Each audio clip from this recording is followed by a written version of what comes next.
Tower of Gold, a Rapunzel retelling, Fairy Tales Reimagined, Book 8.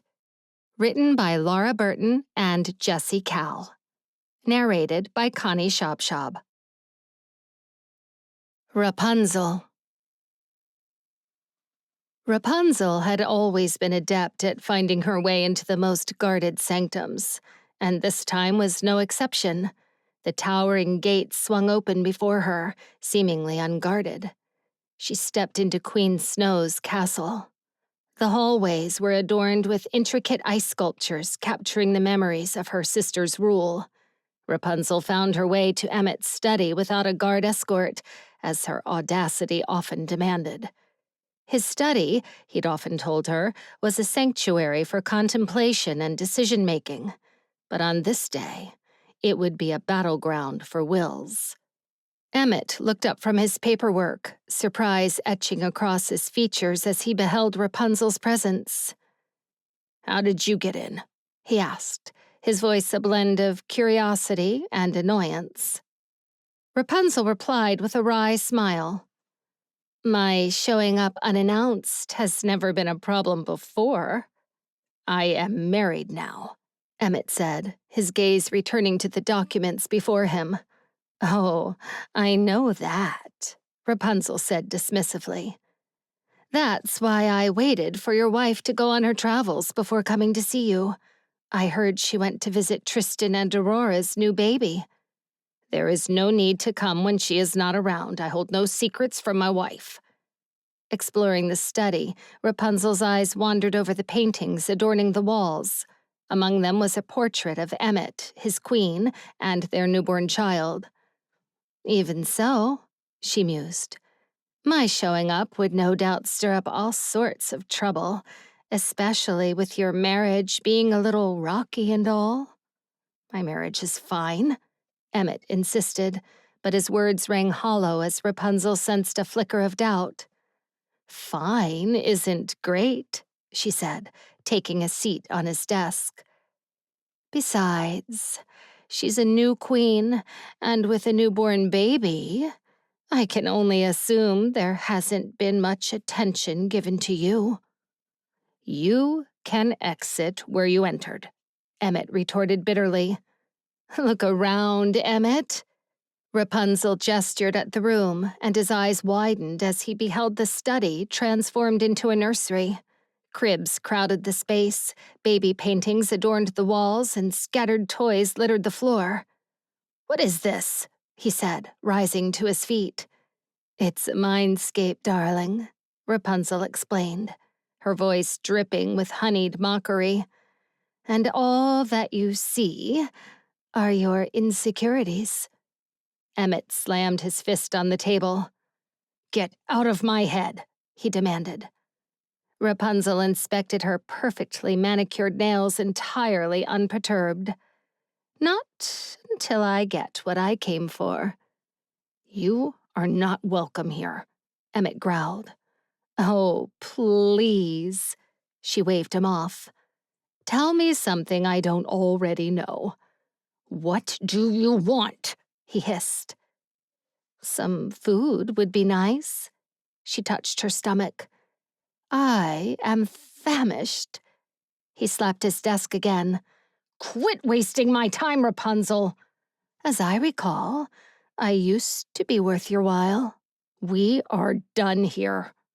Emmet stormed across the room, but when he attempted to leave through the double doors, he found himself inexplicably back in the same room. "Whatever you are doing, stop this instant," he demanded, his patience wearing thin. Rapunzel smiled slyly. "Give me your sword, and you're free to go." Emmet's hand instinctively reached for the hilt of his elven metal sword hanging on his sheath. "My sword?" "Yes, that exact one. I need it," she said. Emmet laughed incredulously. "And what could you possibly need with my sword?" Rapunzel shrugged nonchalantly. "I have my reasons." "Then maybe the better question is—" He sauntered back into the room, his gaze locked onto her. "What makes you think I will give it to you?" Would you prefer I tell your wife about your little unfinished business with Rumple? She said, reaching for a vial of blue liquid on his desk. Emmett's eyes widened, and beads of sweat formed on his forehead. I have no idea what you're referring to. Oh, but you do, she assured him, swirling the vial in her hand. At your brother's wedding, Rumple told you to put this cure into your brother's drink. And if you failed to do so, he would come to collect his debt. Emmett's composure wavered, but he refused to yield.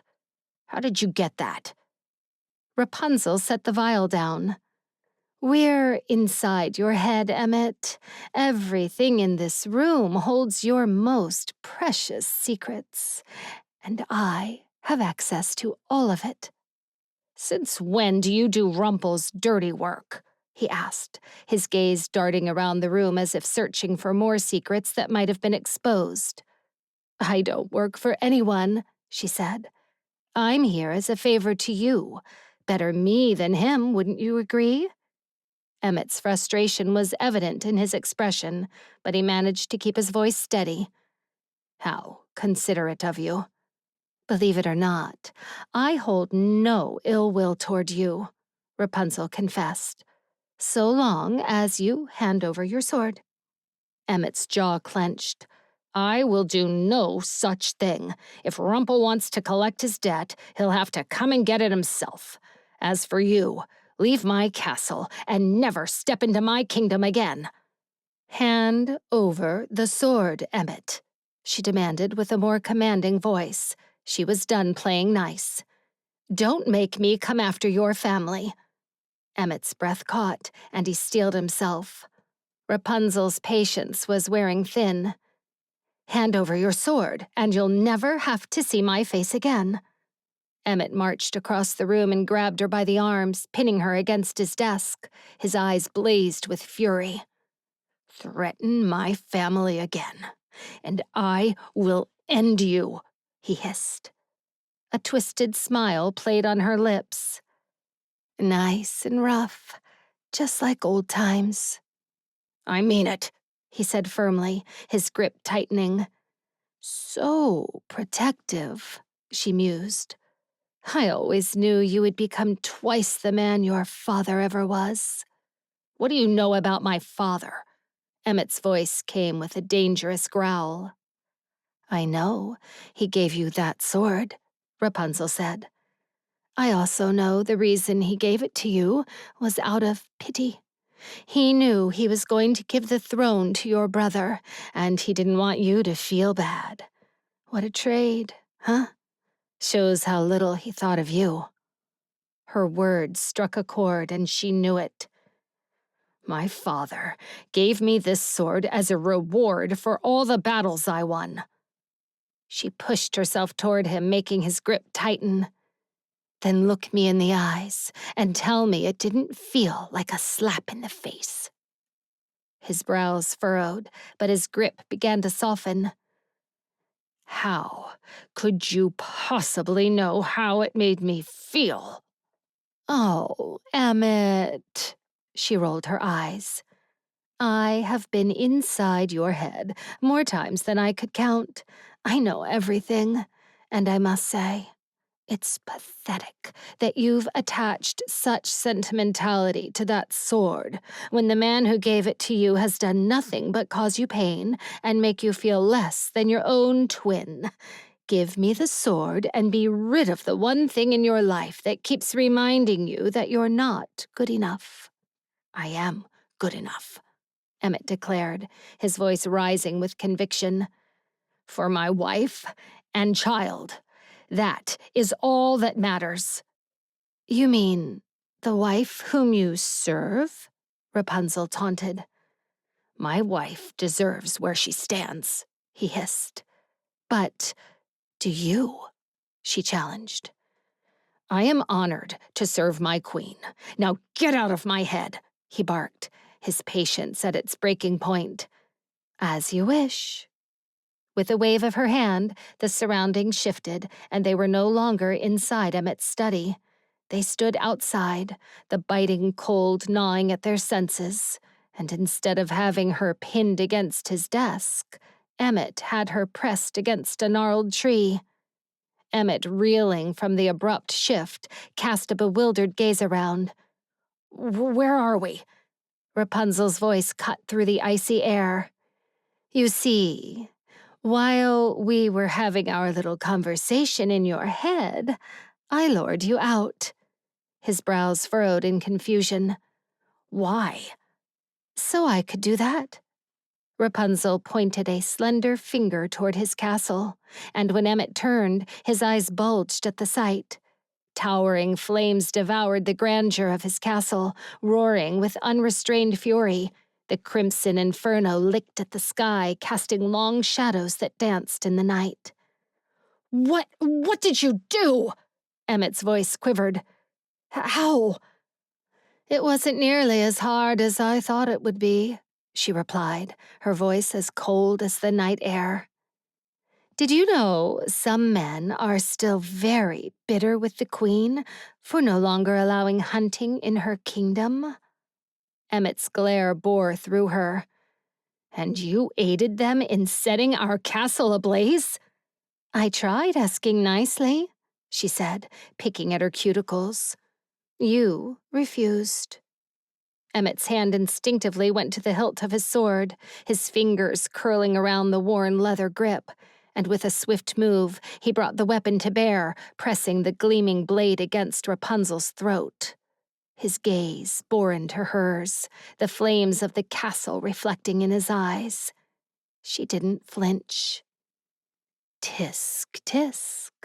Haven't you been taught that the safest way to hand over a sword is by the hilt?" Emmett's grip tightened, the sharp edge of the blade grazing her skin. "My maids and servants were in there, you monster!" "No need to worry, darling. I used my mindscape to have your wife order them all to return to their families at once. Your castle was already empty by the time I found you." "You impersonated my wife?" His anger surged, and he growled through gritted teeth. "Give me one good reason why I shouldn't just end you right here, right now." "That's not the example you want to set for your child, is it?" With a deliberate movement, she pushed the blade down and away from her throat. She extended her hand toward him, palm upturned. "By the hilt, please." Emmett's defiance wavered, and his fingers went slack. The sword dropped from his grip, landing on the ground with a resounding thud. "Don't ever show your face here again," he spat bitterly. Without another word, he turned on his heel and began to walk away, his silhouette fading into the night. Rapunzel watched him go as the flames continued to consume the castle. The weight of her actions pressed down on her, a heavy burden she had chosen to bear. She bent down and retrieved the sword, the elven metal gleaming in the dim light. As she held it in her hand, a whisper escaped her lips, almost lost in the crackling of the inferno in the distance. "You'll thank me one day." Finn. The tavern was a buzzing hive of low whispers and the clinking of coins. The air was thick with the musky scent of tobacco and the undercurrent of ale. With cards in hand, Finn was a master of illusion, and tonight, that skill was his winning ace. He observed his opponents, a group of burly, rugged men, their attention riveted on the game. Among them was Rolf, a towering man known for his temper as much as his strength. A thrill of excitement coursed through Finn. Using illusion in card games was like a dance on the edge of a knife.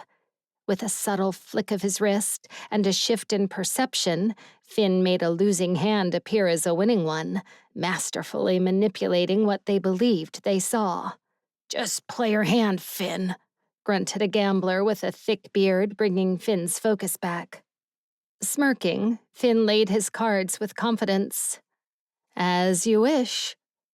As the men cursed under their breath, a grizzled man leaned toward Rolf, his voice low and gruff. "Your sister's outside, badgering to come in. She's making a scene." Rolf's eyes narrowed into slits. "This is no place for her. Tell her to leave." As the men around him bickered, Finn swiftly exchanged one card for another, the movement so smooth it was invisible to the naked eye. "She's insisting. Won't take no for an answer," another man said. Rolf's face turned a shade redder as he lost another round. "Fine. Let her in," he barked. The tavern's door creaked open, and a woman walked in. Her red hair was pinned back with a few tight curls hanging at her temples. She wore a simple cotton dress, but the neckline left little to the imagination. As she walked, her expression was resolute, and she strutted, making her assets bounce in a way that drew the attention of every red-blooded male in the room. Heads turned, whistles filled the air, but her brother's glare quickly silenced them. Finn's stomach dropped as he recognized the woman. Agnes. He quickly began gathering his winnings, trying to remain unseen. Agnes stormed over to her brother, hands on her hips. "Rolf, remember that scoundrel I've been seeing? He's vanished. I need you to find him." Finn cringed inwardly. He was the scoundrel she was speaking of. He attempted to take his winnings and disappear into the crowd, but Rolf's head snapped back in his direction, and his booming voice halted him. "Where do you think you're going? One more game. I'm going to win back my money." Finn turned around, feigning calm while his blood bubbled with nerves. "I think I've had my fill for the night, gentlemen. Perhaps next time." He waved a hand nonchalantly, keeping his head low. But Agnes's sharp eyes caught him. "Finn?" she exclaimed, striding toward him. Finn forced a smile. "Oh, Agnes. Hello. I didn't expect to see you here." "Hello?" Agnes snapped, blinking up at him. "Is that all you have to say to me?" Finn glanced at the surrounding men who seemed to double in size as their beady eyes bore into him. He tugged on his shirt collar and swallowed. Then he turned back to Agnes. "We already talked about this," Finn murmured, trying to keep the situation under control. "I'm not the type of man to settle down. You deserve someone better." Agnes's eyes narrowed, but only for a moment. Then she turned away from Finn. "Brother?" Her shout echoed in the tavern like the bells of a cathedral. "He's the one, the man who refuses to make an honest woman out of me." Now, that is not true," Finn said, lifting his hands as though trying to keep a wild animal at bay. Rolf and his men rose from their seats, and Finn flinched at the jarring sound of chairs scraping across the stone floor. The burly men formed a tight circle around Finn, smothering him in a stench of smoke mingled with rum. "Are you calling my sister a liar?" Rolf's voice rumbled, making the air vibrate. "No, of course not. I wouldn't dream of it," Finn hastened to explain. "Agnes and I had an understanding, you see. I made it quite clear from the start that I'm not looking for commitment." Rolf's lip curled as he towered over Finn. "You don't think she's good enough for the likes of you?" He stepped closer, fists clenched. It took all of Finn's self-control not to cough as the man's body odor stifled him. Finn blew out a breath. "You and I both know she deserves a man better than me. It's not my fault she doesn't listen." An equally large man flanked on Rolf's right side grabbed Finn's shirt. "You'd better watch what you say." "Look, she's beautiful," Finn said, glancing at her. She stood off to the side with her arms folded and lips pouting. "She needs a strong man to take care of her, to protect her, much like your friends here. Now, if you'll excuse me." He gestured toward the door, but two men blocked his path, apparently unmoved by his attempt to soften them with flattery. Finn's mind raced, searching for a way out. Then a thought struck him.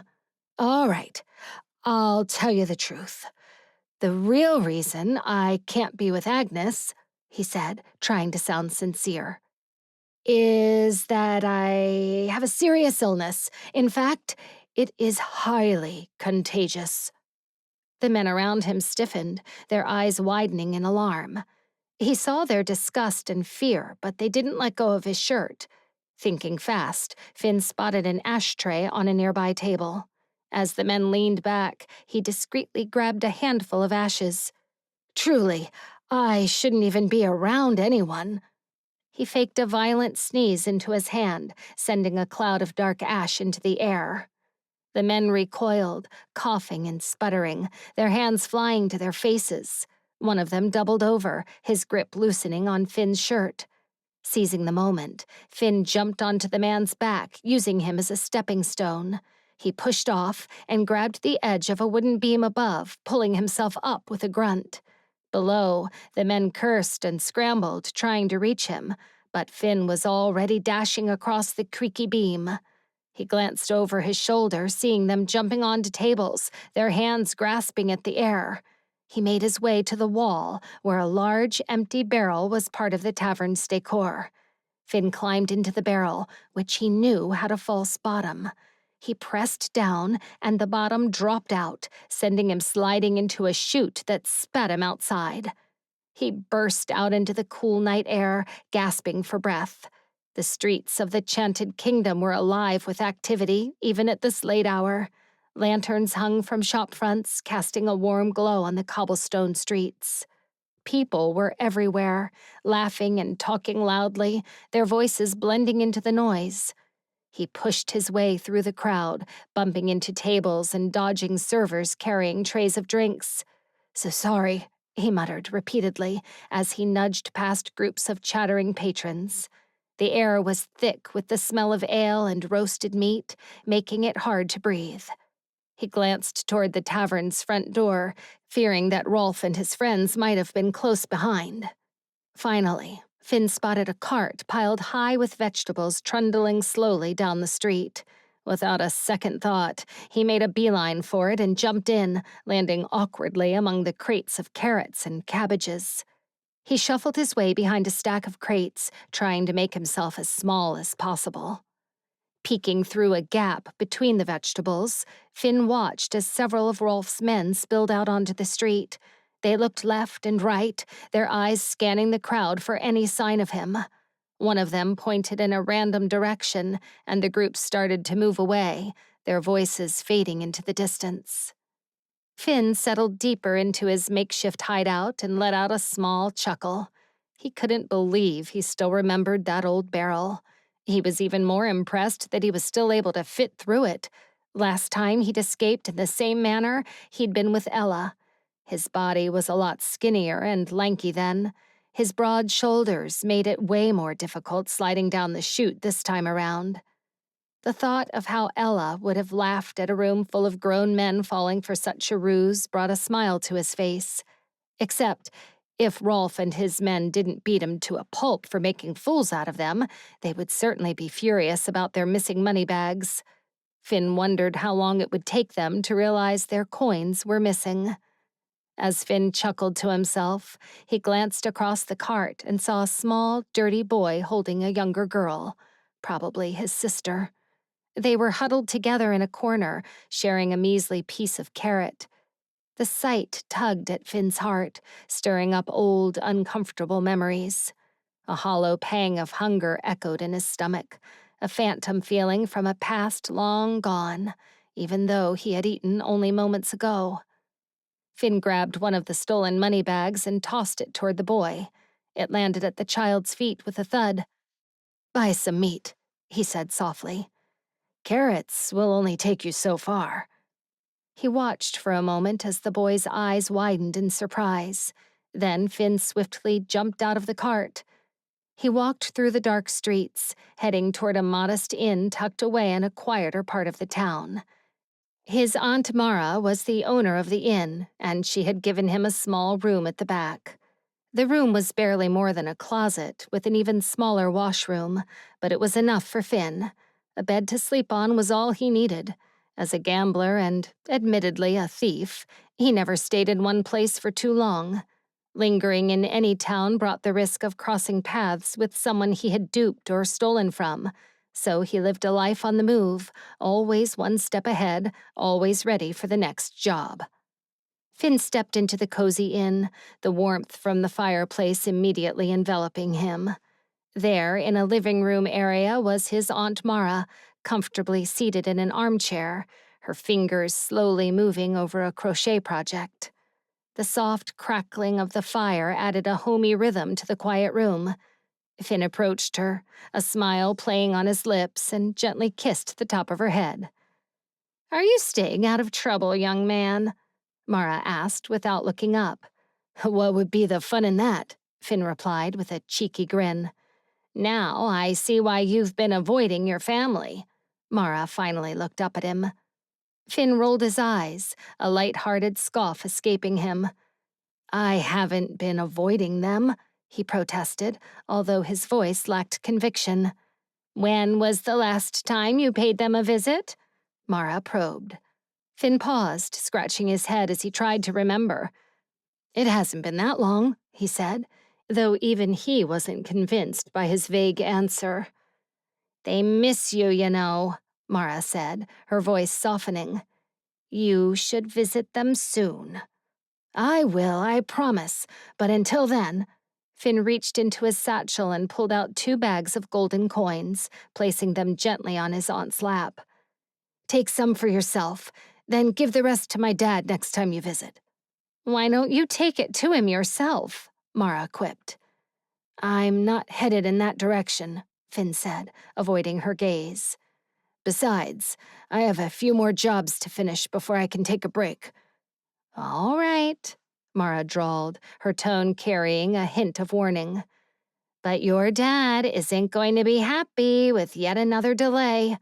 Finn smiled. "I'm certain you're going to do a marvelous job of defending me, right?"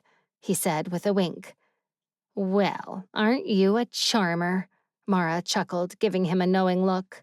"No wonder there are always different women going up to your room." Finn laughed, then planted another kiss on her head. "Thank you, Aunt Mara." With a spring in his step, Finn made his way up to his room. As he opened the door, expecting the usual solitude, he was taken aback. There, lying on his bed with a smug smirk, was Agnes. "Impressive how you eluded my brother and his friends," she said, amused. Finn eyed Agnes warily as she lounged on his bed. She pulled out a clip, and her hair fell in long waves over her shoulders. "Did you bring them here?" he asked, not liking the idea of those men finding out about his Aunt Mara. "Of course not.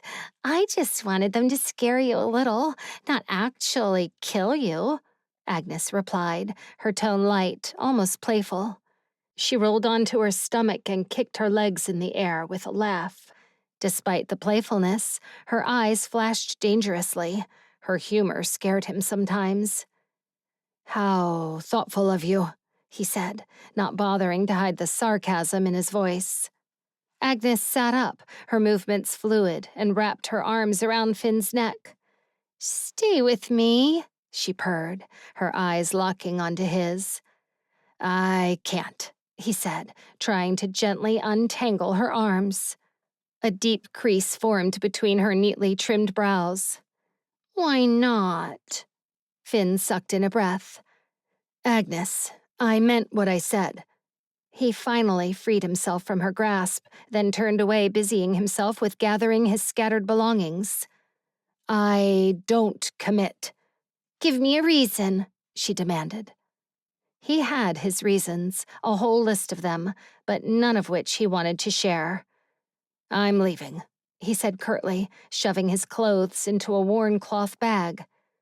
"Well, must you go this very moment?" she pressed, her tone softening slightly. "Perhaps we could have a little fun one last time." Finn's jaw tightened as he gave her a sideways glance. Thanks to you, your brother and his friends want to snap me like a twig, so yes, I must leave at this very moment. Agnes folded her arms with a huff. I should have never gotten entangled with you. Those were my exact words the day we met, Finn retorted, grabbing his few pairs of pants and stuffing them into the bag. Yet you had no problem entangling yourself with me against that walnut tree, Agnes pointed out, a sly smile creeping onto her face as though she welcomed the memory. Finn's stomach churned when he remembered that night. Had he known how clingy she would become, he never would have talked to her at that bar. He pushed the memory away. Dwelling on it made him regret it even more. He grabbed a wooden box from the shelf, running his fingers over the intricate scorpion carving on its lid. The box, his most cherished possession, was a constant reminder of his best friend, Ella. One day, he intended to return it to her. Finn's thoughts drifted to the day she'd given it to him. Ella had become a fugitive, and a tall, menacing warrior was relentlessly pursuing her. That was one thing Finn and Ella had in common. They both attracted trouble. "What's that?"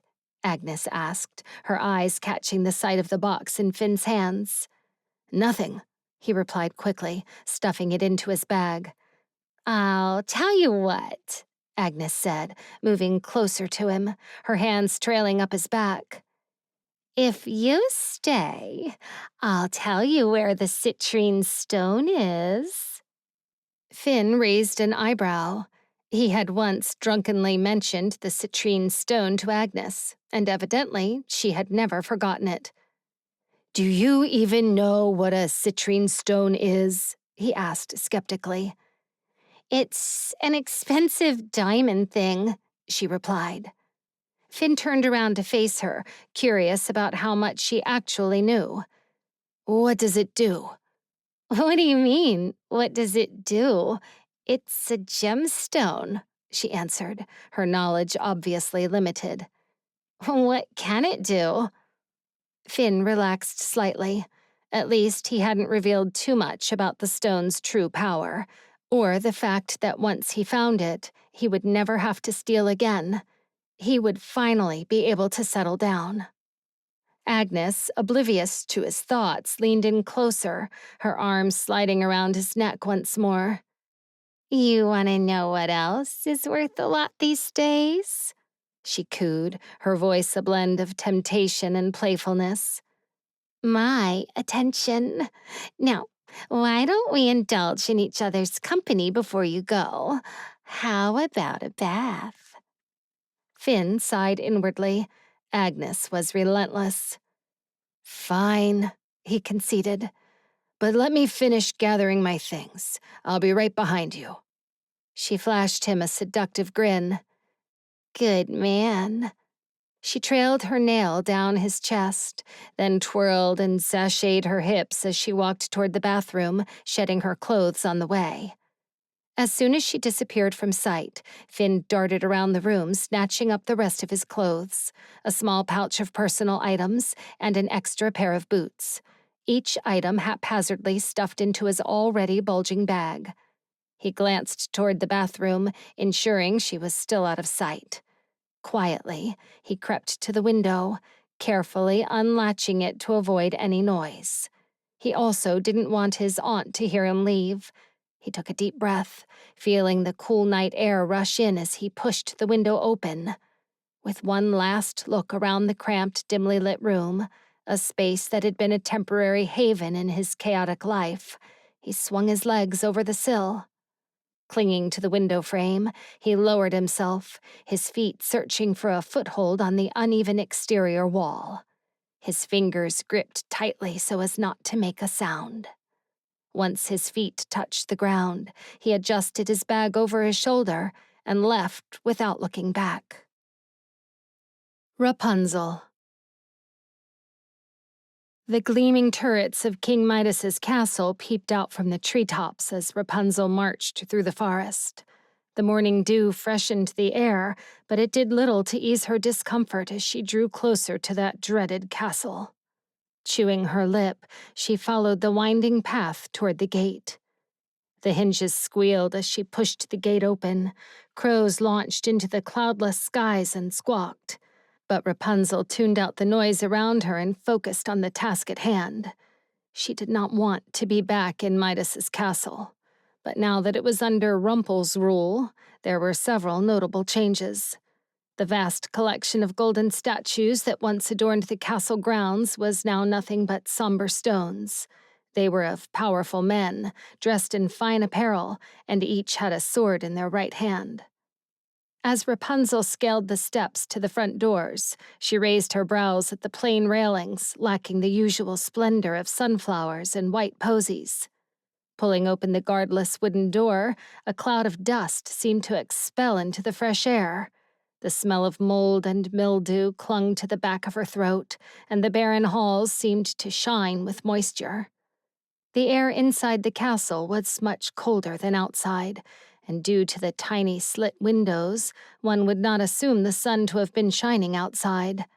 Her footsteps echoed like a depressing drum, and her own heartbeat thundered in her ears. It took all of her mental capacity to keep the memories at bay, as everywhere she looked sparked one. The castle was a shadow of its former glory, and its new identity seemed to reflect Rumpel's personality to perfection. Cold and dull. When she reached the study, she pulled her shoulders back and lifted her chin, determined to mask her discomfort. She did not bother to knock, but yanked the handle and thrust the door open. A stream of sunlight blinded her for a moment. She sidestepped and blinked, then offered her best smile to the old man sitting behind the mahogany desk. So predictable. He was doing exactly what she expected him to do. Rumpel slowly lifted his gaze, and his forehead creased as he gave her a discerning stare. "What, my dear, have you done?" Rapunzel prickled under the condescension in his tone, but she shook it off and remained cool. "What you have failed to do?"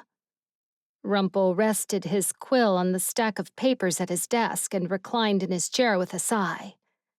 "Is that so?" He hummed and crossed his arms as he looked out of the window. "I do not recall wanting to burn down an entire castle." Rapunzel placed Emmett's sword on top of Rumpel's papers. "Snow and the baby are at Tristan's place, and I'm certain Emmett is on his way there as we speak. And with a burned castle, there is no home to return to, which means the Chanted Kingdom is up for the taking. I've just handed you a kingdom on a silver platter, Rumpel." "I see." She met his stare and daren't blink as he seemed to chew on her words. His beady eyes flashed as he hummed to himself. "What I don't understand is why." Rapunzel's stomach nodded. The man had been her mentor for a long time. No doubt he could see right through her. Take his kingdom as payment and leave their baby alone. "Ha! Now I'm starting to understand." He flashed her a sly grin. "You care for him." "I simply don't think a child should pay for the consequences of their parents," Rapunzel replied. Then she mentally added, "And a child deserves to be raised by their parents." She looked down as another memory flashed across her mind. "Aw, did that hit a little too close to home?" Rumpel mocked. The fleeting image of her using Emmett's sword to decapitate that smug fool sprang to mind. But she didn't want to absorb his darkness. She already had enough of her own to deal with. After several tense moments, Rumpel shoved the sword aside and returned his attention to the stack of papers on his desk. "I assume you are here for recompense?" Rapunzel stood up again. "Correct. I expect the same payment as before. The Nocturnia plant." A line appeared across Rumpel's forehead as he picked up his quill. "I'm out of that particular plant. A fairy named Millie was supplying it to me, but once she found out I have been giving them to you, she no longer wishes to comply. Made me wonder what sort of dealings you've had with her. She doesn't seem to like you very much." Rapunzel grinded her teeth at the thought of that vengeful fairy. "My dealings do not concern you." "Suit yourself." Rumple set the quill between his teeth and opened a drawer. "As for your payment, I can offer you this." Rapunzel rested a hand on her hip and watched Rumple brandish 2 vials with an iridescent liquid inside. "What is that?" she asked, frowning.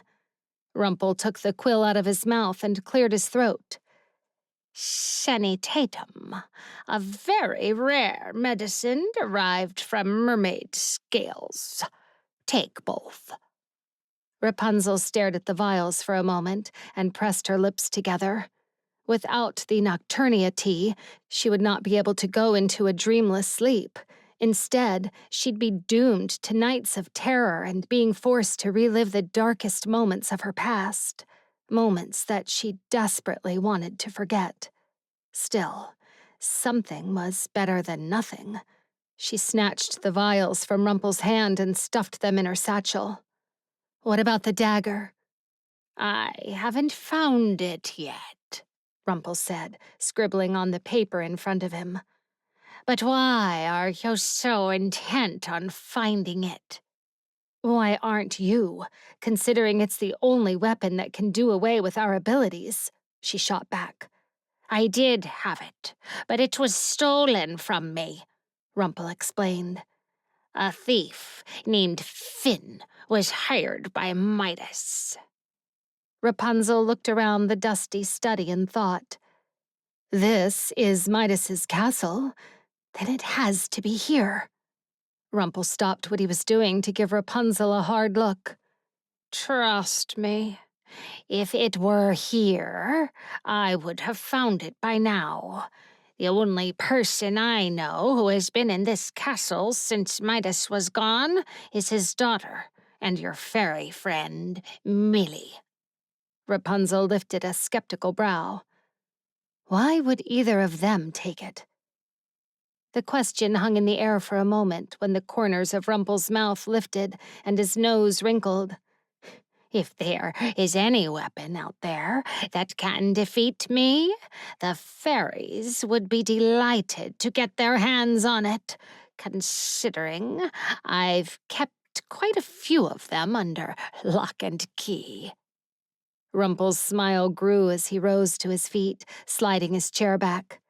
"So tell me, what do you intend to do with the dagger once you find it?" he asked.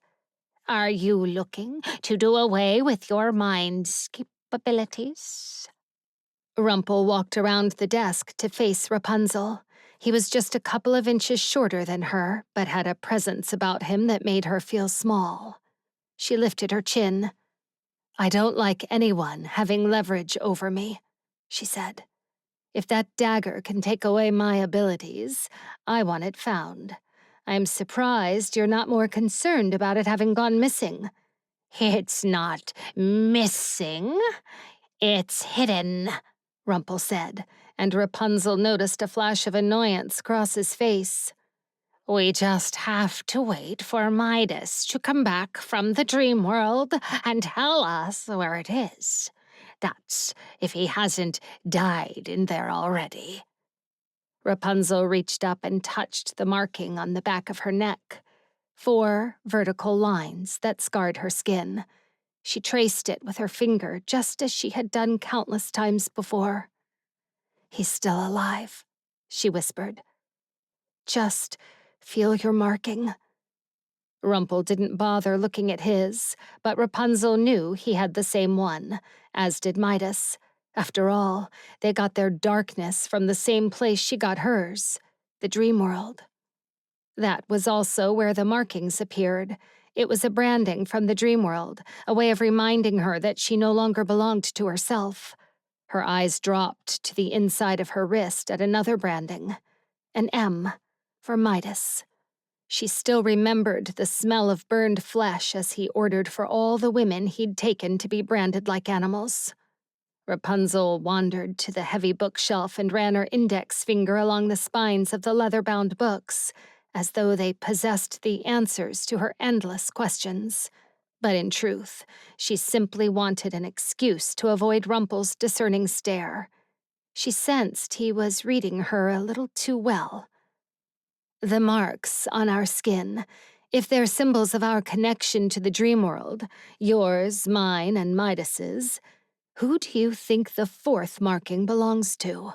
She asked, trying to sound nonchalant. I thought it was the evil queen, Rumpel said, shrugging. Her dragon-shifting ability had also come from the dream world, and she had protection. Anyone who killed her would also die. Do you think that when Jack killed her, that protection got transferred to him? She asked, still feeling the heat of Rumpel's stare on the back of her head. Not likely. My darkness is the only ability that's transferable upon death. That is my protection. His voice was louder on her left, and his breath was warm on her neck as he joined her. Why are you so interested in the markings, dear? These markings bond us. Are you not curious to know who else it belongs to? Rapunzel asked, trying to keep the conversation on track. If Rumpel saw behind her mask, he would begin to suspect the real reason she wanted the information. Clearly, it couldn't have been the evil queen. Otherwise, upon her death, one of the markings would have faded. So whoever it belongs to, they are still alive. She did have a son, Rumpel replied. And he's turned out to be a dragon creature as well. Perhaps it was passed down hereditarily. Finally, Rapunzel turned away from the books to look at Rumpel, her heart rate picking up speed with anticipation, as it always did when she was on the brink of new information. Do you think he would have the dagger? Rumpel's eyes dulled as he shrugged. I doubt it. He's, how can I put it? A docile creature, not a real threat to anyone anymore. Rapunzel crossed her arms and snorted. Wow, I never thought I would see the day Rumpel underestimates an enemy. Is Belle's father still in there, jumbling up your brain? Rumpel's eyes blazed for a moment and his smile fell. Let's keep Belle out of this, shall we? He pointed at her pocket. You have your medicine. Now leave. Rapunzel scowled at him. What am I supposed to do with it? It's the Nocturnia plant that I need. Rumpel smirked and tilted his head at Rapunzel for a moment. Then he walked her to the door of his study. You've got enemies, dear. If you ever need fast healing of any kind, that vial will come in handy. How do I go about getting a Nocturnia plant? Rapunzel grumbled. Rumpel raised a finger in the air. Ah, for that, you'll need to go to the fairies. But you won't be welcomed there. Why not? Rapunzel shot back, her hands on her hips. Ever since Millie returned, they got rid of everything connected to the dream world, Rumpel explained. And your direct connection with that world will make your entry quite problematic. I can handle Millie, Rapunzel said with an eye roll. Out of her long list of enemies, fairies were not what she feared in the slightest. Don't underestimate them, Rumpel warned, as though he could read her mind. Fairies are powerful, and they can be quite vengeful creatures. Rapunzel flashed him a smile. Are you worried about me, Rumple? She asked, batting her lashes at him. He gave her a cold look. Never. She patted him on the shoulder and gave him a sly grin. Good. Now, about the dagger. I believe we are done here, Rapunzel. With a cold touch to her collarbone, a gravitational pull yanked her back. Her mind spun, and in the blink of an eye she was no longer in Rumple's presence. Rapunzel landed hard on the muddy ground outside Rumple's castle. The impact knocked the wind out of her, and she lay there for a moment stunned. The smell of damp earth filled her nostrils. She pushed herself up on her elbows and looked back toward the castle. Rumple stood at an upstairs window, his silhouette framed against the dim light inside. He raised a hand and waved mockingly at her, a smug grin she couldn't see but knew without a doubt was plastered on his face. Fine, she muttered, rising to her feet. Her clothes were stained with mud, and she slapped at them, trying to brush off the worst of it. I'll find the dagger without your help, you old fool. She shook her head, trying to clear the lingering dizziness. She hated when he used his powers on her. Clenching her hands into fists, the cold of the night seeped into her bones. With one last glance at the castle, she turned and walked away. She had to find a thief who could steal the Nocturnia plant from those dreaded fairies while she figured out what Millie knew about the dagger. Finn sat hunched over his cards, his eyes darting from one corner of the table to the other, a smirk playing on his lips. New tavern, new pawns to steal from. Even after forgoing several nights of sleep traveling to the Golden Kingdom, his mind was still sharper than anyone in there. The tavern buzzed around him, the clink of coins, the low hum of conversations, the occasional burst of laughter. But he was like a rock in a river, unshaken, undistracted. His fingers expertly flicked a card onto the table, his smirk widening as he watched his opponent squirm. He was in his element, the master of the game, his mind razor-sharp, slicing through the distractions. The tavern door creaked open and a gust of wind whispered through the room, carrying with it a change that swept over everyone. All eyes turned toward the newcomer, a figure cloaked in shadows, emanating a powerful aura. The cloak did little to hide her commanding presence. It was like trying to cover the sun with a thumb. The chatter in the tavern seemed to lower in volume as curiosity filled the room. Finn's hand, about to play another winning card, paused midair. Although she had her cloak drawn over her golden hair, there was no mistaking that face. Even from across the room, he recognized her. Ella. The golden strands of her hair peeked out from under the hood of her cloak, shining even in the dim light of the tavern. Her stride was confident, her head held high, her eyes scanning the room like she owned it. Finn's opponents laid down their cards, but Finn barely noticed. The game, the bets, the tavern, everything faded into the background. He couldn't believe that his best friend was only a few feet away. He'd been searching for her for almost 2 years now. He folded, leaving his pile of coins and ignoring the surprised looks from the men around the table. He quietly got up and followed her from a distance. His curiosity piqued his every step. She moved with a purposeful grace, unaware of his gaze. As she reached another gaming table, she gracefully sat down and removed her cloak, her golden hair tied in intricate braids and wrapped around one another. It had grown much longer since he last saw her. She had always been striking, but time had added an air of confidence and mystery to her that he didn't even think she possessed. He marveled at how much she had changed. There was a sensuality in her tone as she spoke with the men at the table, using flirtatious charm to distract them. Finn knew Ella to be clever, but this side of her was new to him. She played her cards with such finesse that the men were oblivious to her tactics until it was too late. When she finally revealed her winning hand, the men at the table were left red-faced and bickering among themselves, too embarrassed to admit they'd been outsmarted by a woman. Finn leaned against the wall, arms crossed, a hint of pride swelling in his chest. He had taught her a few tricks back in the day, never really expecting her to have paid much attention. But here she was, not just using those tricks, but mastering them, even outshining him. It was a proud moment. A pile of gold coins was pushed on the table toward her as she settled onto another game. Her eyes scanned the cards with an experienced eye. After a few moments, she casually turned to a lanky man next to her.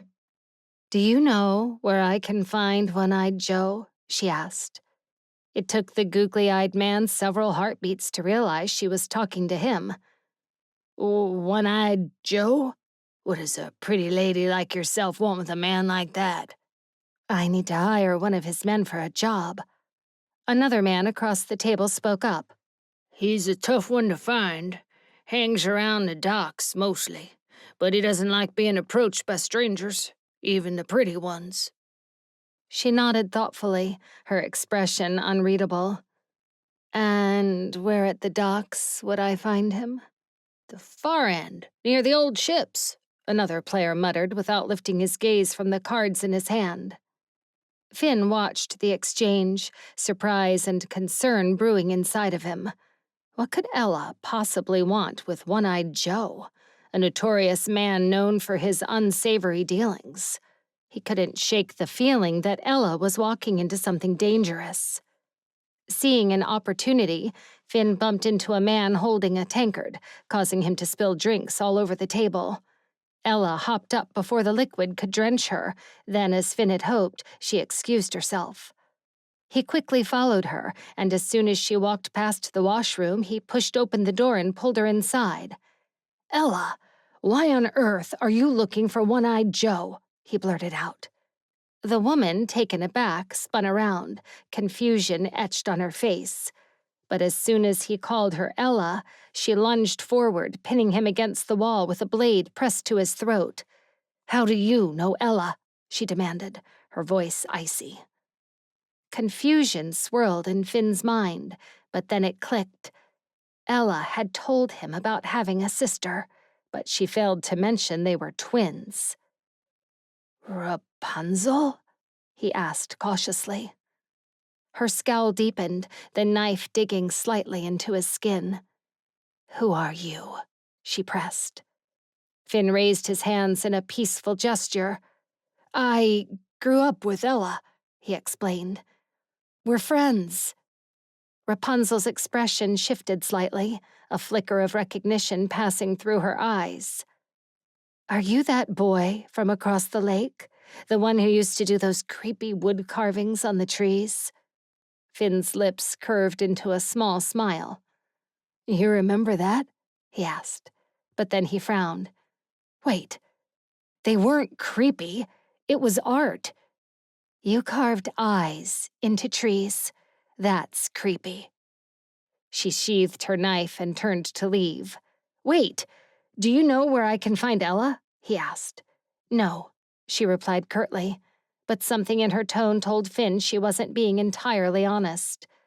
"You don't need to protect her from me," he assured her. Rapunzel scoffed.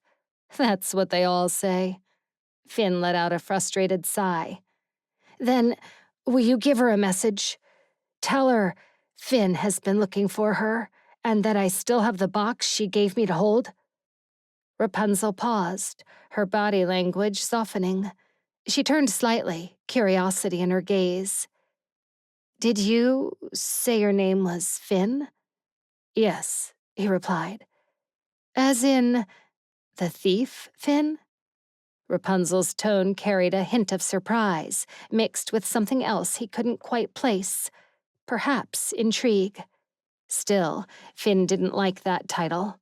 Only a select few knew about that part of his life, and clearly Ella was among them. "Your sister has a big mouth," he grumbled.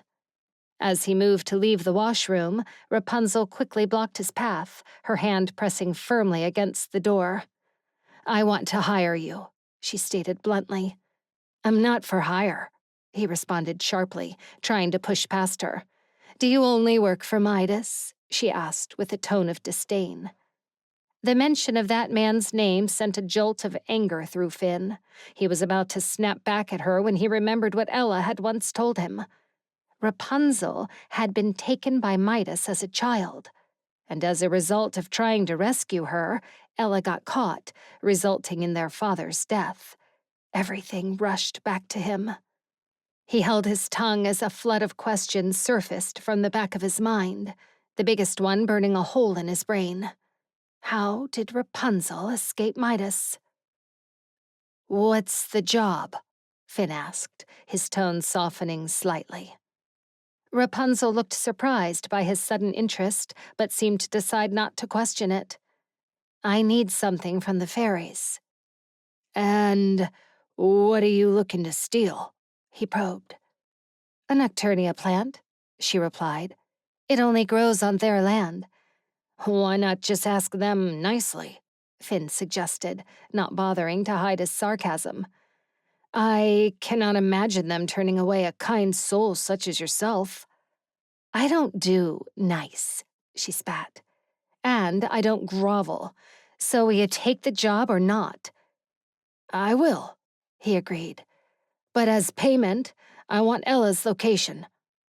Rapunzel seemed to consider his request for a few heartbeats before a sly smile curved her lips.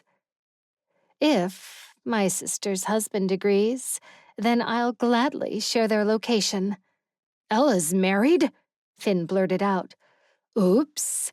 Did that hurt your little heart?" Rapunzel mocked, clearly enjoying his reaction. Finn frowned, annoyed at her tone.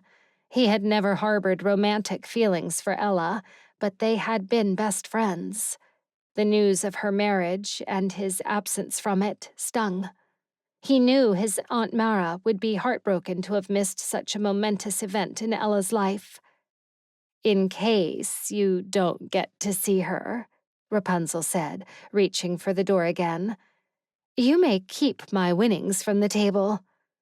"That's a lot of money," he remarked, recalling the sizable pile of coins she had accumulated. Rapunzel pulled the door open, not bothering to look back at him. "I hate gold." Rapunzel. As evening fell, Rapunzel stood at the edge of the now empty market. Hidden in plain sight lay a sanctuary known only to a select few. The spa was a collection of lavish tents, each embroidered with intricate designs. As Rapunzel left the market square, she inhaled the familiar scent of exotic oils and herbs. The sound of gently flowing water provided a soothing backdrop to the tranquility within each tent. Though her calm surroundings did nothing to soothe her troubled soul, she rolled up her sleeves, marching toward the largest tent. Each one was a world of its own, offering various forms of relaxation and escapism. But for some, they were a gateway to a world far beyond physical relief. Rapunzel moved gracefully through this serene world, and the few villagers milling about did not so much as look in her direction as she passed them. She wore plain and simple clothes to blend in, and coiled her golden braid under a cap so as not to draw attention to herself. When she entered the large tent, she found it unoccupied. A bed sat in the middle, surrounded by all manner of glass bottles and herbs. An incense stick lay in a dish, slowly burning, letting out silver trails of smoke into the air. Bertha, the owner of the tents, walked in with a purposeful stride. "We've got another one," she said, tossing a bag of coins which Rapunzel caught midair. "See if you can find out anything useful." With a nod, Rapunzel shoved the bag into her satchel, then went to find the man in question. She found him laying in a state of total relaxation in the next tent. The smell of the herbs was potent in the enclosed space, a blend that relaxed the mind and loosened the tongue. Rapunzel knew well that some minds were impenetrable fortresses, But others, like this man's, were open books waiting to be read. She gently placed her hands on either side of his head, closing her eyes as she attuned herself to his subconscious. With practiced ease, she found what she was looking for: a memory, vivid and clear, of the man stealing gold from the notorious One-Eyed Joe and the location where he had buried the illicit treasure. The corners of her mouth curled up as she massaged the man's temples. It was all too easy to uncover his knowledge. Upon emerging from the tent, Rapunzel reported her findings to Bertha. The information was received with a gleam of satisfaction in the mature woman's eyes. "This will give us leverage whenever that dreaded imbecile comes around stirring up trouble about where we pitch our tents," Bertha mused, a hint of a smile playing on her lips. Rapunzel nodded. "Good. Then, if you don't mind, I need to take some time off. There's somewhere I need to be." Bertha's eyes narrowed on her for a moment, and she pressed her lips together as though she was trying to decide whether to air her thoughts or not. Seemingly, she decided on the latter and began to pack up the tent for the day. "Very well. We'll be in the White Rose Kingdom in a fortnight." "Careful in those woods," Rapunzel said. Not too long ago, there were rumors of a savage beast on the loose, not to mention giant wolves. "Where are you headed to?" Bertha asked. "Are you going to finally visit with your sister?" Rapunzel froze for a moment. She never talked about her sister. But seeing that she had spent countless nights in Bertha's tents over the years, she wasn't surprised Bertha knew of Ella. When Rapunzel was not in a dreamless sleep, she was plagued by night terrors that had her screaming her sister's name. She shook herself as the memory haunted her once more. "My sister is married to a very capable man. She no longer needs me to look after her." Rapunzel wasn't sure if she was trying to persuade Bertha of the fact or herself. But one thing was certain: Killian had rescued her sister from greater dangers than any human had ever had to face. If there was one man in all of the kingdoms who could keep her sister safe, it was him. Bertha stopped what she was doing and gave Rapunzel one of her looks. Her almond-shaped brown eyes bore into her. "Something tells me you're the one who needs her." She may have been right, but Rapunzel never had the luxury of entertaining the idea that she might need her sister. Not if she wanted to keep her safe. No, Ella was better off without Rapunzel in her life. For her sister's sake, she needed to be strong and keep her distance. "Loving people isn't a weakness," Bertha added, as though she too could enter minds. "On the contrary, it makes you stronger." Clearly, she hadn't lived the life Rapunzel had, or made the same number of enemies. "The man I treated just now, when I went through his mind, I saw every single person he cares about. If I wanted to, I could use any of them to get what I want." The two women fell into a tense silence while they packed up for the night. Then Rapunzel finally retired to her makeshift bed and succumbed to the clutches of sleep. She tossed and turned in her sleep. The darkness of the night seeped into her dreams, transforming them into a haunting nightmare that whisked her back to a village from her past, one she had hoped to forget. Rapunzel found herself wandering through the familiar, narrow streets, each turn bringing back a flood of memories. The houses, with their thatched roofs and timber frames, stood silent, haunted. A sense of foreboding hung in the air, and Rapunzel's heart raced with an unspoken fear. Drawn by an inexplicable force, she entered one of the homes. Inside, the scene was one of terror.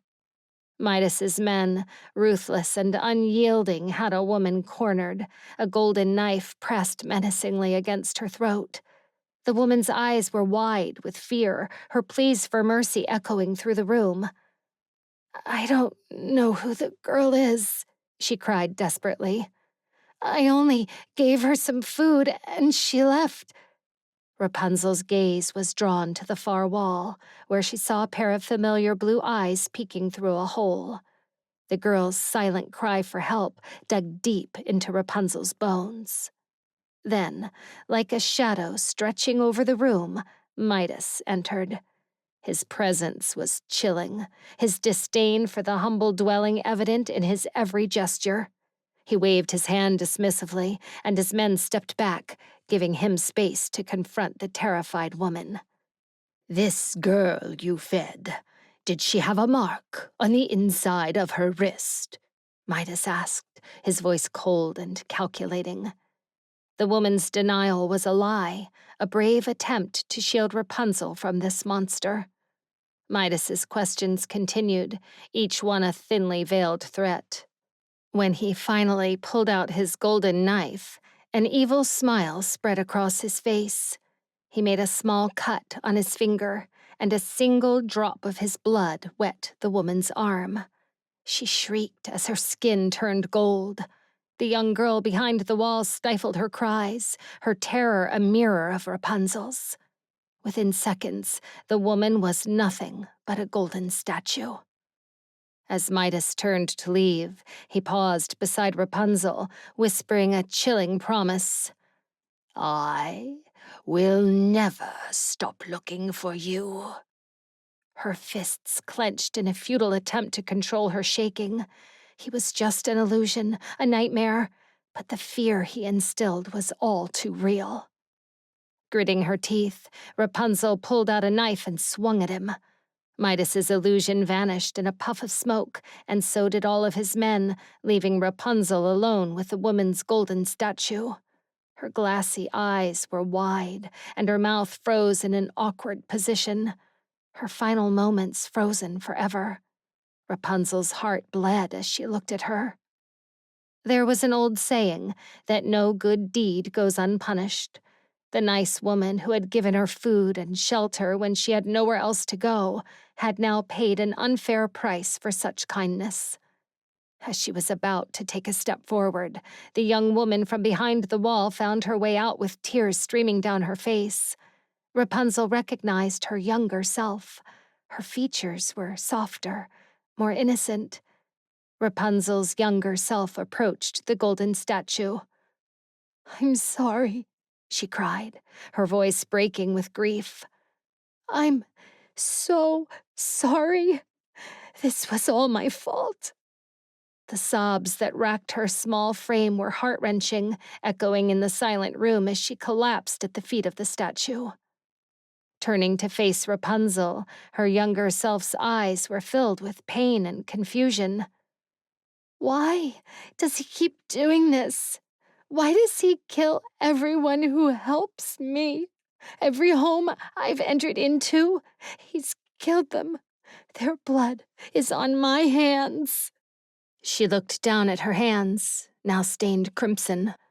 The air grew heavy with the metallic scent of blood, overwhelming Rapunzel's senses. She clung to the wall for support, her voice barely a whisper. "Release me." Stumbling toward the door, she emerged into the open air, confronting the lunar eclipse that hung ominously in the sky. "Release me at once!" she yelled, her plea filled with desperation. When the world remained unchanged, Rapunzel, driven by a deep-seated need to escape the nightmare, took a portion of her braid and sliced through it with her knife. Jolting awake, Rapunzel found herself in her tent, drenched in sweat and panting, her hands trembling uncontrollably. The nightmare clung to her, a vivid reminder of the horrors she had endured. Fearing the return of sleep and its accompanying terrors, she rose, and after wrapping a robe around her thin frame, she walked outside to watch the sunrise. The air was crisp with the scent of pines and wet wood, and she inhaled a deep, calming breath. Her heartbeat slowly began to ease. As the sky brightened with the first light of day, she noticed Bertha stepping out for her morning stretch and meditation routine. Rapunzel watched from a distance, her mind drifting back to the day she was discovered by this brave woman who had given her a semblance of safety. "Good morning." Rapunzel jumped at the voice and looked around. Finn stood a few feet away, his dark hair falling over his brow and a smirk clear as day. "You're early. I'm not ready yet," she snapped, tightening her nightgown around her waist. He shook his hair away from his eyes. "I see that." Rapunzel bristled. "Wait here. I'll freshen up and be out in 5 minutes." She turned toward her tent, but halted when Finn reached out, touching a loose braid. "What happened to your hair?" he asked, curiosity lacing his tone. Rapunzel moved away from his touch and grabbed the short piece of hair. "It doesn't concern you."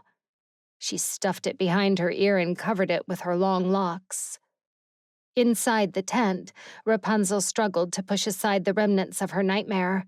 She changed into her travel clothes. Each piece was like armor, a barrier against the fears that threatened to overwhelm her. The land of the fairies held the only plant that could free her from the clutches of her memories. She needed to find it, to soothe her tormented sleep. Stepping back out of the tent, she found Finn waiting. She gave a determined nod. "Let's go," she said. "We have a long journey ahead of us." Finn. Finn and Rapunzel hiked in silence for hours, both focused on the path ahead. They took only brief breaks, determined to reach the land of the fairies as quickly as possible. Finn noticed Rapunzel's tense jaw and the hard look in her eyes. He wondered what had upset her, but decided against asking, remembering how skilled she was with a knife. Leaving the main road, they followed a hidden trail. Finn rolled his shoulders, sensing they were getting close. As the sun began to set, they emerged into a vast clearing where a magnificent waterfall greeted them. The mist from the waterfall cooled their faces, and the crisp air was refreshing. Rapunzel sighed, while Finn wiped the sweat from his brow. Approaching the waterfall, Rapunzel didn't hesitate. She bit her lip as she pulled off her boots, groaning in relief. Without a second thought, she started undressing down to her undergarments right at the water's edge. Finn cracked a smile at Rapunzel's indifference to his presence. She was no doubt accustomed to the attention and admiration her body beckoned. "So, why aren't you welcomed by the fairies?" he asked, kicking off his boots. "I've been here before," she said, her voice floating over the sound of rushing water. "And I might have stolen something important to them." "Might have?" "I gave it back." Her voice was calm, almost too calm.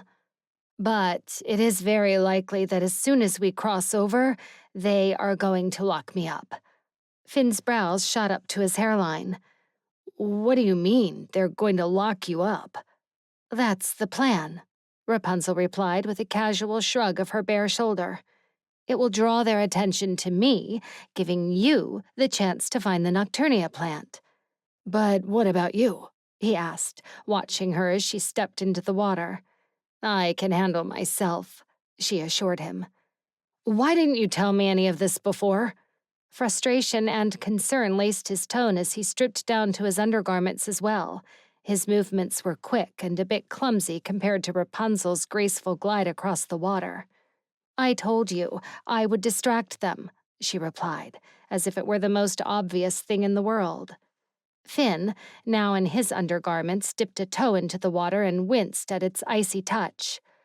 "Aren't you worried about being locked up?" "If you're afraid of getting locked up, then you're not a real thief," she taunted him. Finn actually found some comfort in her words. He didn't see himself as a real thief. He didn't steal for the thrill. He did it because it was often the only way to get what he needed from those who wouldn't keep their word. "Maybe you should stay here," he suggested, not out of concern for her.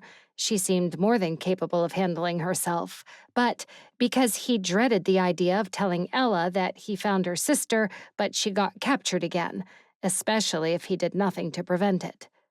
"I can sneak in, get your plant, and come back before nightfall. I'm that good." But Rapunzel was already diving under the waterfall. Finn hesitated for a moment, then plunged in after her. The current of the underwater tunnel swept him along, his body adapting to the cold as he focused on her figure swimming ahead of him, her golden hair floating around her. Finn broke through the water's surface, gasping for air as he adjusted to the bright, open space. Before him stood a group of fairies, their eyes widening in mild surprise and amusement at his sudden appearance. The female fairies, in particular, couldn't help but giggle at the sight of him, shirtless, with his dark hair clinging to his forehead and water droplets glistening on his skin. He looked around for Rapunzel, but she was nowhere in sight. The current must have pushed him ahead of her. Suddenly, she emerged beside him, her presence immediately commanding attention. Water cascaded off her long golden hair, which fell over her shoulders and modestly covered her chest. A braid had come loose, causing her hair to fan out around her in the water like a golden halo. She effortlessly captured the attention of everyone around her. Finn kept his admiration to himself, not wanting to inflate her ego, but it was hard to deny how mesmerizing she was. One of the Fae, a male with a stern expression, stepped forward. "I am Oberon, chief guard of the Queen," he announced firmly. "State your business here." "I've come for Millie," Rapunzel replied boldly. The atmosphere shifted. The fairies who had been amused a moment ago now drew their swords, their expressions turning wary and defensive. "You?" Oberon's voice boomed through the clearing, his tone echoing with authority. "How dare you enter our land after what you've done?" He advanced toward Rapunzel, his sword pointed accusingly at her. "Not only did you steal from the Queen, but you took one of our own with you." "Whoa! No, no, no," Finn intervened, lifting his hands in a gesture of peace. "No one is taking anyone anywhere. We've come in peace." Oberon, however, seemed to dismiss Finn's attempt to defuse the situation. "Guards, seize her at once!" Finn stepped in front of Rapunzel, blocking the path of the advancing guards. "You can't," he protested. The guards paused. Oberon's eyes narrowed. "And why not?" "Because," Finn started, but when Rapunzel's body pressed against his back, his brain scrambled a little. "What are you doing?" she hissed in a low tone. Ignoring her, he continued. "Is it her attitude? It's not her fault that she's moody. It's that time of the blood moon, if you know what I mean." He winced as Rapunzel pinched him sharply for his improvised explanation. Oberon looked between them skeptically. "Who are you?" he demanded, addressing Finn. Before Finn could respond, a familiar voice called out from behind them. "Finn?" A fairy with sparkling eyes and a warm smile approached. Finn blinked, taking a moment to recognize her. "Clara," he said in surprise. Clara beamed with joy, rushing through the water to embrace him. "Finny!" She wrapped her arms around him. "You found me!" Oberon's face twisted into a scowl. "What is the meaning of this?" Clara, unfazed by Oberon's stern tone, replied with a sassy hand on her hip. "Oberon, stop being so harsh. They're visitors." Oberon's eyes narrowed, his gaze shifting to Rapunzel. "In case you're not aware, she's come for your sister." "Then let her take Millie," Clara said nonchalantly. "She's been nothing but doom and gloom ever since she returned." Rapunzel rolled her eyes. "Now I understand why Millie kept sneaking out of this place," she muttered. Clara spun around, fixing Rapunzel with a sharp look. "What did you just say?" Rapunzel, however, ignored her, turning her attention back to the other fairies. Finn could tell she wasn't interested in arguing. Clara narrowed her eyes. "Have you really come for my sister?" "I didn't come for her," Rapunzel clarified, her voice calm but condescending. "I would simply like to speak with her." "Why?" Clara pressed. My business with her is private. Clara laughed a bit mockingly. Good luck with that. She refuses to see anyone, just hides away in her treehouse. Finn noticed a fleeting look of concern cross Rapunzel's face. Why is that? Clara waved her hand dismissively. Who cares? Maybe because no one missed her while she was away. Rapunzel gave Finn an annoyed look. You sure know how to pick 'em, Finny. Clara's attention shifted back to Finn. Wait, you came here with her? She asked, her tone suddenly changing. I didn't come with him, Rapunzel said, her voice patronizing. I brought him here because he wanted to find you. Finn tensed and glanced at Rapunzel, but she returned his glance with a sweetly sarcastic smile. Clara's face lit up, her eyes sparkling with joy. Oh, Finny, you really did come for me. He forced a smile as she threw her arms around his neck again. He shot Rapunzel a glare as soon as Clara couldn't see his face. Rapunzel pressed her lips together, barely holding back a chuckle. Turning to Oberon, Finn asked, May we be granted entry? Oberon took a moment before responding, his eyes still fixed on Finn with suspicion. Of course you may, Clara chirped, already tugging at Finn's hand to lead him into the fairy forest. But Oberon stepped in front of Rapunzel, his sword raised to block her path. You will come with us, he stated firmly. Finn looked back at Rapunzel, noticing her unshaken composure. Get the plant so we can leave this place, she whispered to him as he passed. He gave her a subtle nod, a feeling of apprehension creeping over him as he watched the guards drape a robe over her and bind her hands with vines. Finn's stomach flipped with nerves. Even though she seemed to have everything under control, he was concerned. He stepped out of the water, shivering slightly from the chill.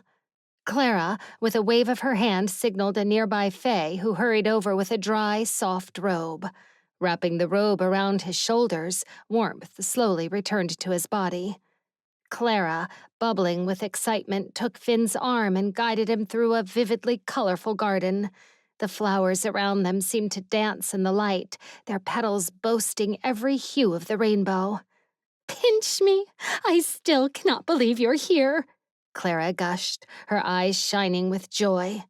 My friends kept saying I made you up, but I knew you would find me. I told them all about our adventure and how you showed me the world. Finn was slightly taken aback by her adoration. She gave him a coy smile as she pulled a piece of hair back, revealing a pointed ear. Their brief encounter had been simple and uneventful in his eyes, merely a kindness to a stranger. But to Clara, it appeared to have been a tale worth recounting, a small gesture magnified into an adventure. I only took you to a tavern for food and drinks, Finn said sheepishly. He hadn't even known she was a fairy. She had her hair covering her ears and wore ordinary clothes. Stealing a glance over his shoulder, Finn saw from a distance the guards escorting Rapunzel in the opposite direction, her head held high despite her bound hands. Why don't we go that way? He asked, nodding in their direction. Oh, there's nothing that way except the cages, Clara said casually. Cages? Finn echoed. Is that where they're taking her? Yes, of course. Didn't you see the black in her eyes? Clara replied, as though this explained everything. Finn remembered only the blue in Rapunzel's eyes, deep and mysterious. Why is everyone so afraid of that? He asked, puzzled. Clara sighed, her tone shifting to one of mild annoyance. It's all because of my sister. She's the one who scared everyone. Scared everyone? About what? He pressed. The Dreamworld. Clara's voice took on a hint of mystery. It's said to have a force strong enough to drain life from an entire world, but fairies believe it's the artifacts that are dangerous. Collecting them strengthens the Dreamworld's grip on this world, though personally, I find it all a bit silly. And what does that have to do with Rapunzel? he asked, trying to connect the dots. Clara looked at him as if he was missing the obvious. The dark force is in her, but enough about that. She quickly changed the subject, her demeanor brightening. I can't wait for you to see my world. They approached a gate made of intertwining vines, which Clara opened with a flourish. The fairy world beyond was breathtaking, an explosion of colors, with whimsical structures that seemed to grow naturally from the ground. The beauty of the place momentarily distracted Finn from his concerns about Rapunzel. But she was still there, in the corner of his mind. Clara's chatter continued as they walked through the fairy castle. The castle was an architectural marvel, its walls and ceilings built from what seemed like living trees and flowers. It exuded a natural yet majestic aura, and the air was filled with a sweet fragrance. Light filtered through the leaves, casting a soft magical glow everywhere. Entering the grand hall, Finn noticed fey guards standing at every door. But then his eyes were drawn to a petite fairy sitting on a throne of flowers. She was dressed in an elegant gown of floral patterns, a crown resting atop her head. It was only then that Finn realized she was the fairy queen. I found him, Nana, Clara announced proudly, pulling Finn closer. Nana? Clara was the granddaughter of the fairy queen? Finn's stomach churned with nerves. Despite the tension, he bowed respectfully. Your Majesty, he greeted. The fairy queen's gaze settled on Finn. What is your business here? She asked, her mature voice echoing slightly in the vast space. Clara, unable to contain her excitement, squealed. He came for me, Nana! The queen's eyes narrowed as she scrutinized him. Is that true? Finn shifted uncomfortably, glancing around the ornate room. May I clarify, Your Majesty, that when I met Clara, she never mentioned being... He hesitated, his gaze sweeping over the lavish surroundings. Royal. The queen raised an eyebrow. Is that so? She seemed genuinely surprised, as though it was unusual for Clara to withhold her royal status. See, Nana? I'm ready, Clara chimed in eagerly. Finn leaned closer to Clara, whispering, Ready for what? He was completely at a loss as to what was happening. Clara gave his arm a light tap. No worries, my dearest, she whispered back. The queen pondered for a moment before responding. Very well, she finally said. Make your request. It took a few seconds for Finn to realize she was addressing him. A request? He repeated, still confused. Clara spoke through clenched teeth, still maintaining her smile. Make your request, Finny. Anything? He replied. Yes, anything, the queen said, nodding. Finn took a deep breath. May I have a nocturnia plant, preferably to go? The queen sat up straighter on her throne, a look of intrigue crossing her face. A nocturnia plant, she echoed. Out of everything you could ask for, you want a nocturnia plant?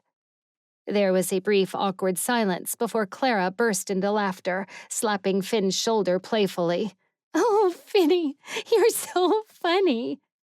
To Finn's surprise, even the queen chuckled along with Clara, her laughter soft and melodic. I like you, she said, standing from her throne. Humility is indeed a rare trait these days. Clara's face lit up. Does this mean you'll grant him permanent access? The queen turned to Finn once more. Do you wish for permanent access?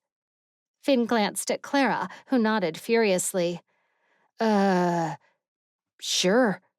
The queen beamed. Then let the ceremony begin, she announced, summoning one of her fey guards. He approached and bowed before her. Ember, take Finn to Glimmer. He needs to be ready for the banquet tonight. Ember's head snapped up, his eyes wide. A banquet? He turned to Finn, looking him up and down. For him? The queen's eyes narrowed. Are you making me repeat myself? She asked sharply. Ember quickly bowed. Of course not, Your Majesty. I was just wondering if Oberon has been notified? What does Oberon have to do with any of this? Clara snapped, her tone sharp. Finn could sense Ember's concern. It was clear Oberon harbored feelings for Clara, but Finn's intentions were purely to get the Nocturnia plant and leave, not to step into any romantic entanglements. However, he couldn't voice these thoughts, especially not in front of the Queen. She was being so accommodating. Why are you still standing here? Clara asked, placing a hand on her hip, fixing Ember with a stern gaze. Do as the Queen says. Tell Glimmer to make Finn the most handsome groom she's ever prepared. Finn's eyes widened in shock. Wait, what? He stammered, his voice lodging in his throat. Did you say groom? Rapunzel. Rapunzel rolled her lips inward with a frown as she tried to enter her captor's mind. The Fae walked with an air of confidence and grace, holding Rapunzel's arm in a death grip. His mind was like a vice. Each time Rapunzel tried to slip inside, she was faced with another wall. Finally, she gave up, looking around the colorful forest instead. The air was different in that place. She inhaled the sickly, sweet aroma of all the wild foliage, and it seemed to stick to the back of her throat like pollen. Elegant wildflowers swayed in the breeze, while tall ancient sycamore trees stood like wise giants on either side of the narrow path. Rapunzel could not enter the Fae's mind, but she could read his body language all too well. His ears pricked at the rustling from a currant bush to the left. His fingers twitched against her arm at the shriek of an eagle in the distance, and his breaths quickened when a snake dropped from a branch above them. It coiled up and hissed, its slitted eyes zoned in on the Fae. They halted. The Fae whispered in a language that Rapunzel did not recognize, causing the snake's eyes to roll back and close before it rested its head on its coiled body, promptly falling asleep. They moved on. Rapunzel found it fascinating, thinking that perhaps fairies were so rooted in nature it made them immune to strangers invading their minds. After all, it was clear that this mysterious realm was fully controlled by the fairies. The path was marked by a small trail of worn grass and loose gravel. It wove between the giant trees, and each turn branched off an even narrower path. Small, elaborate signs were pinned to the trunks, offering directions or place names. At least Rapunzel supposed that's what they were. She could not decipher the cursive writing. The sun began to dip below the treetops and scatter in beads of light across the woodland. It drenched the scene in a warm glow, and if Rapunzel had not been so preoccupied with ideas for an escape plan, she would have thought that this place might just be the most beautiful prison. They rounded a corner, and the tree growth was thicker now. They stopped in front of a tall gate framed with a floral archway. The Fae glanced at Rapunzel. Even the lowest of our society deserve to see beauty in their surroundings. Both of Rapunzel's brows lifted at the statement, wondering just what made fairies think they were superior to everyone else. But before she could make a remark, the gates opened soundlessly, and they were walking again. Rapunzel staggered forward, grimacing at the ache in her arm that the Fae still had in his grasp. They walked by what could only be described as human-sized bird cages. The bars were white and ornate, forming a dome at the top. Climbing plants wound around them, with large wildflowers adorning each cage. It was difficult to see the inhabitants. This is your stop, the Fae announced, opening the one on the end. Rapunzel gave him one last look. Please, notify Millie that I would like to speak with her. It is not much to ask. Without responding, the face shoved Rapunzel inside and closed the door behind her with a surprising clang before disappearing from view. Grumbling to herself, Rapunzel rubbed the red marks on her bicep and looked around. As far as prisons went, this one was not the worst Rapunzel had seen. A pretty hammock made of tree vines hung in the corner, and a little wooden bookcase sat to the side, full of leather-bound tomes. She crouched and ran her index finger along the spines, but was disappointed to discover that these books were not written in their common language. She swiveled on the spot to catch sight of what she presumed to be a toilet. It was a bucket with an elaborately carved wooden seat over it, complete with armrests. She chuckled to herself at the irony of her prison being nicer than her usual dwelling. A small table laden with fresh fruit and nuts drew her attention. She helped herself, her stomach groaning with pleasure as she devoured a mango. The rich, sweet flavor had her mouth watering for more. But just as she reached for another one, a voice to her right made her pause. "You'll want to be careful with those. They'll make your stomach angry and you'll regret it." Rapunzel wiped her mouth and hurried to the side. She grabbed the bars and squinted through the foliage, trying to see the owner of the voice. "What are you in here for?" Rapunzel asked. "I longed for a retreat," the voice responded in a sarcastic drawl. "Show yourself," Rapunzel demanded, hating not knowing what was around her, who was around her. There was a sigh and a flash of movement through the leaves. Rapunzel caught sight of a glittering wing. "I don't take orders from the likes of you." The bars clanged in a way that made Rapunzel think the fairy had grabbed them. Sure enough, when she looked down, 2 small hands were curled around the bars. "Wow, such a big ruckus from such a small fairy," Rapunzel teased, the tension ebbing away. The fairy scowled, gripping the bars. "You do not want to get on the wrong side of me. You have no idea what I'm capable of." Rapunzel folded her arms. "What is your name, menacing creature?" There was a moment of silence, and Rapunzel imagined her mysterious prison mate to be considering whether to tell the truth or not. Finally, she uttered one word. "Tinker Bell." Rapunzel rested her hands on her hips. "Well, that's cute. I bet your friends call you Tinkle," she said with a soft laugh. "I don't need friends," the fairy said with a steely expression. "They only get in my way." Rapunzel eyed the peculiar fairy through the foliage. "Let me guess. You betrayed everyone who has ever cared about you." Tinker Bell cocked her head. "Sounds like you know the feeling." Rapunzel shrugged. "What can I say? Some of us are better off alone." "Tell it to someone who cares." Rapunzel laughed. She liked Tinkle's attitude, reminded her a lot of herself. "So, why did they lock you up?" Tinker Bell pouted. "I had a storehouse filled with artifacts, the dream catcher of Delphi, which could reveal the deepest desires of anyone who dared to gaze into its threads, and the mirror of Morpheus, which could trap a soul within its reflection, leaving the body an empty shell. A beautiful but terrifying thing, all of which took me years to collect. I refused to get rid of it, but since that was going against the Queen's orders, they locked me up here and destroyed my entire collection." Why would they do such a thing? Ever since the Queen's granddaughter returned from the Dreamworld, the Queen has issued for the entire land to be cleansed of its darkness. They have done away with everything connected to that realm. Rapunzel tapped a finger to her lips.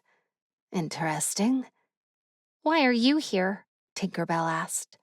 "I came to find a nocturnia plant," Rapunzel said simply. Tinker Bell's eyes narrowed in suspicion. "And why would you need such a rare and dangerous plant?" she asked, her tone laced with curiosity and a hint of caution.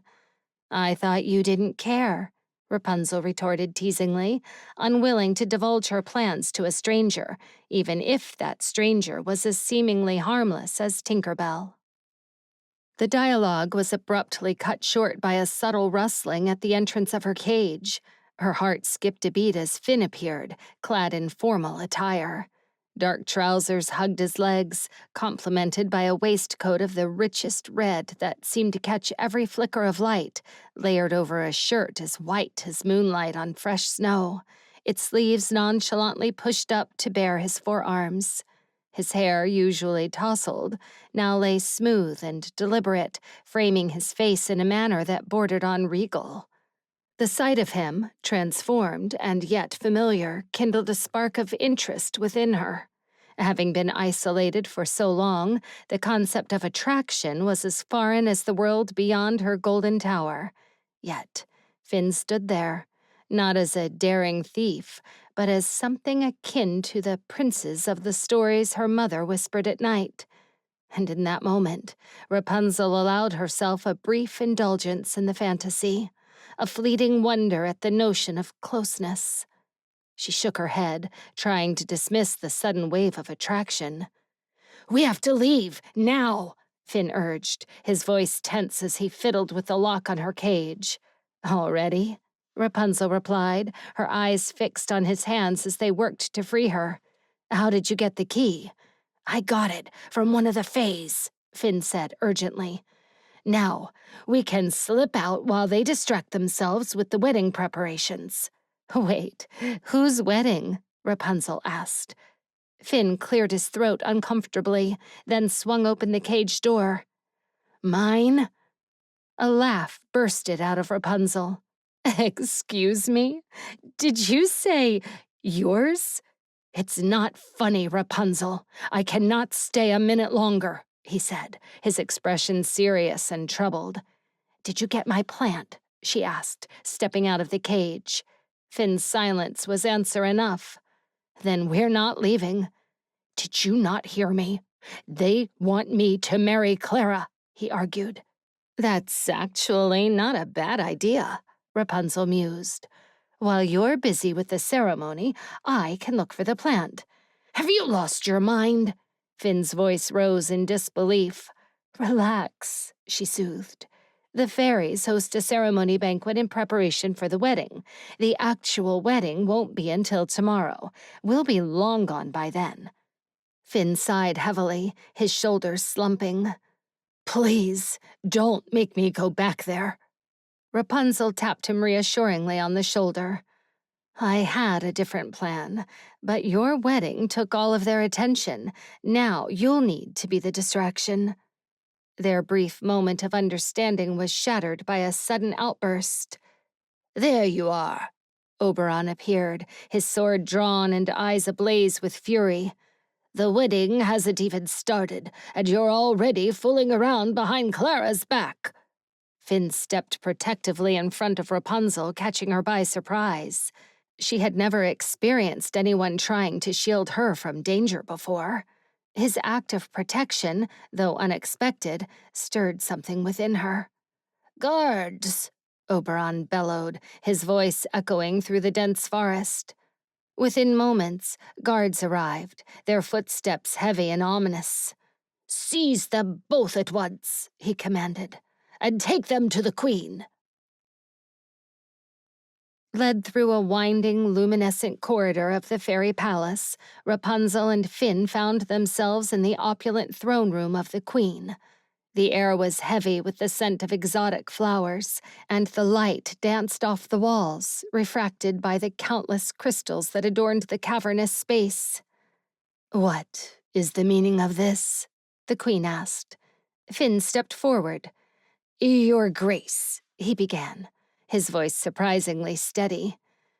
"Rapunzel is my sister. I could not imagine celebrating my wedding without my only family by my side." The Queen's piercing gaze shifted to Rapunzel, her expression one of disdain. "Is that so? And what makes you think we would allow you to wander freely in our realm after you've stolen from us? Not to mention, the darkness inside you is a danger to us all." Rapunzel's jaw tightened, but she met the Queen's gaze unflinchingly. I am here to support my brother, not to cause trouble." The queen, with a commanding presence, regarded them with piercing eyes. After a moment that seemed like an eternity, her lips curled into a smile, though it didn't quite reach her eyes. "Very well," she conceded. "But after my fairies are done preparing her for the event, she must be caged once more. Even at the banquet, she will be under lock and key. We cannot have such a threat roaming free among us." Finn's hands clenched at his sides, the muscles in his jaw twitching. He forced himself to nod. "Thank you, Your Grace," he said, his voice tight. The queen's gaze remained fixed on Rapunzel, her eyes narrowed. "Remember," she said softly, "one wrong move, and I will not hesitate to end you." Rapunzel held her head high. "I understand," she replied, her voice steady. "I will not give you a reason to." The queen's smile widened, but it was devoid of warmth. "See that you don't," she said, waving her hand dismissively. "Guards, take her away."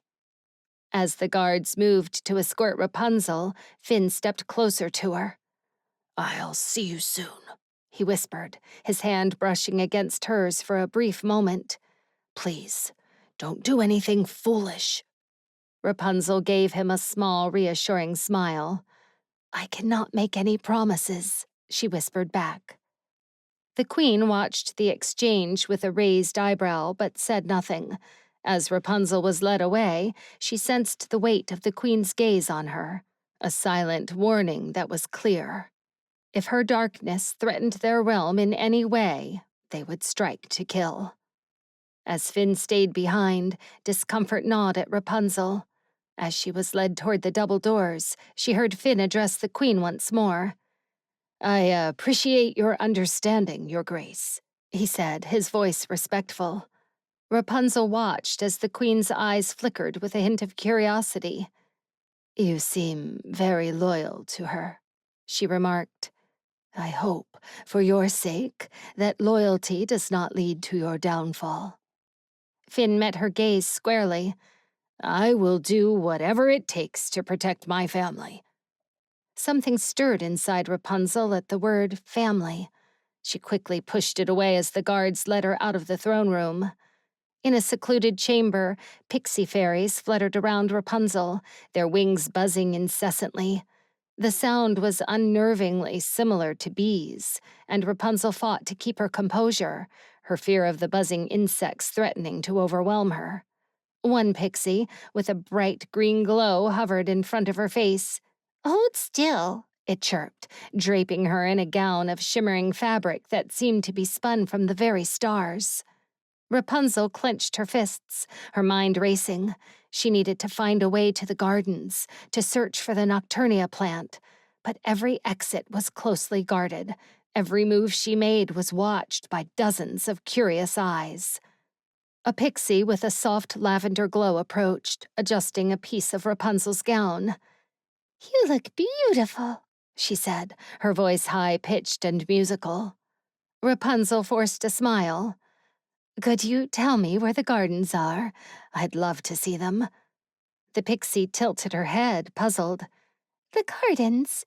They are for the queen's eyes only." Rapunzel's heart sank. "Of course. It's just that I've heard they are magnificent." The pixie fluttered her wings. "They are, but you mustn't go anywhere unless escorted." As the pixies continued their work, Rapunzel's mind churned with thoughts of escape. She exchanged a look with herself in the mirror. She needed a plan, and she needed it fast. Finally, adorned in a dress that made her shine like the moon on a starless night, Rapunzel was guided back to the banquet. The outdoor setting was breathtaking. A symphony of colors and lights. Tables laden with exotic fruits and glistening delicacies stretched as far as the eye could see, each one illuminated by softly glowing lanterns that hung from the branches of ancient towering trees. Music filled the air, a melody so enchanting that it seemed to weave through the very soul. But the splendor of the banquet did nothing to ease Rapunzel's restlessness. She was placed inside a bird-like cage with intricate designs. As she settled into her confined space, her attention was drawn to the conversations around her, snippets of chatter and laughter floating through the air like the delicate petals of the blossoms that adorned the tables.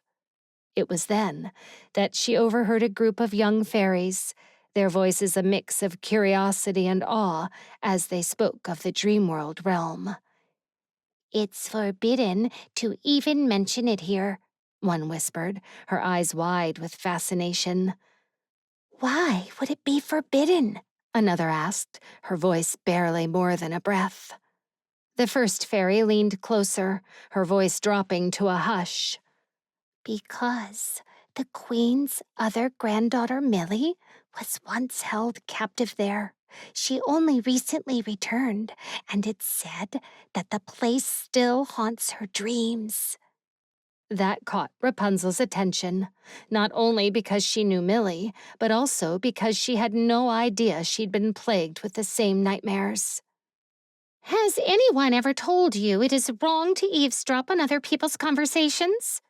Rapunzel would have recognized Millie's voice anywhere, even though they hadn't seen each other in over a decade. That fairy had been a part of Rapunzel's life alongside Aurora for most of her childhood. She turned around and crossed her arms. "I was beginning to think you wouldn't show." Millie rolled her eyes, smoothing down her black dress. "It is my sister's wedding banquet." "You and I both know you did not come here for her. She is dreadful." "I see you've had the pleasure of meeting her." Millie flashed a sarcastic grin. "Had I known you had to grow up with her, I probably would have been a lot nicer to you."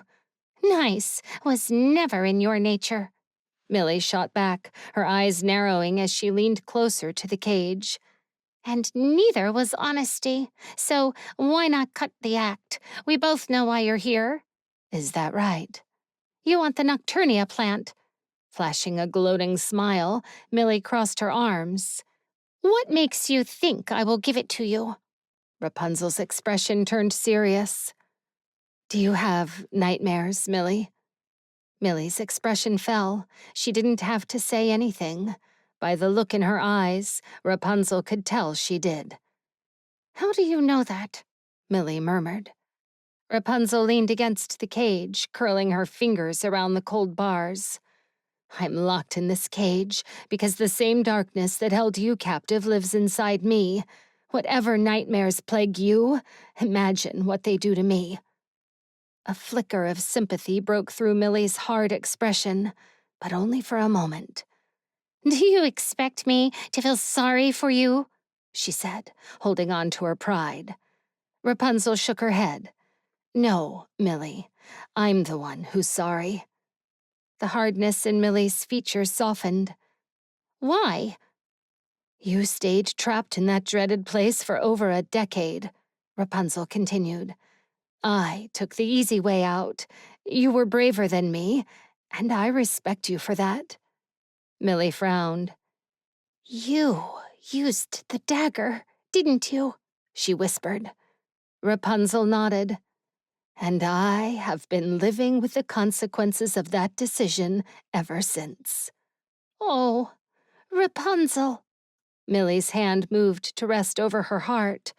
Rapunzel's eyes fell to the floor. She hated the look of pity Millie was giving her now. "Would you happen to know where that dagger is?" Millie shook her head. "I kept that dagger at my side for over a decade. It was very tempting to use it as an escape from that wretched realm, but I haven't seen it since." Rapunzel lifted her eyes to meet Millie's again. "What made you decide against it?" Millie let out a chuckle as she motioned toward the cage between them. "Trust me, my family would not have spared me had I returned with that darkness inside me. Our lands are more sensitive than most. They would have disowned me." Rapunzel scanned their surroundings, the beauty of the place juxtaposed with the sense of confinement it emanated. Perhaps that wouldn't have been the worst thing. This place may be beautiful, but it's still a prison. Finn! Clara's cheerful glee jolted Rapunzel back. She turned to find Finn entering the grand hall looking like the epitome of a prince. But his composure broke as soon as Clara threw her arms around his neck. He stiffened and almost lost his balance. "Why is your sister so clingy?" Rapunzel grumbled under her breath. Millie's lips stretched into an amused smirk. "Is that a tone of jealousy I'm detecting?" "Jealousy?" Rapunzel scoffed. "Has a decade trapped in the dream world made you lose your mind?" Millie threw her head back and cackled. "Oh, Rapunzel, you may not think so, but you have always worn your heart on your sleeve." Rapunzel crossed her arms, feeling the firmness against her chest. "My heart is cold as ice, and it will remain that way." "There you are!"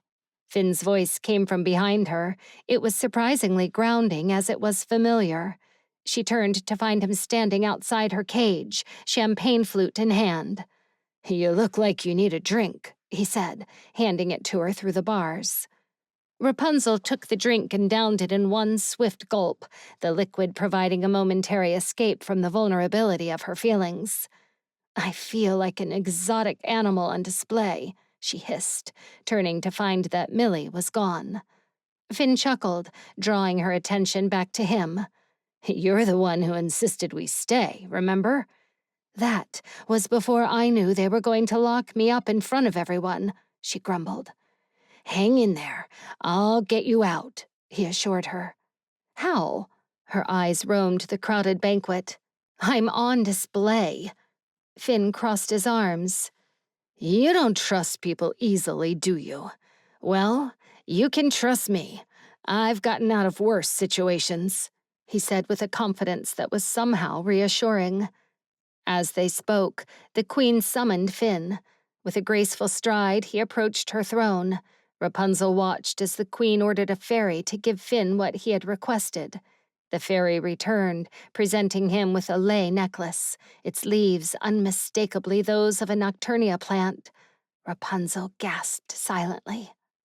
Her gaze swept the area, noting the Fae guards stationed in every direction, their eyes fixed on Finn as if anticipating the Queen's command to strike at the slightest hint of treachery. A strange sense of protectiveness welled up within Rapunzel, a feeling that took her by surprise. It was then that Finn stepped forward with a confident smile. "Your Grace," he began, bowing deeply to the Queen. "If it pleases you, I would like to entertain you and your court with an illusionist show." The Queen's eyebrow arched. "An illusionist show, you say? And what would this entail?" Finn gestured toward Rapunzel. "I request that my sister Rapunzel be part of my act. I assure you, it will be a performance unlike any you have seen before." The Queen's eyes narrowed as she considered his proposal.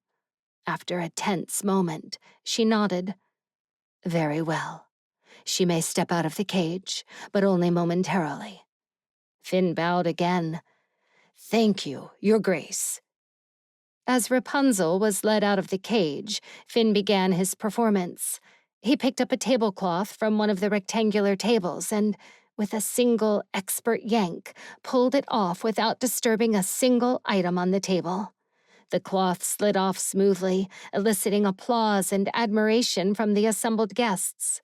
Rapunzel couldn't help but admit to herself that Finn's sleight of hand was indeed impressive.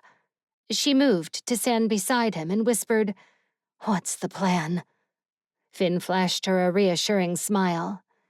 "Just follow my lead," he murmured. Turning back to the audience, Finn raised his voice.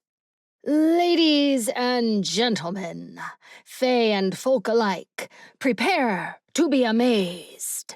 For my next illusion, I will need the assistance of this lovely dark angel."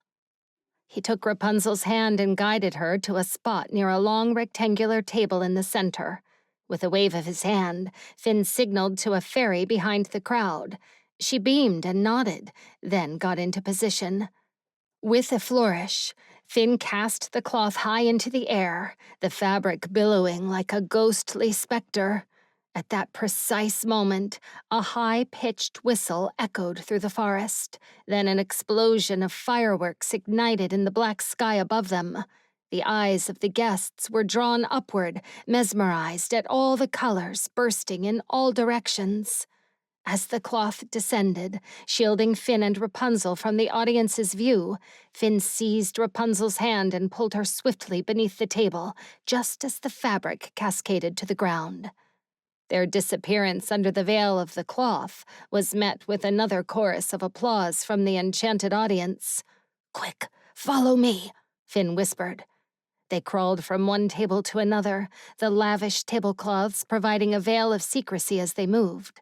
Their hands and knees shuffled silently on the soft earth as fireworks continued to echo through the forest. Finally, reaching the edge of the party, Finn glanced back to ensure no eyes had caught on to them. They were all still watching the beautiful array of colors painting the sky. "Run!" he urged, and they broke into a sprint, their feet pounding against the forest floor as they wove through the ancient trees. But their escape was short-lived. Oberon caught up with them, his hand latching onto the lei necklace around Finn's neck, yanking him backward with a force that threatened to topple them both. Rapunzel gripped Finn's arm and pulled against Oberon's strength. The necklace tightened around Finn's neck, a cruel noose threatening to steal his breath away. With a swift, decisive motion, she tore the necklace apart, the force sending Oberon staggering backward with the momentum. The Nocturnia leaves scattered to the ground. "Wait!" Finn called out, trying to reclaim the necklace, but Rapunzel's grasp was firm on his arm. "Forget it," she urged. "Just run." They dashed toward the waterfall, the sound of rushing water overtaking their senses. But as they neared the water's edge, Millie's voice pierced through the chaos. Rapunzel halted and looked around, searching for her. "You came all this way for a Nocturnia plant, and you plan to leave empty-handed?" Millie finally came into view, her voice tinged with a blend of amusement. "Here!" She tossed a bag to Rapunzel. Finn leapt into the water. "Rapunzel, come on!" he urged, his voice barely audible over the roar of the waterfall and the pounding of her heart. Rapunzel gave Millie a grateful nod. "Thank you." "We may have had our differences, but—" Millie's voice was soft, genuine. "I wouldn't wish those night terrors on anyone, not even you." "Rapunzel, let's go!" Finn called out again. With a nod to Millie, Rapunzel plunged into the water. They swam through the hidden underwater tunnel, the current guiding them to the other side. Together, they emerged, gasping for air. Dripping wet and shivering from the cold, they climbed onto the bank, the waterfall's mist creating a surreal veil around them. After Rapunzel got out of her ridiculous clothes, she slipped back into her leather clothes, as did Finn. She tossed a bag of gold coins at Finn's feet as she stood. "Thank you for your time." He looked at the coins, then at her. "Not so fast. I want to find Ella." "You didn't fulfill your end of the deal," she replied. "You got the plant." She swirled around with a small shrug.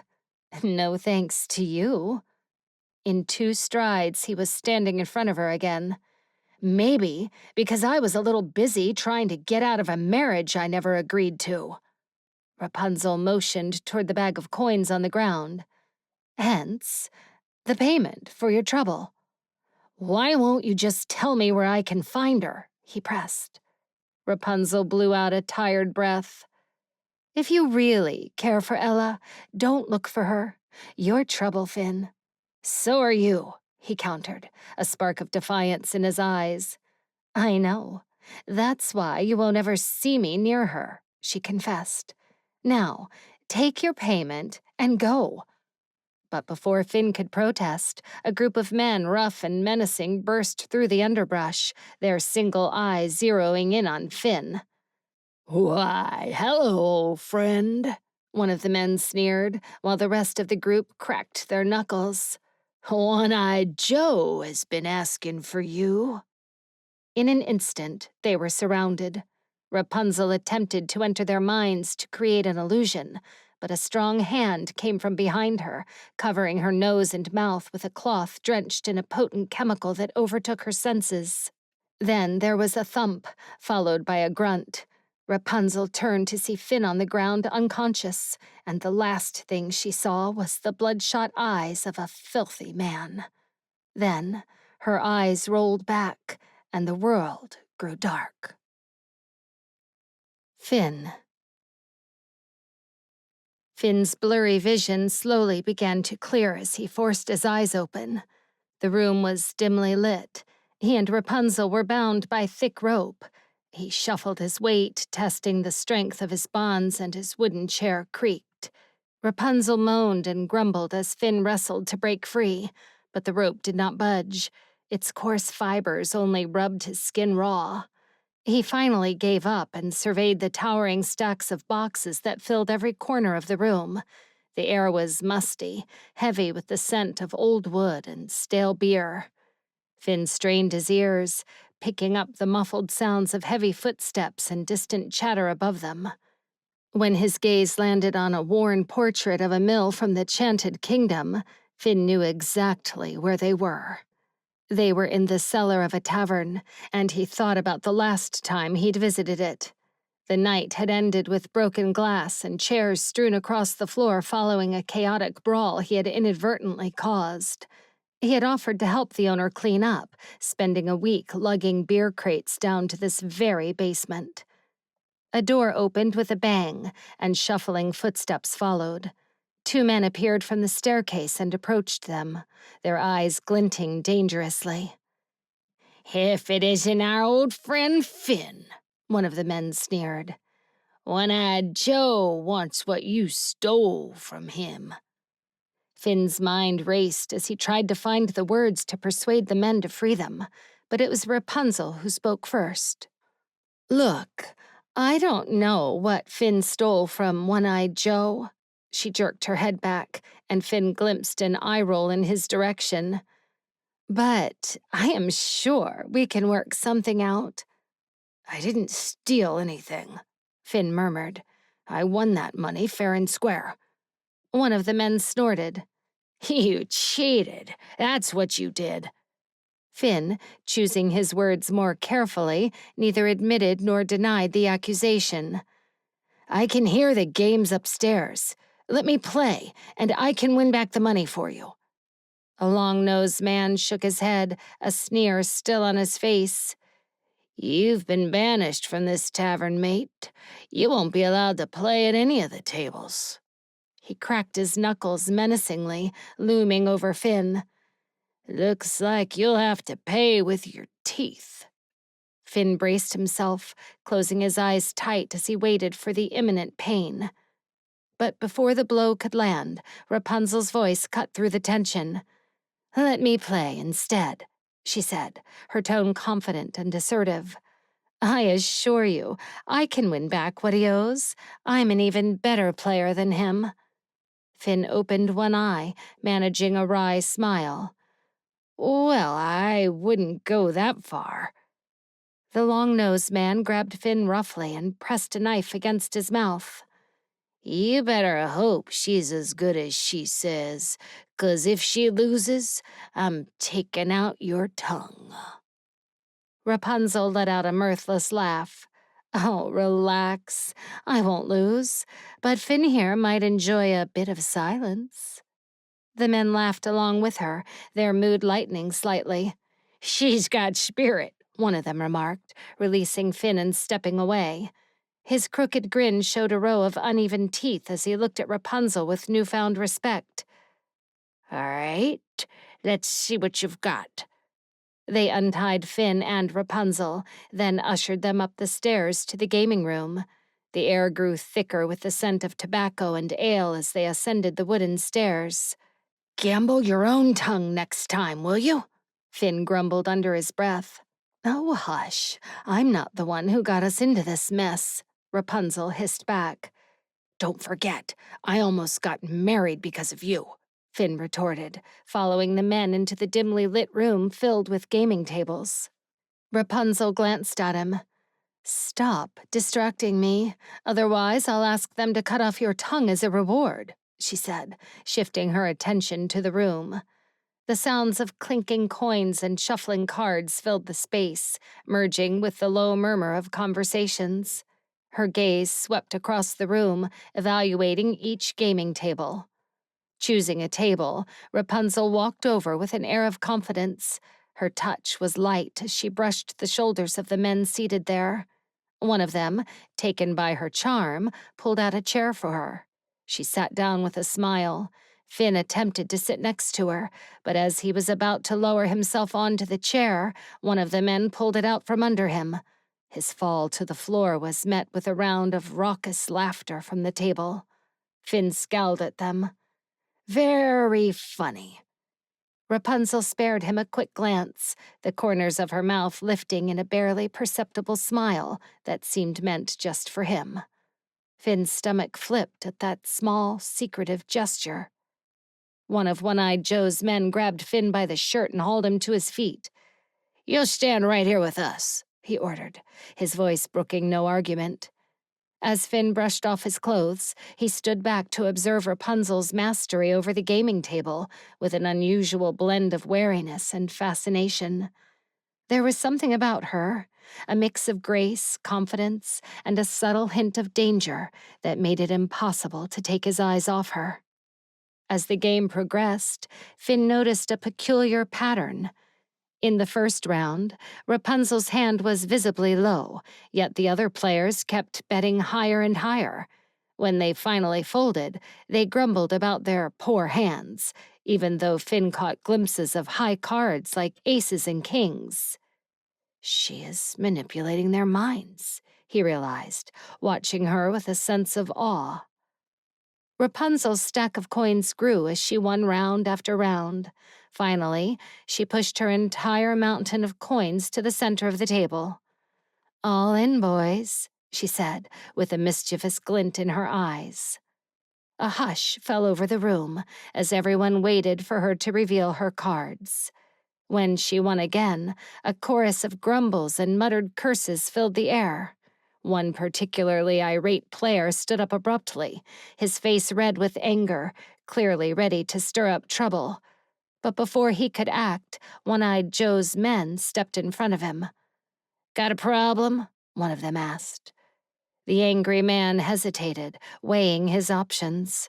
Finn knew from experience that a confrontation with One-Eyed Joe's men was not worth it. Reluctantly, the man backed down. Rapunzel stood up, beaming. "Drinks on me, everyone," she announced. The room cheered in response. Turning to One-Eyed Joe's men, she gestured to the pile of coins on the table. "There you have it," she said. "I trust this is more than enough to pay back Finn's debt."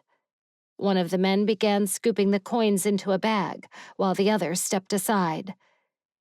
"You're free to go," he said to her. "Thank you," she replied with a grateful nod. As Finn tried to follow, the man grabbed him.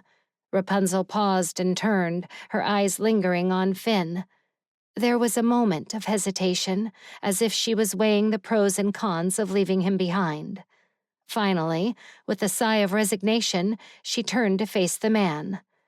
"As tempting as it is to leave this one behind, I need him to come with me." "What do you need him for?" the man asked, his grip still firm on Finn's shirt. "I'll need to cross the ogres," she said, her hand gently coaxing the man to release his grip. "He'll make good live bait." The man laughed, a deep, hearty sound, then pushed Finn toward Rapunzel. "In that case, I'm glad to hand him over." Rapunzel gave a grateful smile. "Thank you," she said, then turned to Finn. "Let's go, live bait." Outside, Finn sucked in the fresh air and a flood of relief washed over him. Then he turned to Rapunzel, grinning. That was amazing. I've never seen anyone manipulate the mind like that. How did you do it? Rapunzel gave him a knowing look. And show you my winning hand? Come on, Finn. You can't possibly think I'm that gullible. There is no winning hand when we're on the same side, Finn countered. But then his smile faltered. We are on the same side, aren't we? She seemed to ponder this for a moment.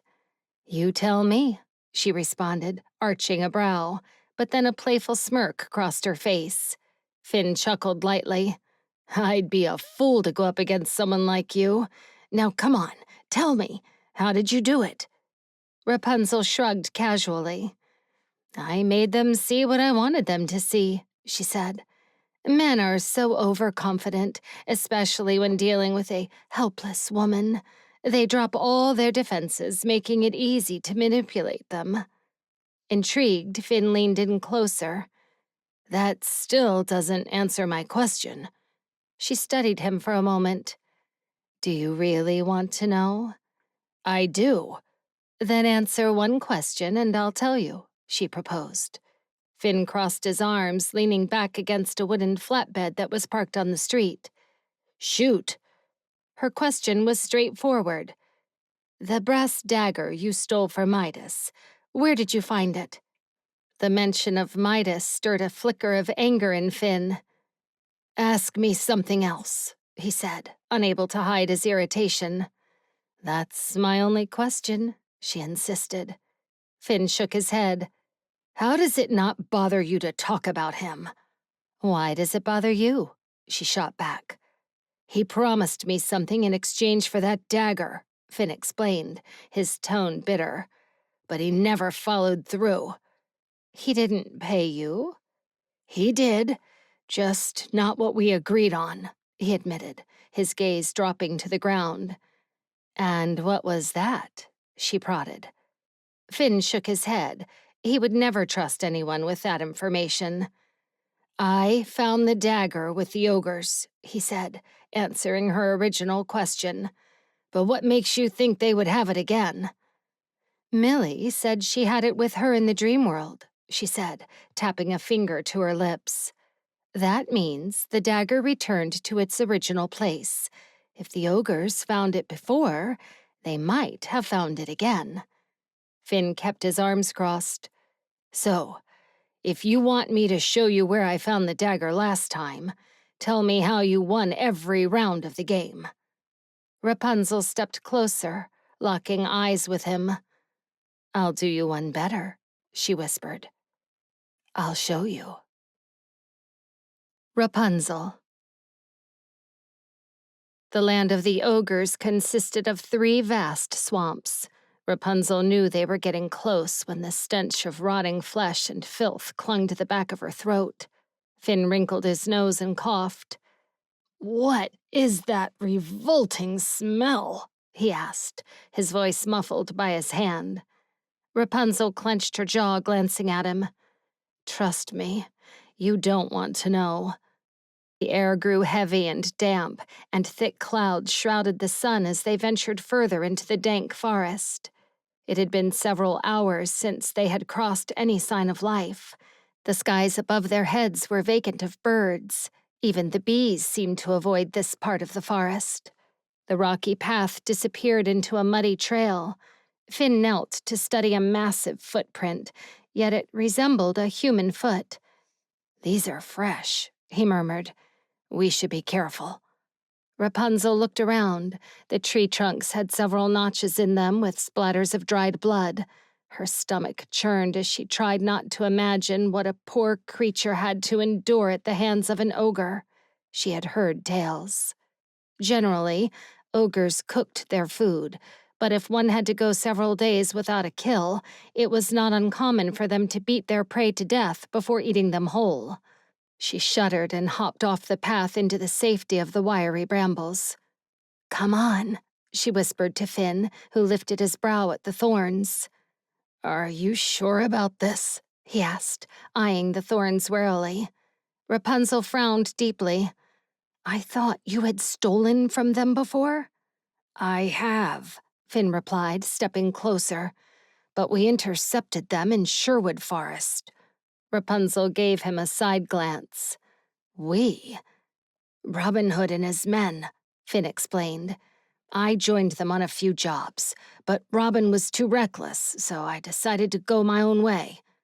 He stepped forward, only to find his foot stuck in some goo on the ground. Grunting in frustration, he looked at Rapunzel.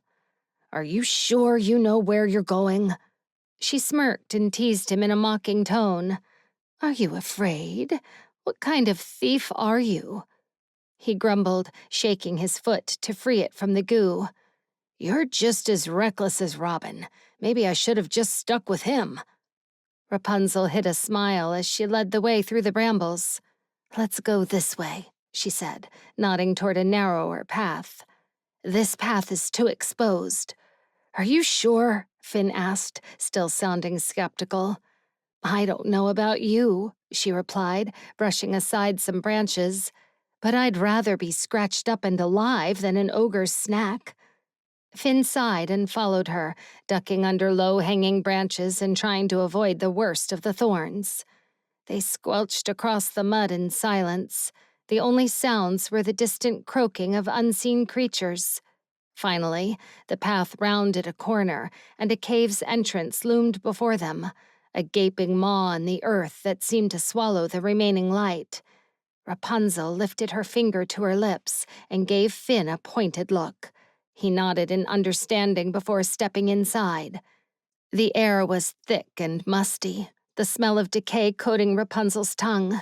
She strained her eyes in the darkness, bracing for a confrontation. It was so dark, they had to feel their way inside, dragging their palms across the slimy walls. Rapunzel did not want to guess what the slime was. A slap of cold wind whipped her hair back as they ventured deeper into the cave. The chill rushed down Rapunzel's spine, and she shuddered. Suddenly, a protective hand pressed on her back. Finn's touch sent a warm shiver down her spine, and his hot breath tickled her neck as he whispered in her ear, Are you all right? The warmth of his hand made her feel both safe and unsettled, a strange mix of comfort and distraction. She shrugged his hand off her and pushed forward with a scowl. But she was glad it was dark. No amount of scowling and shrugging could hide the burning in her cheeks. She was certain that her face was beet red. She focused on the task at hand, aware that one misstep could be their last. But the lingering warmth from Finn's touch stayed with her, making her heart race in a way that both frightened and thrilled her. The cave opened out into a room. A pool of water sat motionless in the corner, but nestled within it were strange rocks that glowed, casting the room in an ominous green glow. It shed light on a cluttered mess. Broken furniture, tattered clothes, and unidentifiable objects lay scattered across the dirt floor. But there was no sign of the treasure they sought, nor of the ogres themselves. The latter revelation had Rapunzel releasing tension with a sigh. She relaxed her grip on the hilt of her knife. There's nothing of worth to us here, she whispered, turning to find him sifting through the cave with laser-like precision. She watched as he picked up a necklace, examined it briefly, and then tossed it aside. What are you looking for? She asked curiously. Finn picked up another necklace, examining it as intently as the last one. Just something, he said evasively, not meeting her eyes. Rapunzel frowned, her curiosity growing. You know, we're looking for a dagger, right? She reminded him. Finn's eyes flicked to hers for a brief moment before he looked away, continuing his search. I know, he replied, his voice tight. Just keep an eye out for anything unusual. The guilt of invading his thoughts pricked at her conscience, but her curiosity was relentless. She couldn't deny her burning desire to know what Finn was seeking with such careful attention. She reached out with her powers, hesitant, and brushed against the edges of his mind. She saw flashes of memories, but nothing clear enough to understand his focus. Suddenly, his thoughts vanished, and Rapunzel found herself in an empty, stark room alongside him. The space was barren, with no exits or features, just unending cobblestone walls enclosing them. She realized it was a mental construct, a void created by the mind, devoid of all but their presence. Finn faced her, a smirk tugging at the corners of his mouth, eyes gleaming with amusement. "Attempting to pry into my thoughts, are we?" he drawled, his voice carrying a mix of playfulness and firmness. Rapunzel tilted her head, irritation and intrigue swirling within her. She hadn't anticipated that Finn would possess barriers against her abilities. "How are you doing this?" Finn's arms folded across his chest, his smirk growing more pronounced.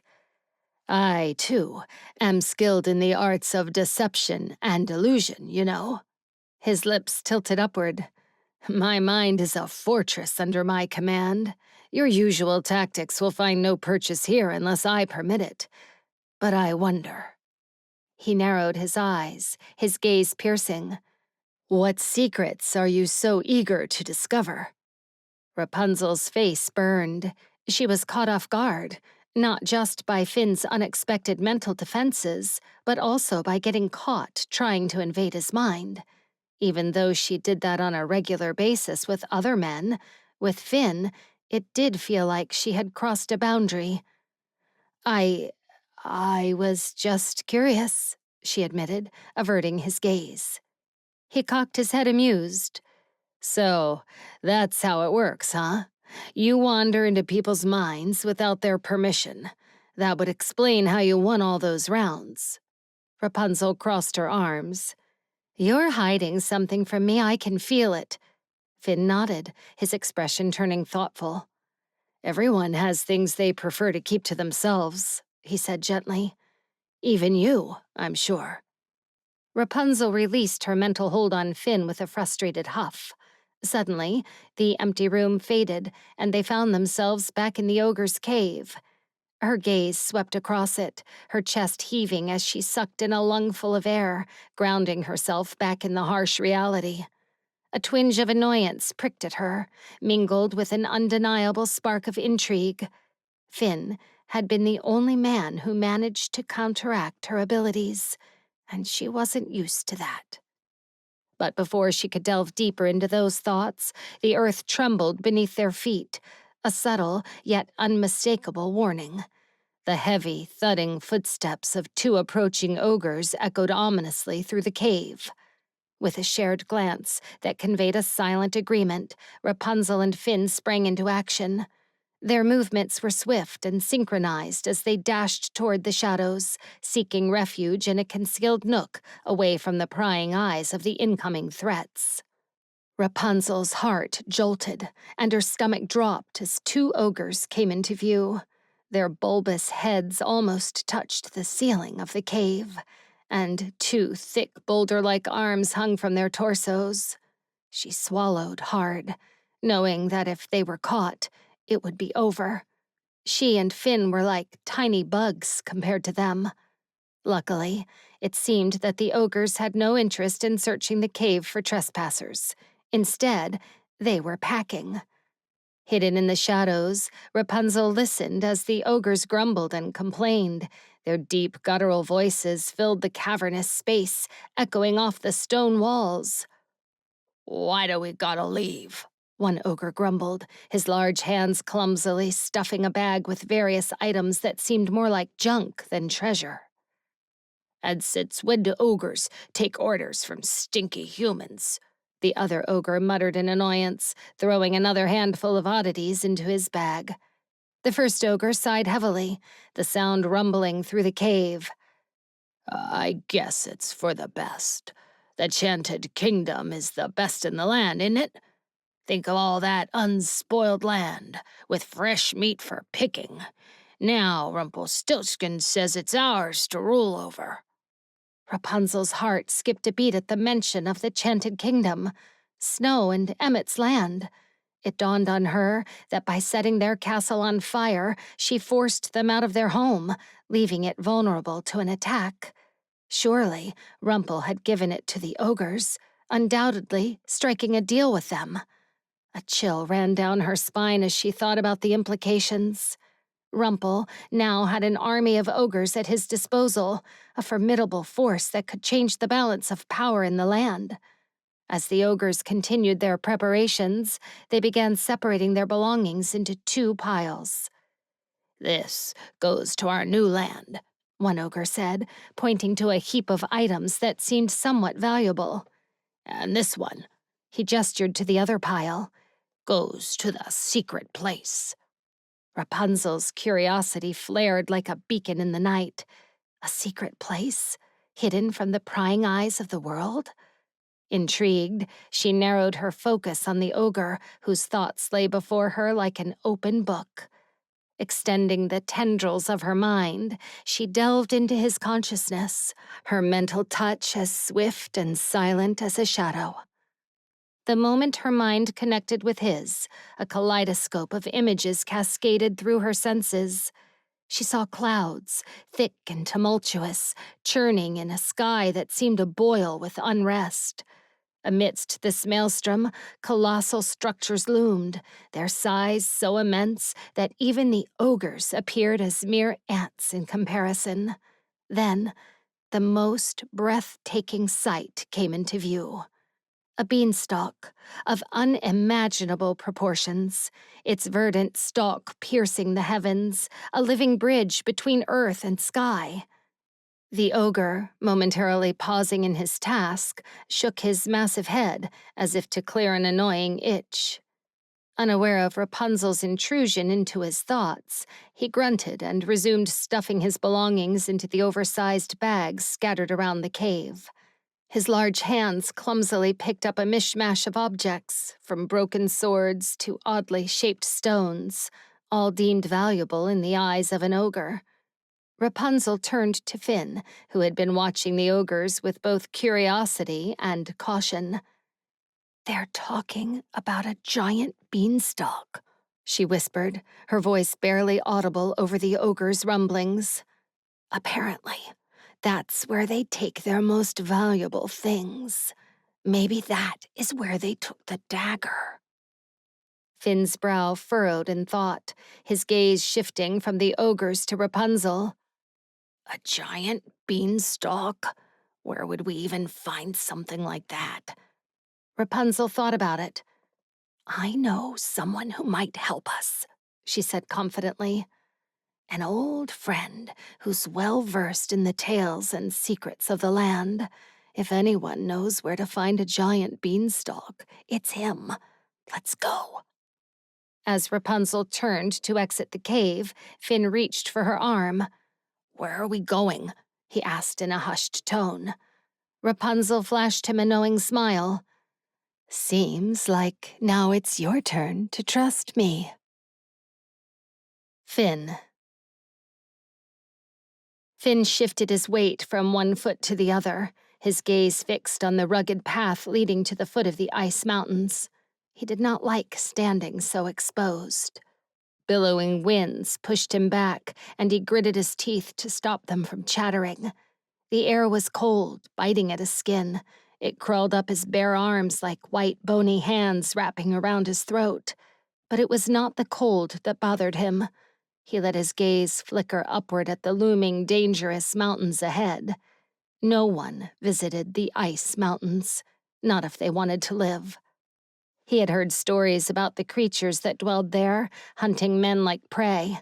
Finn's trust in Rapunzel was hanging on a bare thread. He shot her a glance.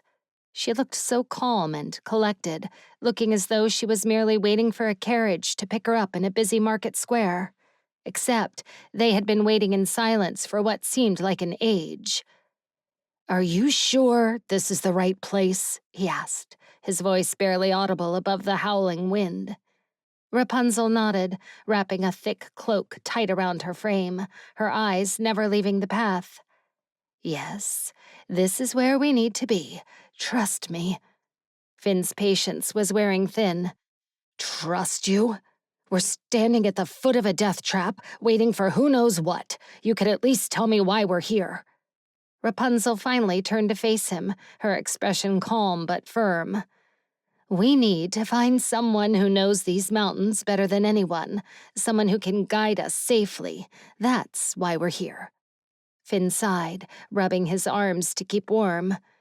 "And you think this guide is just going to show up out of the mist? Seems a bit far-fetched, don't you think?" Rapunzel's eyes sparkled with a hint of amusement. "Have a little faith, Finn. Sometimes things aren't as impossible as they seem." Finn grumbled, shifting his feet again. "I hope you're right. I'm not exactly thrilled about becoming a popsicle out here." Rapunzel's smile was small but reassuring. "We won't be out here for long, I promise." Just as Finn was about to retort, a figure emerged from the mist, and his stomach dropped. A mountain man, burly and imposing, with a look of aggression etched into his weathered face. As he approached them, his heavy boots crunched against the frosty ground. His eyes narrowed in suspicion. Though his body was painted white and had very little clothing to warm him, he did not seem bothered by the icy chill in the air. Finn tensed, preparing for a confrontation. The mountain men were known for their unfriendly demeanor, and this one seemed no different. He stopped just a few feet away, his stance defensive, as though ready to fight. Rapunzel boldly stepped forward and gently touched the man's arm. Finn lurched forward to grab Rapunzel back, but the man's expression transformed. The hardness in his eyes softened, and a smile spread across his face, completely opposite to the scowl he'd worn moments ago. "What is happening to him?" Finn muttered. "I'm manipulating his mind," she whispered back. "Right now, he's seeing two mountain women instead of us." Finn blinked, trying to process what he was witnessing. The mountain man, who had seemed so aggressive moments ago, now looked almost childlike in his happiness. "That's incredible." Rapunzel's smile widened. "It's about planting a thought, a suggestion. It's not just what they see, it's what they believe they're seeing," she said. "It's a delicate art." The mountain man, still under Rapunzel's influence, began to speak in a friendly, jovial tone, a complete turnaround from his initial hostility. "Tell me what a pair of succulent snowdrops are doing wandering so close to the ravine," he drawled, almost salivating. Finn looked at Rapunzel, relieved that she did not seem rattled by his inappropriate tone. "We were hunting, but the daft deer ran away before we could get it," Rapunzel said. "Now we're starving and looking for a big, strong man to help us back up the mountain." The mountain man's delighted smirk looked wildly out of place on his body that was covered in markings and old battle scars. He gestured toward a snow carriage at the foot of the mountain, speaking as if he were talking to old friends. "Come with me, and I will take good care of both of you." Finn watched the interaction, both fascinated and slightly unnerved by Rapunzel's ability. It was one thing when she talked about it, but witnessing it firsthand was something else entirely. He found himself wondering what else she was capable of. Standing awkwardly, Finn noticed the mountain man's eyes trailing over him in a way that made him distinctly uncomfortable. The man's gaze seemed to linger a bit too long on his chest. Turning slightly toward Rapunzel, he whispered, "What are you having me wear in his mind?" Rapunzel struggled to suppress a chuckle, her lips twitching with amusement. "You don't want to know." Finn frowned, not entirely sure he wanted to press further. The mountain man, still beaming, seemed entirely oblivious to Finn's discomfort. "Could you give us a ride to the top of the mountain?" Rapunzel asked the mountain man. The man nodded enthusiastically. "Sure, as long as your friend here sits at the front with me." Rapunzel slapped Finn's shoulder playfully. "My friend would love to." Finn shot her a glare. He didn't believe in hurting a woman, but if it were a quick death, perhaps it wouldn't be so bad. He followed the mountain man reluctantly toward the snow carriage, casting a wary glance at Rapunzel, who seemed far too pleased with herself. "I will make you pay for this," Finn muttered to her, his voice light enough to keep the mood friendly, but with a clear undertone. Rapunzel, clearly trying to hold back laughter, gracefully moved to sit in the back of the flatbed, leaving Finn to deal with the overly friendly mountain man in the front. As they journeyed up the mountain, Finn found himself squirming uncomfortably under the mountain man's attention. He kept his gaze fixed ahead, focusing on the snow-laden path and the breathtaking scenery, trying to distract himself from the awkwardness of it all. Eventually, they reached the summit of the mountain. A tall man with brown skin greeted them. He stood at the edge of the village, his broad shoulders draped in animal fur. Rapunzel, with a swift and graceful movement, jumped down from the carriage. Pulling off the hood of her cloak, she lowered herself to the ground, bowing at the man's feet. "Chief Tahiki," she greeted with a tone of deep respect. Chief Tahiki surveyed the scene, his eyes lingering on the mountain man for a moment. "Impressive," he said, his voice deep and resonant. "Your ability has evolved quite powerfully." Rapunzel remained still, her posture one of total deference. She was silent, her head bowed in a gesture of humility. Finn, who had seen her in many situations, was struck by her humble demeanor in front of the chief. It was a side of her he hadn't yet witnessed. As Chief Tahiki motioned for the mountain man to leave, Finn prepared to jump down from the carriage. But as he did so, he felt an unexpected squeeze on his butt cheek. Stumbling onto the snowy ground, he looked up just in time to see the mountain man giving him a wink before riding away. Finn's face grew hot as he quickly jumped to his feet and turned to face the chief. However, noticing that Rapunzel was still kneeling and had not moved, Finn hesitated. Unsure of the proper protocol, he wondered whether he was even allowed to address the chief without permission. After a moment, Finn joined Rapunzel on the ground, taking his place beside her. Following her lead, he remained silent, careful not to disrupt the reverence of the moment. As he knelt there, he wondered what other customs and traditions there were in that village. Chief Tahiki approached Rapunzel, his demeanor calm but authoritative. "What brings you here?" he asked, his voice echoing slightly in the crisp mountain air. Rapunzel rose gracefully to her feet, her expression serious. "I won't stay long. I simply seek information." The chief nodded and gestured for her to follow him. "Eyes on the ground," he said, leading the way through the village. As they walked, the atmosphere around them shifted. Villagers began to shout, "Death!" then rushed into their homes, slamming the door shut behind them. Finn noticed that Rapunzel kept her eyes fixed on the ground, her expression one of stoic acceptance. It dawned on him then that the villagers weren't simply shouting a warning or a curse. They were announcing Rapunzel's arrival, marking her presence with a word that carried fear and rejection. Each shout seemed to strike Rapunzel like a physical blow. Finn saw her wince, but she maintained her composure, continuing to trail behind the chief. A young girl, unaware of the tension, waved at Rapunzel and called out to her. The girl's mother gasped, then hurried to cover the girl's eyes with her hands before hurriedly carrying her inside. "Death!" the mother yelled to her neighbors before disappearing into her tent. The sight made Finn's heart sink. He looked at Rapunzel, seeing her in a new light, understanding a fraction of the burden she carried. Her strength in the face of such hostility was something he couldn't help but admire, even as it filled him with a sense of sorrow for what she must have endured. The shouts of death continued to echo through the village, each cry seeming to add weight to an invisible burden on Rapunzel's shoulder. Her steps grew heavy.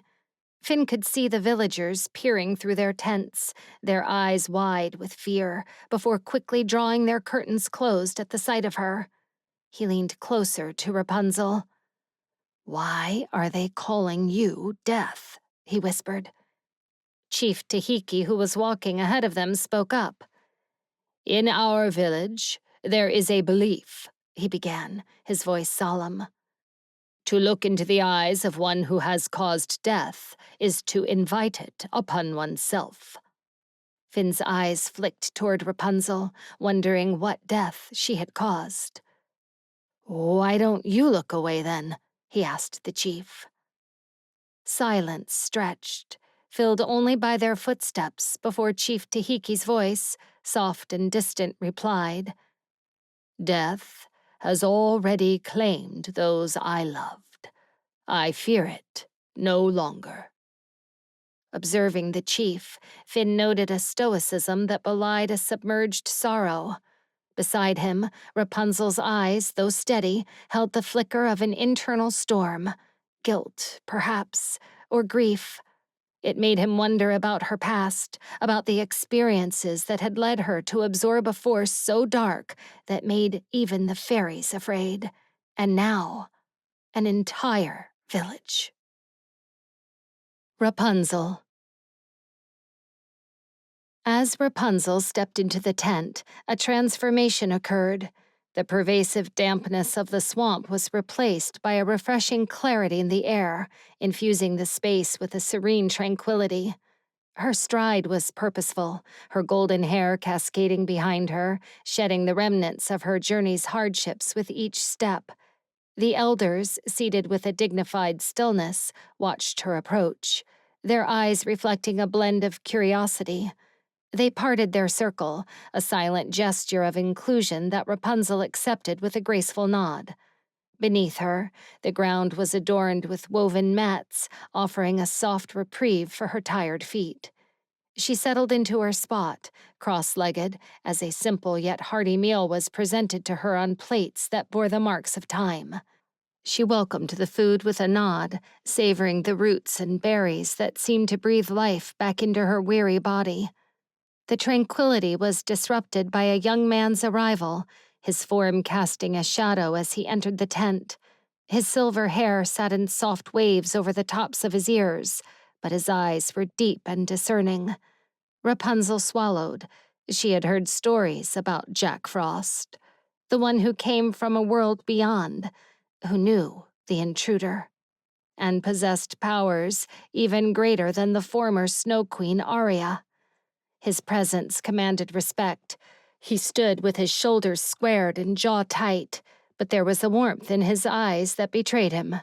His body seemed to radiate kindness, and it was that warmth that was almost enough to make Rapunzel want to get on her knees and spill out all of her secrets. She wondered if this was some kind of trick, another power he had developed while hidden away in the mountains. The fabric fluttered softly as the tent closed behind him, encapsulating them in a shared space once more. Chief Tahiki's subtle nod to Jack spoke of a deep bond, one of shared triumphs and struggles. She wondered what they looked like and sorely wanted to enter Jack's mind to explore his memories.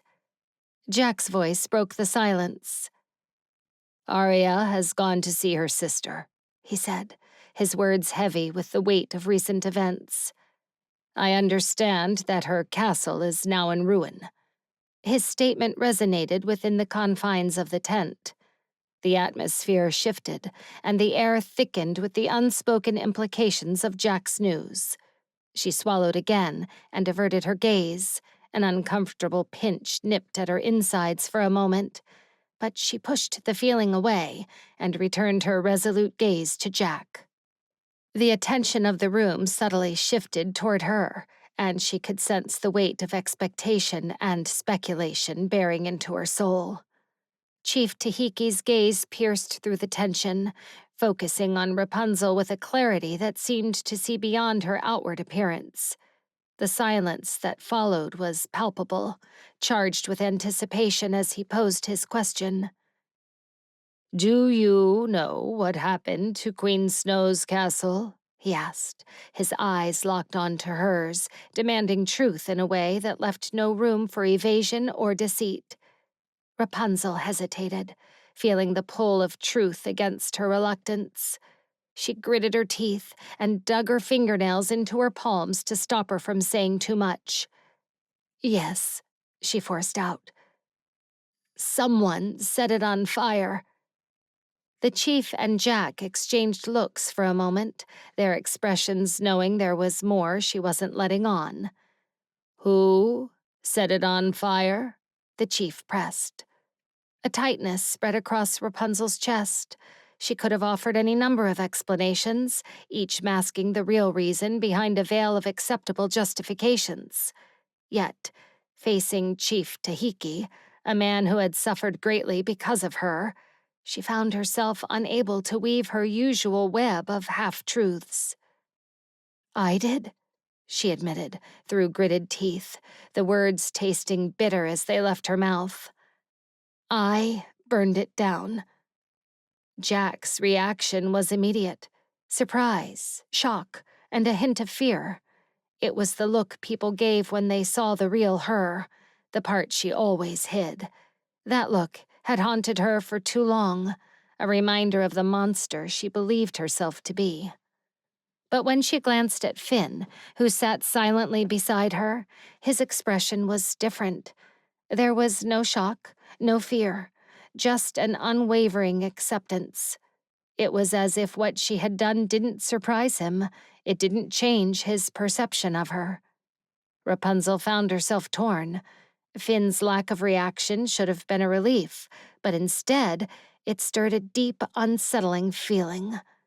Was it worse that he wasn't surprised? Did he expect such barbaric actions from her? She found herself wrestling with the thought. Finn's acceptance, devoid of judgment, made her question which was more difficult to bear, the shock and fear from others, or the calm acceptance of someone who seemed to understand her too well. "Why did you burn the castle down?" Chief Tahiki continued. Rapunzel tried to come up with a plausible lie to tell, not wanting to reveal that particular truth. It wasn't anyone's business why she did what she did. It was easier for them to believe she was a monster. She preferred it that way. It kept people from drawing too close.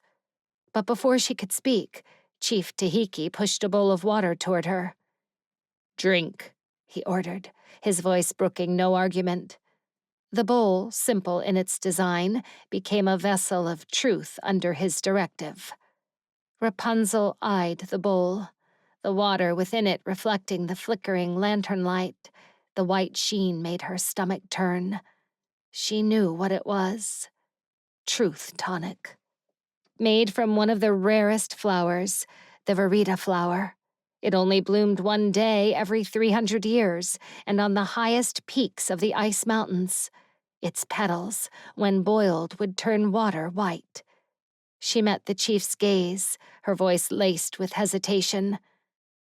"Is this truly necessary?" she asked, seeking any reprieve from the impending confession. The circle of elders watched in silence, their collective presence a reminder of the tribe's customs and the inevitability of her compliance. The chief's expression remained steadfast, a silent affirmation of the ritual's importance. With a resigned sigh, Rapunzel reached for the bowl, her fingers grazing its cool surface. She brought it to her lips, knowing that whatever she said next would be the truth, whether she liked it or not. "Good. Now let's try again." Chief Tahiki reached for the empty bowl and pulled it back. "Why did you burn the castle down?" "I did it to appease Rumple," Rapunzel admitted, her voice barely above a whisper. "He was going to take their baby, to collect a debt Emmett never paid." "So by burning down their castle, you forced them to relocate, weakening their kingdom, giving Rumple a wide window of opportunity to sweep in and take over their land." Rapunzel nodded, the weight of her confession making her feel even smaller. I know, Rumple. It was either their land or their child, so I gave him their land to keep their child safe. Why did you help them? Chief Tahiki pressed. Rapunzel clenched her jaw, struggling with the honesty that was being forced out of her. I care about Emmett, she said, her tone laced with a vulnerability she despised. In a romantic way? Finn cut in, drawing everyone's attention to him. At the sudden realization that he might have interrupted the ritual, he cleared his throat and sank back into his spot. No, not in a romantic way, Rapunzel said firmly, her defensiveness rising. We have history, yes, but I only wanted to help him. After all, he helped me when I needed it. Why didn't you tell him your true intentions? The chief continued, his questions unrelenting. My intentions are no one's business, Rapunzel snapped. Tension pulled at the corners of her mouth, and a dull ache spread across her forehead. The tonic was drawing out the truth from her mind, each question weighing heavily on her, and she had no control. Jack, who had been listening quietly, leaned forward. Though I do not condone your actions, I see they were from a place of love. Arya, my wife, did many bad things in order to protect those she loved. This is not an easy burden to bear. Rapunzel's gaze hardened. Do not mistake what I did for Emmett with me being a good person. I'm not, she declared with a cold certainty. She wasn't good. She was a product of the Dreamworld's dark gift, and no amount of resistance could change that. It was a darkness that influenced her desires, magnified her selfishness, and ultimately defined her actions. She had fought against it for years, resisting its pull, trying to prove she was more than the darkness that sought to define her. But the battle was exhausting, and eventually she stopped fighting, stopped resisting. She embraced the darkness, accepting it as an integral part of who she was, becoming an adversary to nearly everyone she encountered. In that moment, surrounded by those who sought to understand her, Rapunzel bore an overwhelming sense of isolation, a realization that her path was one she would have to walk alone. Chief Tahiki must have noticed her discomfort, because he leaned back and clasped his hands together. He let out a long breath like a hum. Then he gestured toward the remaining food between them. Please eat. Telling the truth is exhausting, and you need to rebuild your strength. Jack is the only one who knows where to find the information you seek. He will help you find what you need. Rapunzel nodded, offering a quiet, "Thank you," in response. She was grateful that the interrogation was over. Finn stood, indicating his intention to accompany her. However, Chief Tahiki quickly addressed him. You're not permitted to go with her. If you wish to join, you'll have to drink from the tonic as well. Finn considered the bowl of water briefly, weighing his options. After a moment, he waved off the offer and turned to Rapunzel. I'll find a place to freshen up while I wait for you. Rapunzel frowned, wondering what Finn was hiding. The tendrils of her mind began to creep forward, but halted at the reminder that Finn's mind was impenetrable, which was maddening. But then a sleepiness washed over her, overshadowing her curiosity. Rapunzel left with Jack, heading toward a secluded part of the village. They arrived at a serene lake where Jack showed her a small door hidden within a tree. It led to an underground room, a secret place that, according to Jack, Arya preferred. Arya doesn't like tents. They don't offer enough protection, Jack explained as he guided her through the dimly lit passage. Rapunzel nodded in agreement. Arya is smart, she commented, appreciating the strategic mindset. She is also scarred, Jack added. Aren't we all? Rapunzel quipped back with a slight smile. Rapunzel had heard stories of the Snow Queen and her reign, of the eternal winters she brought upon her enemies. Such tales had always intrigued Rapunzel. She'd always respected strong women. Arya sounded like someone Rapunzel would admire. She followed Jack into a small room that looked like a study. It was a small nook with a carved wooden chair surrounded by old books. Jack lit a candle. The reflection of its flame danced around the walls. "Where did you get all of these books?" Rapunzel asked, scanning the tomes in wonder. "They belonged to my grandfather," Jack replied, not moving his focus away from the books. "What information are you seeking?" "I need to find a beanstalk, and I need to know what it would take to climb one." "I'm supposing you are not talking about a regular beanstalk," Jack said, looking up to give Rapunzel another one of his piercing stares. Rapunzel smiled. "Right." Jack rummaged through his grandfather's journals, his fingers flipping through pages filled with ancient knowledge and secrets. Finally, he found what they were looking for: a map with an X marking a specific location. Rapunzel leaned over to get a better look at the map. She assumed the X marked not only the spot of the beanstalk, but likely the location where the dagger was hidden. "Your grandfather seems to have been a very studious man," Rapunzel noted, flipping through a random journal. "He was obsessed," Jack admitted. "That tends to happen when people allow the darkness within them to take the reins." Rapunzel lifted her gaze to Jack. "What do you know about darkness?" "All I know is that darkness only wins if we feed it to the point that there is nothing good left." "I'm afraid it's too late for me." She pressed her mouth shut, hating that the truth was still spilling out of her. Jack's eyes softened. "It's only too late if you stop fighting against it. Have you stopped fighting?" The question took Rapunzel aback, and at first she was not sure what to say, but the last dregs of the truth tonic forced out a reply that surprised her. "No." Jack smiled and gave a look that spoke 1,000 words of wisdom. "Well then, perhaps it is not too late for you after all." Rapunzel wanted to argue, but she was afraid that if she spoke again, she would end up agreeing with him. After all, no matter how much she wanted to believe she had given herself over fully to the darkness, deep down, she couldn't deny there was still a small spark of hope that maybe, just maybe, she wasn't too far gone yet.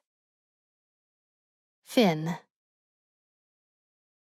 In the flickering light of the fire, Rapunzel meticulously brewed the nocturnia plant into tea. Finn watched her from across the fire, the warmth doing little to chase away the chill of the evening air. "Rapunzel?" Finn finally broke the silence, his voice soft, cautious. "Back in the village, why were they calling you Death?" Rapunzel paused, her hands stilling over the pot. For a moment, she seemed to withdraw into herself, her gaze lost in the dancing flames. "I've brought nothing but death to those who've tried to help me," she began, her voice barely above a whisper. "The chief's family, they died because of me. Midas was ruthless in eliminating anyone who offered me shelter. The chief's only mistake was trying to protect me. In return, he lost everything." Finn's heart clenched at her words. He moved closer, kneeling beside her, wanting to offer some semblance of comfort. "You can't blame yourself for Midas's actions. The lives lost, that's on him, not you." Rapunzel looked away, her expression haunted. "I've become a curse to anyone who becomes a part of my life." "Is that why you've been keeping your distance from your sister?" Finn probed gently, watching her closely. Rapunzel remained silent for a long moment before nodding. "Ella tried to save me from Midas's tower. She got caught, and my father took her place at the gallows. It was all because of me." Finn's breath caught. He'd been in that square, holding back a screaming Ella. He'd been the one to cover her eyes so she didn't watch what came next. "Rapunzel," he started, unsure of what to say, then opted for a simple truth. "Midas is gone. You don't have to hide anymore." A small shudder rumbled through her body. Gone, maybe, but not dead. He could return any day, and when he does, he will come for me, and he will punish everyone who has helped me. That includes you. The thought of anyone harming Rapunzel ignited a protective fire within Finn. "Let him come. You're not alone anymore. I'm here, and I'm not afraid of him." Her surprise at his words was evident in her eyes. "You say that now," she countered. "But staring death in the face might change your mind." Leaning closer, so close their breaths mingled, Finn held her gaze. "According to the villagers, I'm already staring death in the face," he murmured. "And I'm not afraid." Their eyes locked for a long moment, but then Rapunzel pulled away, clearing her throat and turning her attention back to the tea. Finn leaned back, pulling out of her personal space. "You didn't make me one?" he teased, trying to lighten the mood. A faint smile played on her lips as she poured the liquid into a bowl. "Trust me, you don't want this." "Why not?" "You don't need it," she said, sipping on the liquid, careful not to burn her tongue. "Besides, we can't both be knocked out at once." Understanding dawned on Finn. The tea wasn't just any brew. It was what allowed her to sleep without the torment of nightmares. The fact that she considered entering that vulnerable state near him spoke volumes of her trust. A warmth spread through him, a realization that despite her cold exterior, she trusted him. Him. Finn shook his head and stood, trying to do away with the sudden feelings that swirled inside him. He entered the tent that was given to them and focused on settling into his makeshift bed. After finishing her tea, she followed him inside and lay across from him. The fire crackled softly outside, its light casting shadows across the tent, emphasizing the space he had put between them. He needed to keep his distance. His mind was clear on that. Falling for Rapunzel wasn't just a risk. It was a heartache waiting to strike. Yet despite his resolve, Finn couldn't help but be drawn to her. The strength in her silence, the vulnerability she rarely showed, and the resilience that defined her. Finn watched her as she drifted to sleep, the soft glow of the fire illuminating her face, smoothing away the worries and the sarcasm that so often played across her features. For the first time, he saw her in a state of peace, a stark contrast to the woman who always seemed to be fighting an invisible battle. It made him wonder about the last time she had truly been at peace. Was it before the tower? Before the endless running and hiding? The thought lingered in his mind, a poignant reminder of the trials she had endured alone. He closed his eyes, forcing his mind to quiet, to expel the thoughts of her. But sleep never came. As the night grew colder, he noticed Rapunzel shivering in her sleep. The temperature at the peak of the ice mountain was unforgiving, even inside the tent. He debated for a moment, his concern for her outweighing his earlier resolve to keep his distance. Moving as quietly as he could, he slid his bed closer to hers, hoping to share his warmth without waking her. To his surprise, Rapunzel rolled toward him, seeking him in her sleep. He stiffened as she snuggled into him, her body fitting against his so naturally. Unsure what else to do, he wrapped his arms around her. She nestled her head into the crook of his arm, and her breath warmed his neck. His body relaxed, the initial tension melting away. He tried to fight against it, but the weight of her against him, the softness of her hair, and the gentle rhythm of her breathing, it all felt right, a balm to the loneliness he hadn't realized had settled deep within him. With Rapunzel in his arms, he allowed himself a moment of weakness, a moment to imagine what it would be like if circumstances were different, if there were no looming threats, no secrets between them, no inevitable departure. He imagined a life where peace was not just a fleeting moment, but a constant state they could share. But that wasn't their reality. He knew that moment of peace was just that, a moment. Yet as he drifted off to sleep, he made a silent vow to protect Rapunzel, to stand by her against whatever threats came her way, even as he braced himself for the inevitable day when she might leave. In that quiet space, he allowed himself to feel the full weight of his emerging feelings for her, knowing well the potential heartache it would bring, but unable to deny the depth of his care for her. Closing his eyes and feeling her heart beat against his chest, he held her securely in his arms until his mind also faded into nothingness. The next morning, Finn woke up to an empty tent. Rapunzel was gone, but he could hear her voice outside. She was speaking to Jack. Rubbing the sleep from his eyes, Finn spotted a bowl of fresh water at the edge of the tent. A small towel was folded over a fresh pile of clothes. He inspected the water carefully, watching for any residual iridescent glow to make sure it wasn't one of the million concoctions that village was in the habit of making. After washing his face and mouth, then drying it with the towel, Finn changed into clean clothes and slipped into his boots. On stepping outside, he had to rub his eyes again and blink several times to believe what he was seeing. What in the world? A silver-back dragon with sharp blue eyes towered over them all.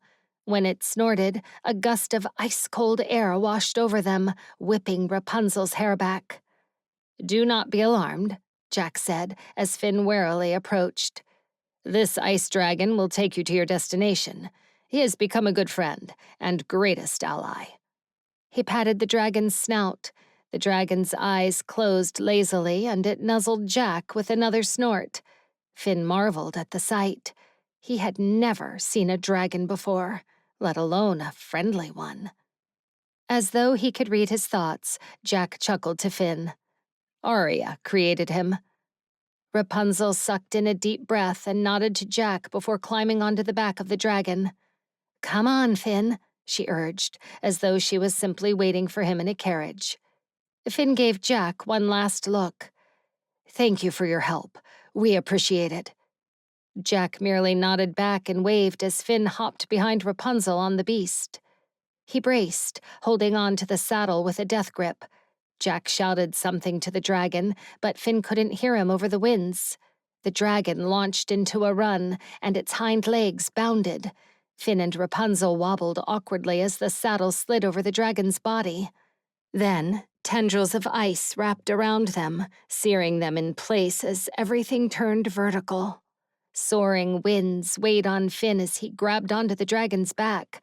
He clung to the saddle, holding his arms firm around Rapunzel so as to hold her in place too. When the world righted itself, the tendrils of ice melted away and they glided above the clouds. The dragon was a magnificent creature, with scales that shimmered like 1,000 tiny mirrors under the sun. Its wings stayed outstretched elegantly, but the sharp talons glinted, reminding Finn of the danger this beast could impose. Rapunzel craned her neck to give Finn a delighted look. "Isn't he beautiful?" Finn forced a smile. Beautiful was not the first word that sprang to mind, but then Rapunzel wiggled her body to secure herself, rubbing him in a way that washed away any thought from his brain. He tightened his grip on the saddle again, but this time for a slightly different reason than falling to his death. They settled into a silence, lost in a faraway land in the sky. The ground made up of fluffy white clouds and crystal-clear skies, broken only by a large golden orb.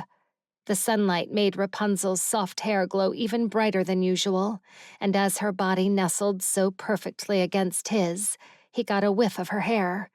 He shut his eyes for a moment, glad that she could not see his expression. She smelled amazing, floral and sweet, a scent that was completely unique to her, and it had him intoxicated. Before long, they approached a mass of green vines twisted together. It stretched up as far as the eye could see and disappeared under the clouds. "This is it," Rapunzel shouted over the wind. Finn's initial apprehension gave way to awe as they neared the beanstalk. The towering plant seemed to defy nature with its sheer size and the way it spiraled up. The dragon circled the massive stalk, giving them a full view of its enormity. It was wider than the trunk of a 1,000-year-old sequoia tree. "Have you ever seen anything like this?" Finn whispered to Rapunzel. "It's like something out of a legend," she replied, equally captivated by the sight. The dragon landed gently at the top of the beanstalk. The air was thin and fresh, filled with the scent of dew and something else Finn couldn't quite place. They dismounted, and Finn took a moment to appreciate the solid ground beneath his feet, despite it looking like a bed of cotton. The dragon let out a roar before taking off. Finn watched it disappear into the sky.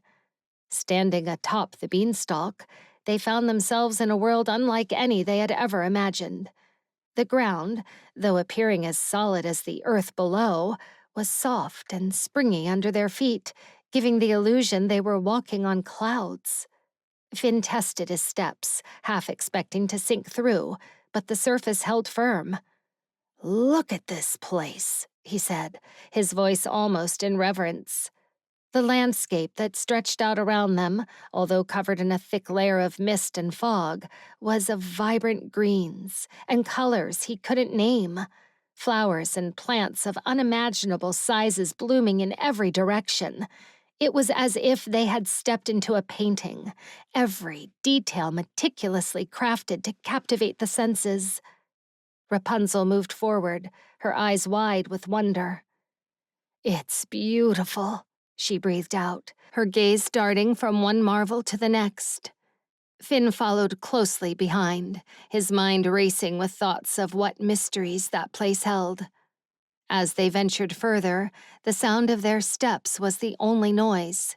The silence was peaceful. "I can't believe this place actually exists," he said, breaking the quiet. "And a complimentary ride on an ice dragon? I must say, the day has been quite thrilling already." Rapunzel turned to him, a smile touching her lips. "And who would have thought two thieves would be standing on top of the world?" she teased. Finn smiled, but then a ruffling sound came from the distance. He pulled back, the hairs on the back of his neck standing on end. Despite the beauty and the allure around them, he couldn't shake off the sense of caution. That place, while mesmerizing, was uncharted and potentially dangerous. "We should keep moving," he suggested. "There's no telling what we'll find here." As they ventured deeper into the lush landscape, the thick mist cleared, revealing a clearing filled with flowers of every conceivable color. The beauty was breathtaking, but it was the buzzing that captured Finn's attention. "Wow! Look at all these bees," he said, watching hundreds of them flitting from flower to flower in a mesmerizing dance. He knew the importance of bees in nature, pollinating plants and helping them grow. However, he also knew their stings were not to be taken lightly. Rapunzel, who had been a few steps ahead, halted abruptly. Her body tensed, and she slowly turned to Finn, her eyes wide with panic. "Bees," she whispered, so faintly he barely heard it. Noticing her sudden terror, he approached her slowly, hands raised in a calming gesture. "It's okay," he assured her. "They won't harm us if we stay calm." But as if on cue, a curious bee buzzed closer to Rapunzel, inspecting her as if she were the most fascinating flower in the clearing. Rapunzel let out a stifled scream, backing away hastily and nearly tripping over a root. Finn rushed to her side, grabbing her arm to steady her. "Rapunzel, look at me," he said, trying to keep his voice calm. "Let's walk away slowly. Stay by me." Rapunzel nodded, her eyes fixed on him. He wrapped an arm around her shoulders, guiding her gently away from the clearing. With each step, Rapunzel leaned into him, the warmth of her body enveloping him.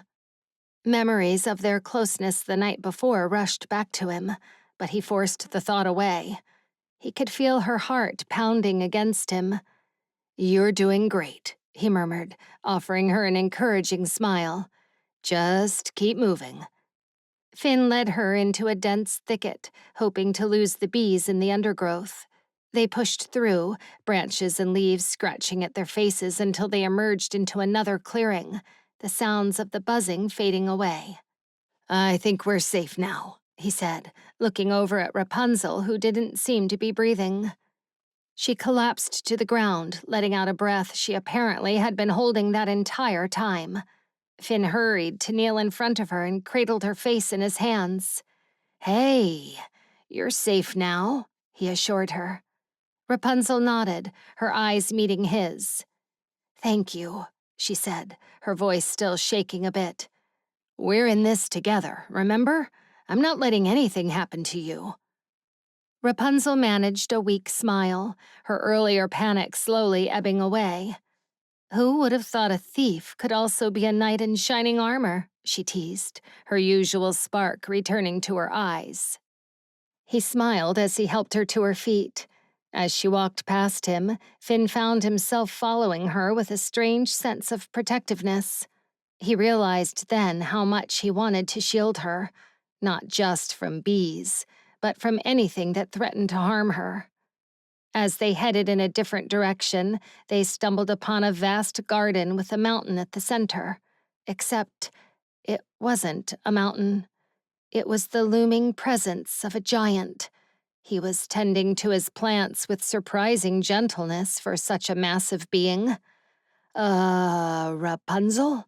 Finn whispered, tugging at her sleeve. The sight of the giant sent a ripple of alarm through him, but he kept his composure. "Looks like we've got company." He nodded toward the giant, who hadn't noticed them yet. Rapunzel's gaze followed Finn's, and her eyes widened in shock. "What do we do?" she asked in a hushed tone. "We need to back away, slowly," he said, his eyes locked on the giant's enormous back. "Just keep quiet."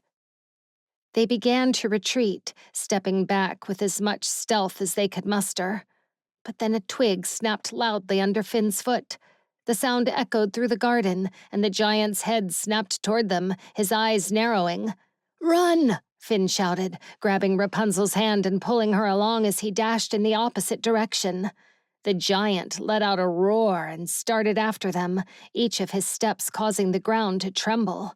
Finn's heart pounded in his chest as they weaved through the garden, the giant's roars growing louder behind them. Despite the fear gripping him, Finn kept slowing down to pull Rapunzel along whenever she stumbled. They ran until the garden was a blur of colors around them. As they reached a dense part of the garden, where towering plants and thick foliage made it difficult to see, Rapunzel's hand slipped from Finn's grip. "Rapunzel!" he called out, stopping abruptly, his eyes scanning the area for her. But there was no sign of her. She had vanished among the greenery. "Rapunzel!" he shouted again, his voice desperate. From somewhere in the dense garden, Rapunzel's voice called back. "Finn, I'm here." He moved toward her voice, pushing through the plants.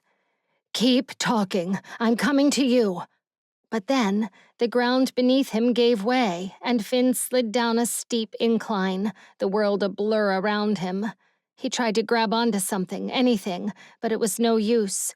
He landed with a thud at the bottom of a ditch, his body aching from the fall. Dazed, he sat up, looking around. He was alone. "Rapunzel!" He tried again, but his voice sounded small in the vastness of the garden. There was no response this time. Standing up, he dusted himself off, taking in his surroundings. He was in some sort of gully, surrounded by walls too steep to climb.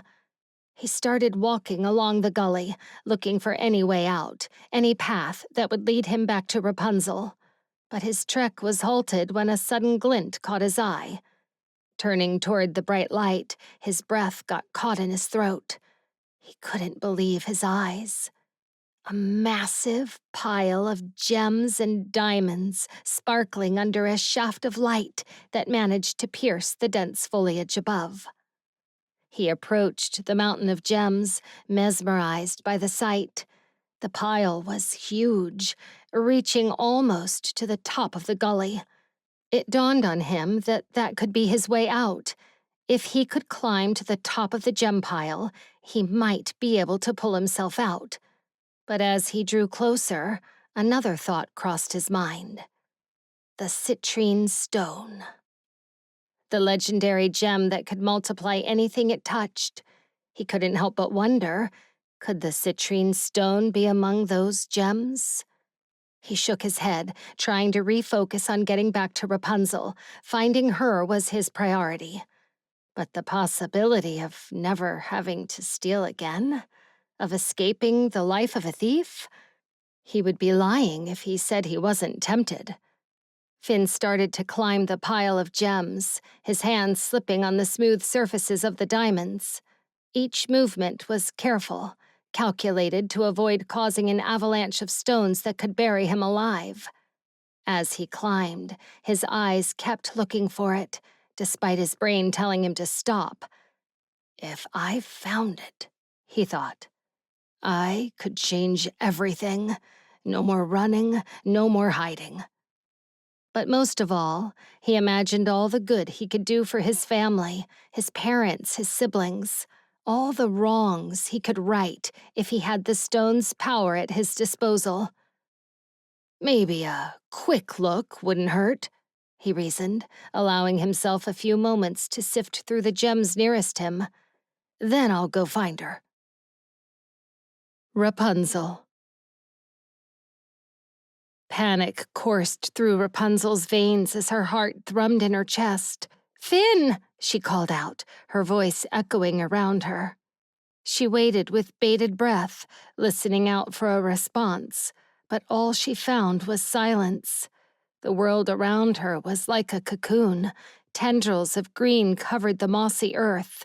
Rapunzel scrambled to climb them, but her hands slipped on the slick vines, and she slumped back down again. She felt her way around the darkness, her path illuminated by a tiny stream of sunlight from between the thick overgrowth above her head. When she pushed against the vines, one of them gave way, and her hand slipped into a gap. She grunted as she pushed another one to the side, and after several minutes of effort, she had broken into a sweat. Nonetheless, she faced an opening just wide enough for her to squeeze through. There was glittering sunlight ahead. She wiped the sweat from her upper lip and crawled through the small opening. The world opened into a secret garden. Blooms of purple and violet flowers surrounded a vast lake of glass-like water. She edged closer to the water and peered in. It seemed as though not a single living thing dwelled there. Despite the beauty of her surroundings, there was a stillness in the air that had the hairs on her arms standing on end. But she could not stop herself from leaning over and peering into the lake, transfixed by it. Suddenly, ripples fell across the water's surface. With a gasp, Rapunzel jumped back just as a dragon-like creature burst out. Its tail landed on her boots and wrapped around them, dragging her into the lake. She cried out as she fell in, the icy water enveloping her in a suffocating grip. The shock of the cold stole her breath away, and she thrashed about, her limbs flailing as she struggled to stay afloat. The water gurgled and churned around her, pulling her down. She clawed at the foliage on the water's edge, her fingers scraping against the slick, wet leaves, trying desperately to find a hold. Her heart pounded in her chest, each beat a frantic drum urging her to fight. She kicked her legs furiously, her lungs burning as she gasped for air. The water seemed to pull at her, a relentless force trying to drag her into its depths. She could feel the cold seeping into her bones, numbing her movements and slowing her down. Rapunzel grabbed hold of a thick root, her fingers digging into the rough bark. She pulled with all her strength, her muscles straining as she dragged herself upward. The root held firm, and she managed to lift her head above the water, gulping in air with desperate gasps. She coughed and spluttered, water streaming from her hair and face. She could hear the creature behind her, its movements creating ripples that pushed her closer to the edge. Summoning every ounce of strength, she heaved herself forward, her body shaking with the effort. Her legs scraped against the muddy bank, and she used her elbows to drag herself up, inch by agonizing inch. When she finally emerged, she scurried forward, her hands and knees digging into the wet earth. She didn't stop until she was several feet away from the water's edge, her chest heaving with exertion. The adrenaline still coursed through her veins, making her limbs tremble. She turned her head, her wet hair plastered to her face, and saw the creature watching her with those piercing golden eyes. It didn't follow her out of the water, but its presence was enough to send a shiver down her spine. She patted herself down, checking for any injuries, but her mind was racing too fast to focus on the physical pain. Rapunzel's breathing slowed as she took in the dragon the size of a sycamore tree, who was still staring at her. Small, twig-like arms sprouted from its body, and a long whip of a razor-sharp tail slapped the water. It sent a wave over Rapunzel, drenching her already soaked body. She stared in awe at the dragon as it twisted and moved in a way that held her in a trance. A rainbow of iridescent colors reflected around the garden as the creature's scales shimmered, dazzling Rapunzel. When its golden eyes landed on her again, she finally recognized what it was: a water dragon. She knew of their existence, but she had never seen one with her own eyes. They were known to be the most fearsome beasts in all the lands, creatures born to kill. But this one in particular, she saw something in its eyes that told her another story. She glanced around for Finn, hating that he was missing such a marvelous sight. But maybe it was for the best that he wasn't there. He would no doubt urge her to run, which was surprisingly the opposite of what she wanted to do. She turned back to the creature with a smile. Inhaling deep and slow, she kept as relaxed and calm as possible, noting the tension in the creature's body, the way its eyes narrowed as it assessed her, a clear sign that this dragon was not here to make friends. It hunched its shoulders and flared its nostrils, but there was something in those eyes that stopped her from running away. A sadness born out of centuries of heartache, or the suffering from a life of sorrow and regret, a pain that she knew only too well. She knew grief. It was all-consuming, to the point of wondering whether she would ever be herself again, seen, heard, and not feared or ridiculed. Her mind went back to Finn. He peered into her darkness and yet somehow found light, and she had a sense of safety and calm with him. But a cold sense of dread crept up her spine as she considered the idea that one day he too might leave her. Had this dragon lost someone? She wondered what terrible things it had endured to make it so untrusting of humans, or perhaps anyone at all. Tentatively, she stepped back into the water and held out her hand, a peace offering. The gesture was met with a low, guttural growl, but Rapunzel ignored it, instead heeding to an instinct that she couldn't explain. This creature needed her help. Its aggression was born out of fear, not malice. Rapunzel reached out and touched the dragon's snout. Surprisingly, it stayed still.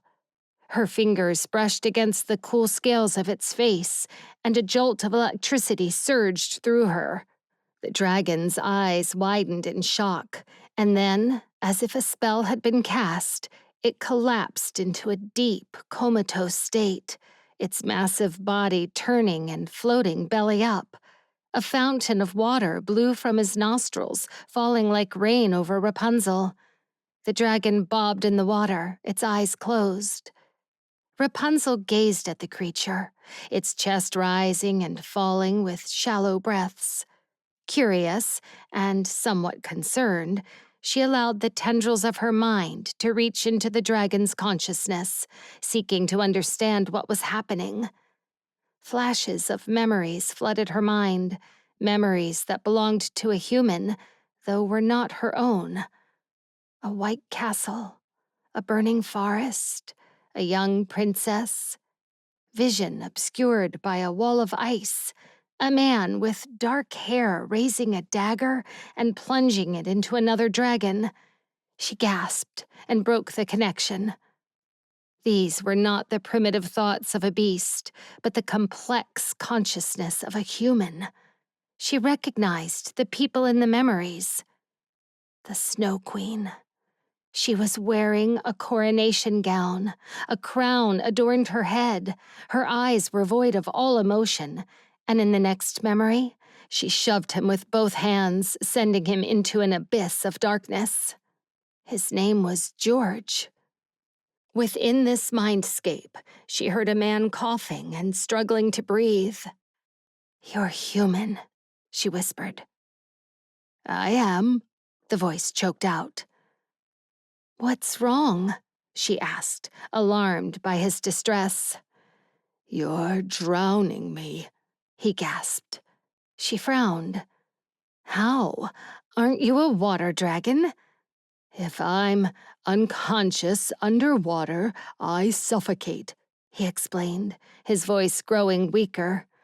"I'm cursed, and if I die, my killer dies as well." Rapunzel pulled back into the physical world. The dragon was floating lifeless with his head beneath the water. The human male was fading from her mind. Inside the mindscape again, the air grew cold, and tiny flecks of snow began falling like ash over the water's surface, surrounding the dragon's lifeless body. Rapunzel shivered, focusing her attention back to the man's consciousness. George. She sensed a sad smile playing on his lips when he spoke. "There is no better way to die than to be surrounded by snow," he said, as though closing his eyes and welcoming the end. "You're not afraid to die?" Rapunzel asked, her voice soft. The air was so still, the cold crept up her spine. It took a unique kind of bravery to be so calm at the end. George's voice was barely a whisper in her mind. "When you're forced to live with a curse you never asked for, death is a relief. Though I imagined a more glorious death, I couldn't get my hands on that dagger in time, so I suppose this will do." Rapunzel bit her lip and tensed. She knew all too well what it was like to live with a burden, a curse one never asked for. Her heart bled for this creature. He was trapped between forms, seeking release from his torment. But then she gritted her teeth and pushed further into his consciousness. "No one should wish for death as a relief," she said firmly. Then, like a puppeteer, she manipulated his mind so that his form shifted back into a human. A man with shaggy, jaw-length brown hair and thick arms came into view. His body weakly floated in the water. Rapunzel hooked her hands under his arms and pulled him out of the lake. Her boots slipped on the mud as she scrambled to drag him to safety. George spluttered, and his shoulders hunched as he rolled onto his side and spewed water. Rapunzel waited for him to catch his breath, then took off her cloak and covered his bare body with it. "How do you know about the dagger?" she asked firmly.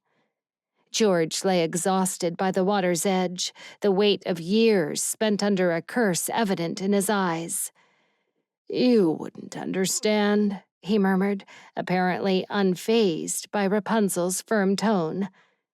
"If you know where the dagger is, start talking." Rumple has it, he said through gritted teeth, his brown eyes darkening. I struck a deal with him. I flew him here to the land of the giants in exchange for the dagger. But when we got here, he traded me, took the dagger, and left. Ever since then, I've been trapped here as a pet for them. Rapunzel shut her eyes and pinched the bridge of her nose. A bubble of fury and humiliation soared through her as she took it all in. Once again, Rumple was playing his twisted game, and George was just another one of his pawns. She picked up a rock and threw it toward the lake, unable to contain her frustration. That fool tricked both of us, she hissed. I should have known he had the dagger all along. George, catching his breath, looked at her, both bushy brows raised. How did he trick you? Rapunzel's jaw hardened at the embarrassment. He sent me on a wild goose chase, probably to get me out of his way, she said. She stood and brushed off her pants with a huff. But I will get my hands on that dagger if it's the last thing I do. Would you mind if I use it first? George's request was soft, almost hesitant. Rapunzel assessed him for a moment, wondering if he was serious. When she saw that he was, her eyes narrowed on him. Why do you want it? George sat up and interlocked his fingers. After my mother died, I inherited her curse, along with her so-called protection. I want it all gone, he explained, pain evident in his voice. No matter the cost. Protection? Rapunzel arched her brow. What kind? I wasn't lying before. Whoever kills me also dies, he said, his gaze drifting to the calm surface of the lake. My only hope of relief is that dagger. Rapunzel shrugged. If you want to end it so badly, why not get another dagger? It has to be the dagger. Nothing else will truly end me. Wait. You're the evil queen's son, Rapunzel realized, her fingers instinctively brushing the markings on the back of her neck. You're the fourth mark. George nodded, but didn't say anything else. They held each other's gaze for several moments until Rapunzel gave a small nod of understanding.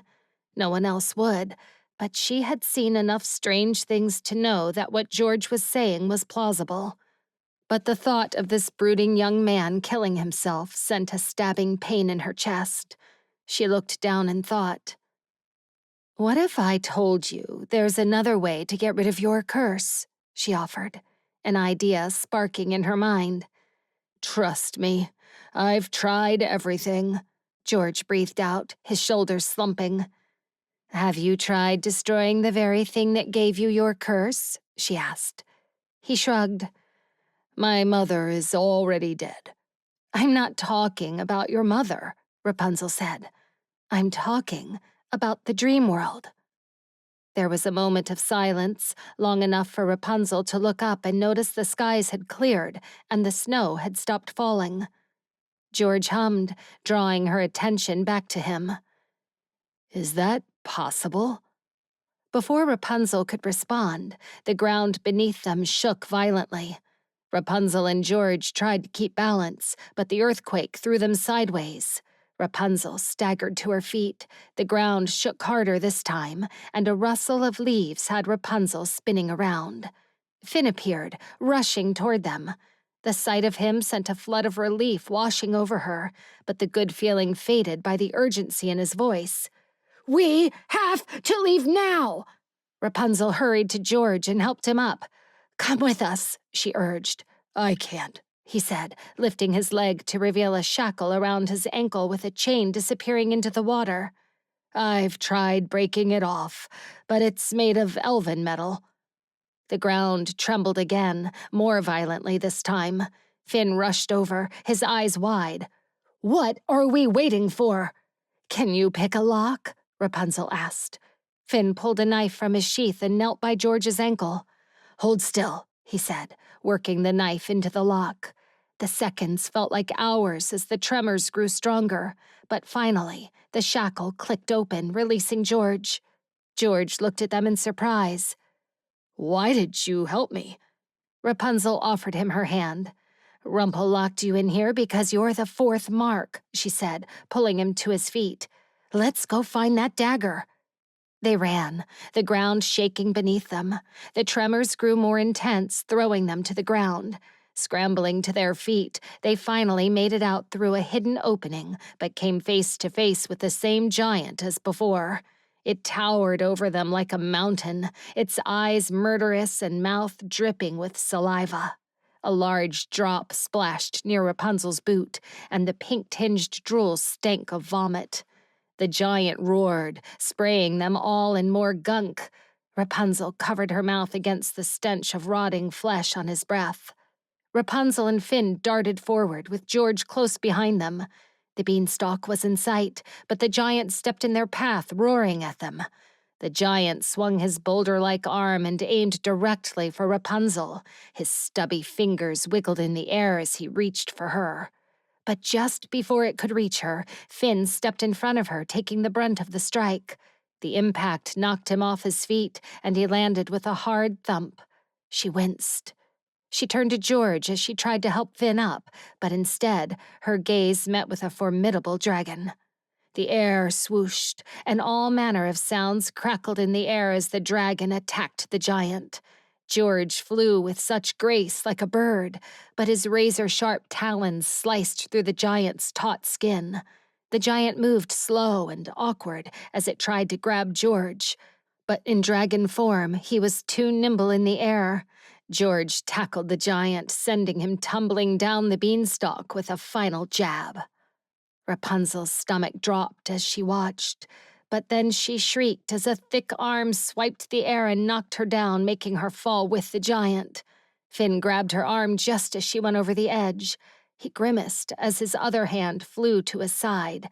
Blood was seeping through his shirt. Without the strength to hold on, Finn slipped, falling off the edge with her. They both went hurling down through the air. The world rushed all around Rapunzel as she dropped like a stone. A scream got caught in her throat as she waved her arms, trying to grab onto the beanstalk on her way down. The dragon swooped down, catching both Rapunzel and Finn on his back. Finn grimaced at the impact, then his head fell back as he lost consciousness. He slumped to the side, almost falling off the dragon's back, but Rapunzel grabbed him and yanked him back on. "We need to get him help," she shouted to George as she clung to Finn as if her life depended on it. She tried to keep her hands from trembling. The dragon roared in response. She did not need words. She already knew he was asking for a destination. Rapunzel considered it with a heavy heart. There was only one place that she could go for help and yet be safe, but it was the last place she wanted to be. With a defeated sigh, she conceded. "Head north." Finn. Finn's eyes fluttered open to a gentle touch on his wound. He expected to see Rapunzel's focused expression, her long golden hair cascading around her like a shimmering curtain. But as his vision cleared, something about her expression was different, softer, kinder. "Ella," he breathed out, his lips curling into a hesitant smile despite the throbbing pain at his side. "It's good to see you." For a moment, his hazy mind clung to the image of Rapunzel. They were identical twins, after all, and it was easy to confuse them, especially in the dimly lit room. But as Ella continued to tend to his wound, her hands steady and practiced, Finn noticed subtle differences. The hair was shorter than Rapunzel's, its strands ending in delicate curls that barely grazed her shoulders. And the eyes that met his were a shade lighter, their depth revealing a different kind of strength. Ella, his dear friend, whom he had not seen in far too long, was here by his side. Finn's smile widened, relief and gratitude flooding his senses. In that moment, the pain seemed a little more bearable and the world a bit brighter. "Wait, is it really you?" he asked. "Or is your sister playing with my mind?" Ella returned his smile with a soft one of her own. "It's really me, Finn," she reassured him, finishing up with his bandage. "You had us worried there for a moment." She helped him sit up on the bed, a comfortable silence settling between them as she placed a tray with food on his lap. The delicious aroma of potato soup and carrots filled his senses, but still, his attention shifted and his eyes swept the room. "Is your sister still here?" he asked. Ella sighed softly. "She's bathing in the other room. She's been in there for a while," she admitted with a hint of worry. "I think she's dealing with something, but she won't talk about it. Not to me, anyway." Finn nodded, understanding the complexities of sibling relationships all too well. "My oldest sister's the same way," he said, hoping to ease Ella's worry. "She would stare at that lake for hours, then try to convince me there wasn't a troubled thought crossing her mind. I never believed it, and just kept pestering her anyway." Ella managed a small, appreciative smile. "Thank you, Finn. I'll keep trying to get through to her." "On that note, I might have something that will make you feel better," he said, flashing her a grin before trying to stand.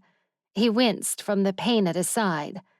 "What are you doing? Get back down. You're injured," Ella urged. "I will, as soon as I find my bag," he said, looking around the room until he spotted it on top of the chair. He grabbed it and brought it over to the bed again. Reaching inside, he pulled out the box he'd been holding on to ever since Ella handed it to him and told him to jump down the ravine. It had belonged to her late father. He carefully handed it to her, watching as her eyes widened with anticipation. She opened it slowly, revealing a brass, small lantern adorned with intricate designs. The lamp shimmered in the dim light, reflecting the elven craftsmanship. This is beautiful," Ella whispered. Her fingers traced the delicate patterns on the lamp, and her eyes sparkled with admiration. "It's like a piece of our father's heart." Rapunzel appeared from the doorway, her expression unreadable. Ella, catching her gaze, turned to her sister. "Did you see this? It belonged to our father," she said, her eyes welling up with tears. "Come, take a look." "Knowing father had the habit of taking things that didn't belong to him," Rapunzel said with a sweet but bitter tone. "I think I'll pass." Ella's gaze hardened. "What happened to you?"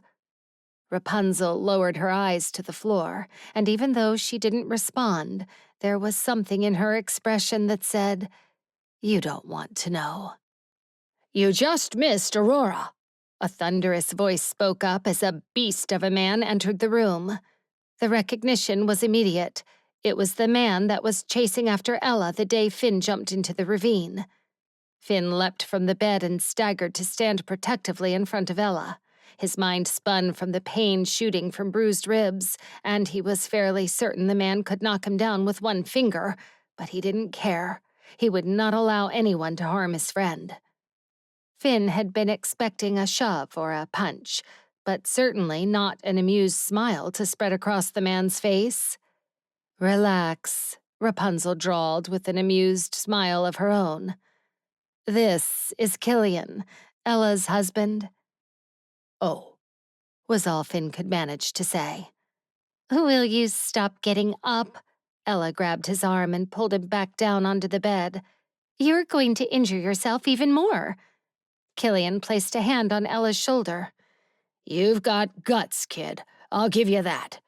"He's not a kid," Rapunzel retorted with her usual sassy attitude. "And seeing that you're no longer immortal, you're also no longer invincible, so don't provoke him." Killian flashed her a smug look. "Are you saying he can take me on?" A light panic jolted Finn upright. "Of course she's not saying that," he said, feigning nonchalance. We're all family here. No need to fight. He gave Rapunzel a look that hopefully conveyed his plea for her to stop volunteering him to go up against people who could break every bone in his body.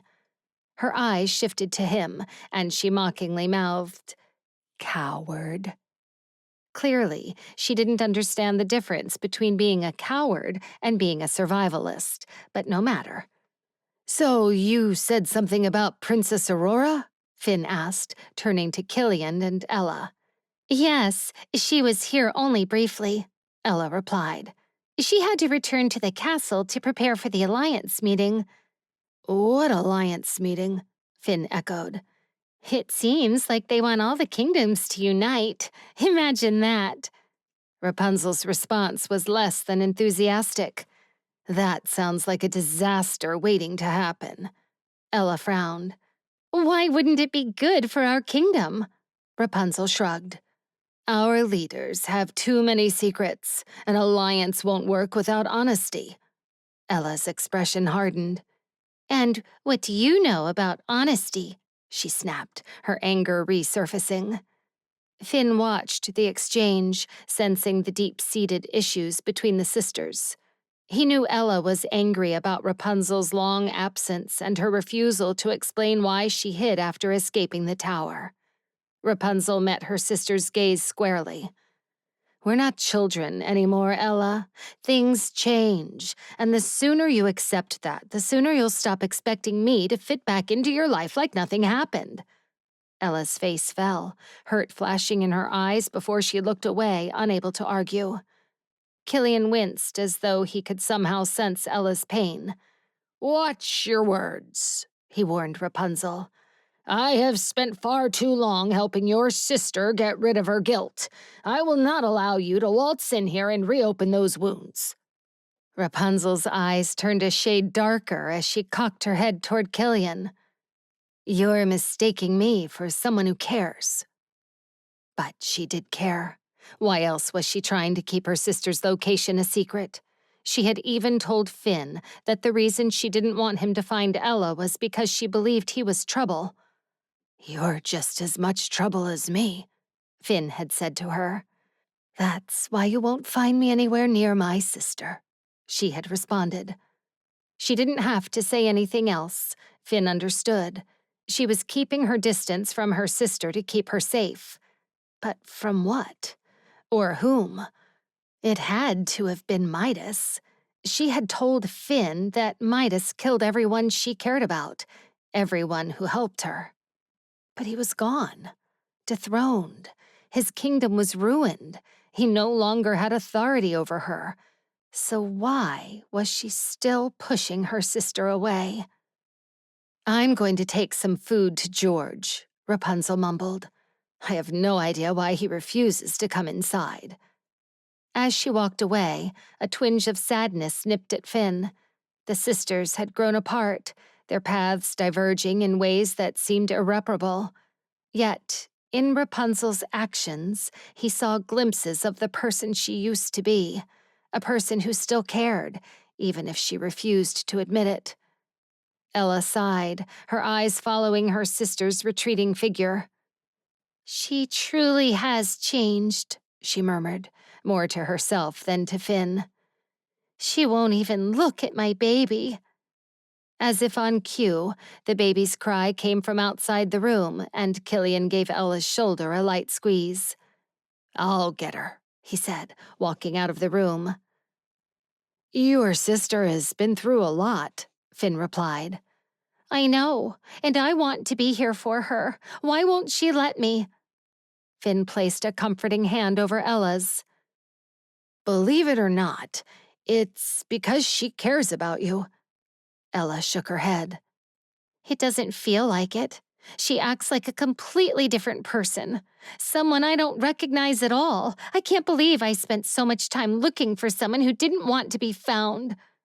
"I don't think it's about being found," Finn assured her. "I think it's about being set free." Ella's curious eyes blinked up at him. "Set free? From what?"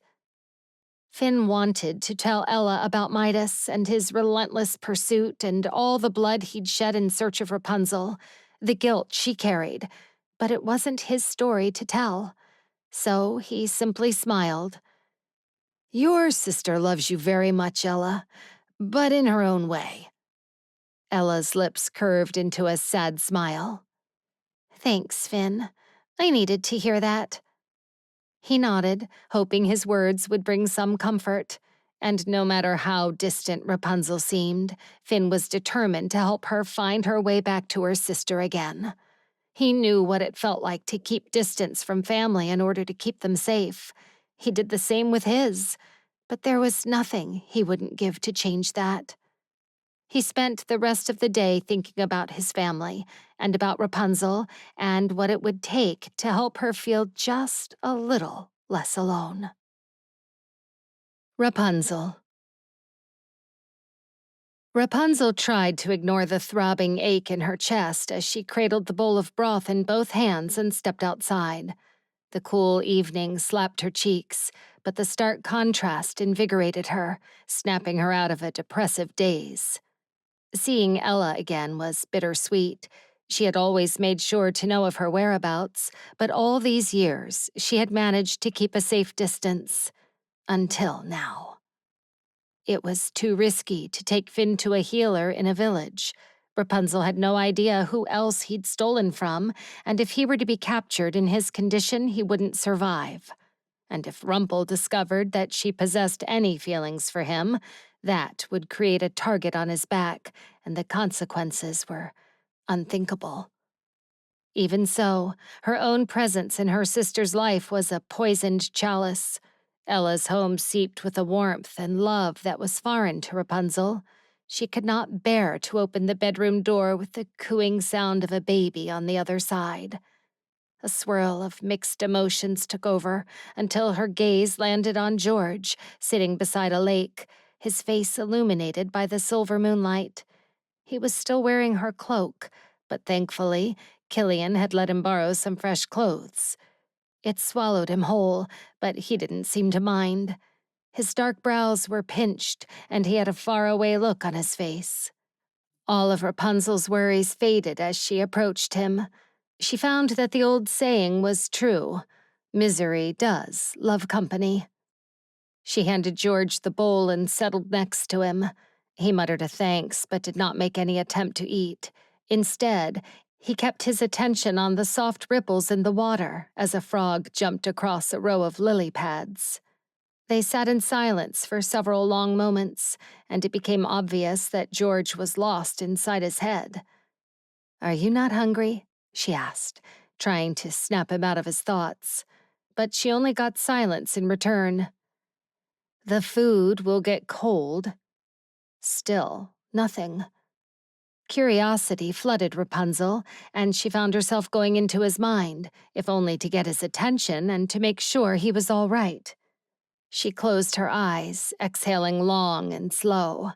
When she opened them again, she was sitting on a pew in a castle. Ivory and red roses adorned the ends, and the hall was bursting with finely dressed people. Rapunzel noticed George looking wistfully at the front. A young man with short brown hair stood before a priest. He had a white lily pinned to his royal jacket.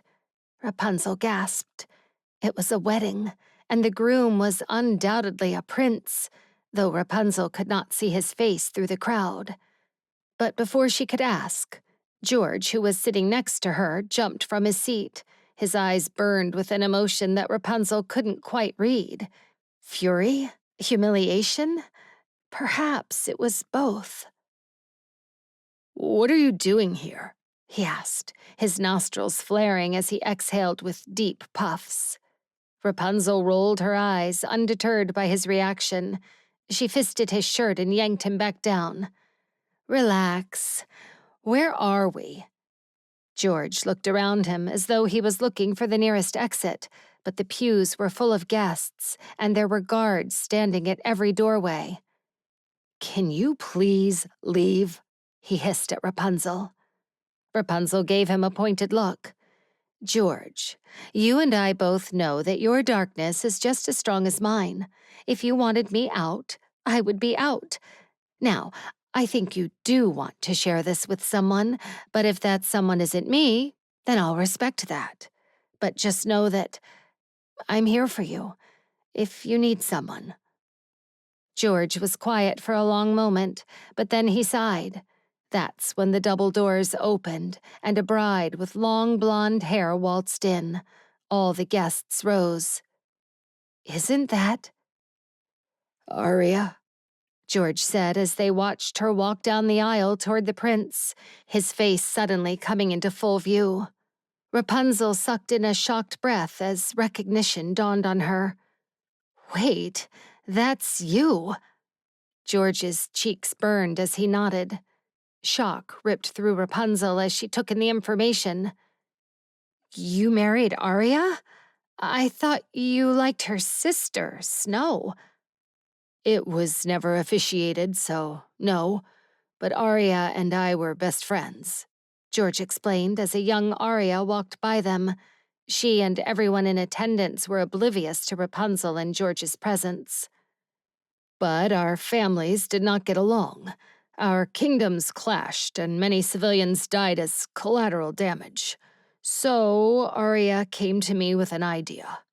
If we got married, then our kingdoms would be forced to ally, and the fighting would stop. I thought it was a good idea because I wanted peace. So I agreed to the arrangement despite my mother's disapproval. Good for you, George. No one tells you what to do, Rapunzel teased, nudging him playfully. He gave her a hard look, clearly unimpressed. She dropped her smile and cleared her throat. Sorry. Continue. George turned to the altar where the bride and groom were standing. He watched as the priest married them, then Arya leaned in and kissed him, a feather-like kiss. The moment her lips touched his, a cracking sound flooded the air, followed by a wave of gasps from the wedding guests. Young George turned into an ice statue, frozen in place. Arya jumped back with a shriek, clutching her face in horror. Rapunzel's jaw dropped. No way. George's sigh drew her attention to him. His eyes fell to the floor. I was the first person she'd kissed, so she had no idea it would happen. A strangled cry interrupted their conversation. Rapunzel looked up, just as the evil queen, tall with red curly hair pinned to the crown of her head, dropped to her knees. She clutched the ice statue and sobbed furiously, her body trembling so hard that her breaths came out short and erratic. Within minutes, her soft teal gown was soaked in her tears. Rapunzel's heart bled at the sight, and she was certain that the wails of this grieving mother would haunt her for the rest of her life. But just as she was beginning to feel compassion, the woman's eyes darkened, and she rose to a stand. She puffed out her chest, rolling her shoulders back, and her eyes turned to angry slits as she looked around the hall of shocked guests. Her fiery gaze landed on a horrified Arya, who cowered near her parents and younger sister. You and your wretched family planned this all along, didn't you? Arya's eyes were wide and dewy as she opened and closed her mouth silently, shaking her head. No, her father said, but the strength in his voice was gone. The queen's tear-stained face was blotchy and pale, but it did not take away the look of resolve. The chanted kingdom shall pay for this with blood. Mark my words, I shall not rest until every member of your treacherous family is a pile of ash, and you, murderous ice princess, you will be last. Rapunzel turned back to George, her chest tight. Did she kill? She knew that Arya was still alive, so she hoped that the queen's words were just an empty threat born out of pain. But George's jaw bulged, and a sickly feeling swirled in her stomach. Not right away, but he snapped a finger, and the castle as well as the people around them dissolved from view. Now, they stood on a grassy hill overlooking the Chanted Kingdom. The white castle had turned ashen gray, and the clouds hung low and heavy. A terrifying roar from above their heads made Rapunzel jump. Something big swooshed over their heads, and Rapunzel ducked. She looked up to see a black dragon soaring over the kingdom. It opened its jaws and let out a fiery inferno, setting the forest on fire. The fire dragon flew with such grace as it circled back, its sharp eyes now focused on the castle. Rapunzel ran forward to warn the people inside, but George's hand grasped her arm and she stopped. She knew memories could not be changed. Her heart dropped just as another burst of flame covered the castle and giant black clouds covered it. Rapunzel's stomach twisted as the image brought back the memory of Emmet's castle. The clouds dissipated, but smoke billowed out of the windows. The muted screams had Rapunzel clamp her hands over her ears. A chill crawled up her spine. Her stomach knotted as the terrible thought came to mind that perhaps she was just as evil as George's mother.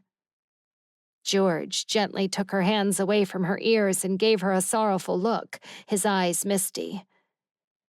After my mother killed Arya's family, she took over their kingdom. George looked down as though he was struggling under the heavy burden of grief, and he could not bear to even lift his eyes to meet Rapunzel's stare.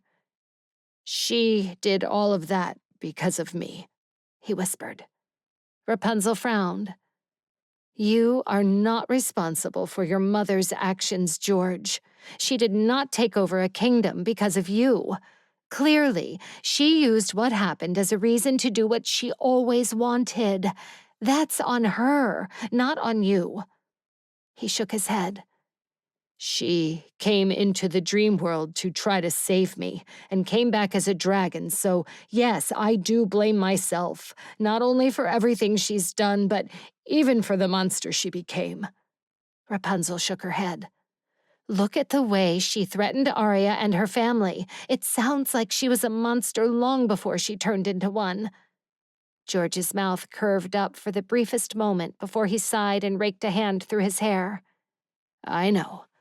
That's why I wasn't upset with Arya and Jack for killing her.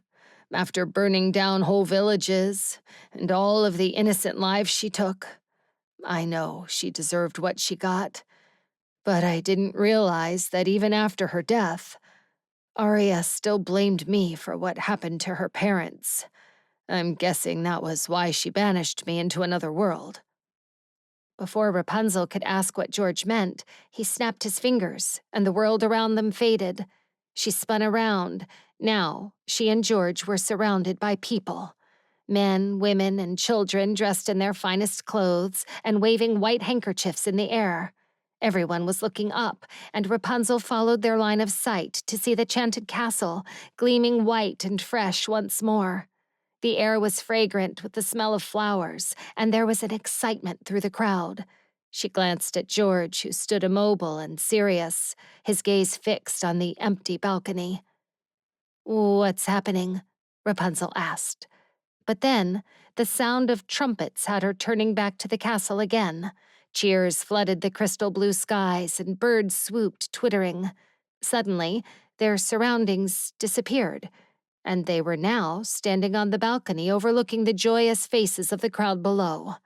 A lake glittered in the sunlight, surrounded by all manner of flowers.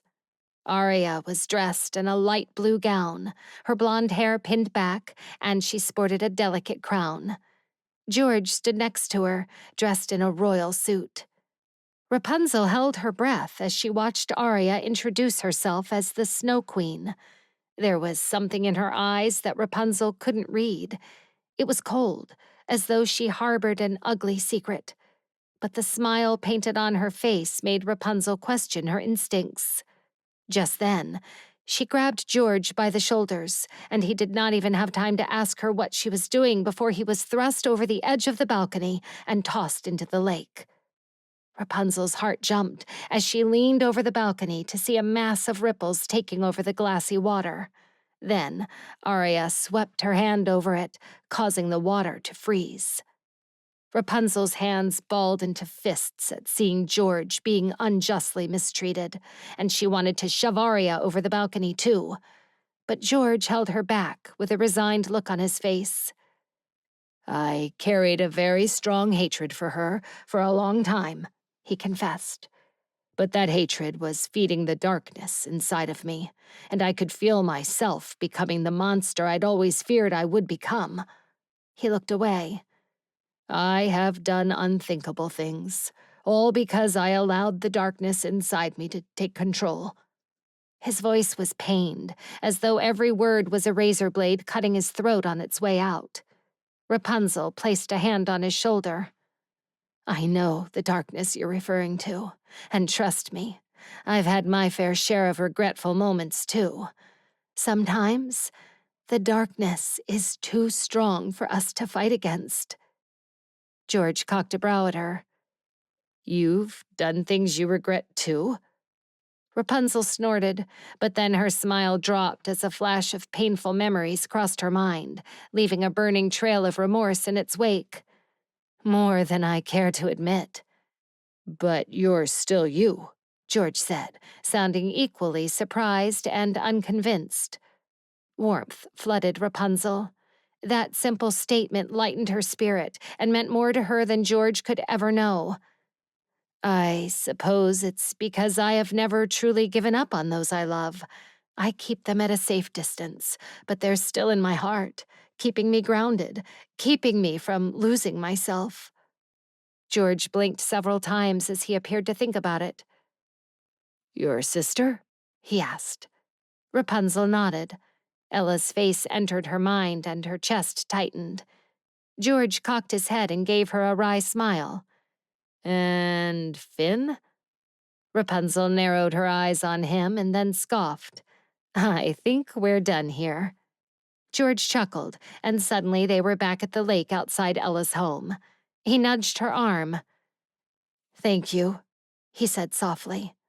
"For listening." "Of course," she nudged him back. "That's what allies are for." "Allies?"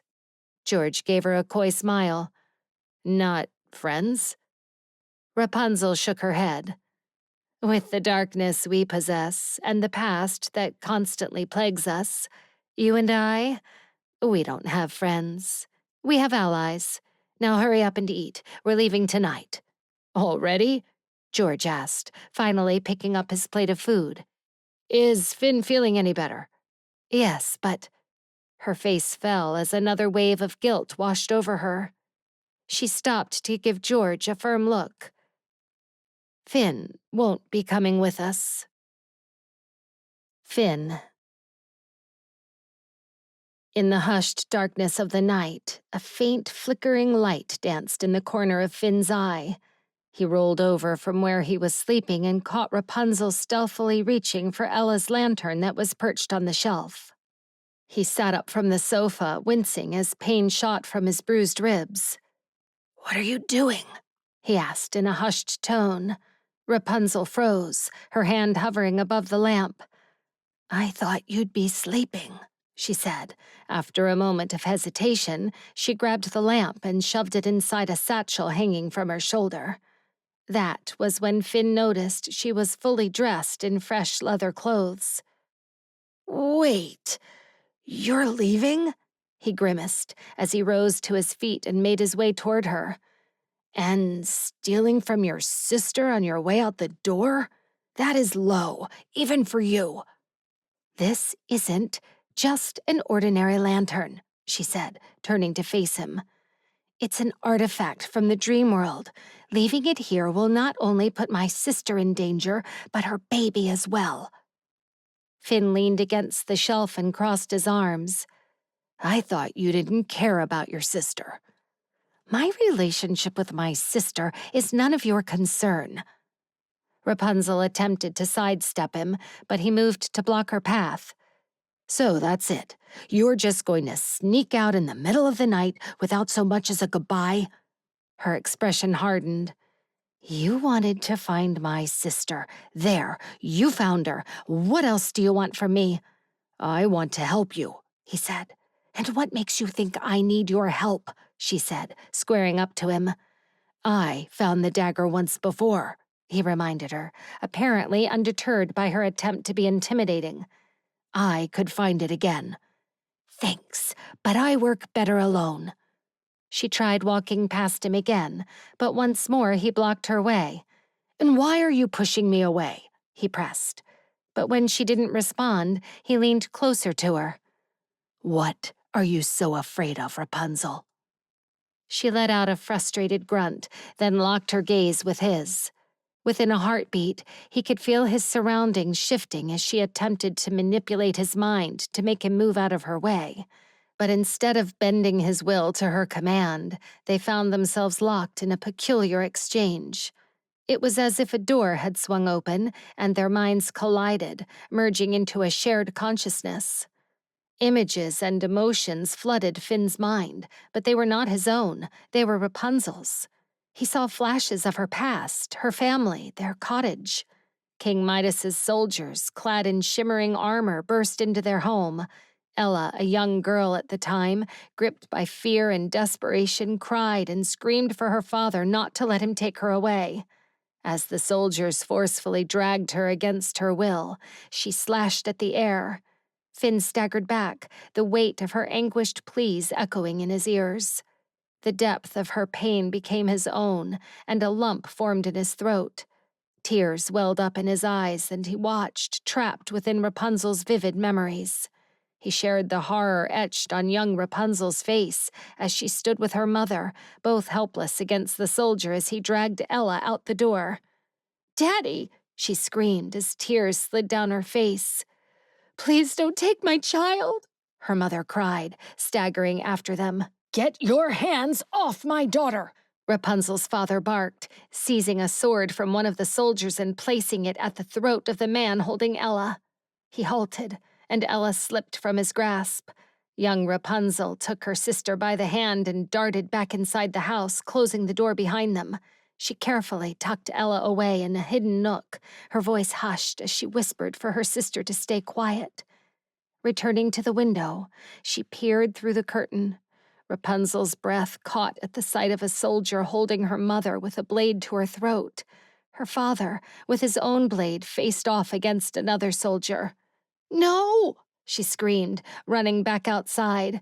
"Don't hurt them! Please, don't hurt them!" With tears sliding down her face, she stood in front of her parents. "Take me. I'll go." Rapunzel's small hand gripped the soldier's, and she allowed herself to be led away. Her mother's anguished screams pierced the night air. Her father, torn between protecting his wife and saving his daughter, dropped his sword, his cries of agony echoing through the night as Rapunzel was led toward a gilded carriage. Suddenly, adult Rapunzel came into view and charged at the soldiers with a vengeance, swinging her sword and stabbing them all. She didn't stop until they all disappeared in a puff of smoke, and she was left panting. Her younger self gazed up at her with a frown. "You can't change a memory. You know that." Adult Rapunzel watched as the girl turned away and got into the golden carriage all on her own. She then turned to her grieving parents, who were sobbing so much they could hardly breathe as they watched their baby girl disappear from view. Tears streamed down Rapunzel's face as she bore witness to her parents' agony. Her mother fainted in her father's arms, and he dropped to the ground, cradling her as he mumbled in anguish, "What have I done? What have I done?" Rapunzel dropped to her knees next to them, sobbing and clutching at her chest as though a sword had pierced straight through her heart. But then her eyes darkened, and she scowled at the lunar eclipse above. "Release my mind at once," she demanded. It took Finn a moment to realize she wasn't talking to him. She was talking to the Dreamworld. When there was no response, she shrieked, taking one of the fallen swords from the ground and swiping the blade against a strand of her golden hair. That single act somehow released her as if she had weakened the hold the Dreamworld had on her mind, and in an instant, they found themselves back in Ella's home, the haunting memories of the past fading away. But the emotional scars clearly still etched deep in her soul. Finn could see it in her bloodshot eyes. Wiping the tears from her cheeks, she darted out the door. "Rapunzel, wait!" He staggered after her, but halted on the spot when she swung on her heels, hiding her pain behind a deep scowl. "What do you want from me, Finn?" she hissed, her lips still quivering. "Tell me." He frowned. "My sister was also taken by Midas when she was young," he confessed. "My father owed him a debt, and that's how he chose to collect. That's why I stole the dagger from Midas. I was trying to get her back, for my parents' sake. But he never released her, not until he was dethroned and his daughter set them all free. My sister only returned home recently. She won't talk about what happened, though." Rapunzel's eyes softened, but only a fraction. "Then don't make her," she said, sniffling. "Leave her be. She'll talk when she's ready." Finn nodded, respecting her need for space and privacy. "I want to find the citrine stone so that my family doesn't have to struggle financially anymore." Rapunzel cocked her head. "Why are you telling me all this?" "Because, whether you wanted me to or not, I saw something private about you," he said. "So, it would only be fair for me to reveal something private about me." Rapunzel paused, her lips pressed into a thoughtful line. "The citrine stone is from the Dreamworld. Any artifact from that wretched place is never the answer," she cautioned him, no doubt from experience. Finn raised an eyebrow. "What about your dagger? Isn't that from the Dreamworld as well?" Rapunzel sighed, her shoulders slumping. "The less you know about the Dreamworld, the better." Then, without another word, she started toward George, who in his dragon form was lying on the grass a few feet away waiting for her. "You can't take on Rumple by yourself," Finn blurted out, grasping at any chance to not let her go. Rapunzel turned back to face him, her eyes narrowing. "How do you know I'm going to see Rumple?" "At the garden. I overheard you talking to George about the dagger," Finn confessed. "I know Rumple has it. I can help you steal it back." Rapunzel hesitated. Something was clearly holding her back, but Finn had no idea why she seemed so adamant about pushing him away. The thought that she might have been done with him made his chest ache. He knew she didn't need him, but he wanted her to. He wasn't ready to part away just yet. He wasn't ready to let her go. "Fine," she finally relented, and a surge of hope rose within him. "But as soon as I have the dagger, we go our separate ways." "Deal," he quickly agreed. "But I'll need to make a Rapunzel. Rapunzel stiffened and clung to the neck of the dragon as it swooped across the afternoon sky. Her movement prompted Finn to tighten his grip on her waist, and his warmth flooded her body. "It's all right. I won't let you fall," he murmured into her ear, sending a strange shiver coursing through her. Just as she relaxed into Finn's firm body and loosened her grip, the dragon dipped forward, and a gust of air left her lungs in a big whoosh. She screeched, and Finn wrapped his arms around her. A waft of his woody scent washed over her, and if she had not been hurtling toward the ground, she might have noticed how much she liked it. When they landed, she was pretty sure she left her stomach somewhere in the sky. Stumbling down, she sank to her knees, panting. "I will never get used to that," she grumbled. The dragon shifted back into human form, and she was met with George, who rolled his eyes. "There's no need to be so dramatic," he said. "We were in the air for less than 5 minutes this time." Finn tossed George his clothes, and he quickly dressed. Rapunzel scowled at George. "Yes, well, was the barrel roll over the lake really necessary?" she huffed. When she caught George and Finn exchanging a slight smirk, her irritation grew even hotter. She thrust a finger at Finn. "Don't tell me you put him up to that." Finn snorted, and something flashed behind his eyes. Was it indignation or amusement? She wasn't sure. Before Finn could respond, a rustle of leaves had the three of them spin around, on guard. Two small girls barreled into view and flung themselves into Finn's arms. Rapunzel released her grip on the hilt of her knife and exchanged a surprised look with George. "Where is it?" the smaller girl said, her soft brown curls whipping from side to side as she searched about them. "Where is what?" Finn said through a laugh.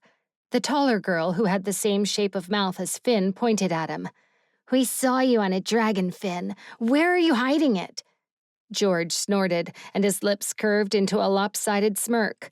But it faded as quickly as it had formed, and Rapunzel wasn't sure if she had imagined it. Finn's laugh brought her attention away from George, and he ruffled the taller girl's hair, much to her annoyance. "You and your wild imagination, Paige. Are we mistaking birds for dragons again?" Paige folded her arms. "It wasn't a bird. I know what I saw." Ignoring her, Finn lifted a bag in his hand. "I caught us rabbits. Who's hungry?" He struck up a casual stroll through the dense forest. Rapunzel and George exchanged another look as the girls followed Finn. "Finn?" Rapunzel called out. He turned toward her for a moment. She cocked an inquisitive brow when he met her gaze. "Oh, sorry. This is Paige and Eloise, my sisters." He gestured to the two girls who stopped and glanced at Rapunzel with identical expressions of confusion. Finn cleared his throat. "Girls, this is—" "Ella, we know," Paige said, rolling her eyes. The sound of her sister's name prickled at Rapunzel's heart. She glanced at Finn and forced a smile despite the sudden ache in her chest. "No, this is Ella's sister, Rapunzel." The two girls gasped and stared at her in awe. "The lost sister?" Eloise asked, her voice barely louder than a whisper. Rapunzel folded her arms. "I've never been lost," she said, giving them a hard look. Their wide eyes remained fixed on her as they took a couple of shy steps back, prompting Rapunzel to soften her features. "But yes, I'm Ella's sister, and this is—" She stopped and looked around the empty clearing, her hand hovering in the air, pointing to the empty space beside her. She turned to Finn. "Where's George?" But before Finn could respond, George's voice entered Rapunzel's mind. "Go on ahead. I'll catch up soon." Rapunzel frowned at the despondent tone in George's voice, and for a second, she considered going after him. But another girl called Finn's name. Finn and his sisters led the way as they left the clearing, following a small dirt path. Someone called Finn's name again, only this time the voice was much clearer.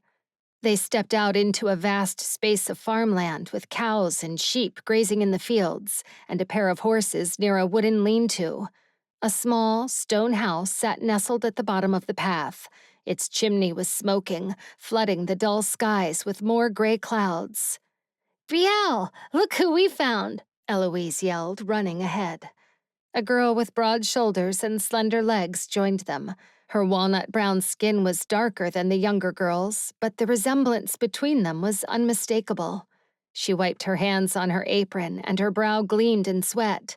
"Pa, Finn's home!" she called out, pulling her brother into a hug. Paige and Eloise ran circles around Brielle, talking at 1,000,000 miles an hour. "Finn brought back Ella's lost sister on a dragon!" Paige shouted, her face creasing into a delighted grin. Brielle lifted both her brows as a bemused smile crossed her lips. Rapunzel couldn't get over how pretty the girl was, and she reminded her so much of someone she knew. She had long black hair tied into a braid that sat over her left shoulder. Suddenly, another girl ran up the path, screeching Finn's name. Finn reached out and swung her in a circle. The girl let out a gleeful laugh and punched his bicep when he set her down. You said you would be right back, she said, her hazelnut eyes beaming at him under a pair of furrowed brows. Finn held out his arms. I'm back, aren't I? It's been months, the girl shot back. Brielle placed a hand on her shoulder. That's enough, Hazel. That's not how we speak around company. Brielle's eyes darted toward Rapunzel, and she gave her a polite smile, but Hazel scoffed. Ella isn't company, she parroted, the last word in a sarcastic tone.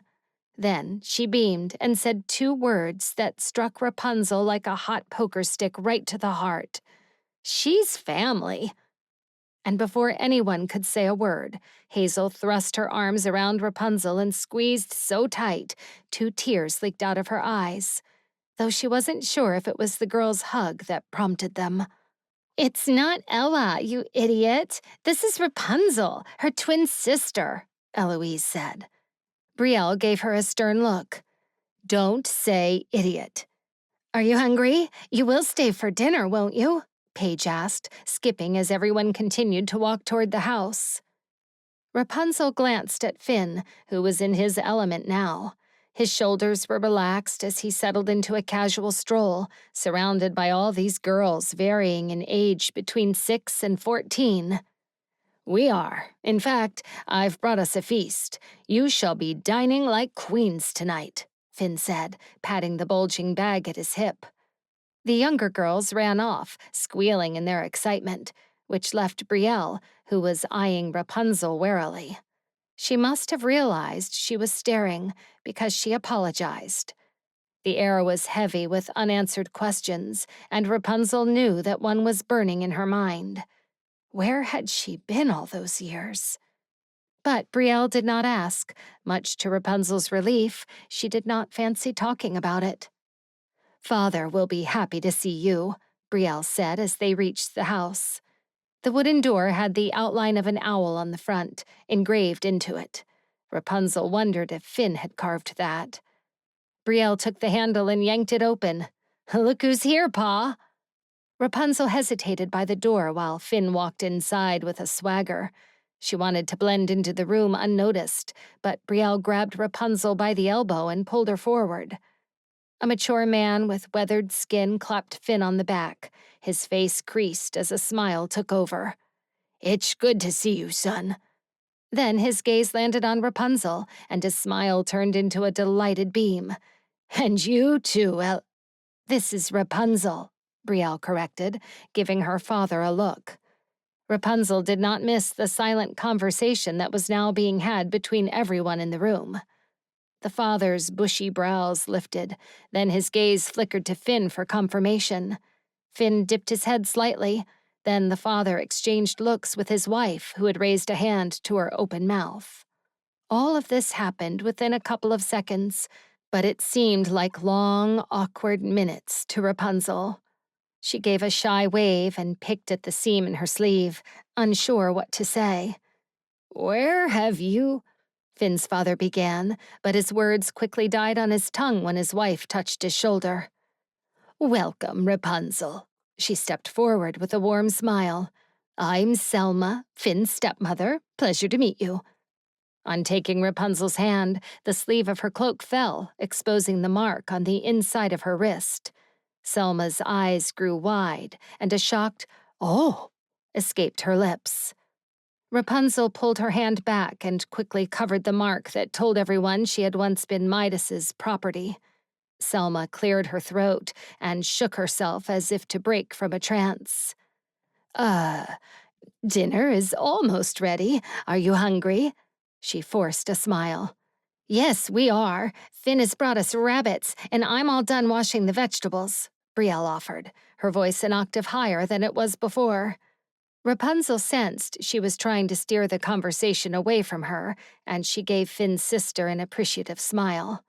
Oh, perfect, Selma said, picking up her apron from the peg by the door. A waft of warm spices washed over Rapunzel as she passed by, and she cast a tender smile in her direction. The room exploded into life as Finn unloaded his satchel onto the wooden table. Brielle and her mother wasted no time in preparing the meal, while Finn's father lit the stove. Rapunzel sensed an opportunity to slip out of the kitchen. She was never good with cooking and even less confident around people. Everyone was polite now, but she knew it would only be a matter of time before the burning questions would come spilling out. The awkwardness in the room was but a faint memory as a new warmth took hold. Rapunzel hugged herself as she roamed around the living room, knowing that it had nothing to do with the kindling fire Finn's father had lit. It was a different kind of warmth, one that she only heard about in stories. She clenched her jaw, wanting to put herself as far from this happy family as possible, and suddenly she understood why George preferred staying outside. "Where's Talia?" Finn asked. Rapunzel's ears pricked up at the familiar name.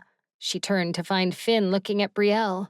The question seemed to have had everyone flinching like he'd cursed.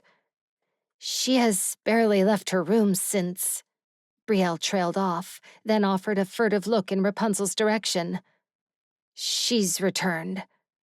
Rapunzel frowned, wondering what she had to do with it. "Stop staring at her," Eloise said in a hushed tone. "I'm not staring," Paige whined. "Brielle was." "Girls," Selma chimed in. "Will you come help me chop these vegetables, please?" Rapunzel tried to pretend she wasn't listening, but she was fairly certain she was only fooling the younger ones. Finn appeared next to her, drying his wet hands on his pants. "Would you like to freshen up while they finish cooking?" he asked. "I can draw you a bath." Rapunzel's cheeks burned, and her eyes immediately shot toward the kitchen, as though embarrassed to have such conversation at earshot of his parents. Still, a warm bath sounded nice, so she simply nodded. Finn turned and called out to his family, "I'm going to draw Rapunzel a bath. I'll be back." Rapunzel's eyes almost jumped out of her eye sockets as Finn took her by the hand and pulled her with him across the living room.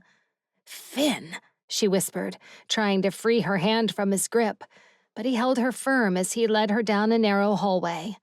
He pushed a door open at the end of the hall, and once inside, he kicked the door closed behind him.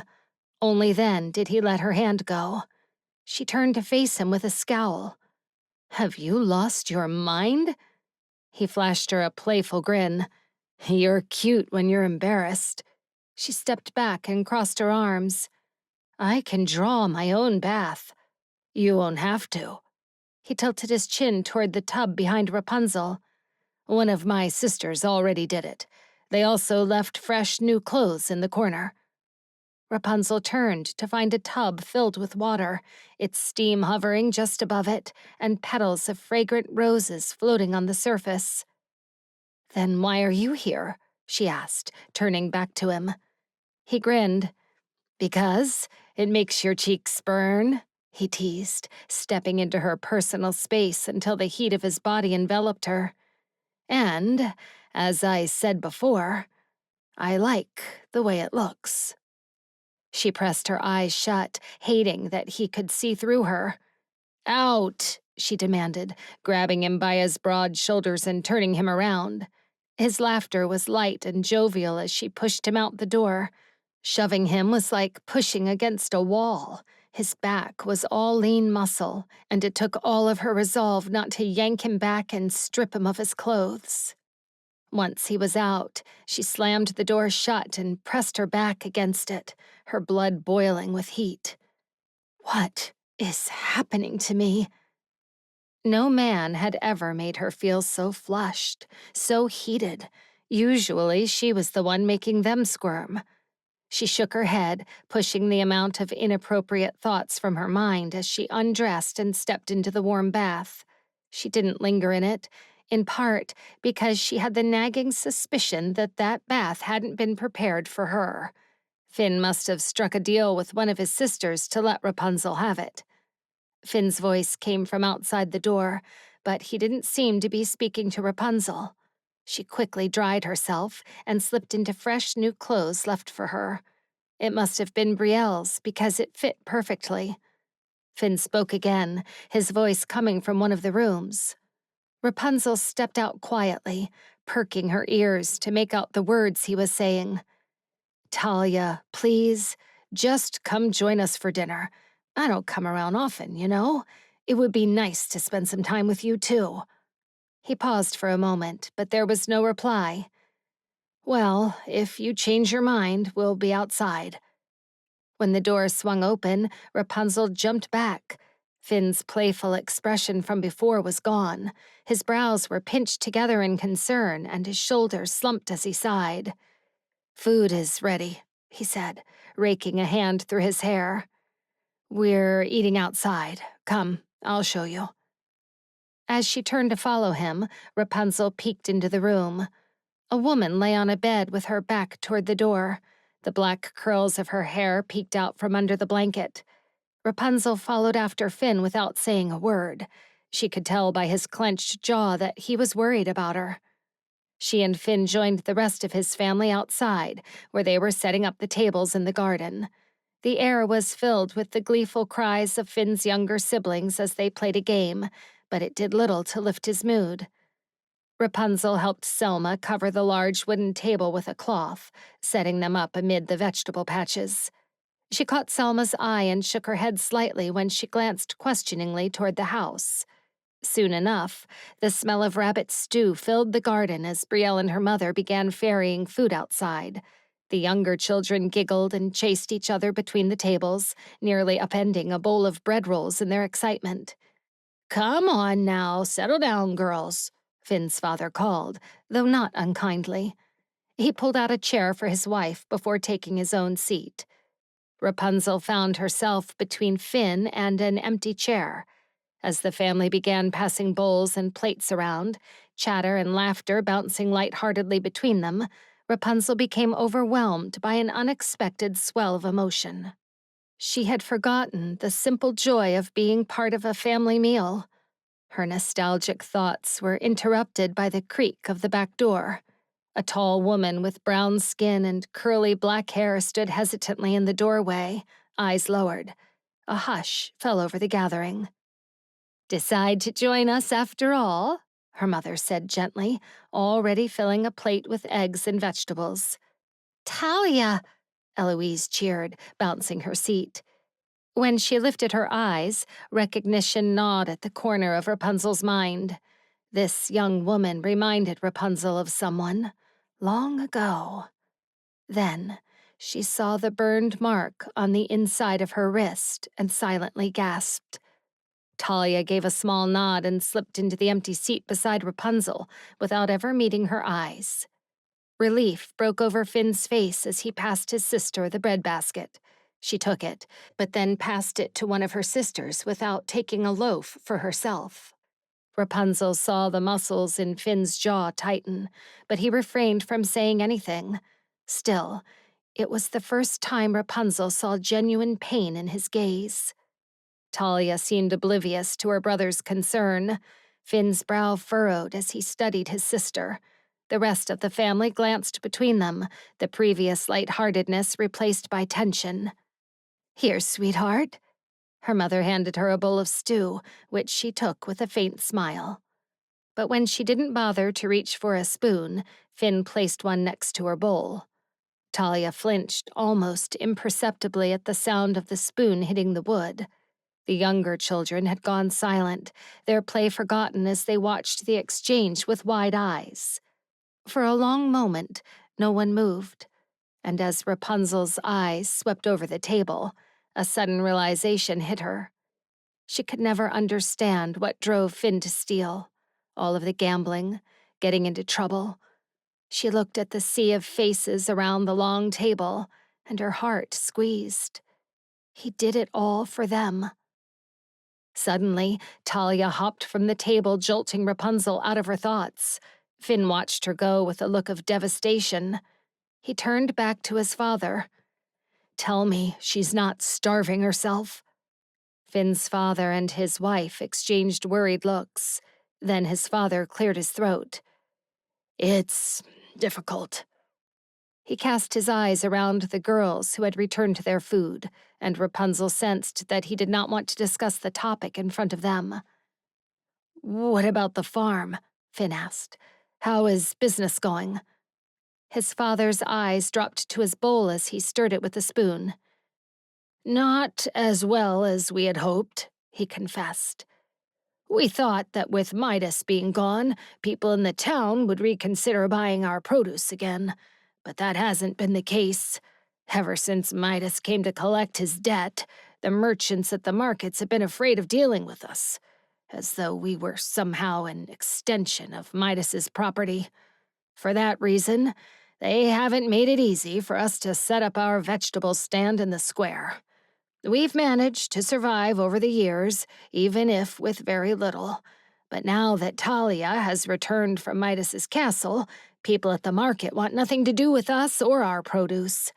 I've been having to travel further and further north each time in order to sell enough to make ends meet. That is why we appreciate all the help you've offered, Finn, Selma chimed in. It has been truly invaluable. Rapunzel's eyes fell to the marking on her wrist, Midas's branding. She understood why Finn's father's business was struggling, why the people didn't want to have any dealings with them, why they had been afraid. Rapunzel had lived it. Midas never even hesitated to end the life of someone who had decided to simply offer her a plate of food. Before Finn could respond, Rapunzel took Talia's bowl, then grabbed a slice of bread.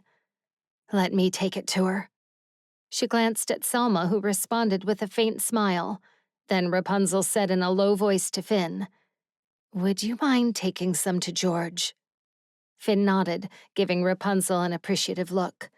"Of course," he said. Then he squeezed her arm. "Thank you." Finn. Rapunzel did not return to the table before everyone was finished with their food, which he saw as a good sign. Perhaps she could get through to his sister. Somebody had to. With that hope, his heart lightened a bit, and he filled a bowl with stew, then grabbed a slice of bread. With a bowl of stew in hand, Finn made his way to the peaceful lakeside spot where he found George in his human form. He looked small in Killian's clothes. "Here you go." Finn handed George the bowl, which he scarfed down almost immediately. "Are you sure you don't want to join us?" George shook his head, his cheeks bulging as he chewed. Finn sat next to him. "Feel free to be yourself here. No one in my family will judge you if that's what you're worried about." George stopped eating and rested the bowl on his lap. "Thank you," he replied, his voice low. "But I'd rather keep my distance. It's safer for them." Finn gave him a curious look. "Why safer?" George let out a heavy sigh, almost as if it hurt to talk about it. "There's a darkness inside us that is hard to control," he admitted. "The more isolated we are, the safer it is for, well, everyone." It did not go unnoticed by Finn how George said us, like he wasn't the only one. The fairies had said the same thing about Rapunzel's darkness, that it wasn't safe, which led them to lock her up in that cage. Finn winced at the memory of Rapunzel locked behind those bars like she was something to be feared. She stood tall and unafraid in front of everyone, but Finn could see the sadness in her eyes. Faint flickers as though she was trying hard to keep up her shield, but he caught the little gaps of vulnerability in between. No wonder she favored social withdrawal and isolation, seeing that she struggled to trust and feel safe around others for so long. "How does it work?" Finn asked.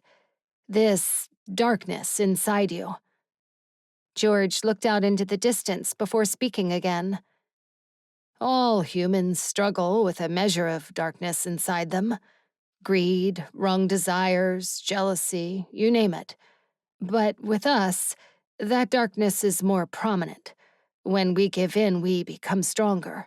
When we resist, it punishes us by messing with our minds." Finn thought back to how Rapunzel, while reliving that nightmare of a memory, demanded to have her mind released. She spoke as though she was being held captive, as though someone had been purposely making her relive that night as a punishment. Why would anyone do that? Finn couldn't even fathom the thought. Mess with the mind, I mean. "It's the price we pay for the deal we made," George explained. although in my case, I wasn't the one who made the deal. You made a deal with Rumple? George laughed, as if a deal with Rumple was child's play in comparison. Truth is, Rumple is worse off than we are. Sure, the man is an awful human being, but he never asked to become what he is. It was never his intention to kill the previous Rumpelstiltskin. It was self-defense. But as soon as the old Rumple took his last breath, a new Rumple needed to take his place. Before he knew it, he was being succumbed by a darkness he didn't even know existed. Finn had never known that about Rumple.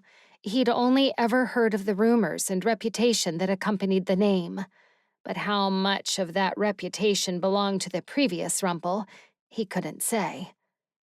"What about you?" Finn asked. "Who's responsible for your curse?" A sad smile tugged at the corner of George's lips. My mother, he said simply. Many ages ago, she kept fighting against the Chanted Kingdom. At the time, Arya and I were close friends, so she came to me with an idea. If we got married, then our kingdoms would be forced into an alliance, putting an end to the war. And you went along with that? Finn shouldn't have been so surprised. Just because he felt differently about marriage didn't mean others felt the way he did. It made sense at the time, George continued. Though me turning into a block of ice had not been part of the plan. He shook his head and lowered his eyes to the ground. That's when I woke up in the Dreamworld. I was trapped there for what felt like an eternity, unable to wake up. Finn could sense the deep sadness in George's words. "How did you make it out?" My mother, he replied. She came into the Dreamworld and struck a deal with its force. It let me go, but it turned her into a fire-breathing dragon. Finn's brow furrowed. "Then how did you—" When she died. George sighed deeply. Her deal was passed on to me, and her darkness along with it. Finn's heart tightened at the thought of what George might have had to endure. Even though Finn knew well what it was like to live a life paying for someone else's debt, he did it willingly. With his father's injury and his mother's passing, Finn took it upon himself to care for the family financially. But that was a choice he'd made on his own. His parents had never demanded that from him. But George, he hadn't been given a choice. The same was true of Rapunzel. No wonder they got along so well. The hold the Dreamworld still had on them no doubt bonded them in a way Finn would probably never understand. But he hated it all the same. He didn't like that Rapunzel was still a prisoner. He needed to know how to set her free. "What was the deal your mother made with the Dreamworld exactly?" Finn pressed. "To become one of its hosts," George admitted. "Neither of us knew what that meant at the time.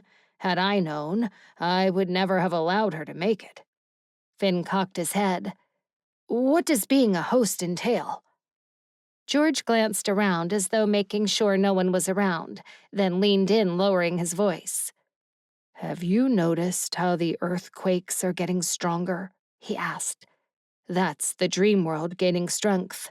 Every time an artifact from the Dreamworld is brought here, it creates a connection between our worlds. But hosts like me give the Dreamworld a much stronger pull." Finn was beginning to grasp just how dire the situation truly was. "How many hosts are there?" George showed Finn a marking on the back of his neck. There were 4 bars that looked like a bear claw scratch. "Is Rapunzel?" Finn couldn't even finish his question. He got goosebumps just thinking about how much she had had to endure, fighting against a darkness all on her own. Finn couldn't even begin to fathom how lonely Rapunzel must have been, trapped in that nightmarish realm. She had clearly endured unimaginable suffering. "Yes, Rapunzel is also a host," George finally answered. "So is Rumple." "Who is the 4th?" Finn asked, pointing to the markings on George's neck. George shook his head. "I'm not sure. I have yet to come across him or her." "So what exactly does that mean?" Finn pressed on for more information. For you all as hosts. George's voice trembled slightly. It means that the Dreamworld will have enough strength to merge with this world when the time comes. And when that happens, this world as we know it will change. Finn's heart sank, fear twisting in the pit of his stomach. How so? He asked, unable to keep the chill from running down his spine. This world will become a realm of nightmares, George said, his words hanging in the air like dark clouds above their heads. Facing your fears isn't something you should be forced to do. It's something you choose to do. But soon enough, no one will be given the choice. Not when the dream world takes over. Finn struggled to wrap his mind around how something like that was even possible. What about this dagger you're both so adamant on finding? What does that have to do with any of this? George turned his gaze toward the calm lake, avoiding Finn's eyes. George, Finn said gently, watching as George fidgeted with the rocks on the ground. The dagger seems to be the instrument the dream world uses to strike the deal, he explained.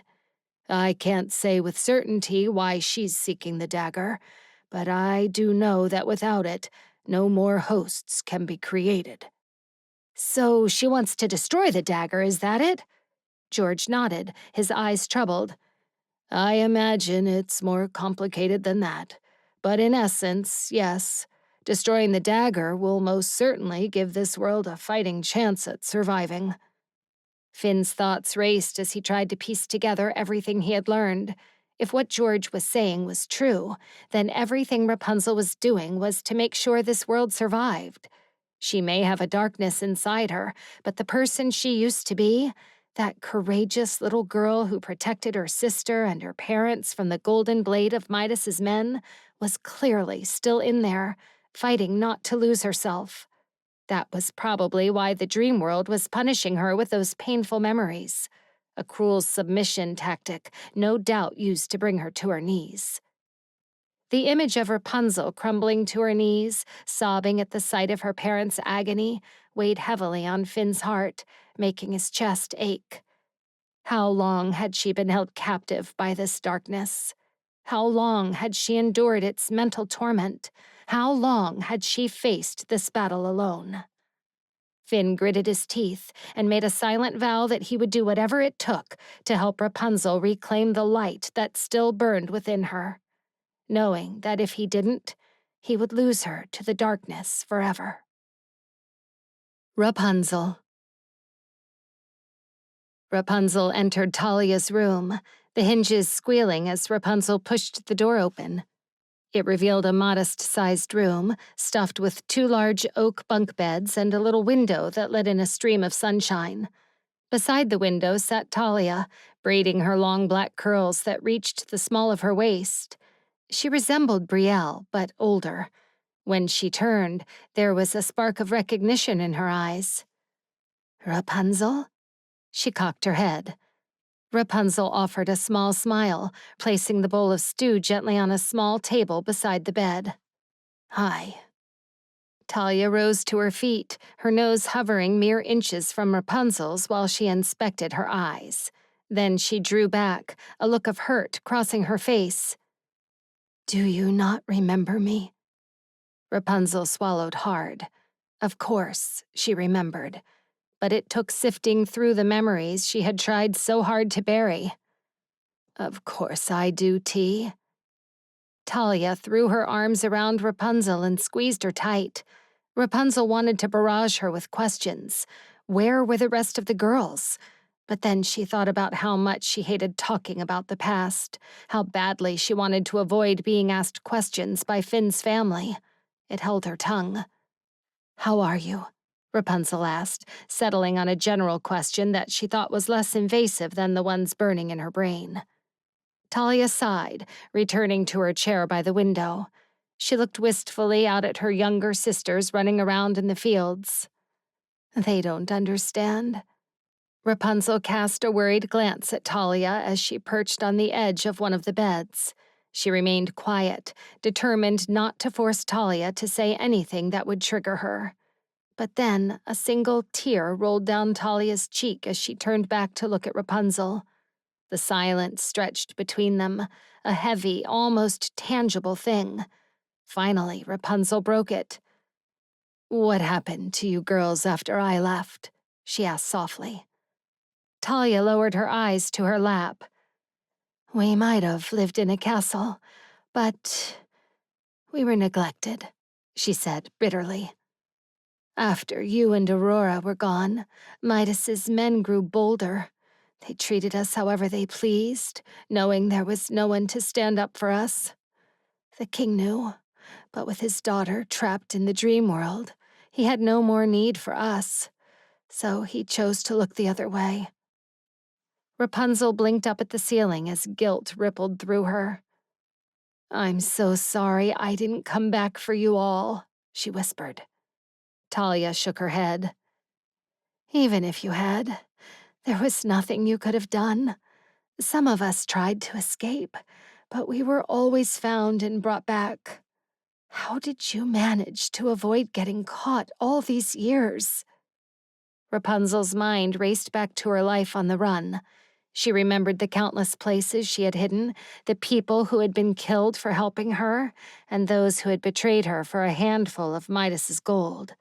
But she kept those memories to herself. "At a very high price," she said simply. "Now go on, eat something. Your brother is worried about you." Talia looked at the plate of food, her face contorting with disgust.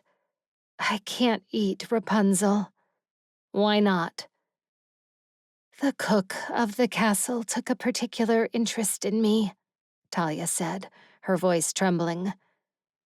"How do I tell my family that the mere smell of food brings back some of the worst memories of my life?"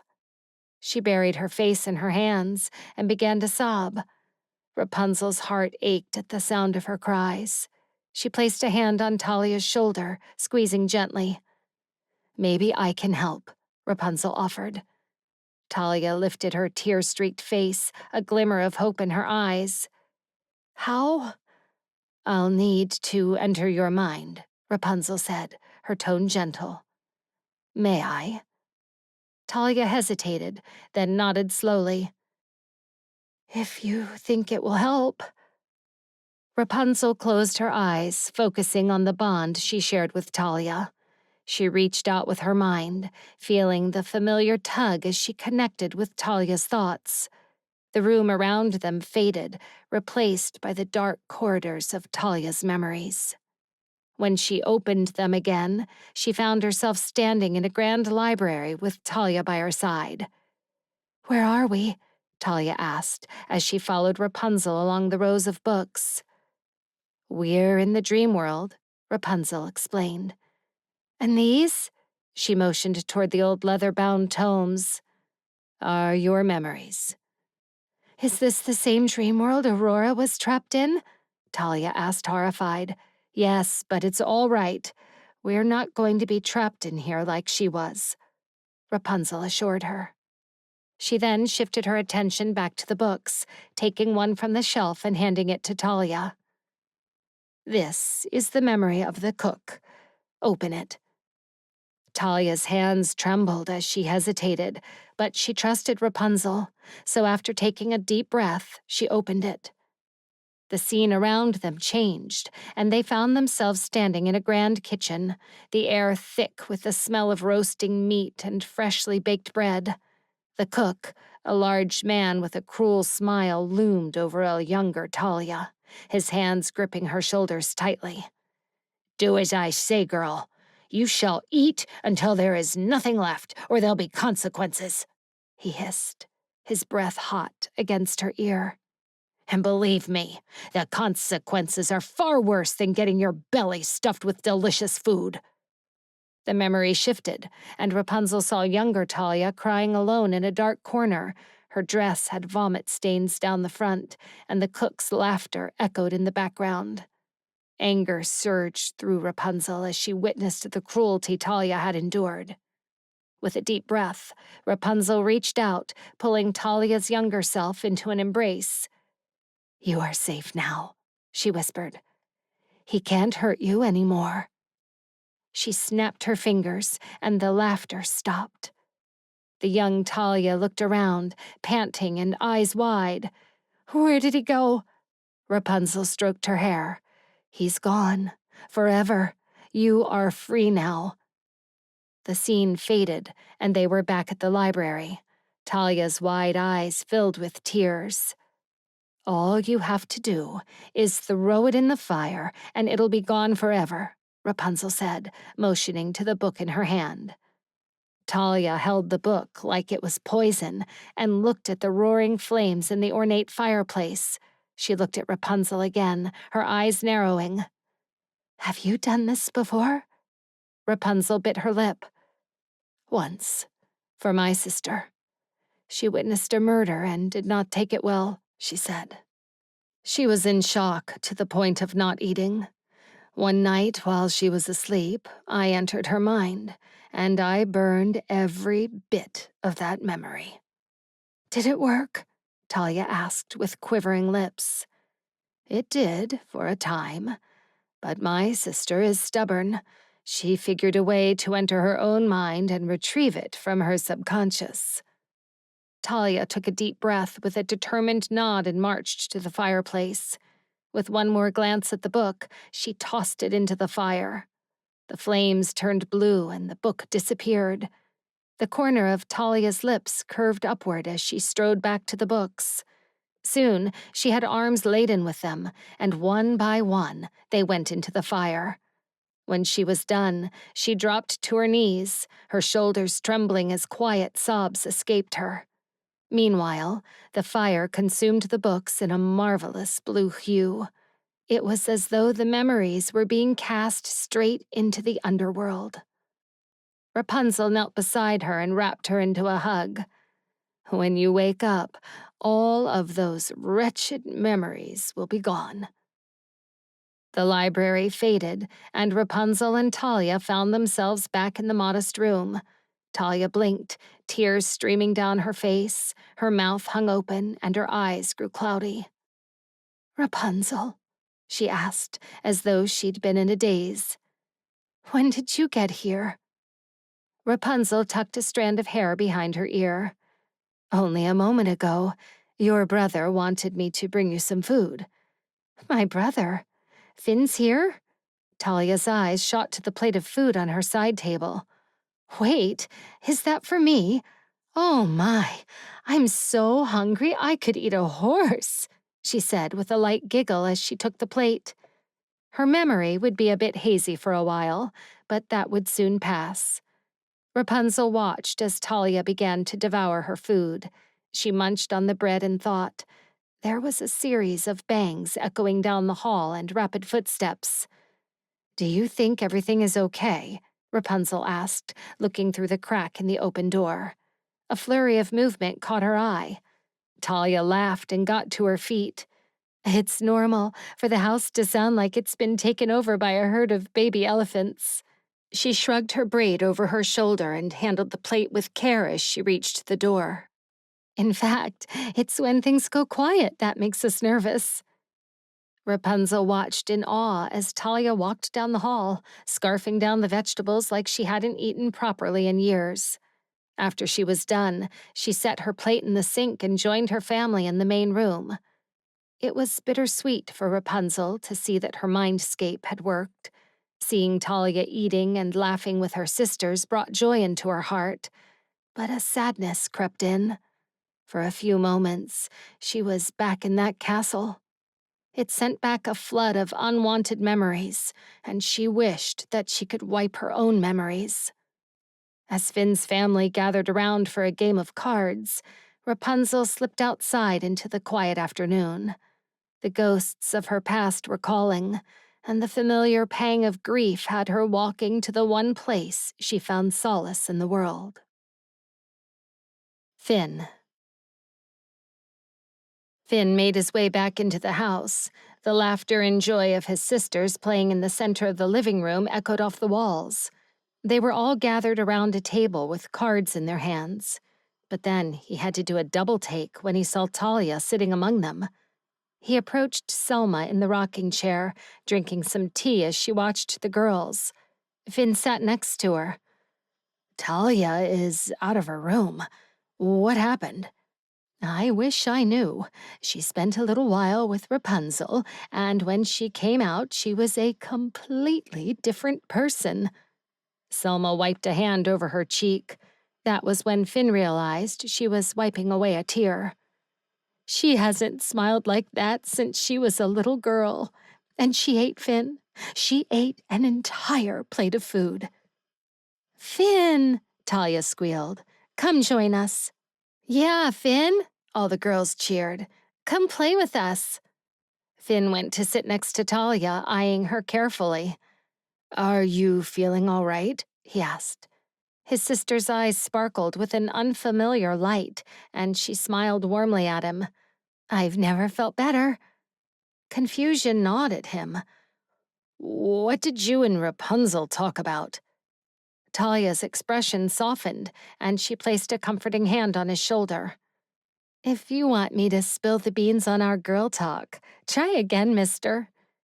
He narrowed his eyes, wanting to press further, but decided not to. Whatever Rapunzel had done had worked. His sister was finally being herself again, and that no doubt lifted a heavy weight from his parents' hearts. Clearly, something Rapunzel wasn't able to do for her own parents. He glanced at all the girls who were pleasantly distracted with the game before his gaze landed back on Talia. Feeling his eyes on her, she leaned in, her voice a soft whisper in his ear. "Don't give up on Rapunzel," she said.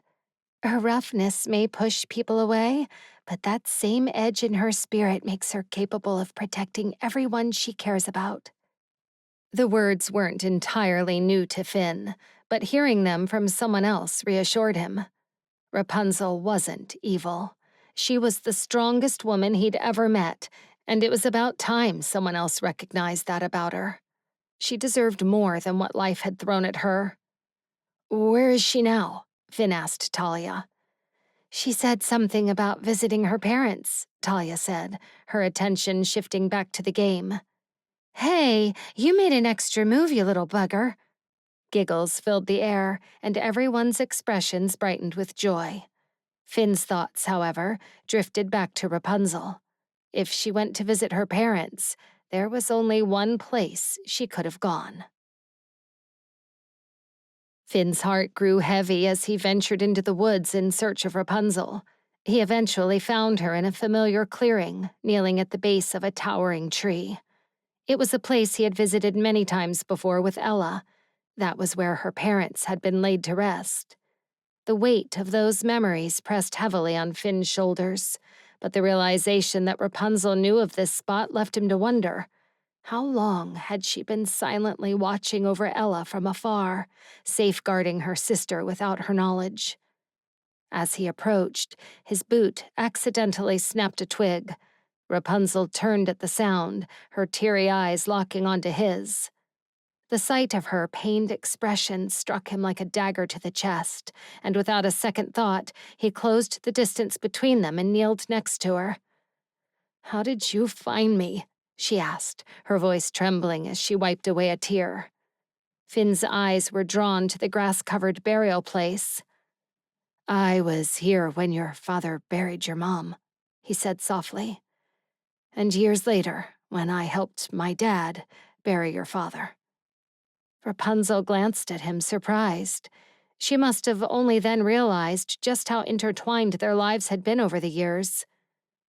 "Ella told me this is also where my father proposed to my mother," Rapunzel finished, a bittersweet smile gracing her lips.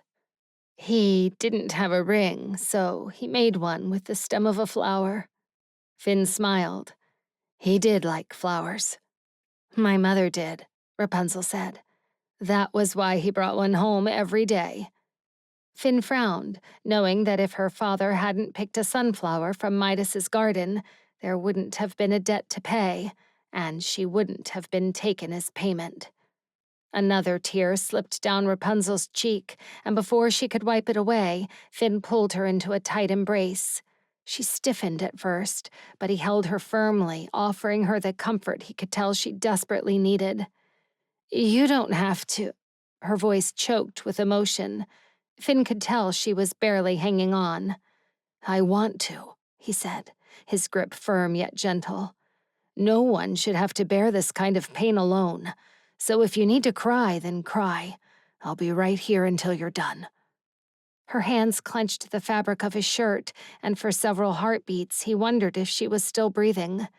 Then he bore the entirety of her weight as she crumbled in his arms, tears flowing freely as she sobbed. Finn held her close, taking her pain as his own. Her body trembled against his, and he tightened his grip around her, reassuring her of his support, just like he'd done with Ella all those years ago. Except Rapunzel wasn't Ella. They might look identical, but so much about her was different, unique, special. She had always seemed so confident and unyielding, but now he saw the vulnerability she had hidden beneath her facade. Her vulnerability struck a chord deep within him, stirring a mix of emotions he struggled to untangle. Despite the ache in his own heart, he was grateful for the opportunity to offer her comfort, even if it was just a temporary reprieve from her pain. It made him feel strangely warm inside, knowing that she had trusted him enough to let her guard down, even if only for a moment. "Can you make the pain go away?" he whispered in her ear, his breath no doubt warm against her skin. "Like you did for my sister." Rapunzel shook her head, sniffling. "I can't. I don't have full control of my own mind." "Does it have anything to do with the deal you made with the Dreamworld?" he asked, his voice still soft. Rapunzel pulled back slightly, meeting his gaze with both surprise and suspicion. "How do you know about the deal?" Finn ran a hand through his hair, feeling a pang of guilt for betraying George's confidence. "George sort of vented a little." She turned away, wiping her tears and muttering under her breath. "That big dragon's mouth." "How did you end up in that world in the first place?" Finn asked, his curiosity getting the better of him. Rapunzel sighed heavily as she rose to her feet, her movements weighed down as though the burden of her past still rested on her shoulder. "Aurora wanted to be reunited with a prince whom her father had turned into a statue of gold," she explained, her tone tinged with bitterness. "As if love could conquer all." "Wait, Midas has a daughter?" Rapunzel nodded, her gaze distant. "Yes, but she was supposed to stay hidden from the world. That was his deranged way of protecting her, and for that reason, we were never allowed outside the castle grounds or to return to our families." "So he took you and my sister to keep his daughter company?" Finn's brows furrowed in disbelief. How had he not known this?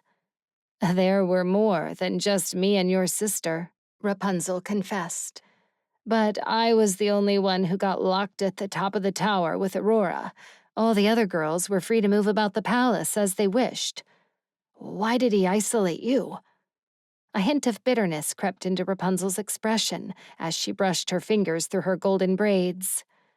"I would sneak Aurora out the window using my braids. That's how she met Prince Hendrix. Midas found out, and it was all downhill from there." "How did you escape?" he pressed, genuinely curious. Rapunzel's gaze drifted across the clearing, her eyes clouded with memories. "His guards locked me into an apiary the size of a mausoleum," she began. "After I got stung by a swarm of bees and lost consciousness, they threw me out in the woods and left me for dead." Finn watched her closely, noting the subtle twitch of her jaw. He sensed there was more to the story than she was letting on, but he held his tongue, respecting her silence. When she said nothing else, he found himself remembering her panic at the land of the giants when they came across those bees. It suddenly made sense. "I'm sorry you went through all that," he murmured. "Don't be. I eventually got out," she replied. "Your sister, on the other hand, had to endure that life much longer." Finn's brow furrowed. "What do you mean?" Rapunzel shook her head, as though attempting to dispel the memories that lingered in her mind. "It doesn't matter anymore. Those memories are gone forever, and your sister won't ever again have to be burdened with them." Gratitude washed over Finn at her words. Not only did she offer hope for Talia's future, but she also brought comfort to his parents' troubled hearts.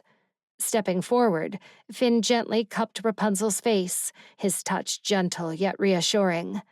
She looked up at him, surprise flickering in her eyes, but she made no move to pull away. "Please know that." He brushed his thumb over her smooth cheek. "If I could do the same for you, I would, in a heartbeat." Rapunzel's eyes softened as they reflected the warm hues of the setting sun. Her voice faltered, uncertainty shadowing her features. "I believe you." In that moment, as the evening sun cast its golden glow upon them, Finn sensed a connection between them, a spark that intertwined deep in their very souls. And as he gazed into her eyes, he knew that no matter what the Dreamworld had in store for her, he would stay by her side to help her fight against her darkness. Suddenly, the ground beneath their feet began to tremble, a low rumble vibrating through the earth. "Finn!" Talia's voice rang out, slicing through the air, snapping Finn and Rapunzel apart like a taut rope suddenly released. "It's an earthquake!" Finn glanced at Rapunzel, her expression mirrored his concern. Before they could exchange a word, the earthquake grew stronger and rocked the ground, sending both of them to the muddy grass. They turned to see Talia at the edge of the clearing, her hand shading her eyes from the setting sun as she waved them over, panicking. "The house! Hurry!" A loud scream came from the house. Finn sprang to his feet, urgency propelling him forward as he raced back through the woods. Rapunzel was right beside him. As they reached the house, Finn's heart pounded in his chest. He grabbed Rapunzel's arm just as she was about to run inside. "Don't!" he shouted over the loud noise of creaking walls and crashing furniture. "Stay outside!" Rapunzel glared at him. "Not until your whole family is safe." She burst through the door ahead of him into the chaos of the trembling home. Finn's parents were scrambling to gather his younger siblings, their faces etched with panic. "Dad!" Finn called out, his voice barely audible over the din. "Over here!" his father yelled. He was in a corner, trying to lift a piece of furniture that had tumbled over his wife's legs. Finn hurried to help his father. "Girls!" Rapunzel shouted, taking the little one from the arms of another and guiding them toward the door. "Hurry! Go to Talia, outside!" Once they lifted the piece of furniture off Selma, they tossed it aside and it crumbled to the floor. "Eloise is in her room," Selma cried as her husband scooped her up from the floor. "Let me go get Eloise." "I'll get her," Finn yelled, encouraging his father to keep moving toward the front door. He darted further into the home, navigating through the swaying corridors and cluttered rooms. He staggered about the shaking house, dodging falling objects and crumbling debris. "Eloise!" he yelled. With each step, a surge of adrenaline soared through him, driving him forward. "Eloise!" "Finn?" her young voice cried. Finn barged into one of the rooms to find her trapped under a broken bed. He reached for the furniture around and began tossing it aside until he made a clear way for her to crawl out to him. "Come on, Eloise. Take my hand." "I'm scared," she cried. "Take it now." Rapunzel appeared next to Finn, and without a word, she crawled into the narrow hole and reached for the child, tugging her out from under the bed. As soon as she made it out, part of the ceiling fell on top of the bed, crushing what was left of it. Finn jumped to shield both his sister and Rapunzel, feeling a hard wood beam against his back. A sharp pain shot down his spine, but he bit back the pain. With the ground still shaking, Rapunzel jumped back to her feet. Grunting in pain, Finn scooped up Eloise from the floor and followed Rapunzel as she cleared the way for them to jump out the window. Once they stepped outside into the cool air, the tremors subsided. Finn's parents gathered all the children close, their faces drawn with relief. As Finn surveyed the chaos around him, a cold dread settled in the pit of his stomach. He remembered George's ominous words about the earthquakes, how they signaled the growing strength of the Dreamworld, threatening to breach the fragile barrier between realms and plunge their world into chaos. Rapunzel's voice broke through his thoughts, her breathing ragged. "We have to get the dagger before it's too late." Finn nodded grimly, his mind still racing. "What's the plan?" he asked. "We can't just walk into Rumpel's castle and demand he hand it over." "Right." Rapunzel's brows furrowed in thought. "We have to lure him out." "How will we do that? He's no fool," Finn said, searching her eyes for answers. "Leave it to me. No one knows Rumpel like I do," she replied, a cunning grin tugging at her lips. "I know exactly how to get that rat out of his hole." Rapunzel. The thick vines, dark and twisted, snaked up the stone walls of Midas's once grand castle, signaling the new ruler within. Rapunzel and Finn approached stealthily, their movements synchronized as they slipped through the overgrown garden. Despite the changes outside, Rapunzel knew the castle's interior as well as she knew the lines of her own hand. They crouched near a concealed wooden door in the ground, its edges barely visible beneath the creeping foliage. Rapunzel lifted it carefully, revealing a dark tunnel leading into the depths below. Finn followed her as they descended into the narrow underground passage, the air growing cooler with each step. "Do you think it'll work?" Finn whispered, his breath warm against her ear. "I'm positive. Once he hears that a water dragon has attacked his daughter's castle, he'll storm out of here in a hurry." "Will he know it's George?" "Probably," she replied. "But he'll think George is seeking revenge for getting him locked up by those giants like a pet." They reached the end of the tunnel and slipped into the shadows of the dungeon. The air was thick with the scent of damp stone and something else, something darker. They pressed close together, their hearts pounding in unison as they waited. Just as Rapunzel predicted, the heavy thud of footsteps echoed through the corridor. They held their breath as Rumpel stormed past, his dark silhouette cutting through the gloom. Once the door slammed shut behind him, Rapunzel motioned for Finn to act. "Hurry, remove the doorknob," she urged. "It will open to anywhere in any realm." Finn nodded, his fingers deftly working with a knife to pry the doorknob loose. He handed it to Rapunzel, and they moved swiftly up to the main room, hoping to find something useful in Rumpel's collection. The room was filled with trinkets and artifacts from various realms, each one more bizarre than the last. They searched frantically, but found nothing of immediate use. "We'll have to split up," Rapunzel said. "There's no time to waste." Finn hesitated. "Are you sure you'll be okay?"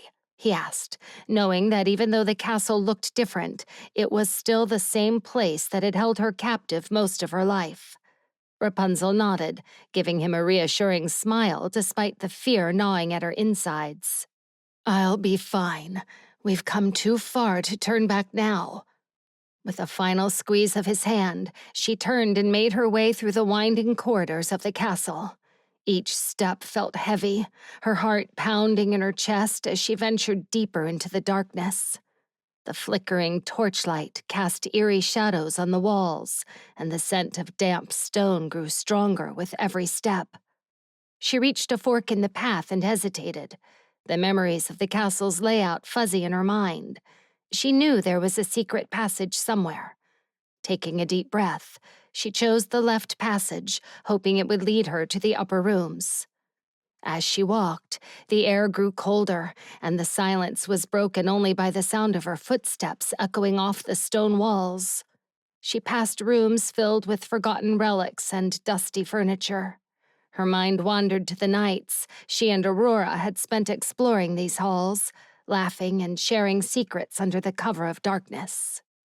A wave of nostalgia washed over her, followed quickly by a pang of sadness. The bond she had shared with Aurora felt like a lifetime ago. Rapunzel stopped in front of a heavy wooden door, her hand hovering over the handle. She could hear her own breath, loud in the silence. She closed her eyes for a moment, summoning the strength to face the memories that awaited her on the other side. Pushing the door open, she stepped into Aurora's room. The familiar scent of lavender filled her nose, bringing back images of Aurora's gentle smile and the warmth of her friendship. Rapunzel's heart ached with the memory of that bond, a bond that was shattered the night they went into the Dreamworld. Her eyes scanned the room, landing on the delicate lace curtains fluttering in the breeze. She remembered how Aurora loved to watch the sunrise through those curtains, the soft morning light illuminating her face. That was also the same window she would help Aurora climb down. Through the window, Rapunzel could see the golden tower at the very top of the castle. The ache in her chest deepened as more memories began to rush back with a vengeance. Memories of all the events that happened up in that tower. That was the night everything changed. Suddenly, a wave of fear washed over her, and she found herself back in that tower many moons ago. The roar of the thunder in the distance, the rain lashing on the window. Her breath quickened, and she pressed a hand to her chest, trying to calm her racing heart. The room seemed to close in on her, the walls pressing down, the air growing thick and suffocating. She stumbled backward, her legs giving out as she collapsed into a corner. Her body shook with the remembered agony, her mind trapped in the past. "No!" Rapunzel shouted, tackling Aurora to the ground. They wrestled in the dirt, Rapunzel trying desperately to hold Aurora back. "You don't understand. If you don't wake up, you'll be trapped here forever." Aurora's eyes met hers, filled with tears. "I'm sorry, Rapunzel," she breathed. Before Rapunzel could react, Aurora's hands gripped her arms tightly, and with a swift motion, she shoved Rapunzel off the cliff. Rapunzel's scream echoed through the air as she fell, the world blurring around her. She jolted awake, her heart pounding, the room spinning. She found herself back in the castle, gasping for breath. Millie was beside her, her expression one of relief and concern. "Rapunzel!" Millie rushed to her side, helping her sit up. "What happened? Where is Aurora?" Rapunzel barely had time to respond before the door burst open. Midas stormed into the room, his guards flanking him like shadows. "Grab her!" he commanded. The guards seized Rapunzel, their grips like iron. She struggled, but they were too strong. Midas approached Millie, his expression twisted with fury. "What have you done?" he hissed. Millie stood her ground, her eyes defiant. "It was Aurora's choice." Midas's expression darkened. "And now you'll pay for it," he sneered. Reaching out, his fingers brushed Millie's arm. A single drop of his blood touched her skin. She cried out as her flesh began to turn to gold, starting at the point of contact and spreading rapidly. "No!" Rapunzel screamed, struggling against the guards. "Stop it, please!" Rapunzel watched, horrified, as her friend slowly turned into a statue of gold. Their eyes locked for a brief moment before Millie went completely still, her eyes wide and glassy. Rapunzel's heart shattered. She thrashed against the guards, tears streaming down her face. "Millie, no!" Midas stopped in front of her, his eyes cold and unforgiving. This is your doing. You helped her sneak out of the castle. That's how she met that weak prince of Hyla. Now, my daughter will suffer because of you. He motioned to the guards. Take her to the beekeeper's hut. Lock her inside. The guards dragged Rapunzel out of the room and down the staircase. She fought them every step of the way, her screams echoing through the halls. They threw her into the beekeeper's hut, laughing cruelly. They locked her inside, and Rapunzel slammed her fists against the door. "Please, don't do this. Let me out." Her heart ached with the thought of losing Aurora to the Dreamworld and Millie to Midas's wrath. Tears streamed down her face as she cried, her sobs echoing in the confined space. Suddenly, she felt the sting of bees. They swarmed her, stinging her all over. She swatted at them, but the pain was overwhelming. Her skin burned, each sting feeling like a hot needle piercing her flesh. She fell to the ground, her vision blurring. The world spun around her as she lost consciousness. The last thing she heard was the relentless buzzing of the bees. Rapunzel awoke with a start, her body aching and her skin stinging with pain. The forest around her was dark, the trees towering above like silent sentinels. She looked up and saw the familiar lunar eclipse in the sky, casting an eerie glow over everything. She was back in the Dreamworld, the realm of nightmares. She called out, her voice echoing through the dense forest. "Aurora? Aurora, where are you?" But only silence answered her.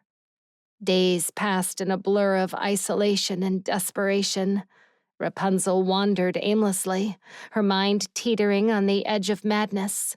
The oppressive loneliness gnawed at her, each passing moment driving her closer to despair. As she sat by a still lake, the weight of her hopelessness pressed down on her. She stared into the water, contemplating the thought of submerging herself and never resurfacing. The idea of ending her misery seemed like a relief. Suddenly, a glint of metal caught her eye. A dagger appeared next to her, its blade gleaming ominously. Rapunzel looked around, but there was no one in sight. She reached for the dagger, but it vanished before her fingers could touch it. A voice behind her made her jump. She spun around and came face to face with a dark, cloaked figure with fiery red hair spilling down her shoulders. Her face looked familiar, but Rapunzel couldn't place it. She watched as the woman held the dagger in her hand, spinning it effortlessly between her fingers. "I can sense your despair," the dark figure said, her voice dripping with malice. "You want to give up, don't you? I can offer you a way out." Rapunzel's heart pounded in her chest. Millie's warning echoed in her mind. "Illusions play tricks on you, and if you die in the dream world, you die in real life." But the idea of ending her suffering was tempting, almost irresistible. "What kind of way out?" Rapunzel asked. The woman's lips curled into a wicked smirk. "All you have to do is let yourself be stabbed with this dagger. You'll wake up back in your world, free from this nightmare." Rapunzel hesitated, but the thought of being free from this torment was too alluring. "What do you want in return?" "You must simply take a bit of my energy with you wherever you go." Rapunzel cocked her head. "And that is all?" The cloaked figure flashed a chilling grin. "That is all." Rapunzel took a deep breath, then nodded. "I accept your terms." The woman's smirk widened. "You've chosen well." She charged forward, and before Rapunzel could change her mind, the dagger plunged into her chest. Pain exploded through her body, and everything went black. Rapunzel awoke in the middle of a forest, the sun shining through the foliage above.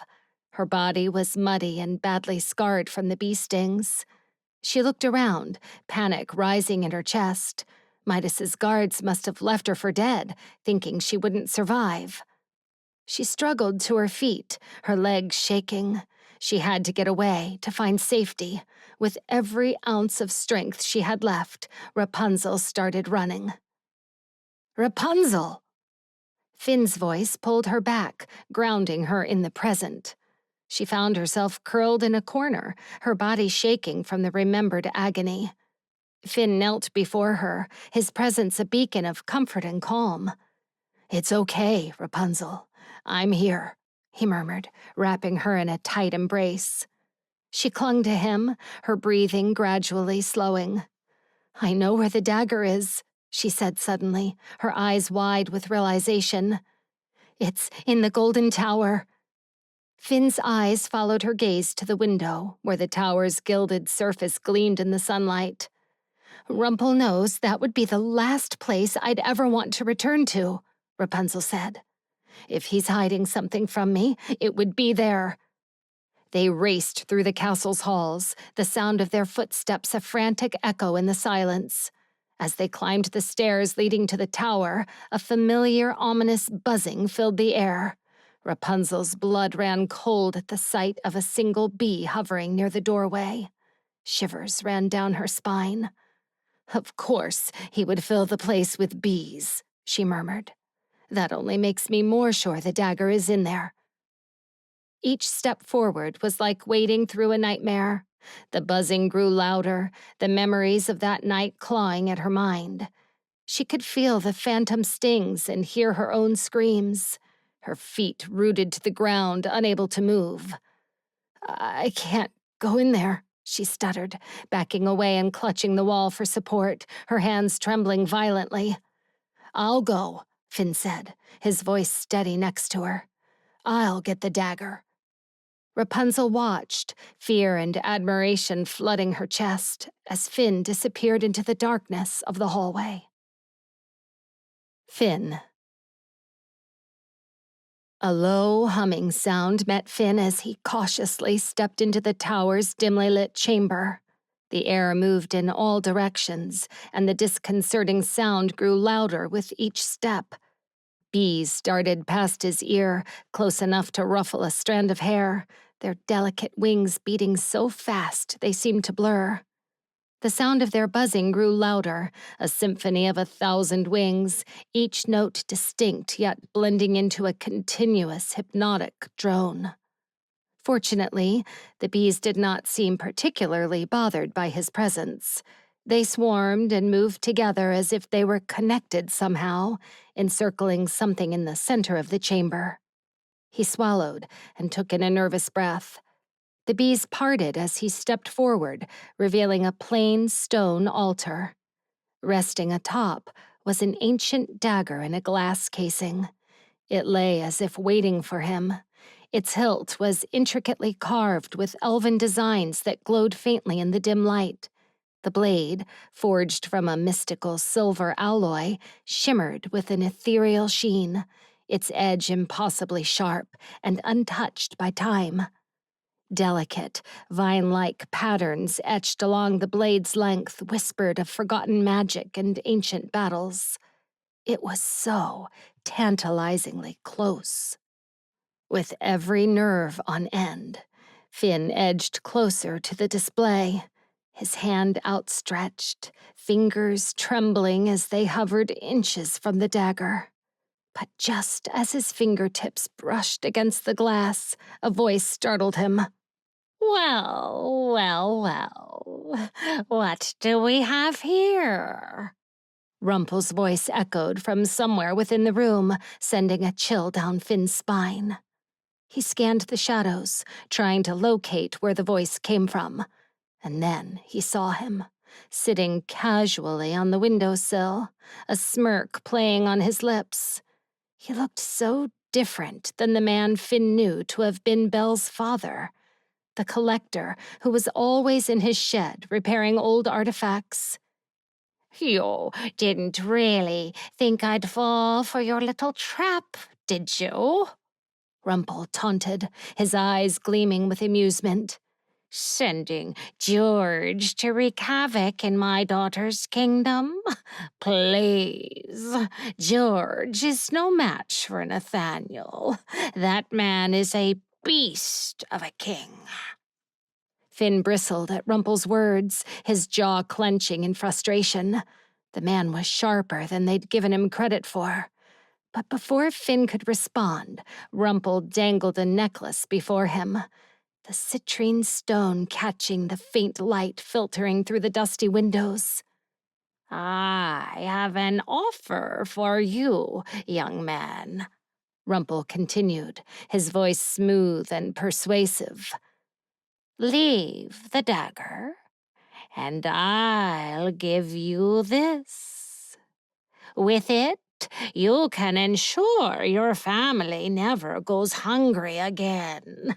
That is what you've been looking for, is it not? Finn's eyes narrowed. How does he know? Still, he regarded the tempting offer, his mind racing with conflicting thoughts.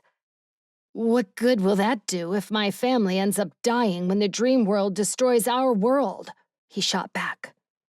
Rumple's lips curled into a sinister smile, his gaze piercing. Is that what she told you? He sneered. Clearly, you've never been to the Dreamworld, have you? Finn's jaw ticked as Rumple's words echoed in his mind. The Dreamworld, a place he had only glimpsed through the fragmented memories of Rapunzel's tortured past. He clenched his fists, determined not to let Rumple see his apprehension. The dream world changes based on a person's perception, Rumple explained, his voice smooth and persuasive. If it's a dark and cold world to them, that's because they see the world that way. But for someone who sees beauty, the dream world can be quite an enchanting place. Would you like me to show you? Finn's eyes narrowed skeptically, but he remained silent as Rumple gestured for him to hand over the doorknob he had taken from the dungeon earlier. With a hesitant nod, Finn relinquished the small object from his satchel, watching warily as Rumple walked across the room and placed it on one of the doors. The knob merged seamlessly with the door, and Finn's pulse quickened as Rumple swung the door open, revealing a blinding stream of golden sunlight. With his hand raised to shield his eyes, Finn stepped forward and followed Rumple through the doorway. As he emerged on the other side, Finn found himself standing on the edge of a cliff, the wind whipping through his hair and tugging at his clothes. On one side stretched a pristine beach, bathed in the golden light of a setting sun. The gentle lapping of waves against the shore filled the air, and a soft breeze carried the scent of salt water and blooming flowers. It was a scene of serene beauty, untouched by darkness. But as Finn's gaze shifted to the other side, his heart clenched with unease. There, darkness loomed like a specter, shrouding the landscape in a suffocating veil of shadow. Lightning cracked across the sky, illuminating the twisted forms of gnarled trees and jagged cliffs. Thunder rumbled ominously in the distance, the sound echoing through the desolate landscape. A shiver ran down Finn's spine as he surveyed the stark contrast between the two landscapes. Impressive, isn't it? Rumple asked, a smug grin playing across his lips. Two sides of the same coin. The dream world has a way of reflecting the innermost desires, as well as the fears of those who enter its realm. That means that if a person is full of darkness, they will see nothing but darkness. But if they change their perception, they can experience all the good this world has to offer. Finn's mind raced with conflicting thoughts. The idea of helping Rapunzel see the world differently tugged at him. But he couldn't shake the nagging feeling that Rumple had ulterior motives. Nevertheless, he couldn't deny the validity of his argument. "What are you saying?" Finn pressed. "Rapunzel has been through unimaginable suffering," Rumple said, his voice softening with empathy. "It's shaped the way she sees the world. But destroying this world won't change that. What she needs is a new perspective, a chance to leave the past behind and embrace a brighter future." Finn hated to admit it, but there was truth in Rumple's words. Rapunzel's penchant for destruction as a means of avoidance was a pattern he couldn't ignore. "Rapunzel doesn't fix problems," Rumple continued. "She destroys them so she doesn't have to deal with them. After all, isn't that what she did to your sister?" Finn looked at Rumple, surprised. How could he have known what Rapunzel did for his sister? Had he been watching them? Rumple's expression softened, a hint of sympathy flickering in his eyes. "Instead of helping your sister face her pain head-on, Rapunzel erased the bad memories from her mind. She chose to escape it, and that's how she deals with all her problems." Finn's heart sank as the truth of Rumple's words settled over him. He had seen glimpses of Rapunzel's avoidance tactics before, but he had never truly grasped the extent of her avoidance until now. "Imagine the life you've always wanted for your family," Rumple added. As Finn began to envision a future free from hardship and struggle, the landscape before him shifted. He was suddenly standing at the edge of his father's farm, the field bathed in golden sunlight, the lush green grass swaying gently in the breeze. And in the center of it all stood a grand house, its sturdy walls offering shelter and security to his family. A sense of warmth and hope washed over Finn as he watched his sisters laughing and playing in the spacious yard of their new home. It was a vision filled with possibility, a future he longed to make a reality for his family.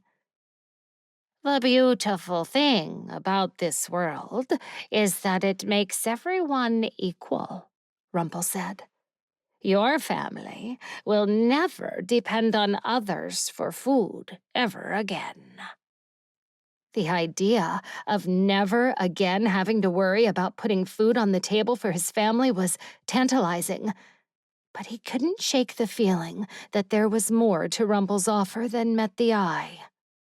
With a flourish, Rumple lifted the citrine stone once more, the vibrant yellow hues catching the light.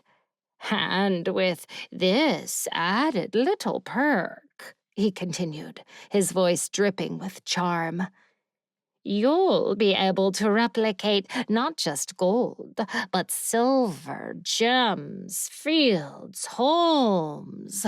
All you need is this stone." Finn scoffed. "How do I know that stone is real and you're not fooling me?" Rumple merely chuckled in response, his eyes dancing with amusement. He reached into his pocket and pulled out a brass coin, holding it up for Finn to see. "This is no ordinary coin," he explained, a smirk playing at the corners of his lips. "It's a collector's edition." He placed the coin on his open palm, then brought the citrine necklace over it. As soon as the stone touched the coin, the gem at its center lit up, glowing brightly. When Rumple lifted the necklace, there were 2 identical brass coins in his hand. He tossed one to Finn, who caught it in midair. Finn turned the coin over in his fingers, examining the intricate design. He squinted, looking for any signs of a trick, but the coin appeared flawless. Despite this, a nagging suspicion still lingered in his gut as he looked back at Rumple. "Still don't believe me?" Rumple asked, sighing in exasperation. With a snap of his fingers, a grand throne appeared beside Rumple, its intricate carvings and golden accents gleaming under the faint light of the eclipse. Rumple settled onto the seat with a regal air, then pressed the citrine stone necklace against his chest. The gem at the center pulsed with a bright light, illuminating the room briefly before the glow vanished entirely. Finn's eyes widened as he watched Rumple's eyes roll back, his eyelids fluttering shut. For a moment, all was still. Finn felt a chill crawl down his spine as he looked at the unconscious body. Just as doubt began to creep in, the door behind him opened, and a new Rumple stepped out, identical in every way to the one slumped on the throne. A sly smirk spread across the new Rumple's face as he walked past Finn. He took the citrine necklace from the slumped body on the throne and lifted it in his hand, the stone glowing faintly. "The only limitation," he said, his voice dripping with amusement, "is that your consciousness can only be in one body at a time." Finn stared in wonder, his skepticism wavering. He hadn't anticipated that the stone could duplicate a human body. "This stone is more powerful than you know," Rumple said, as though reading Finn's thoughts. "You can replicate anything you desire, and your family will never have to struggle ever again." The temptation gnawed at Finn.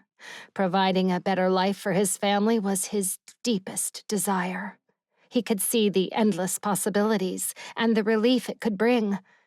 But something held him back, a nagging feeling that he couldn't ignore. "How could an unpredictable world be reliable?" Finn asked, voicing his doubt while at the same time hating that he was being swayed to even consider. A knowing smile tugged at the corners of Rumple's lips. "Granted, no system is perfect. Everything comes at a price. The question then becomes..." He lifted the citrine necklace with one hand while the dagger gleamed in the other. "Which price is worth more to you?" Finn's gaze flickered between Rumple and the dagger. "I trust Rapunzel. If she says she needs the dagger to protect this world, then that's what I'll bring her." He reached out to take the dagger, but Rumple pulled it back. "Is that what she told you? That she needs the dagger to protect this world?" He flashed a mocking grin before throwing his head back and cackling. "She's a much more brilliant manipulator than I thought. Either that, or you're just too naive." Finn clenched his jaw. "Watch your words, old man. I'm not in the mood for games." "You're telling me a dagger can keep an entire world from being destroyed, and you expect me not to laugh?" Rumple's demeanor turned serious. "Rapunzel doesn't want this dagger to save the world. She needs it to be put out of her misery." Finn stiffened. Out of everything Rumple had said, that resonated with him the most. Only because he couldn't deny that he too had seen that desire in Rapunzel's eyes, the longing to give up, to end her suffering, no matter the cost. "She's a host," Rumple continued. If she ends her life any other way, she will simply return to the dream world. But with the dagger, she will finally cease to exist, which is exactly what she wants. In fact, I am certain George will be right behind her. At the mention of George, a flash of memory came back to Finn. Sitting by the edge of the lake, George had told him about the dagger. I can't say with certainty why she's seeking the dagger, but I do know that without it, no more hosts can be created.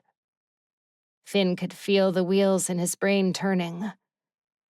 If the dagger creates hosts, he murmured, connecting the dots, then surely it has the power to destroy current hosts as well. Now you're getting it, Rumple said, moving the dagger between his fingers. It's really not that complicated, you see. You only have two choices. He lifted the necklace as well as the dagger one last time. Will you help Rapunzel end her life? Or will you give her a reason to live? Rapunzel. Rapunzel sat on the cold stone floor of the hallway, her mind swirling with worry. What was taking Finn so long?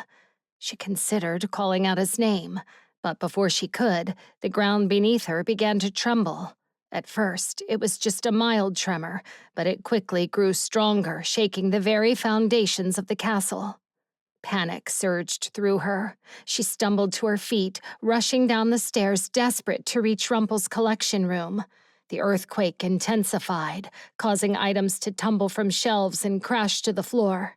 Rapunzel knew that Dreamworld was gaining strength and realized she had to act quickly to weaken its hold. She pulled out her father's lantern from her bag and placed it in the center of the room.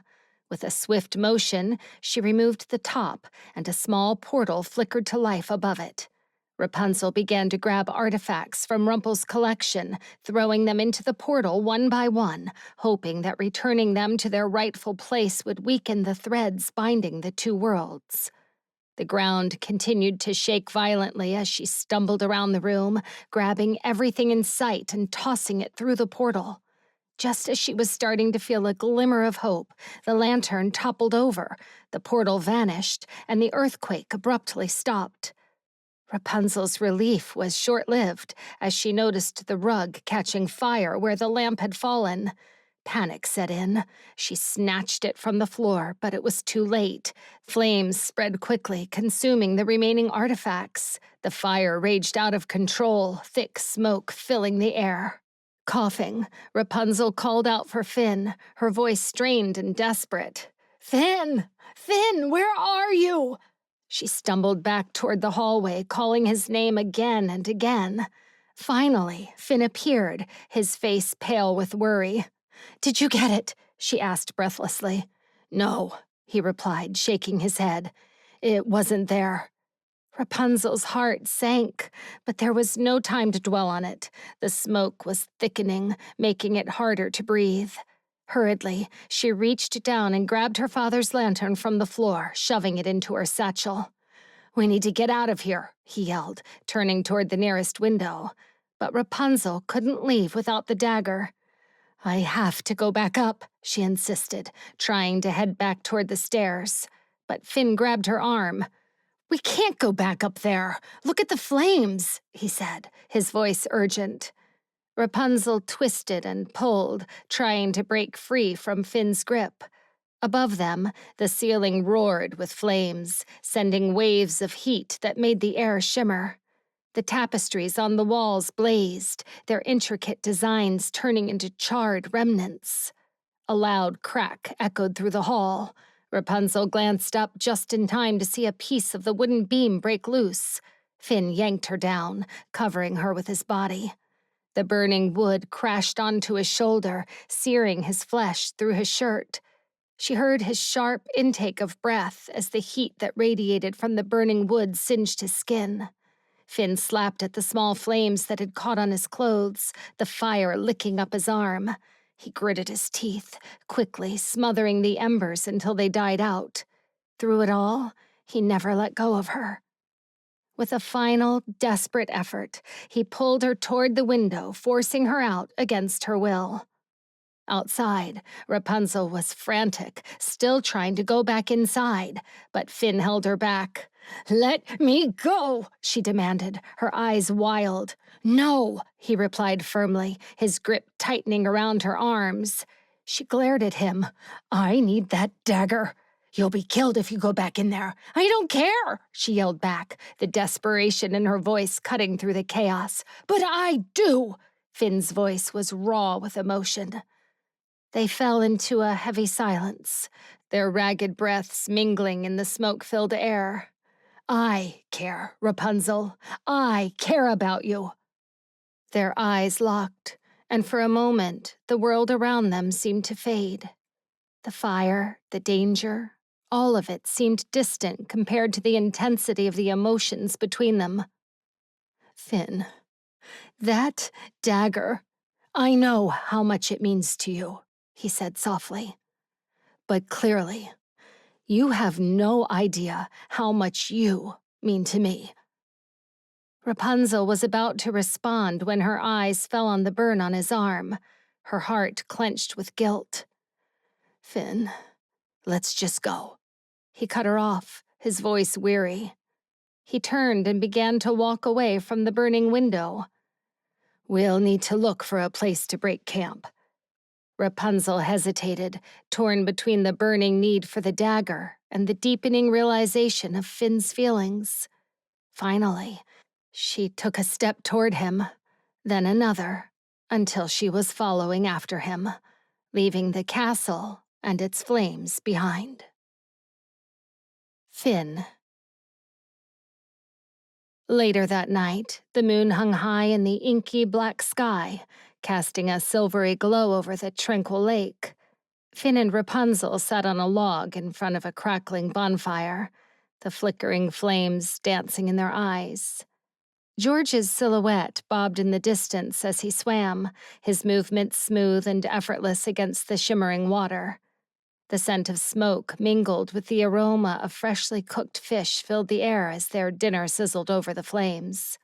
Finn tried not to notice how Rapunzel kept glancing at him, particularly at the red streak on his forearm. He wished he could say it wasn't her fault, but really, what had she been thinking, not wanting to leave a burning castle over a cursed dagger? She'd been ready to run through wild flames, claiming she didn't care about her own life. He should have thrown her over his shoulder the moment he saw the flames. He'd waited too long, hesitated too long. Rapunzel was a force of nature, but she wasn't invincible. The thought of something happening to her twisted his stomach into knots. He couldn't even bear to imagine her getting hurt, or worse, not existing in this world. Rumple had implied that Rapunzel wanted the dagger to end her own life. Finn hadn't wanted to believe it, but after hearing her disregard for her own safety, he couldn't ignore the possibility. Maybe Rumple had been telling the truth. "Does it hurt?" Rapunzel's soft voice broke through his thoughts. Before Finn could respond, she turned to face him, holding a makeshift bowl made from tree bark. Inside was a dark green paste that looked like mashed leaves. "I made this to help numb your burns. Would you mind if I put it on?" Finn wanted to say he was fine, but it wasn't true. The burn on his arm was growing darker by the second, and the cool night air made the sensitive flesh itch. "Sure," he said, trying to sound tougher than he was. Rapunzel scooted closer, her movements careful as she reached for his arm. Her hands hovered over his sleeve for a moment before dropping. "What?" he asked, glancing at the scorched fabric that exposed part of his burn. "The opening isn't wide enough," she said. As soon as she tugged on the fabric, he winced, the rough material scraping against his sensitive skin. "Sorry," she said softly. Then more gently, she began pulling it up, but then her jaw twitched and she stopped. "What happened?" he asked, trying to look at what was making her so upset. The red streak on his flesh seemed to have gone up his arm and to his shoulder. Her frown deepened. "I'll need to remove your shirt." Her eyes lifted to meet his. "May I?" He nodded. She reached for the hem of his shirt and began tugging. He shifted accordingly as she gently pulled it over his head. The cool air licked his skin, but only for a second. The flames from the crackling fire and the proximity of Rapunzel's hands to his body caused a wave of heat to surge within him. Her wide, concerned eyes roamed over every inch of him. She bit her bottom lip, then quickly scooped up the green paste with 3 of her fingers. "Hold still." The paste was cold against his skin, but her touch stung against his burn. He tried not to grimace, especially when he noticed regret swimming in her eyes. "It doesn't hurt," he insisted, biting his tongue as her light touches seared his skin. "Really, I can barely feel it." The last part sounded like a strangled cat, and he quickly cleared his throat. "It's already numbing." "You're a terrible liar," she said, deadpanned. Her eyes, sharp with guilt, made his chest tighten. He turned to face her, the playfulness in his features gone. "It was an accident," he said. "You know that, right?" When her eyes dropped to her lap, he lifted her chin, forcing her to meet his gaze. "Rapunzel." "Don't you get it?" she whispered, her lips quivering. "This is what happens to people around me. They get hurt." Finn sighed and lowered his head to give her a pointed look. "You didn't hurt me." His words, though soft, made her flinch. "Stop saying that." She rose to her feet and moved out of his reach. "Saying what?" he asked, rising with her. "That it wasn't my fault." "It wasn't." "Yes, it was." She paced back and forth, fisting her trembling hands. "And as long as you're around me, things like this will keep happening, so you need to go." "I'm not going anywhere." He stepped toward her and grabbed her arms to steady her.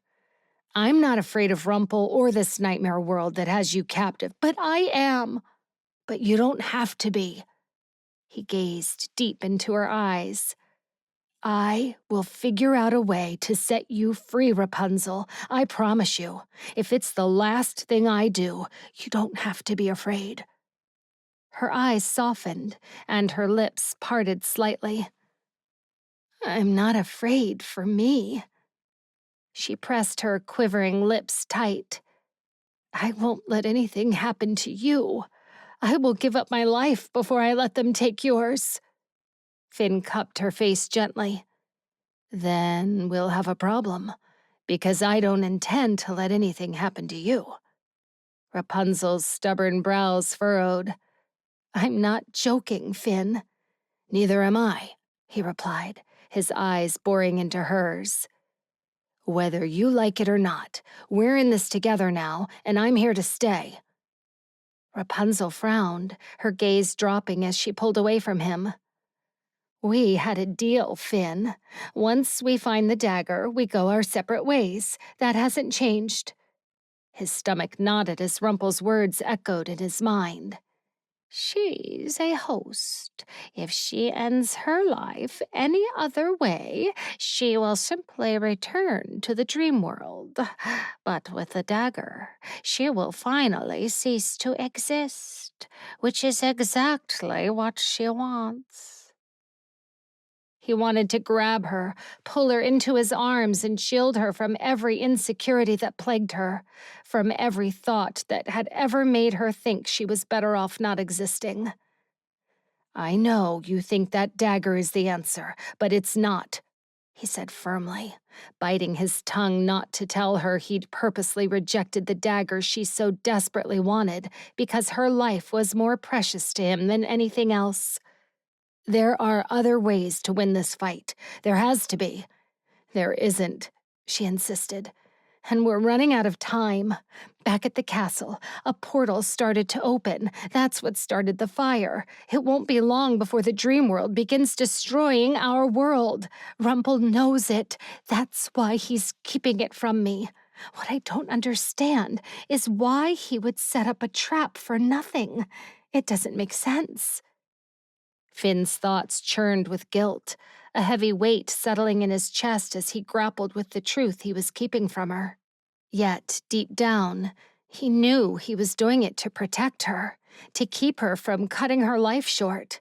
He refused to entertain the thought of living in a world where she didn't exist.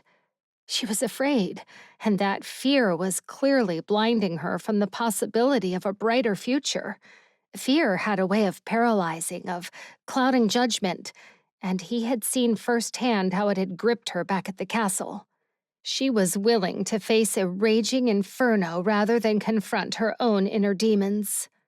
Perhaps her desire to destroy the dream world stemmed from that same fear, a desperate attempt to escape the darkness that haunted her, instead of confronting it head-on. "What do you need the dagger for, Rapunzel?" Finn asked. He knew what Rumple had told him, but he wanted to hear it from her. He wanted to rip the subject wide open so he could pull her from the ledge. "What aren't you telling me?" Rapunzel's features softened, as did her voice when she said, "It's best if you don't know." "Is it? Finn, please. Don't do that. Don't push me away." He closed the distance between them and took her face in his hands. "I want this. I want you. I'm not afraid of the baggage that comes with it. I can handle it. You just have to let me." She lowered her eyes, shaking her head. "I can't." "Why not?" "Because—" Her voice finally broke. "It makes me care about you too, and I can't, Finn. I can't care about you or anyone else. Bad things happen to everyone I care about, and if anything were to happen to you, nothing will happen to me," he assured her. "You're forgetting that I have dealt with Midas before, and Rumple, and I have stolen from more dangerous men than you may realize. Yet, I'm still here, with all my limbs intact." A pained smile crept at her lips as a tear slid down her face. Perhaps she was remembering the beating he'd almost gotten from One-Eyed Joe's men. Had it not been for her, he probably would have lost a limb or two that night. Still, just seeing the hint of a smile curving her lips eased the tension in his shoulders. "You are not alone anymore, Rapunzel," he said, wiping the tear from her cheek. "And together, we are stronger than anything and anyone that can come against us." Her eyes finally met his. "I don't know how to be an us." "It starts with trust," he said, still caressing her skin. "So, trust me when I tell you there is another way to fight this war. But you have to let your guard down. Let me in, and you'll see. We'll find another way, a better way." She looked at him like she was seeing him for the first time, her eyes searching. He could almost feel her mind racing, trying to process his words. Would she even know how to let down her guard? How to let him in? Then, to his surprise, she leaned in and brushed her lips against his. The touch was so light, yet it sent a jolt of electricity through his entire body. His heart practically stopped mid-beat, and his breath caught in his throat. For a moment, he was stunned, unable to move. But then, the need for more of her taste overwhelmed him. His arms pulled her back to him, and his lips found hers again. They were soft, a perfect fit against his. Her scent, a mix of something sweet and something wild, filled his senses. Her tongue slid over his bottom lip, ever so slightly, as if coaxing his mouth to open. It was sensual and seductive, especially when her teeth nipped at his bottom lip. But it wasn't until she moaned against his mouth that heat engulfed all of his senses. A raging fire ignited inside him, spreading rapidly. He could feel her breath quickening, her body pressing hard against him. Her hands moved to rest on the sides of his neck, her long fingers weaving into his hair, pulling and tugging, sending shockwaves down his spine. His palms held her in place, feeling the rapid beat of her pulse under his touch. Her mouth moved over his as she stood on her tiptoes. She kissed him like she was starving, and he was her only nourishment. It was desperate, as if she had been deprived of such delight all her life. It was wild, unrestrained, and he couldn't get enough. She dug her fingernails into his chest. He relished the sharpness of her touch, the way it contrasted with the softness of her lips. He was grasping for control as she set every cell in his body ablaze. She kept going, demanding more with her lips and tongue and ragged breaths. Each sensation was heightened, making him dizzy with desire. He gave her everything she wanted, his mouth melting into hers with reckless abandon, the warmth of the fire, the earthy scent of the lake, the taste of her lips. It was all-consuming, filling the empty spaces in his heart he didn't even know existed. Then, she pulled her lips free, her breathing ragged, her chest heaving against him. Her eyes were dark and heavy-lidded, filled with an emotion he couldn't quite place. "There," she breathed, her voice barely more than a whisper. "Guard down." Rapunzel. Rapunzel was tingling from head to toe and couldn't stop a grin from taking over her face as she walked hand in hand with Finn along the path. They walked in a comfortable silence, watching as the sun rose over the rushing creek. Every now and again, she would glance in Finn's direction, and he'd meet her gaze with a glint in his eye. His countenance had changed since their kiss last night. The line between his brows had disappeared, his shoulders sat lower than usual, and a handsome dimple remained on his left cheek. He, too, could not stop grinning. It was as if the world had grown lighter. Rapunzel looked around the lush forest, wondering if the trees had always been so green, and the rich, fragrant flowers waved like cheering crowds as they walked by. Her heart fluttered as another rush of tingles flooded her body. She touched her lips in awe. Finn's hand squeezed hers. His reaction had her cheeks burning, and she promptly dropped her hand, but she knew he had seen it. She gave him another glance, and the wicked smile on his beautiful face confirmed her suspicion. He was also thinking about their kiss. She cleared her throat as they rounded a bend and the trees opened out to a ravine. She could just make out the outline of a water dragon further along the rapids. "Is George all right?" Finn said, watching the shimmering tail pop out of the water in the distance. "He hasn't left the water since he returned from the White Rose Kingdom." "He is less thrilled than I am about going to see those fools convening at Aurora's castle for an alliance," Rapunzel said. "He just returned from wreaking havoc on Belle's kingdom. Emmet almost killed him, and Snow, well, there is a complicated history there I am certain he does not look forward to revisiting, and they will all be there." Finn stepped in front of her and lifted her chin. "We are doing the right thing." She met his gaze with a hard look. "Just because you believe it to be the right thing, it does not mean it will amount to anything. Prepare to be disappointed." Finn nodded. "I'm sure it won't be as bad as you think." Rapunzel studied his handsome face for a moment, debating whether she wanted to pepper it with kisses or slap some reason into him. There has to be another way. Finn took her other hand and gave her a pointed look. "You said you would trust me." "Oh, I trust you. It's those fools I don't trust." Rapunzel pointed in the direction they'd been walking before she stopped and tossed down her bag. "I know you mean well, but that is a very bad idea, Finn. Do you have a better one? He asked. She opened her mouth to speak, but Finn held up a finger and added, one that does not involve the dagger. She closed her mouth and grumbled, knowing there was no other option.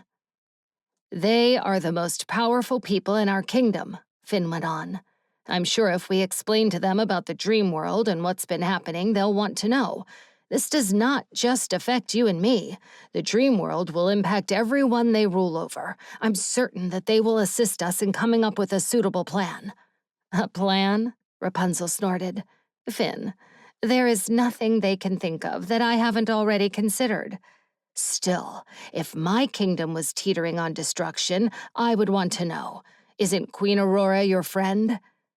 Finn's question burned, and Rapunzel's eyes prickled. She pressed her lips tight. Yes, but you may be forgetting that her husband tried to hang my sister, she said through gritted teeth. So, forgive me if I'm not thrilled to have to walk into his castle. Finn crossed his arms and leaned against a tree. So did Ella's husband, yet I didn't see you having a problem walking into his home. Rapunzel narrowed her eyes at him. That was different. Killian would die to keep Ella safe. He made a vow to cherish her until his last breath. The prince barely uttered an apology as far as Rapunzel was concerned. While Rapunzel wrestled with her thoughts, Finn flashed her a smoldering look that made her heart skip a beat. Careful now, he said, his voice low and teasing. I find you very attractive when you're scowling. It stirs up all kinds of desires. Rapunzel's furrowed brows relaxed as her insides squirmed. The feeling was new and not entirely unpleasant. She rolled her lips in and bit down. Oh, yeah? She drew closer to him, placing her hands on his chest. The warmth of his body seeped through his shirt, sending shivers up her arms. Is that why you keep picking fights with me? She asked, her voice soft and daring as she hovered her mouth inches from his. Finn stiffened under her touch, and she stared unblinking into his eyes, feeling the intensity of his gaze pulling her in. Their breaths mingled in the small space between them, the world around them fading into the background.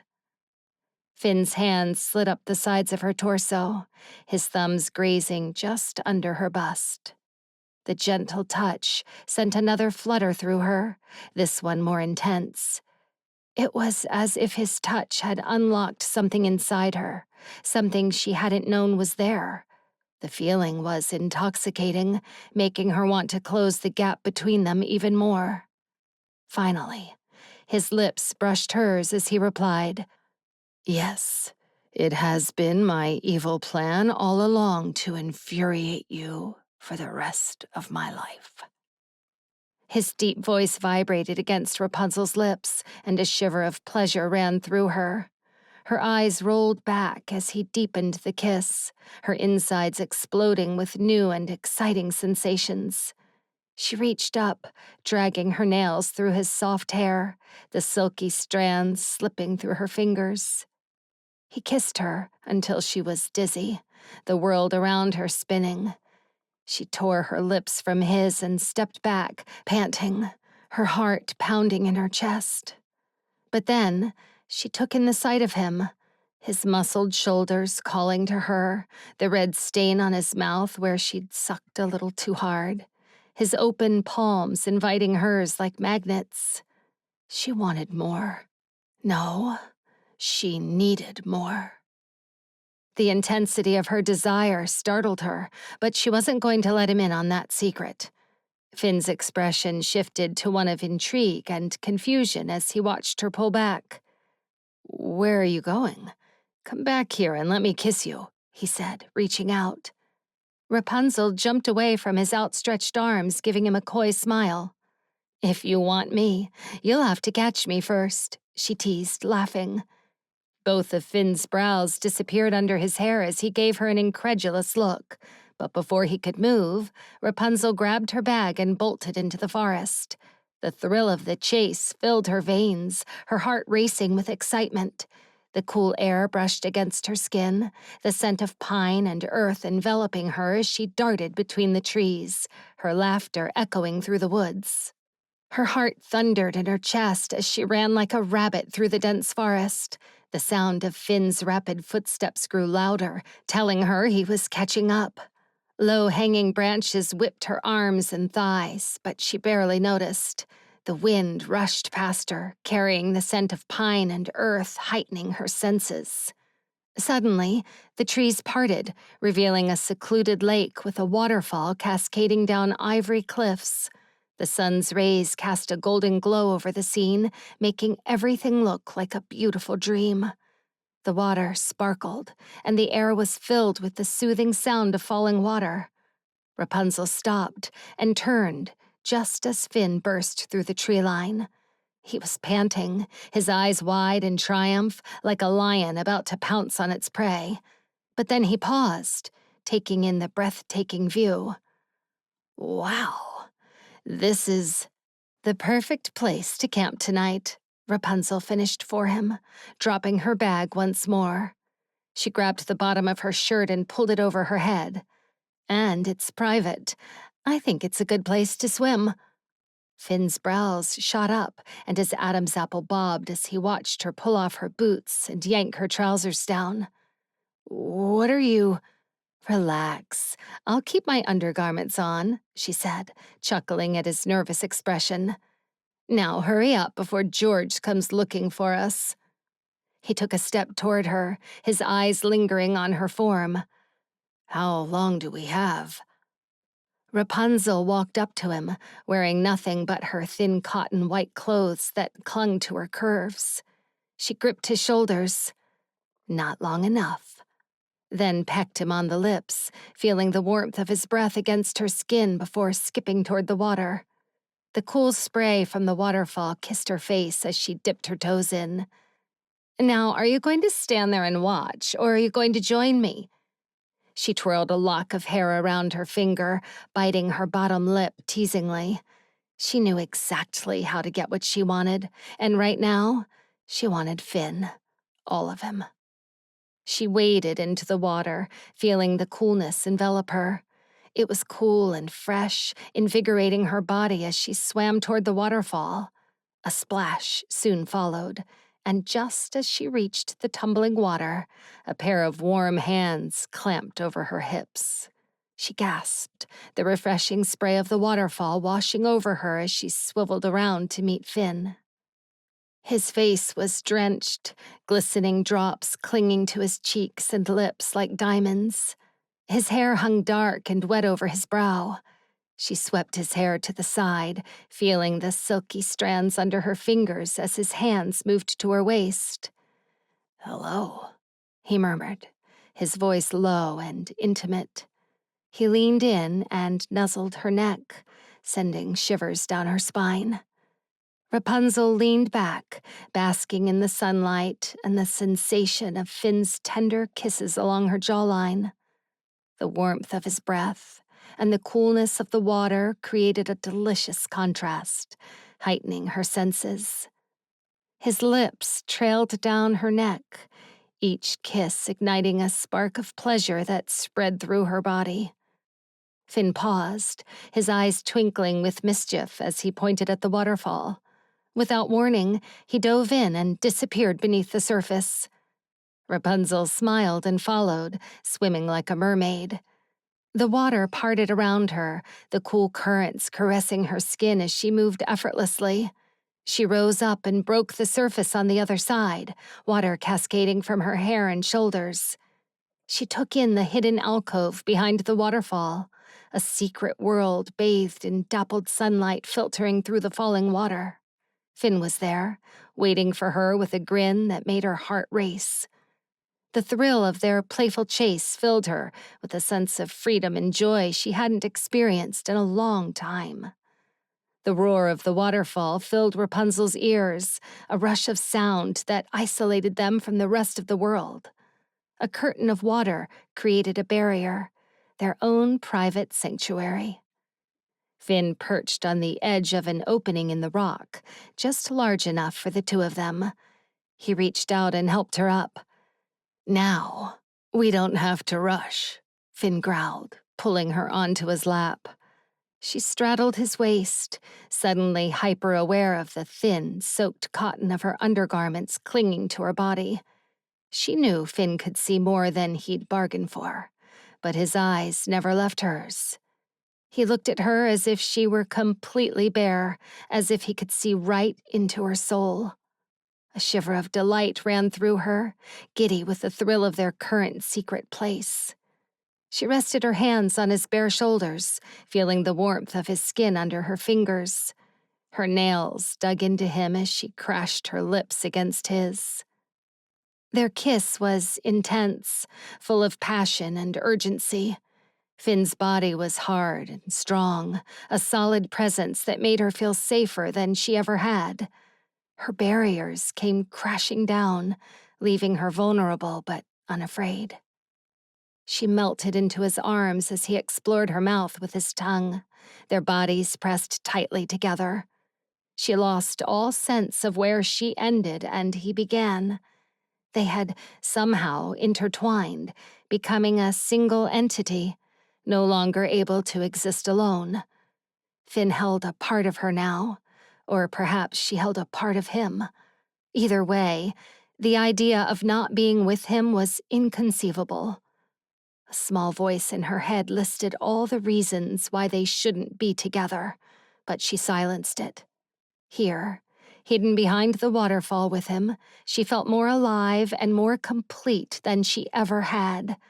His touch, his presence, was all she needed. Every time a negative thought crept into her mind, Finn would squeeze her thigh, banishing it. She rolled her lips and smiled against his mouth at hearing the sound of longing that escaped him. "What are you doing to me?" he groaned as they broke apart, his voice filled with need. "I want to be like this with you, forever." He left a burning trail of kisses down her neck and along her collarbone. "You are mine, Rapunzel, and I am yours." His hands cupped her face, his thumb grazing her bottom lip. He opened his mouth to speak again, but Rapunzel, not wanting to hear more sweet words that would pierce her heart, teased, "Stop talking, you romantic sop. Just keep kissing me."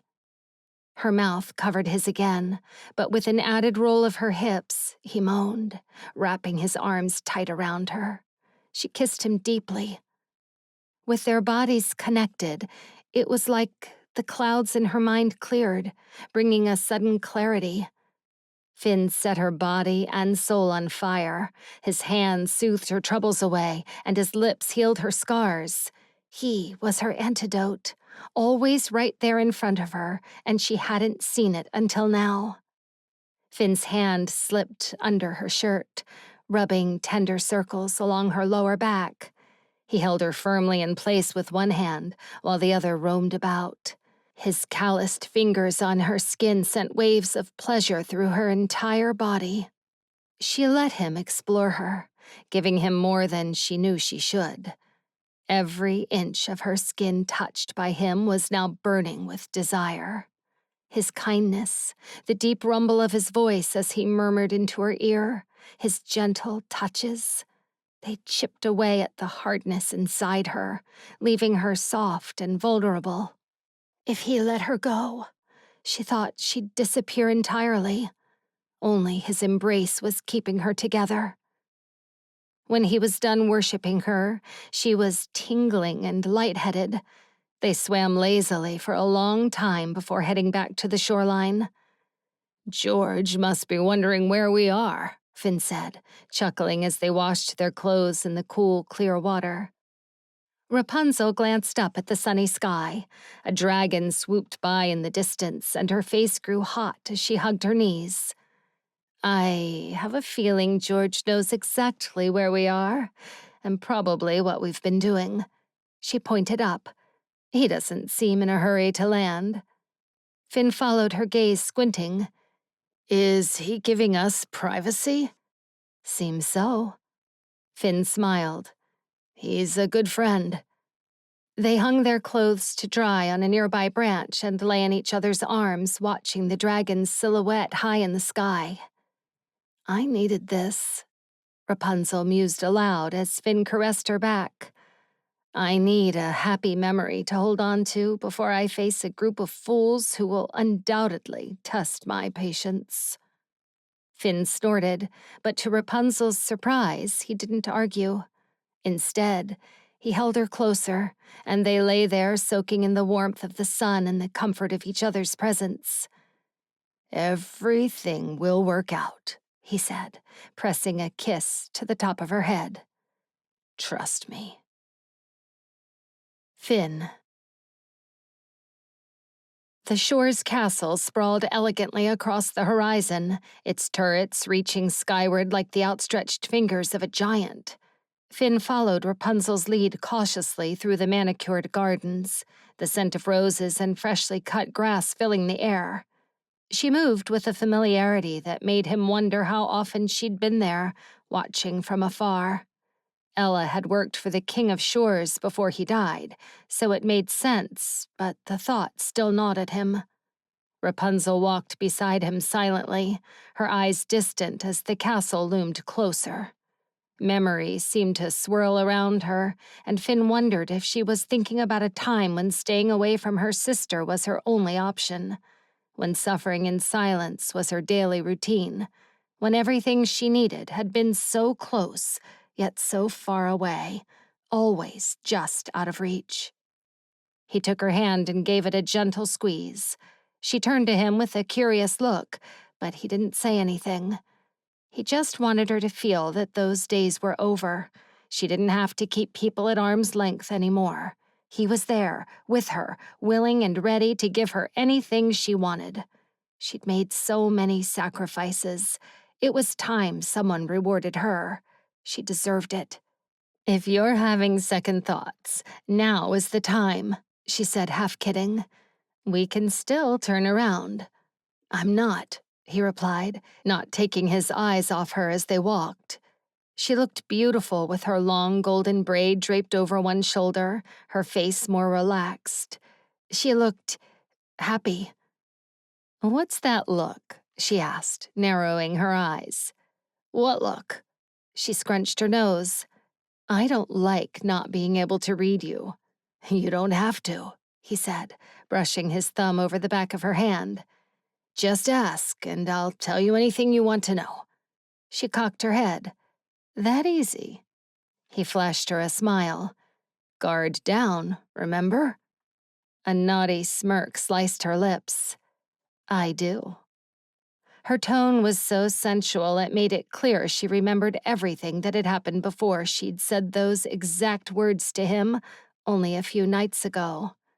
Heat surged inside Finn, but he fought the urge to pin her against one of the trees and repeat every action of that moment. Instead, he shifted his focus back toward the castle, now looming over them. A guard approached, his expression stern as he zeroed in on Finn. No one is allowed in the castle at this time. King's orders. Please return. His voice faltered when his eyes landed on Rapunzel. He beamed. Ella. Rapunzel didn't correct him. Instead, she curtsied. Would you be so kind as to inform Queen Aurora that we're here? We came from far away. Perhaps she would make an exception for me, just this once. Of course. Still beaming, the guard stepped aside to make way for them. I'll escort you myself. Miss Lily will be delighted to see you again. She's missed you a lot. Rapunzel smiled sweetly as she followed the guard up the stone steps toward the large double doors. Finn followed close behind, catching snippets of the guard's whispered updates to Ella about the castle's latest gossip. He didn't mind not being part of the conversation. He was too busy admiring the way Rapunzel's hips swayed with the aura of a queen. Knowing his hands had caressed those curves was nothing short of a miracle. How a woman like her had fallen for him still felt unreal. Once inside the castle, the guard led them through the back and across an empty ballroom. Stepping onto the patio overlooking a beach was like stepping into another world. The air was rich with the aroma of freshly brewed tea, mingling with the warm rays of the morning sun that bathed everything in a soft yellow hue. The view was breathtaking, with the crystal clear water shimmering in the sunlight and the gentle breeze rustling the leaves of the nearby trees. Finn took a deep breath, savoring the tranquility of the moment, a tranquility that was no doubt not going to last. He glanced at Rapunzel, who didn't seem at all entranced by the beauty around them. Instead, her expression had hardened, and her eyes were sharp, as though she was walking into a lion's den. Around a table in the yard sat a group of nobles, their regal attire shimmering in the sunlight. Belle was the only face Finn recognized as they approached, although he hadn't seen her in ages. They'd briefly lived as neighbors when her mother was still alive. Ella only started accompanying them after Rapunzel had been taken away. The three of them had at one point become inseparable. Finn! Belle's eyes lit up, and she practically flew into his arms for a tight hug before turning to Rapunzel. Ella! She pulled Rapunzel into an embrace. That's not Ella. A dark-haired man practically growled as he rose from the table. It's Rapunzel. Belle pulled back, embarrassment coloring her cheeks. Oh, sorry. Wait. She turned to Finn, her brow furrowing in confusion. Is this? Finn nodded, feeling a twinge of guilt for not correcting her sooner. Ella's sister, he whispered. Wow, you're identical twins. Belle's eyes widened in amazement. Knowing Belle, her fascination likely came from her husband being a twin. Why are you here? The dark-haired man spoke again, his tone dripping with disdain as his eyes narrowed toward Rapunzel. Belle shot him a reproachful look. What's gotten into you, Emmett? Oh, you didn't know? A black-haired woman with bright red lipstick chimed in, her irritation masked by her false charm as she sipped on her tea. She's Emmett's ex. Emmett winced, and Finn felt his muscles tense. Rapunzel flashed the group a smile, not hiding the sarcasm behind it. You all sure know how to make a friend feel welcome. You're no friend, Emmett spat. And you're sure not welcome here. Relax, darling. I'm not here for you, Rapunzel quipped, turning to Belle. Where's Aurora? Did someone call for me? A blonde woman stepped out onto the patio, cradling a baby. When her eyes landed on Rapunzel, she froze, her eyes wide as if she'd seen a ghost. Rapunzel's lips curved into a genuine smile. Hello, stranger. Rapunzel! Aurora blinked several times, her face lighting up. Is it really you? Long time no see. Aurora beamed, completely oblivious to the tension in the air. I would give you a bear hug this instant, but my hands are full, she said, nodding toward her sleeping baby. It was nice seeing at least one of them genuinely happy to see her. Unlike Emmett and his wife Snow, who looked like they'd sucked on a sour lemon. Are you aware that she's the one who burned down our castle? Snow said to Aurora, her accusatory tone slicing through the air.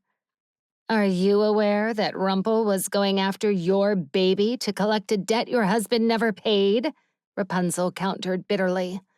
Snow turned to her husband, shock crossing her features. What is she talking about? It wasn't a deal. It was an ultimatum, Emmett clarified, his voice tight with frustration. I would never intentionally make a deal with that lowlife. That lowlife you're referring to is my father, Belle shot back. And he would never have taken your child from you. I never said he would. She did. Emmett jabbed an accusatory finger in Rapunzel's direction. Every muscle in Finn's body tensed, knowing that if Emmett so much as touched Rapunzel, he'd tackle him to the ground. Why is she even here? Snow demanded, turning her sharp gaze to Aurora. She's not royal. She has no business in our alliance meeting. Shaking her head, Rapunzel turned back to Aurora. If these bunch of fools are the ones responsible for our kingdom, I fear for our future. Aurora sighed, handing her baby to a maiden nearby, then turning to face Rapunzel again. Come, take a walk with me. Without a second glance at anyone else, Rapunzel took Finn's hand and pulled him with her, leaving the others behind to simmer in the tension they'd created. Her grip was firm, as though not wanting to leave anything that belonged to her out of her sight. It was clear she didn't trust any of them, but her protectiveness toward him was both amusing and heartwarming. Once they were at a safe distance, she dropped Finn's hand and fell into step next to Aurora. Finn walked alongside them, listening to their conversation. The sun dipped in the horizon, casting a burned orange glow over the lush gardens of the palace grounds. Why do you like stirring up trouble? Aurora's voice cut through the cool breeze as she looped her arm with Rapunzel as they walked. Rapunzel offered a wry smile. You know I can't help myself, but you also don't need me to tell you that this alliance isn't going to last unless there's trust, and none of those people trust one another. Aurora's brow furrowed. How can you say that? You don't even know them. A dark chuckle escaped Rapunzel's lips. Have you told Belle that her father tried killing Tristan to take his throne? Or better yet, have you told Emmett and Snow that the Shore's kingdom is already allied with the so-called lowlife that was going to take their baby? Aurora's eyes narrowed.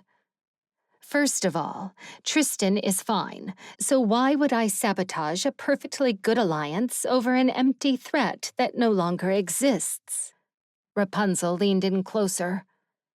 Unless there's transparency between you all, the alliance isn't going to work. You know that. Aurora blew out a tired breath.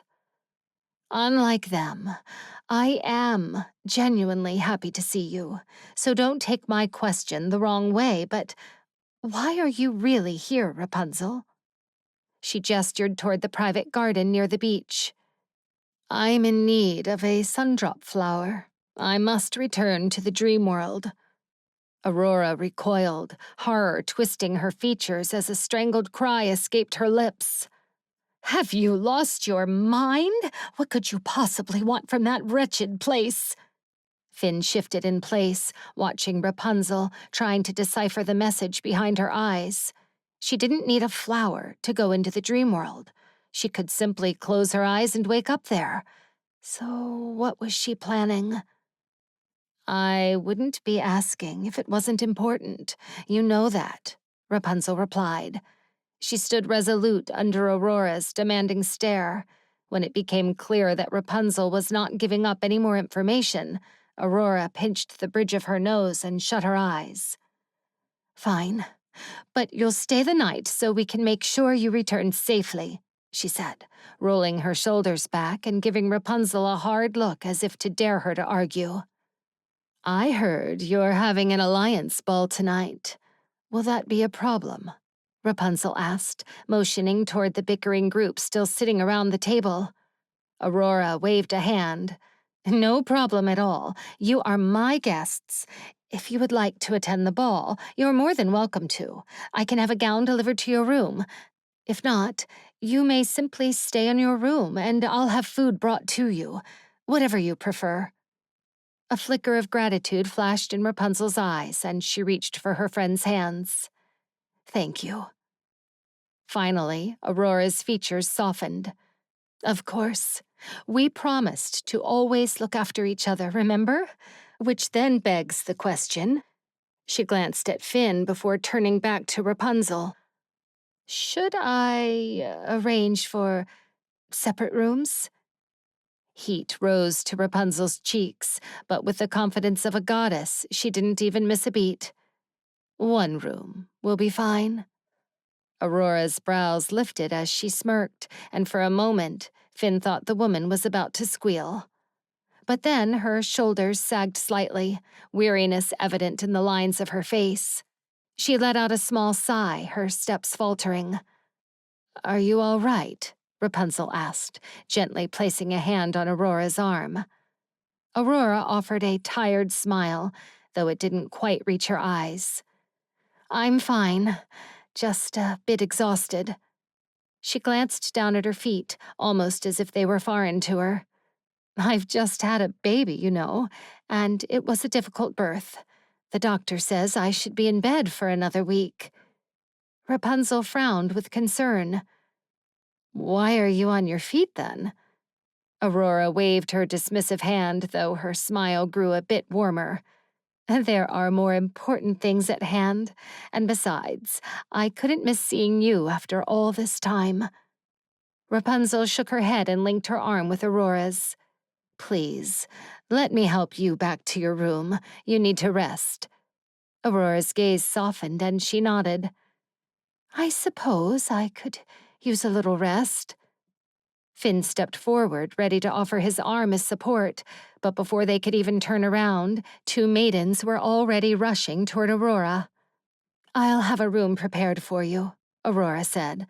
"Then one of the maids will escort you when you're ready." Rapunzel nodded. "I truly appreciate your help." "You are very welcome.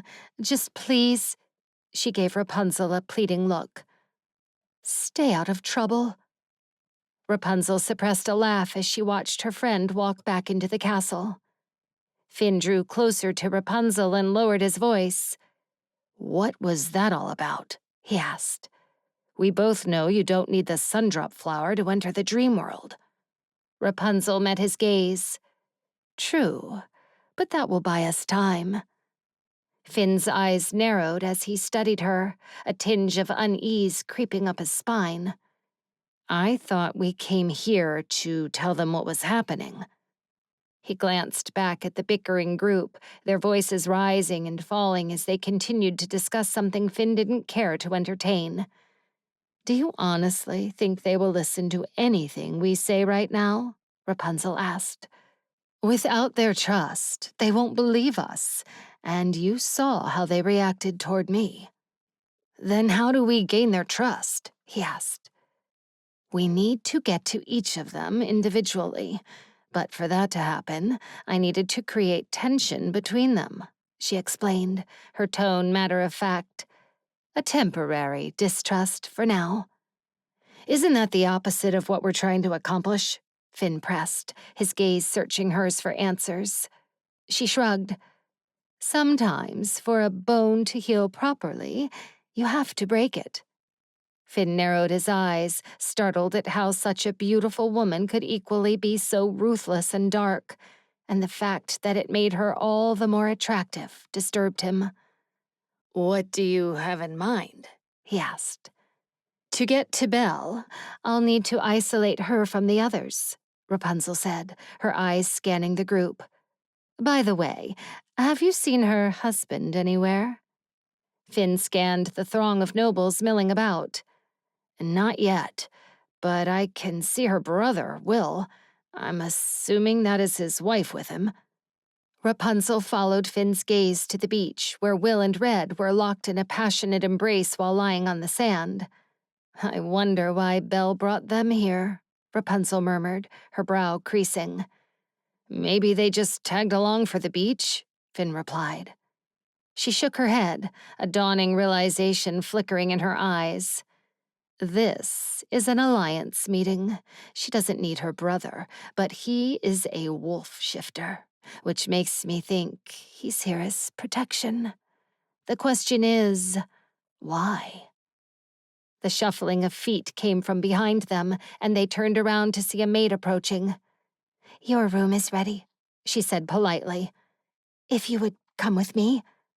Rapunzel and Finn followed the maid, but in order to get back inside the castle, they had to walk by Emmett and his prominent scowl.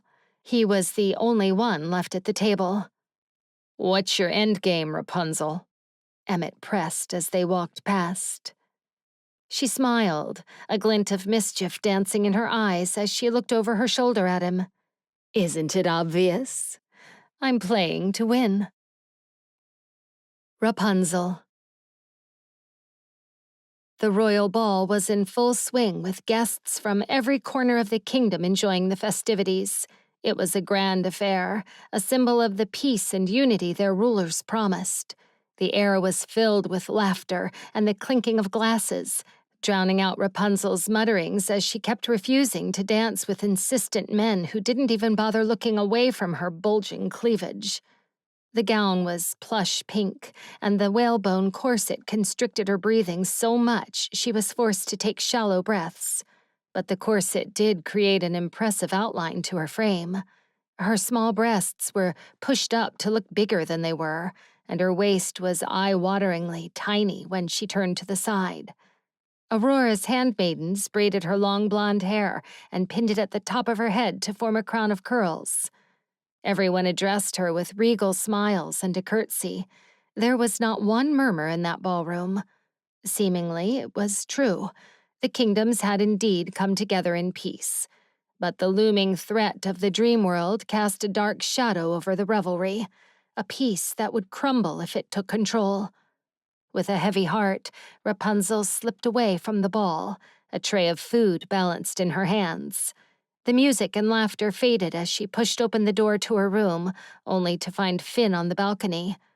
Surprised, she kicked the door shut behind her and joined him. He stood by the bowl of the sundrop flower, its petals glowing under the moonlight, but his eyes were fixed on the distant beach, lost in thought. "Why aren't you at the ball?" Rapunzel asked, her voice cutting through the stillness. When he didn't immediately respond, she offered him the tray. "Are you hungry?" "No, thank you." His gaze never left the beach as he replied, and the tone of his voice was uncharacteristically dull. Rapunzel frowned. "What's wrong? Is that tuxedo reminding you of your wedding with that fairy?" she teased, popping a single grape into her mouth. Finn turned to her, his expression serious. "Tell me why you asked for the sundrop flower." Rapunzel sighed, setting the tray down. It was clear that he had too much time to think, and she knew that as soon as she answered his question, 10 more would follow. "You asked me to trust you, so here I am, trusting you. But that doesn't mean I won't have a backup plan in case yours fails." "And what is your backup plan?" he asked, eyes narrowing.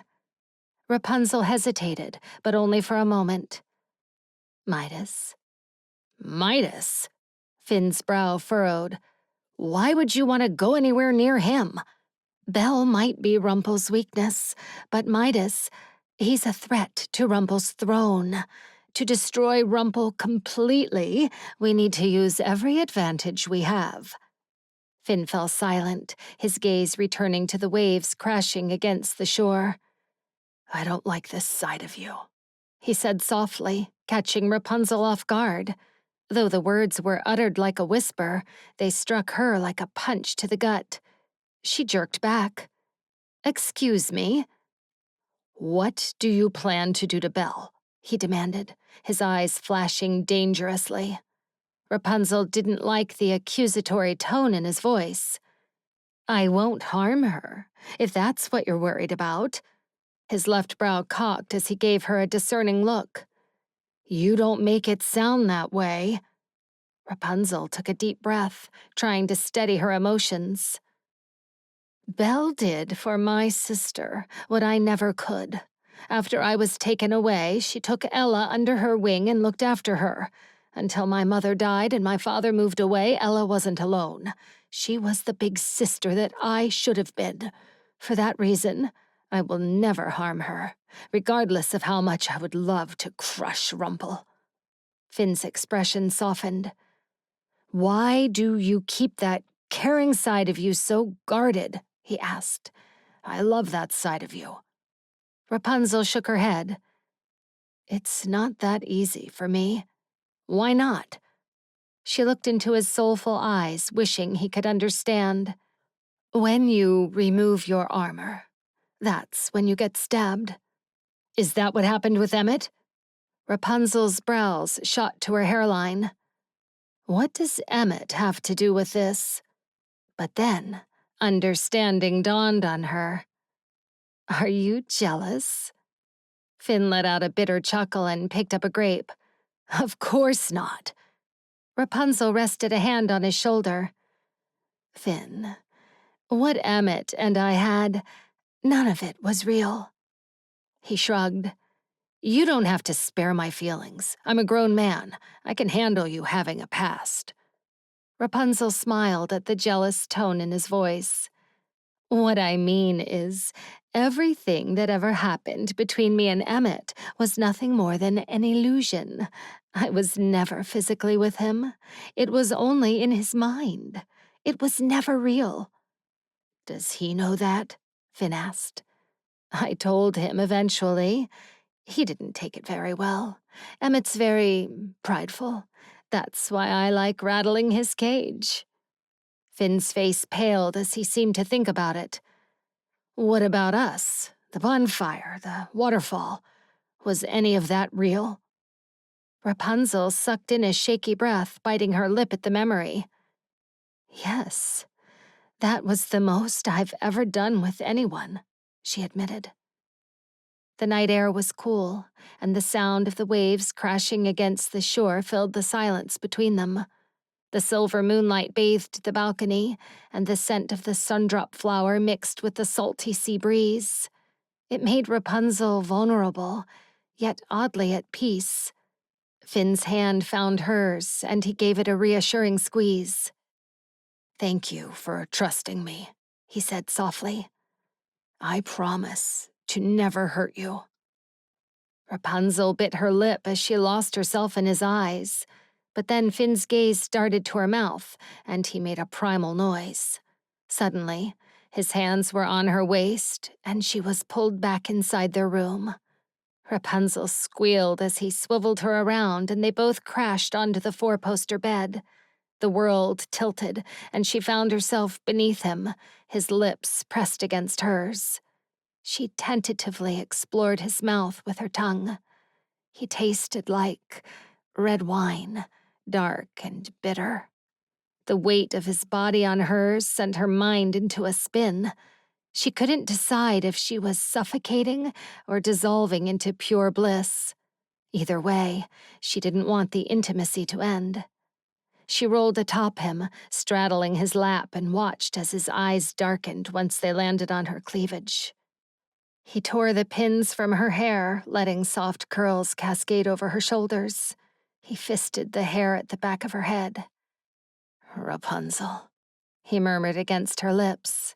His hand trailed from her neck, over her shoulder, and down her arm.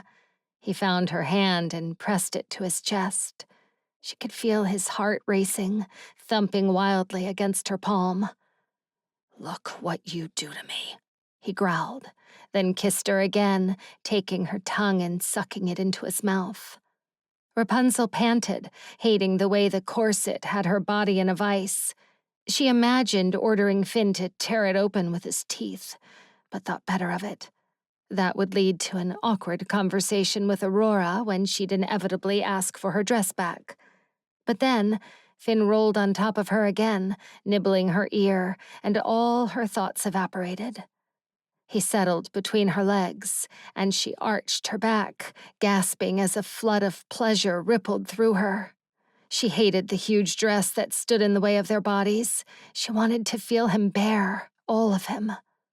Suddenly, Finn ripped himself away from her and staggered back, panting. The look of horror on his face made Rapunzel wonder if he'd had a vision. Are you all right? She asked, pushing herself up with her elbows. Clearing his throat, he scratched the back of his neck. I'm fine, he said, but he couldn't look her in the eye. Did I pull you into my mind again? She asked. Normally, she was very aware when she pulled him into her mind, but this time she had been so absorbed in his kiss, in how he made her feel, that she let her guard down. Finn? I need to go for a walk, he said abruptly, then promptly left the room. A strange sound came from the balcony and made Rapunzel jump. She scrambled off the bed, trying to smooth her hair when her eyes landed on a water dragon perched on the edge of the railing. His eyes glowed softly in the moonlight as he stood tall, watching her. He snorted, and little puffs of vapor came out of his snout. "How long have you been there?" she asked, both angry and mortified that she and Finn had not been alone. The dragon averted his gaze, his eyes looking anywhere but at Rapunzel. She huffed and joined him by the railing. From the balcony, she caught Finn's figure strolling toward the beach with his hands in his pockets. "I hope he didn't see our plan inside my mind, George," she murmured. "Are you still on board?" The dragon nodded. Rapunzel rested her palm on his snout. His eyes settled shut as though savoring the moment, when suddenly there was a bang. Rapunzel spun around at the sound. "Rapunzel!" Snow barged into the room, her voice high-pitched and angry. "We need to talk." She stopped, her face paling, but she was not looking at Rapunzel. She was staring at the dragon. "George," she breathed. The dragon turned away and launched into the air, sending a gust of wind into the room. "Don't go!" Snow cried, running to the balcony. She gripped the edge of the railing and leaned over. "Please, George, talk to me." Slowly, the dragon circled back and returned to the balcony. But when Snow didn't utter another word, Rapunzel realized the two of them were deep in a silent conversation. Rapunzel had heard of Snow's ability to talk to animals, and she wondered if it worked similar to her mindscapes. Rapunzel cleared her throat. "I am very keen on recognizing when I'm not wanted, so I'll leave you both to chat." She left the room, then wandered outside searching for Finn. But as she crossed the gardens, she bumped into Emmett. He was grumbling something to himself as he passed, a look of deep concern etched into his features. "Quit the grumbling and just say what you need to say," she snapped at him. He stopped pacing and glared at her. "I have nothing to say to you. I'm here to find my wife." "She's up there, catching up with an old friend." Rapunzel pointed to the balcony where the dragon was clearly visible. Emmett's eyes bulged. "How dare you leave her with that monster?" He stormed past her, but Rapunzel grabbed his arm. "That's the problem with you all. You freeze people in time," she said. "Sure, George has made mistakes, but he's also paid for them. He doesn't need to be branded as a villain forever." "He kidnapped my wife," he spat. "And you locked your brother in a cell to be experimented on. I don't see him holding a grudge." Rapunzel glanced around. "In fact, I don't see him at all. Did he come for this alliance meeting?" "That doesn't concern you." Emmett's eyes darted away, a clear sign he was hiding something. "Hate me all you want, but you know how resourceful I can be." She held out her hand. "If you want my help, you're going to have to show me." Emmett stared at her hand, a deep scowl furrowing his brows. He didn't want to trust her, that much was clear, but he was desperate for something. Answers, maybe? Whatever it was, it propelled him to take her hand. As soon as their skins touched, they were no longer in the gardens. They stood in the mindscape of Emmett's thoughts, inside a dark dungeon. The air was cold and damp, with a faint, musty smell. At the end of the hall, a fearsome beast growled behind a cell, clawing at his chains.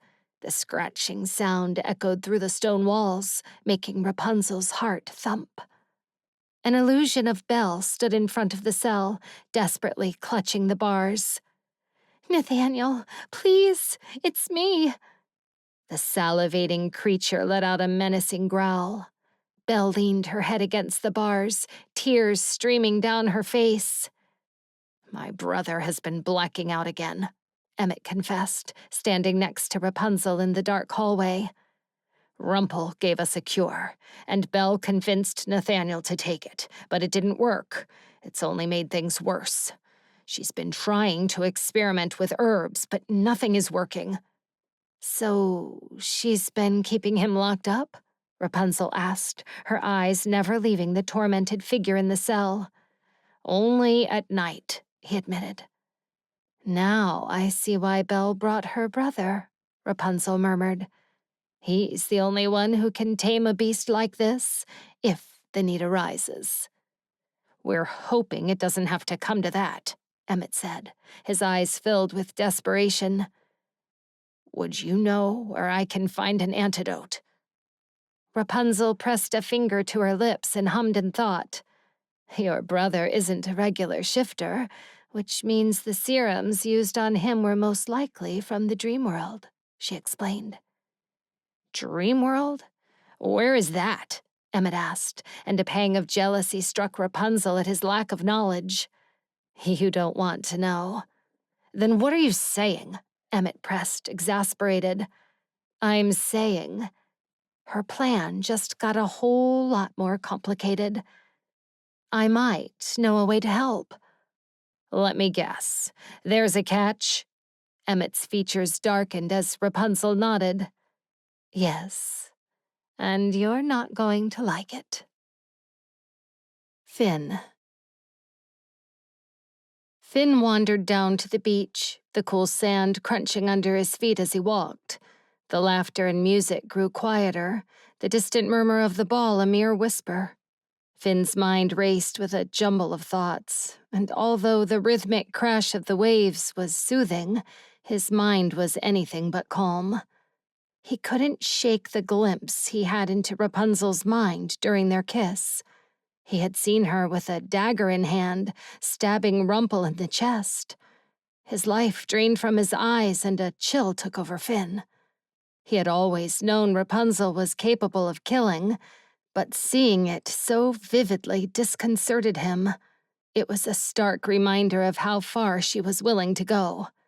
As he neared the water's edge, a reflection caught his eye, shimmering against the dark ocean. He moved closer, curiosity pulling him forward, but he stumbled into something invisible. Looking down, Belle appeared, seemingly out of thin air. She tumbled onto the sand with a red cloak, the hood slipping from her head. I'm so sorry I didn't see you there, he apologized, quickly helping her to her feet. That's all right, she replied, brushing sand from her dress. This is an invisibility cloak. Red, my brother's wife, lent it to me. Oh, that's interesting, Finn said, wondering why the queen consort to the White Kingdom was walking around in an invisibility cloak. But despite his curiosity, he thought better than to ask. Instead, his eyes dropped to her hands. She was holding a hand mirror with ancient writing engraved on the frame. Finn had seen those etchings before. It was made of elven metal. Something tells me that's not just to powder your nose, he said, giving her a knowing look. Arya gave it to me, Belle said. Supposedly, it shows you your true self. Interesting. May I see it? He asked. Belle held up the mirror so that they were both in the frame. Whoa, why do we look like we're 10 again? Finn said, admiring the youthful reflection staring back at them. Belle chuckled. I don't know. Wasn't that the last time we saw each other? It was. But why is that the reflection we're seeing now? He asked, puzzled. Maybe it's a reminder that no matter the scars we've acquired over the years, how we were then is who we truly are inside, she reasoned. And who were we back then? Finn asked, still gazing into the mirror. Belle pointed to Finn's young reflection. That boy left his whole family to live with his aunt so he could be closer to a good friend who needed him. Finn looked away from the mirror, guilt gnawing at him. Ella would have been better off had I not followed her. Why do you say that? Belle asked, her tone gentle. It was my idea to rescue her sister from Midas's golden tower, Finn confessed. But Ella went without me so I wouldn't get into trouble, and instead she got caught. Her father gave his life to save hers. If I hadn't put that idea in her head, their father would still be alive. You don't know that for sure, Belle said. A father's love has no bounds. If Ella hadn't tried to rescue her sister, I'm certain her father would have done the same eventually. When Finn didn't respond, Belle placed a comforting hand on his shoulder. The point is, the boy from that reflection was kind and willing to put others' well-being ahead of his own. It's nice to see that you're still that boy at your core, Finn. The mirror doesn't lie. Finn smiled faintly, the weight on his heart lifting slightly. For a moment, her royal gown and fine jewelry faded, and she was once again the simple girl wearing a cotton dress with a stack of books in her arms. Seeing as she had already opened up to him, he mustered the courage to ask his burning questions. What about you? What is your 10-year-old self doing with an invisible cloak and that strange mirror? Belle looked out at the ocean, her expression wistful. I'm trying to call a mermaid. A mermaid? Finn echoed, eyebrows raised. Yes, last time I brought a shiny object to the shore, Lexa showed up. I know she is married now and off with her pirate husband, but I was hoping that if she didn't show up, maybe someone else would come. Why do you need a mermaid? He asked. Their scales have healing properties, Belle explained, sounding like she was reciting something she'd read in one of her dusty old books. I was hoping to get some. What for? He pressed, sensing there was more to the story. Belle sighed, her shoulders slumping slightly. My husband. He's sick. I've tried everything. I even convinced him to take the antidote from my father, but it didn't work. Nothing's worked, and I don't know what else to do. What's wrong with him? Finn asked, trying not to pry, but he could tell Belle was weighed down, tired. There's a darkness within him that he can't control, and it seems to be spreading, she said, her voice trembling. He blacks out and becomes someone else entirely. I can no longer trust him around our children. Finn's heart ached for Belle. He could see the weight of her worry etched in the lines of her face. He thought of Rapunzel, of the darkness within her that made him fear not only for her life, but for those around her. He understood Belle's concern more than she realized. He's trying so hard not to lose himself, but I can see him slipping away, and I can't stop it. Belle wiped away a tear, her hand shaking. I've seen the same thing happen with my father. I pretend not to see it, but I do. I see how dark he's become. What happened to your father? Finn asked, genuinely curious. George had mentioned something about him having taken the place of the original Rumple, but Finn wasn't sure how much of that story Belle was aware of. My father always enjoyed collecting things. Remember our shed, how full it was? Finn nodded. He remembered the shed, though he rarely saw her father. He was always working behind closed doors. One day, Rumpelstiltskin showed up demanding that my father hand over his collection. My father never meant to harm him. It was self-defense. And now, my father has taken on Rumpelstiltskin's darkness. But he's not gone. I know he's still in there. I can still see it in his eyes. Finn thought back to his glimpse into Rapunzel's mind, her killing Rumple. What exactly would happen if someone killed your father, as Rumpelstiltskin?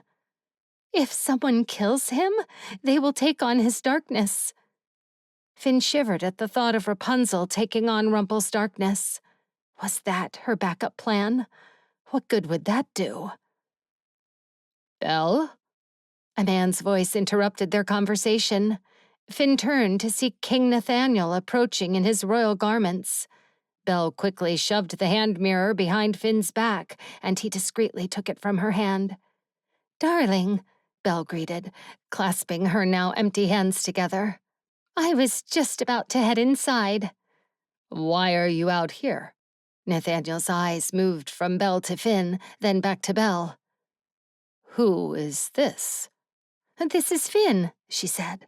He's an old friend. We grew up together. When Nathaniel didn't respond, she drew closer to him and lowered her voice. I needed some fresh air is all. Are you feeling well, my dear? Understanding must have dawned on him because his expression softened. Oh, I see. You needed space from me. The words seemed to strike Belle like a slap to the face. Her eyes widened and grew misty.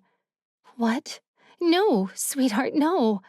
She hurried to take his hands. Not at all, my love. Finn shifted his weight from one foot to another, unease gnawing at him as Belle and Nathaniel continued their emotional conversation as though he was not there. Then what is it? Nathaniel continued. Belle took a moment to answer. People are beginning to talk. The rumors about my father are... I cannot repeat what I've heard. It sickens me, and since I know you can sense my feelings, I didn't want you to be triggered. Nathaniel frowned, his brows knitting together. Then a look of sheer devastation dawned on him. Are you afraid of me, love? Oh, darling, Belle caressed his face. I'm afraid for you. You know the difference, right? He dipped his head, but she lifted it back up, her touch tender. Let's go inside, she said, flashing him an encouraging smile. I saved you a dance. A hint of a smile played on his lips, and Belle kissed it. I love you, she whispered. I love you too, he replied, his voice softening. Finn averted his gaze as the couple shared a tender moment. Belle kissed her husband again, then tugged on his hand, pulling him toward the castle. Thanks, Finn, she called over her shoulder. It was nice seeing you again. Finn nodded, still hiding the hand mirror behind his back. Always a pleasure, he said, watching them walk away. As he stood there, the cool ocean breeze brushed against his face. He felt the weight of the mirror in his hand, a symbol of the secrets and burdens they all carried. The night was filled with the scent of salt water and the distant sound of waves crashing against the shore, grounding him in the reality of the complexity of their lives. The Dreamworld was anchoring itself to their world because of the very object in his hand. He had heard of elven metal all his life, but he'd never known where it had come from. But now he did. It made sense how the Dreamworld had grown so strong over the years. For centuries, it had gifted special objects to this world as a means of latching on, creating a thread, a connection. It also made sense why the fairies had destroyed everything that belonged to the Dreamworld.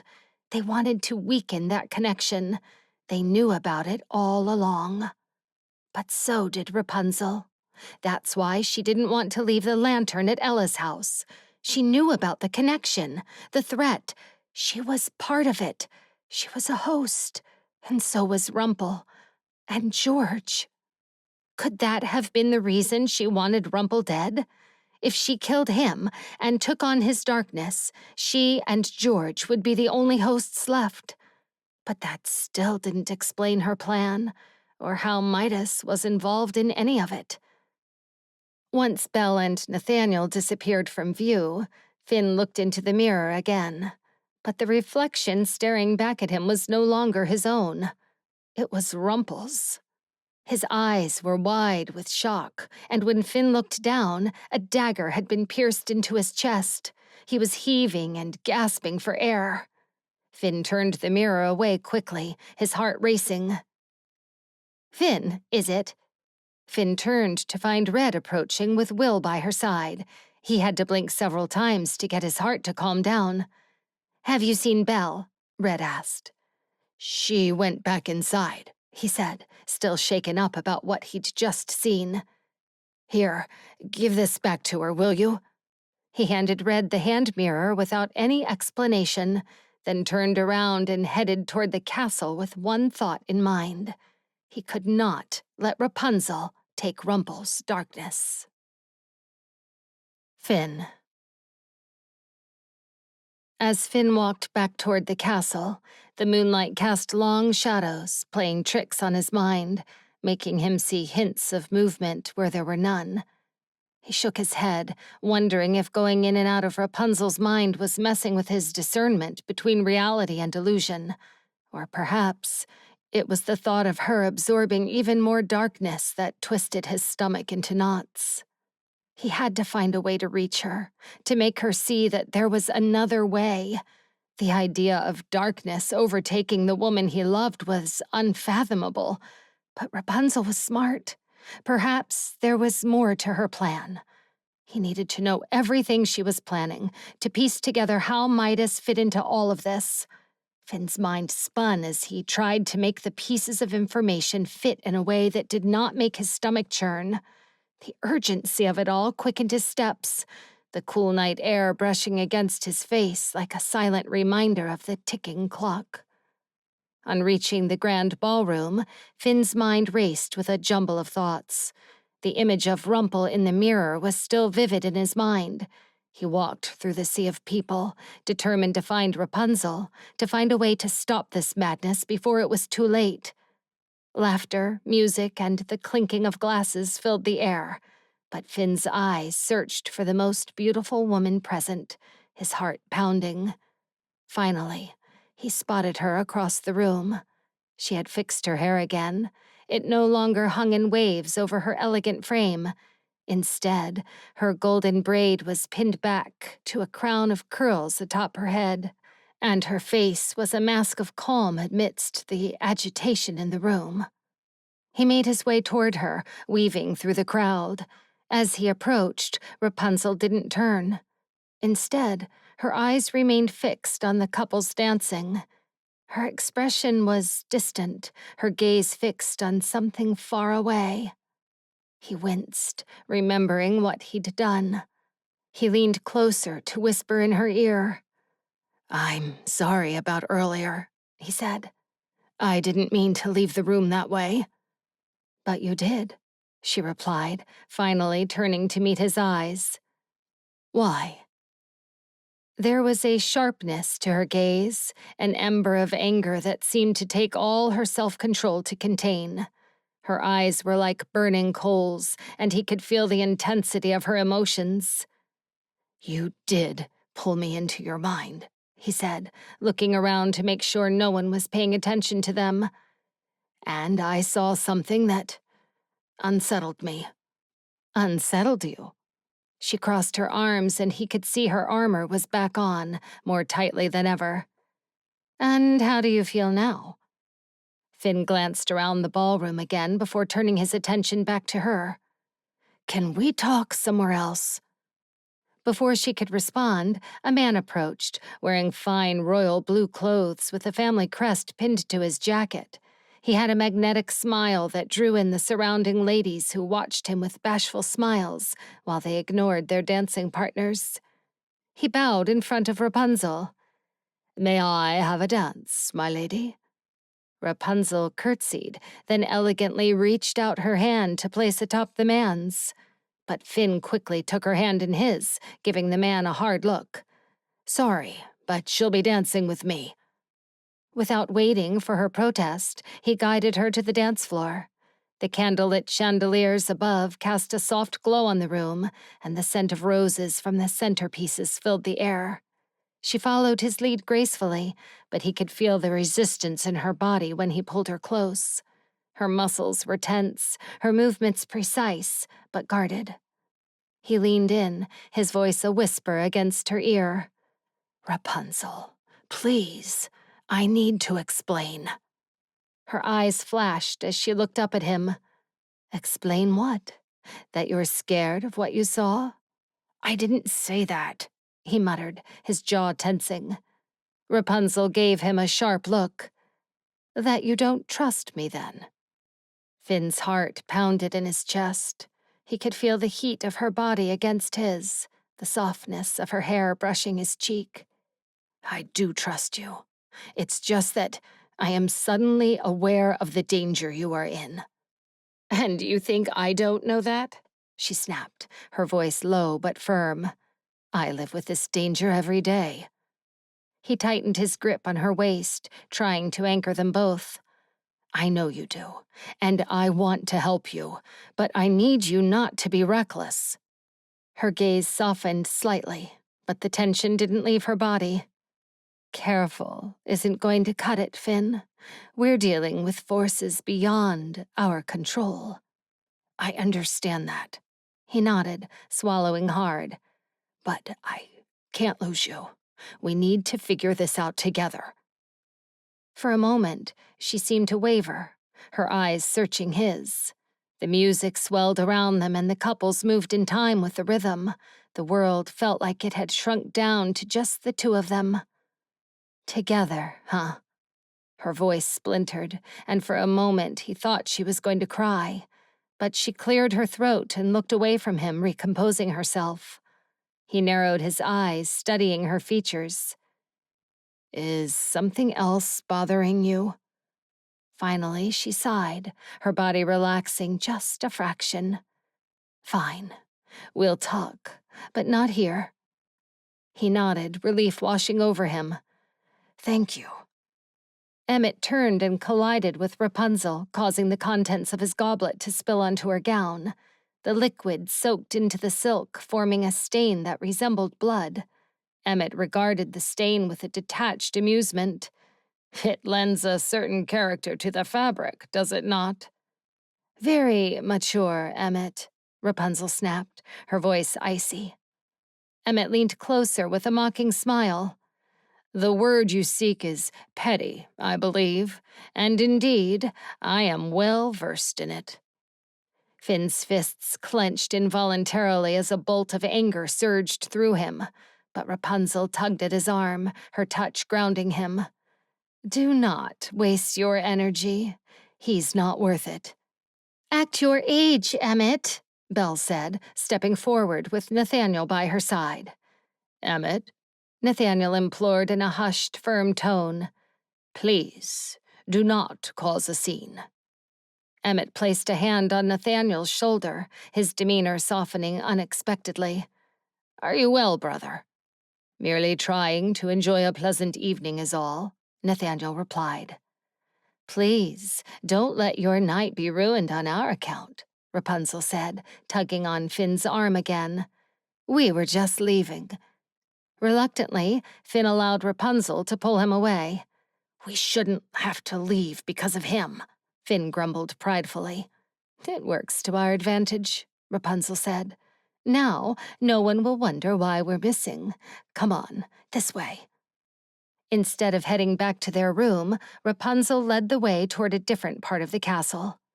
"Should we be wandering around here? It does not look like guests are permitted to walk these halls," Finn asked, glancing around the dimly lit corridors. The air was eerily still now that they were away from the ballroom. "If anyone asks, we're just looking for a place to clean my ruined dress," she replied, weaving through a narrow corridor and down a set of dark stairs. "Where are we going?" he asked, curiosity mingling with unease. "You'll see." They stopped by a plain wooden door. Rapunzel wrenched the iron handle and pulled it open. The squeal of the hinges was jarring in the silent space. Finn lifted a speculative brow before Rapunzel picked up a torch from its bracket and walked into the darkness. They descended a spiral staircase, their footsteps echoing. The air was damp and heavy, seeping into Finn's skin. The walls were made of rough rock, but smoothed in places, presumably from years of hands being dragged over the surface. As the air grew colder, a stench of mold clung to the back of Finn's throat. He coughed, and a chill ran up his spine. Once they made it to the ground floor, Finn noticed they had arrived at a dungeon. He looked around at the cold, empty cells. "Is this part of your plan?" he asked, his voice echoing slightly in the confined space. "My plan is to do whatever it takes to stop the Dreamworld from taking over our world," she said curtly. "Does that include killing anyone who gets in your way?" The words spilled out of Finn's mouth before he could stop it. Rapunzel halted in front of an open cell and turned to face him, her eyes as hard as he'd ever seen them. Is that a question or an accusation? I know you're planning to kill Rumple, he said, the words bitter on his tongue. I saw it in your mind. Rapunzel narrowed her eyes and watched him carefully for several heartbeats. I see. Now, that explains why you ran for the hills, she said, a trace of bitterness in her voice. So it's true? Finn asked, his heart sinking. She leaned the torch toward him, making him move back. I already told you. I will do whatever it takes to keep the Dreamworld from taking over. The torchlight flickered across her eyes, and they burned with determination. Even killing someone? He asked, searching her face for any sign that it wasn't true. He needed her to say it wasn't. Sometimes we have to choose the lesser of two evils, she said, pressing her lips together. Those aren't your only choices, he insisted, desperation creeping into his tone. Rapunzel was not a killer, he was sure of it. But when her face twisted into a scowl, doubt began to creep in. Letting the Dreamworld win isn't a choice we can afford to make. Do you not understand that? She asked in an acid whisper. We'll find another way, he said, his voice steady. We'll do it together. Stop saying that, she yelled, her eyes sharpening with an intensity that drew him back. We are not together. We haven't been together. It was all a lie. What? Finn stared at her, winded. It was as if she'd punched him in the gut. She might as well have. What has gotten into you? Where is all of this anger coming from? Rapunzel shoved him into one of the cells and swung the door closed with a loud click, locking him in. Rapunzel! He grabbed on the cold iron bars to meet her burning gaze. What is happening to you? With what seemed like tears filling her eyes, she lifted her hand to reveal the citrine stone necklace dangling from her fingers, the gem catching the torchlight and casting eerie reflections on the stone walls. Finn's hands instinctively patted his pockets, realizing the necklace was gone. He stared at her, speechless. Where did you? You dropped it in the room, she said, her voice flat. It must have fallen out of your pocket when we were on the bed. Guilt slashed at his chest. I was going to tell you. Tell me what, exactly? She hissed, her teary eyes boring into him. That you made a deal with Rumple behind my back? It's not what you think, he said, trying to keep his voice steady, but the words felt hollow. Please. He gave you a choice between this stone and the dagger, and you chose this. Am I wrong? Her voice was sharp, accusatory, betrayed. Answer me. But he didn't answer, because she wasn't wrong. He had made the choice, and now he was trapped by it. That's what I thought, she murmured, then turned to leave, her steps echoing in the cold, dark space. I did it for you, he said, his voice defeated. To keep you alive. She stopped and turned around. When she spoke, her voice cracked. I trusted you. Finn swallowed hard as he studied Rapunzel's face. Her eyes were dull and focused on the ground. The side of her jaw bulged, and the unnatural way she held her shoulders told him more than words could say. His betrayal cast her into a place where he could not follow. That once again, she was alone, and her trust in him was shattered. I know, he breathed. And I am so sorry. I am so sorry, Rapunzel. But please, I am begging you, don't do this. She turned to face him, her expression hard, but still. The flicker of the torch illuminated a single tear as it streaked down her cheek. Didn't I tell you? When you lower your guard, you always get stabbed. Her whisper burned his ears and seared his heart. and without another word, she walked away. A surge of panic rushed through Finn as he watched her retreating form. "Rapunzel, wait!" The walls seemed to close in around him, the air growing colder. He slumped against the bars, his mind a whirlwind of regret. "Rapunzel!" He had thought he was protecting her, making a choice that would keep them both safe, but now he realized the depth of his mistake. He remembered the way she had looked at him, the vulnerability in her eyes when she let her guard down. He had to believe that there was still a way to reach her, to mend the rift between them. He fell to his knees, numb and empty.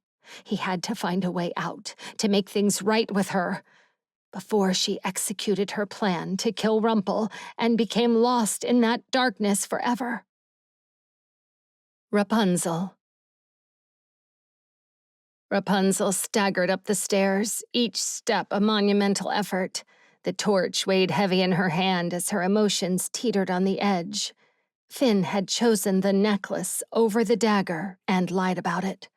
The memory of his hollow face behind bars haunted her. Anger and guilt swirled within her, threatening to break her resolve. She clenched her jaw and forced herself to keep moving, refusing to fall apart on the staircase. As she reached the top, she returned the torch to its sconce and pushed the door shut. Her heart pounded as she hurried down the hall, the walls seeming to close in around her. Rounding a corner, she nearly collided with Emmett. His eyes were narrowed, his expression one of clear frustration. "If your plan was to make me look like a child in front of everyone, it worked," he snapped. "Belle won't shut up about it, and it's only a matter of time before Snow hears of it." "Don't worry, they'll be thanking you by the end of the night," she said, trying to muster up confidence even though she was holding on by a thread. "Now, did you get what I asked for?" "You better not be fooling me," he grumbled, digging into his pocket and pulling out a flask. "Here. As for Midas's location, he's in the late king's room next to the library." The information flooded Rapunzel with a renewed sense of purpose, momentarily washing away the sickly sensations in her stomach. "Thanks, Emmett," she forced out, attempting an appreciative smile. "Don't thank me," he snapped. "Just follow through with what you promised." She shoved the flask into a hidden pocket in her dress. "Don't I always?" Rapunzel was surprised to find Midas's room unguarded. She tried the door, and it swung open without a sound. She peered inside. Moonlight streamed in through the windows, casting silver rays over the silhouette of a man lying in a bed. She crept inside and dared to edge closer to the bed. Midas had his bushy brows knitted together and his hands placed one atop the other on his round belly. Asleep, he looked nothing more than an old man. But Rapunzel's jaw tensed as she glared at him, memories flooding back. Talia, the other girls he had imprisoned, the people he had turned to statues, the countless men he sent to die in his wars for more power and glory. Her hands balled into fists, and she shook with fury. The room was eerily quiet until a voice from the patio broke the silence, making her jump. "What are you up to, Rapunzel?" Rumple's voice was cold as he sat on the windowsill. He wore fine clothing, a royal jacket with gold stitching and a neat row of golden buttons. His silver hair was combed to the side, and his dark eyes glinted with a dangerous curiosity. Rapunzel squared her shoulders and lifted her chin. She hadn't expected to face Rumple so soon, and certainly not here. She met his gaze with defiance. "Took you long enough to come," she replied, trying to mask her nerves. He peered at her like a concerned father surveying his rebellious child. "Whatever you're thinking of doing, don't." Rapunzel forced a smile, though her insides were churning. "Just try and stop me." Before Rumple could react, she reached out and touched Midas's arm. Her senses tingled and she closed her eyes, allowing her consciousness to slip into the dream world. The physical world dissolved, and she found herself in a grand hall, the familiar sight of Midas perched on his throne coming into focus. He sat with his right hand on the throne's arm and his left resting on his knee, a pose she had seen him in countless times before. His golden crown gleamed under the hall's soft light, and his wiry gold hair stuck out in all directions. His face was a picture of serene smugness. Rapunzel gritted her teeth. The thought of this wicked man feeling at peace with all the suffering he'd bestowed on everyone around him sent her blood boiling. "Rapunzel?" He sounded amused as she approached him. "Are you real or another illusion?" Rapunzel's lip curled in disdain. "I'm your worst nightmare." He laughed, the sound echoing around the hall.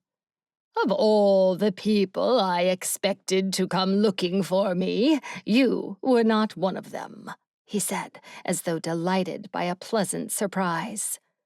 Rapunzel straightened her spine, squaring up to him. "I've run from you long enough. I'm not a defenseless child anymore. Besides, why should I fear a defeated and dethroned king?" Midas laughed heartily once more. His eyes twinkled as he looked at her up and down. "Do I look dethroned and defeated to you?" He waved a hand around, indicating the opulent surroundings. "If you think that just because you're sitting on a make-believe throne that it makes you a king again, you are more delusional than I pegged you for," she said, her voice hard. "Rumple has taken over your kingdom, and you have been left with nothing." Midas shrugged. "He can keep that kingdom. It won't survive much longer anyway. Besides, I'm not trapped here. I'm here by choice." He rolled up the sleeve of his jacket to reveal the 4 marks on his wrinkled skin. "Once the Dreamworld destroys that inferior world of yours, the oldest host will rule everything and everyone in the merged worlds." Rapunzel scoffed. "You really are an imbecile. That still wouldn't be you. It would be the original Rumple, now passed on to Belle's father." Midas flashed a wicked smile. "Trust me, that won't be for much longer. Once I get my hands on that dagger, he will be the first to go." Rapunzel rested a hand on her hip. Her and Rumple might have been at odds, but the man had been her mentor.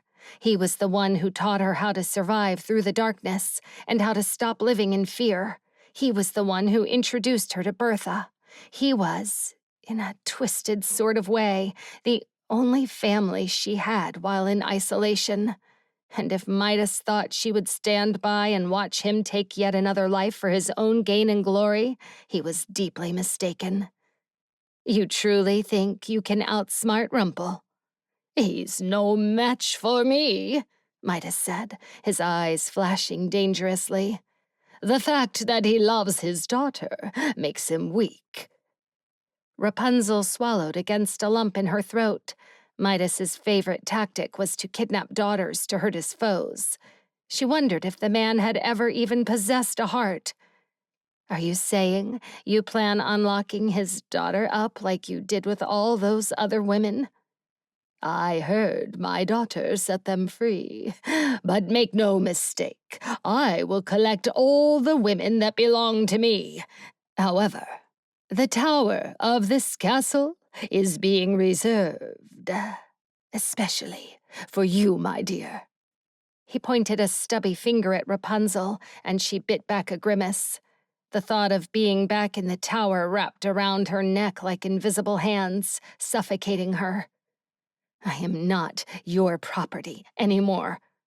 "That branding on your wrist says otherwise," Midas said, amused. He casually plucked a berry from the golden platter beside him and plopped it into his mouth, chewing slowly, as if savoring her discomfort. Rapunzel's hand instinctively moved to cover the mark on her skin. She took a deep breath, forcing herself to remain calm, even as fury and fear churned within her. She would not give him the satisfaction of seeing her break.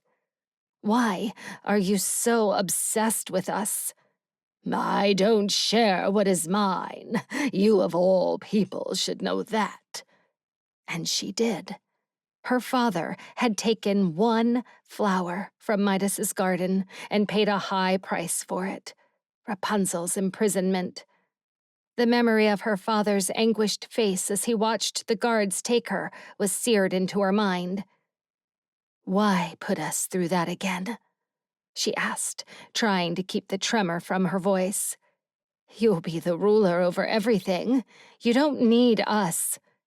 True, but once I have you girls again, your families will have no choice but to serve me as the price for your freedom.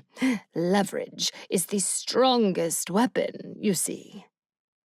Rapunzel held her breath for a moment, her glare fixed at the polished marble floor. I don't have any family left. Not only did my parents die because of you, but you killed everyone that opened their home to me until I was utterly alone. Midas hummed, as though this tragic news was a mild inconvenience to him. He flicked an invisible speck of dust from his sleeve. In that case, you'll be thrown right back in that tower where you belong, he said, tossing another berry in his mouth. This time, a little of the red juice seeped over his bottom lip as he grinned at her. The sight sent shivers down her spine. But she refused to let him see the fear behind her eyes. Her scowl deepened. Why do you hate me so much? She expected a sarcastic remark or another joke, but to her surprise, Midas's face reddened with anger, and he leaned forward to glare at her with a ferocity that took her aback.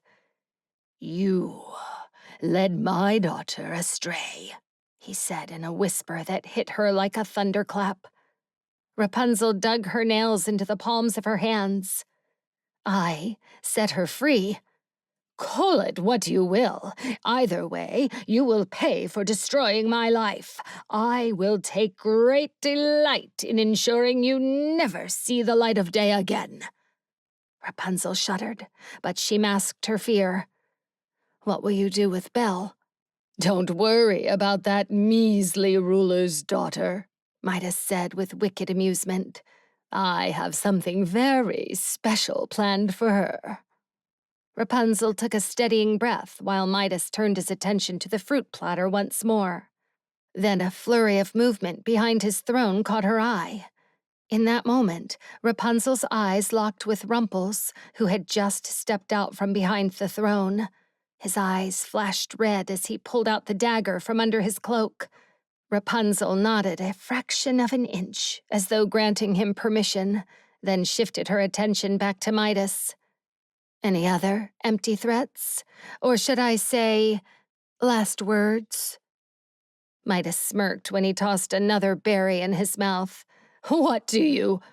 His words died on his lips as Rumple pierced his chest with the dagger and the berry tumbled out of his mouth and onto his lap. You will never touch a hair on my daughter's head, ever, Rumple hissed, digging the dagger deeper into Midas's chest. The throne and everything around them vanished into a puff of smoke. Rapunzel closed her eyes, and when she opened them again, they were back in Aurora's castle, in Midas's bedroom. Rumple had the blade of the dagger buried in Midas's chest. A rattled breath escaped Midas's pale lips, and his body went limp on the bed. A shriek came from the door. "Father!" Belle clutched her face in horror. "Belle!" Rumple staggered backward, leaving the dagger protruding from Midas's chest. This isn't... I didn't... His face paled as he tried and failed to find the words to make his daughter see him as anything but a monster. He reached for her, but Belle stepped back. "You murdered him in cold blood." Rumple raked a hand through his silver locks. I had to, Belle. I... Rumple stammered. Rapunzel stood frozen, still in shock that the man who brought horror into her world was finally gone, all while Belle's world was crashing down. Belle moved toward the door, distancing herself from her father. "Everything they say about you is true, isn't it?"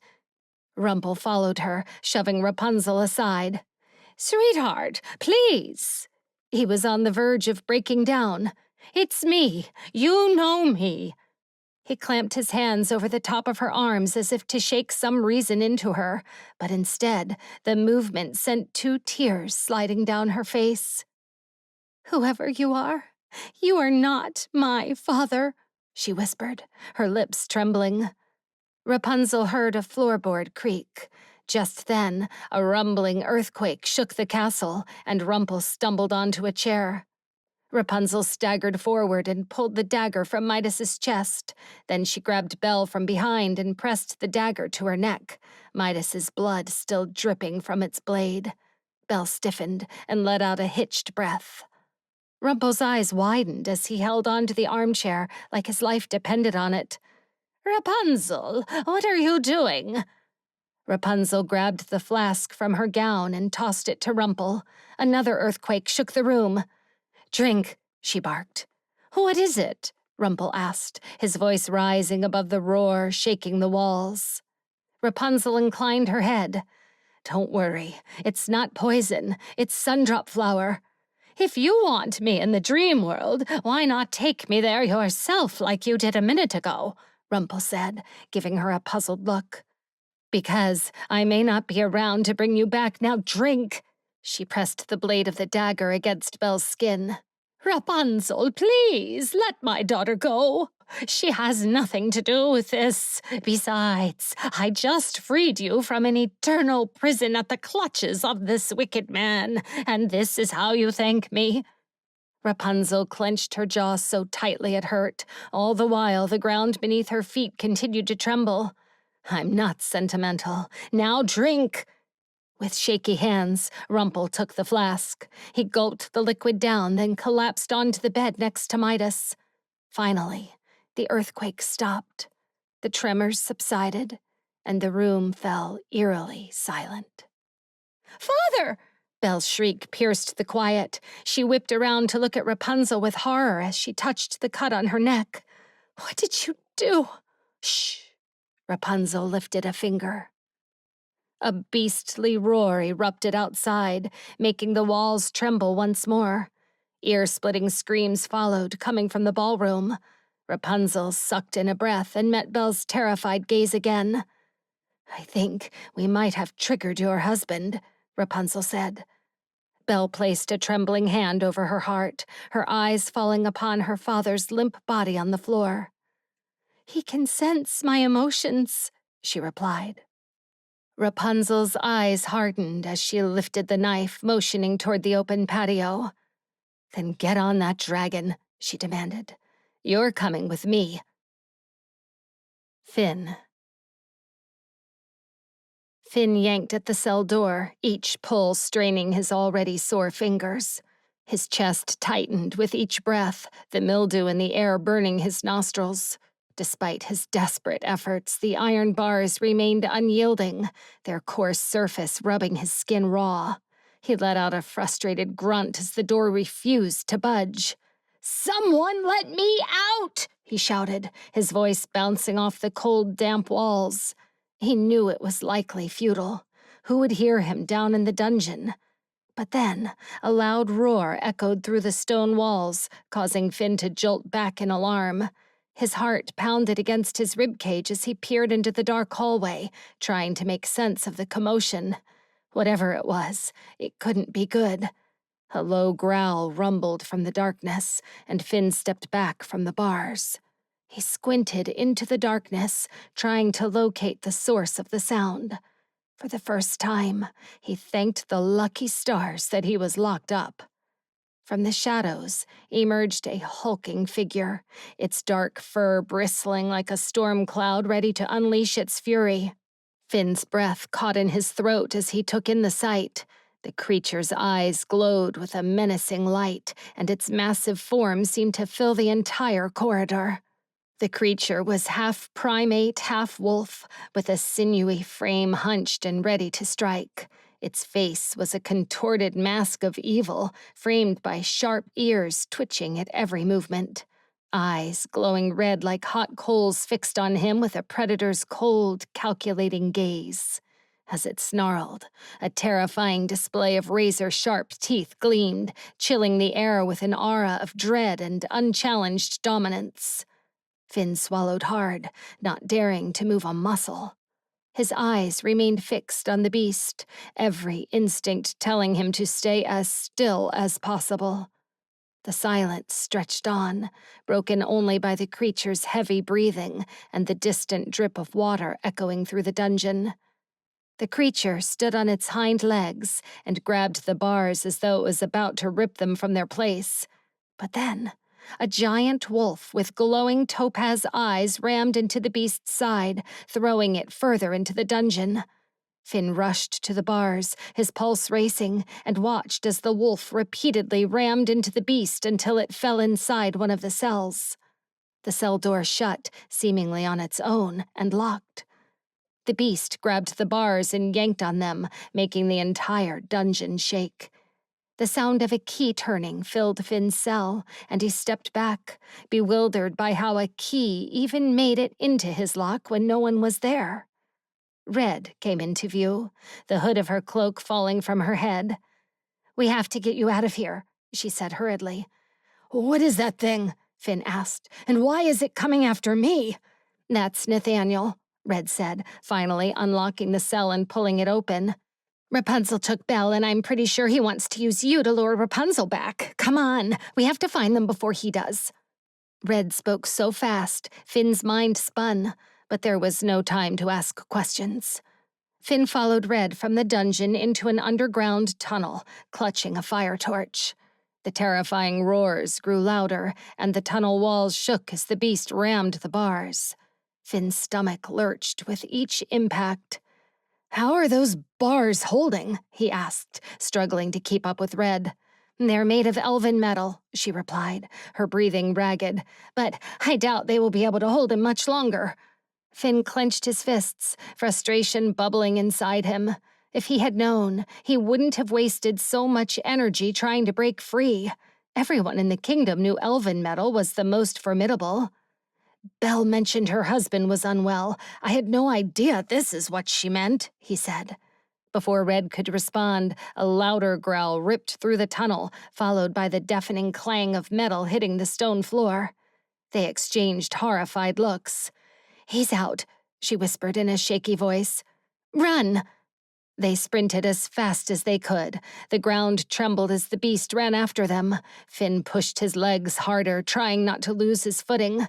Glancing over his shoulder, he spotted the huge wolf with topaz eyes charging behind them. "That's all right. It's Will," Red said, reaching out her arms as the wolf caught up to them.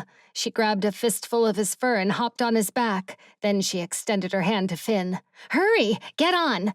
Finn eyed the giant wolf for a mere second before taking Red's hand and climbing behind her. The wolf bolted through the narrow tunnel and Finn held on for dear life.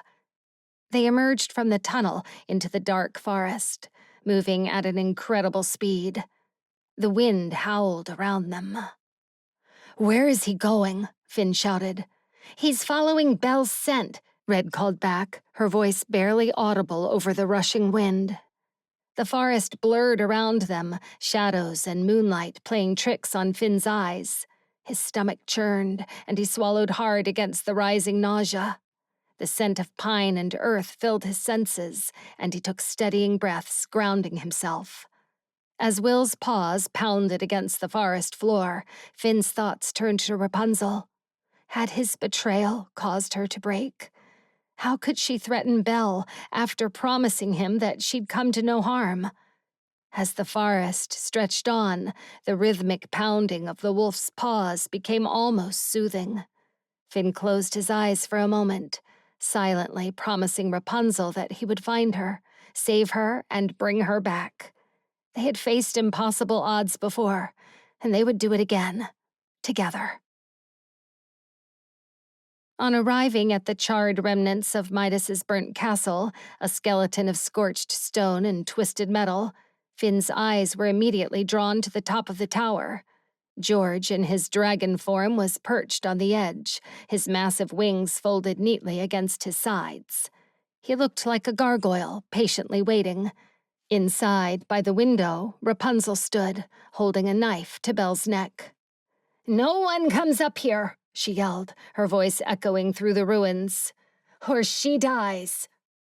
Will stopped at the rusted gate and whined at the sight of his sister. Red and Finn quickly jumped off his back.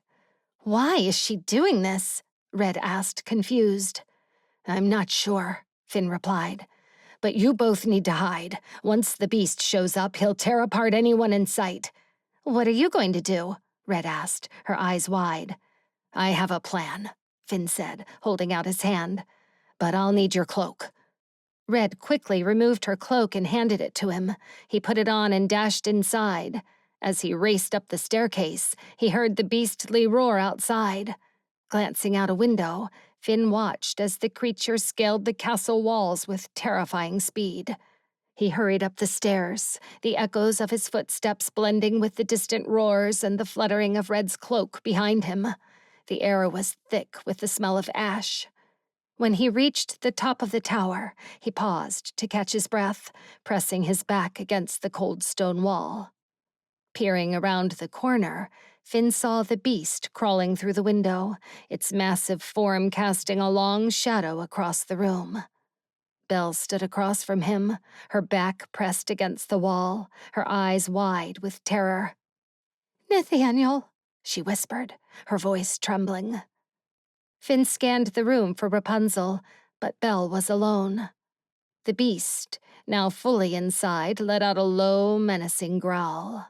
Its eyes were locked on Belle. Each step it took toward her, its nails scraped the stone floor. "Nathaniel, it's me," Belle said, her voice shaking. Finn could see the terror in her eyes, even though she tried to hide it.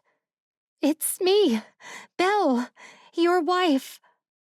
The beast continued to salivate and growl, drawing closer with each step. Finn's mind raced. He knew he had to act quickly, but he also had to be careful. One wrong move could cost Belle her life. He tightened his grip on Red's cloak, using it to make himself invisible, inching closer to the beast. Finn took a careful step toward Belle, knowing that if he could just grab her hand, he could make her invisible, just like Red had done with him in the dungeon. But as he moved closer, the beast's eyes locked onto him, as if the cloak's invisibility meant nothing. Finn's stomach dropped. The beast could sense him. Suddenly, Rapunzel emerged from the window. "Be gone, beast!" she yelled, charging at the creature from behind. The beast turned, only to be met by Rapunzel's blade. Finn recognized the dagger. It was the one Rumpel had in his possession. Rapunzel drove the dagger deeper into the beast's chest. The creature let out a loud, agonized howl that shook the entire tower. The sound was so piercing, it made Finn's ears ring and his heart pound faster. "Nathaniel!" Belle shrieked. Rapunzel pushed the dagger in even deeper. The beast whimpered, a sound that seemed almost pitiful coming from such a massive creature. The dagger began to glow a bright yellow, casting an eerie light across the stone walls. Only then did Rapunzel yank it out, the blade dripping with dark, thick blood. The beast dropped to his knees, taking ragged, pained breaths. His massive form seemed to shrink as he struggled to stay upright.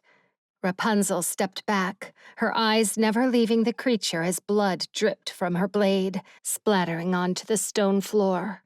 "Nathaniel!" Belle cried again, rushing to his side. She knelt beside him as his body began to shift, the fur receding and his features transforming back to his human form. He collapsed into her arms, his breathing shallow and labored. Rapunzel spun around, her eyes scanning the room quickly before she made a dash for the window. Without hesitation, she jumped out, her cloak billowing around her. Finn's heart leapt into his throat.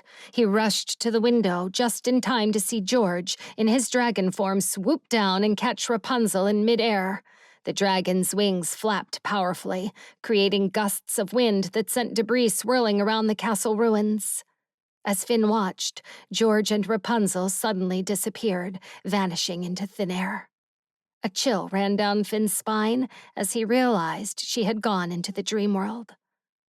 He turned back to find Belle laying Nathaniel on the floor, his breaths coming in ragged gasps. She ripped his shirt down the middle, exposing his bleeding chest.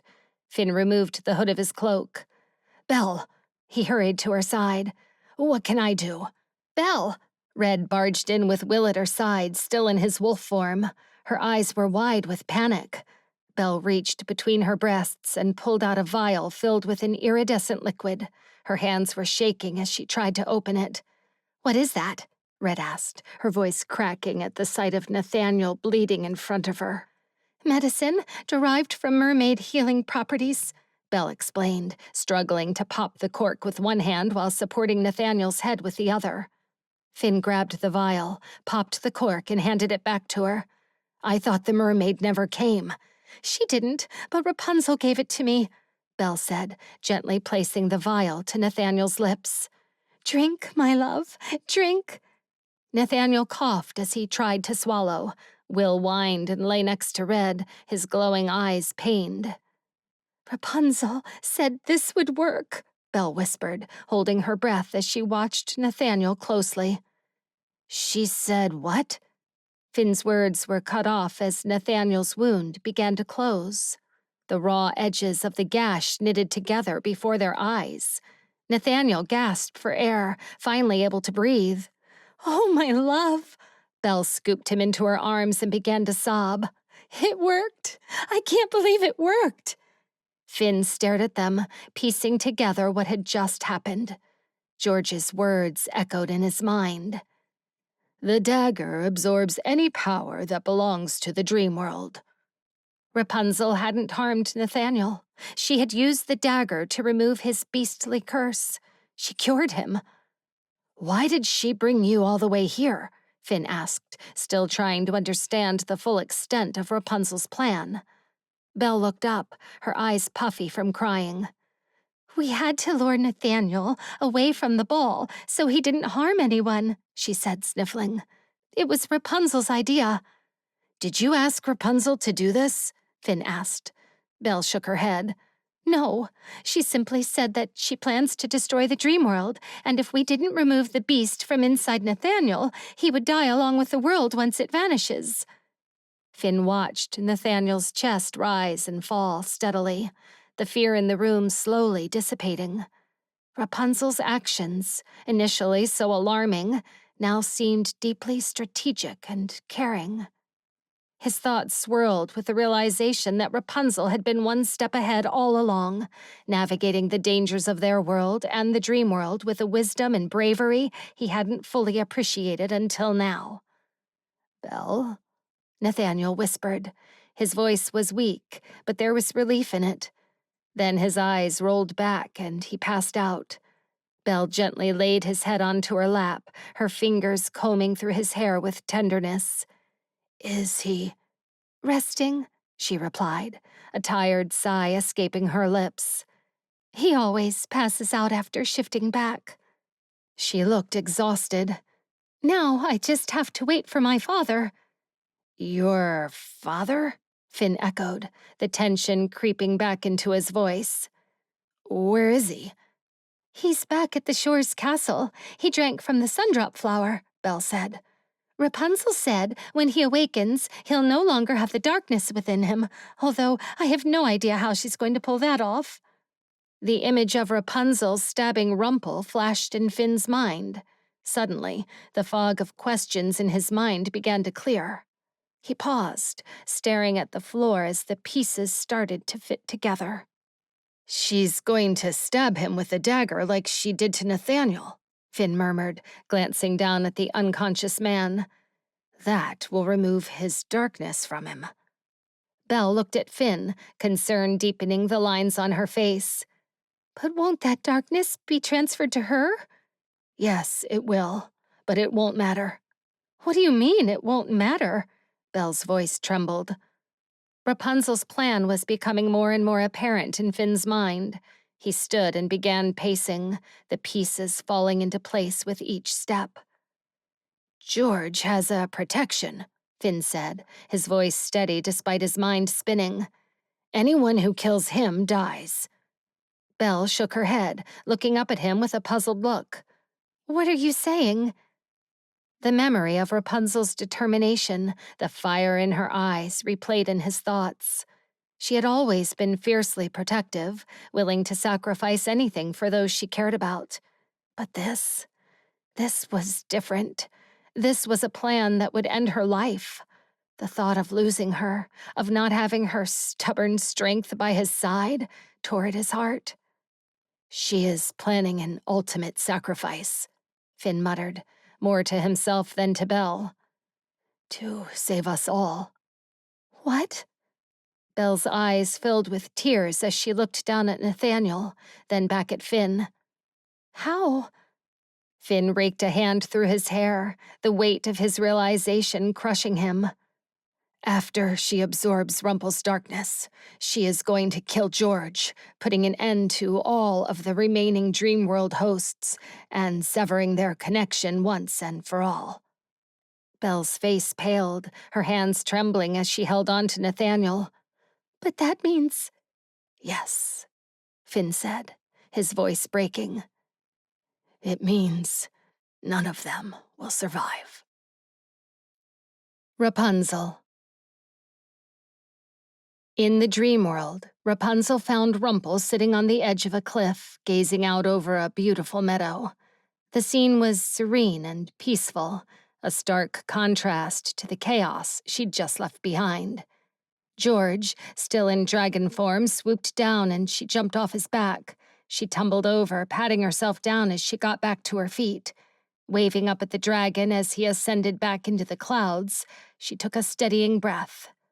Turning her attention to Rumple, she slowly walked over and sat beside him.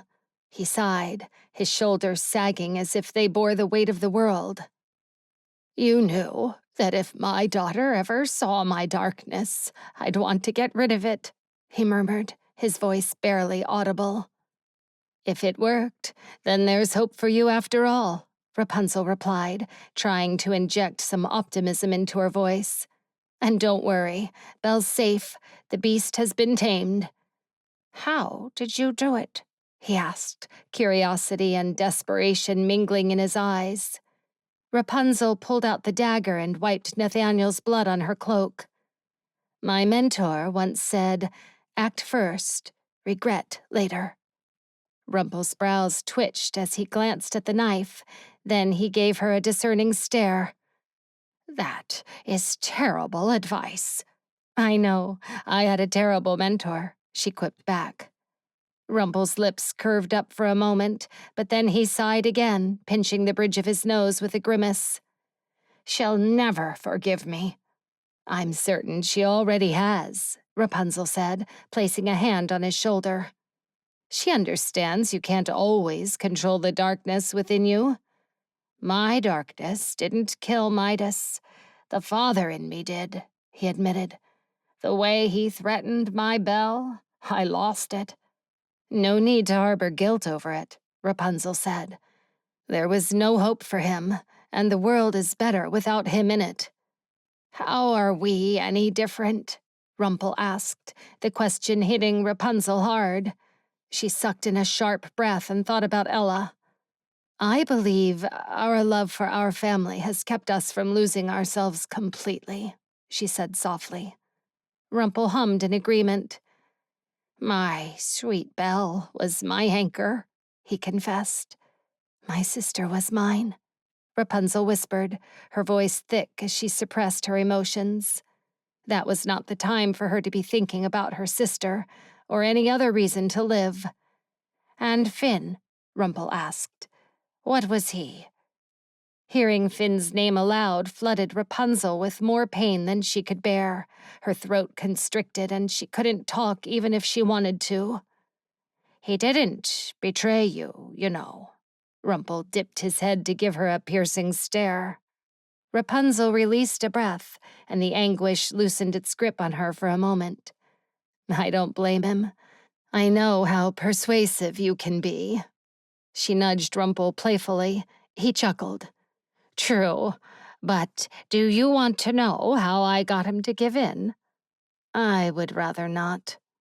Rapunzel was not interested in changing her view of Finn, not now, not when she was about to die and leave him behind.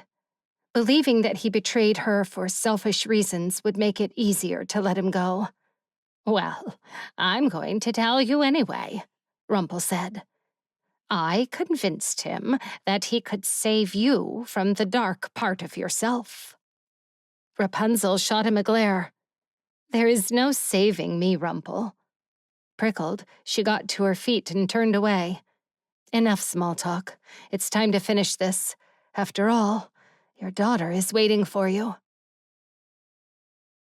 Rapunzel found George, still in dragon form, nestled under an oak tree. He looked smaller than she remembered, curled up nose to tail, his breath coming in slow, steady puffs. Her heart panged as she approached him. When she stopped, he opened one eye for a flicker of a moment, then promptly shut it again. His breathing quickened slightly.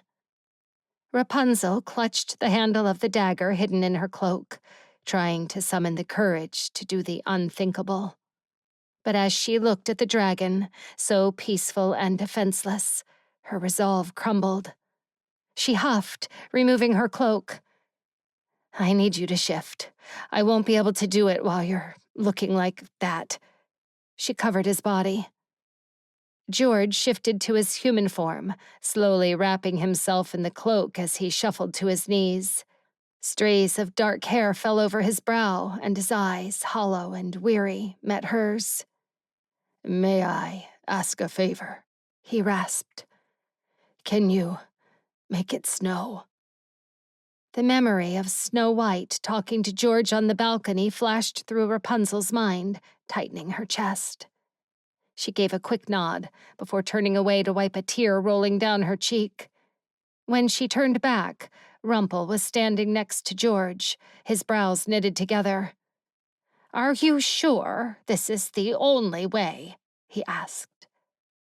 Yes, she said, forcing her voice to remain steady. To keep the Dreamworld from taking over, there can't be any hosts alive, and George's protection will see to it that both the dagger and I are destroyed, so that no hosts could ever be made again. What will happen to me?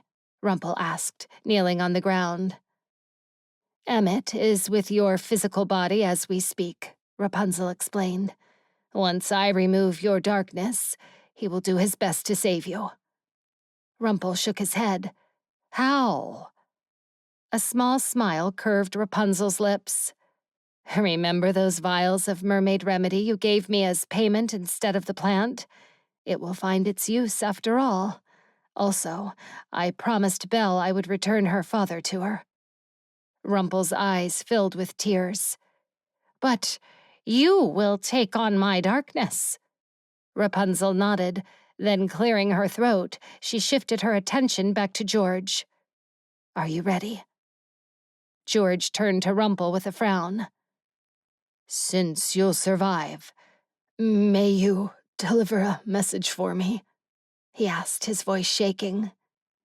Tell Arya I forgive her, and Snow that I never stopped caring for her. She is all I think about, even now at the very end. Rumple inclined his head, then looked up at Rapunzel. And you? Any final words? Rapunzel had her final words lodged in her throat. Convince my sister that she is better off without me. Do you think that's what she will want to hear? George cut in. I have spent most of my life protecting her. Why would I add to her suffering now? And to Finn? Rumple asked. What should I tell him? Rapunzel's jaw tightened. Memories flooded her mind. Everything they had been through together. She thought of the things she would miss about him. The dimple on his left cheek when he was particularly pleased with himself. The weight of his hand in hers, the touch of his lips on her skin, the vibration of his low voice on her neck, and the beautiful sound of his laugh that made the world seem brighter. Despite what he'd done, her feelings for him remained. Love was too powerful.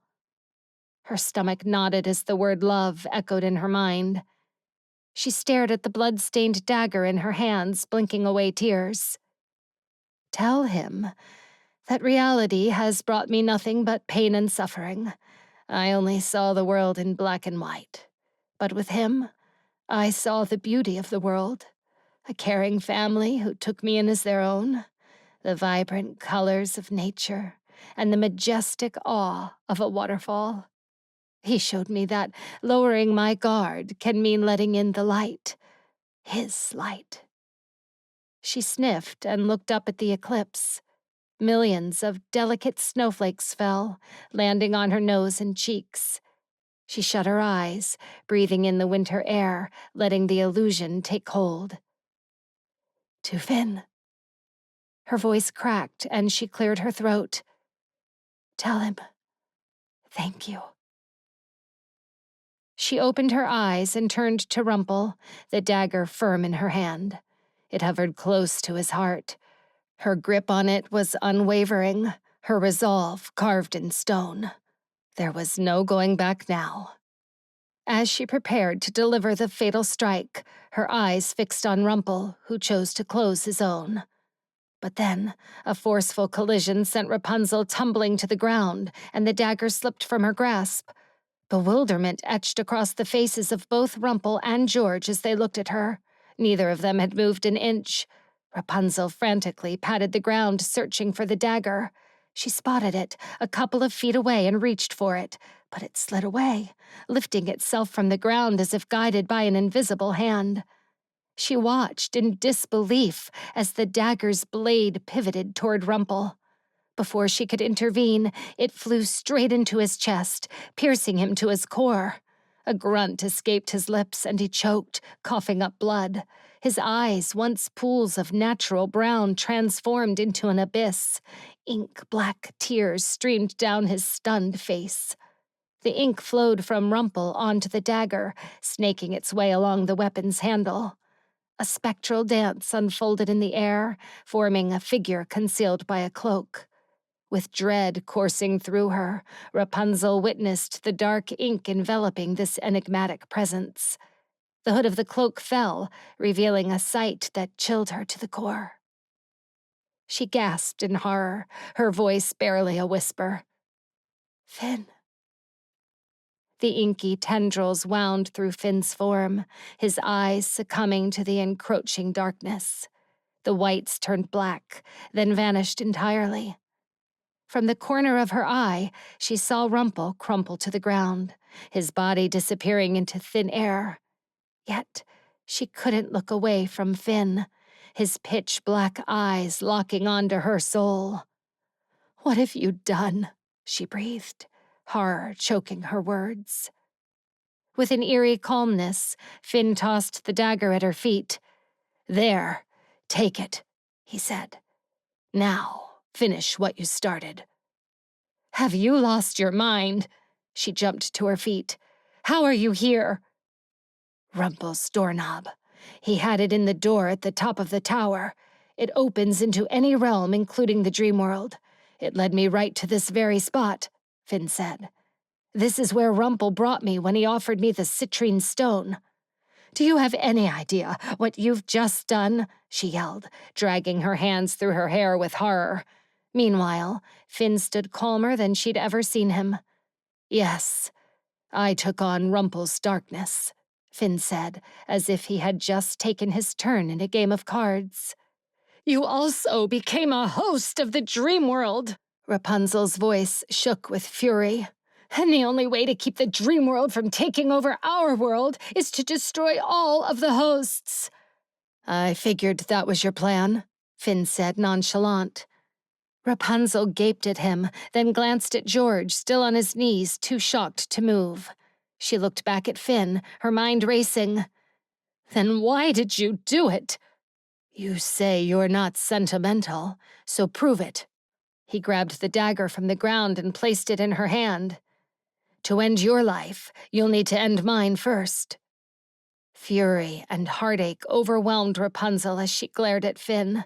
Snow fell harder now, and she wasn't sure if it was the icy flakes or her own tears that blurred her vision, but she could hardly make out his form through the haze.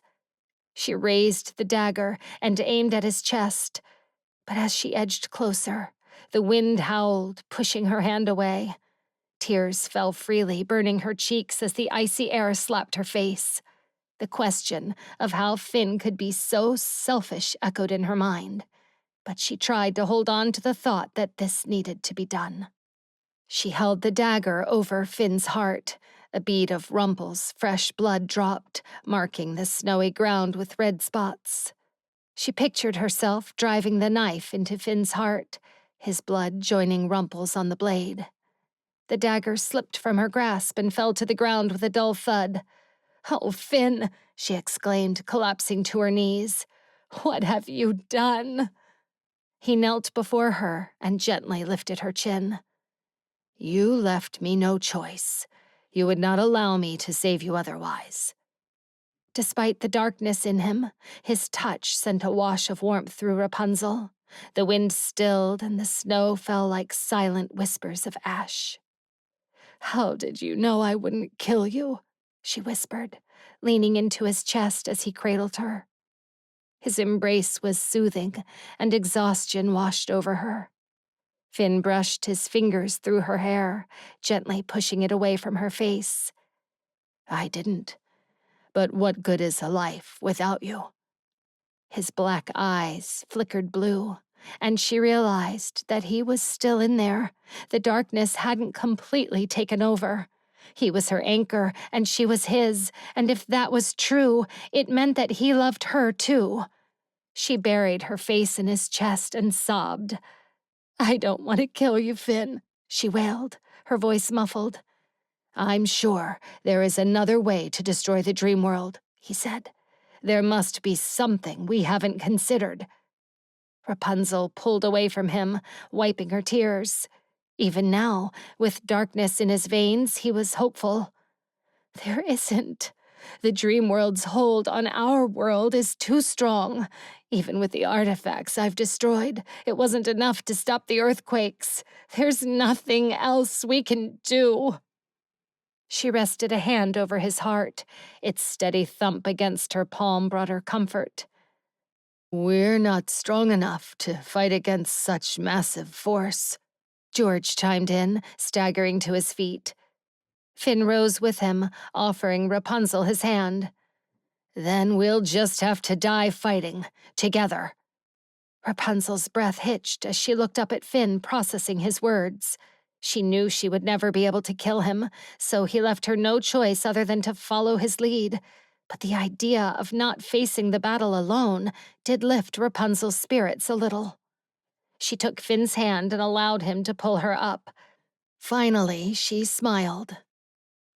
Together. Their moment of solidarity was short-lived as the ground began to tremble. Taking George's hand along with Finn's, Rapunzel closed her eyes. Their surroundings abruptly changed. The haze of the Dreamworld dissolved, and they were jolted back to reality. They found themselves in a meadow clearing just a stone's throw away from Tristan and Aurora's castle in the Shores Kingdom. Rapunzel's satchel began to shake, and her father's lantern flew from her grasp across the field. Once it hit the ground, its top fell open, and a portal began to form. A violent earthquake shook the earth as the portal grew bigger and wider. "What is happening?" Finn shouted over the roaring winds that engulfed them. George shifted back into dragon form and spread his wings, shielding them from the portal as it pulled trees and loose rocks into its opening. A crack appeared in the ground, and they staggered back hand in hand. Finn looked at Rapunzel as she found her voice. "This is it," she shouted. "We're out of time." Finn stood beside Rapunzel, both of them bracing themselves for the ultimate battle, while George hovered above their heads, his dragon eyes fixed on the oncoming threat.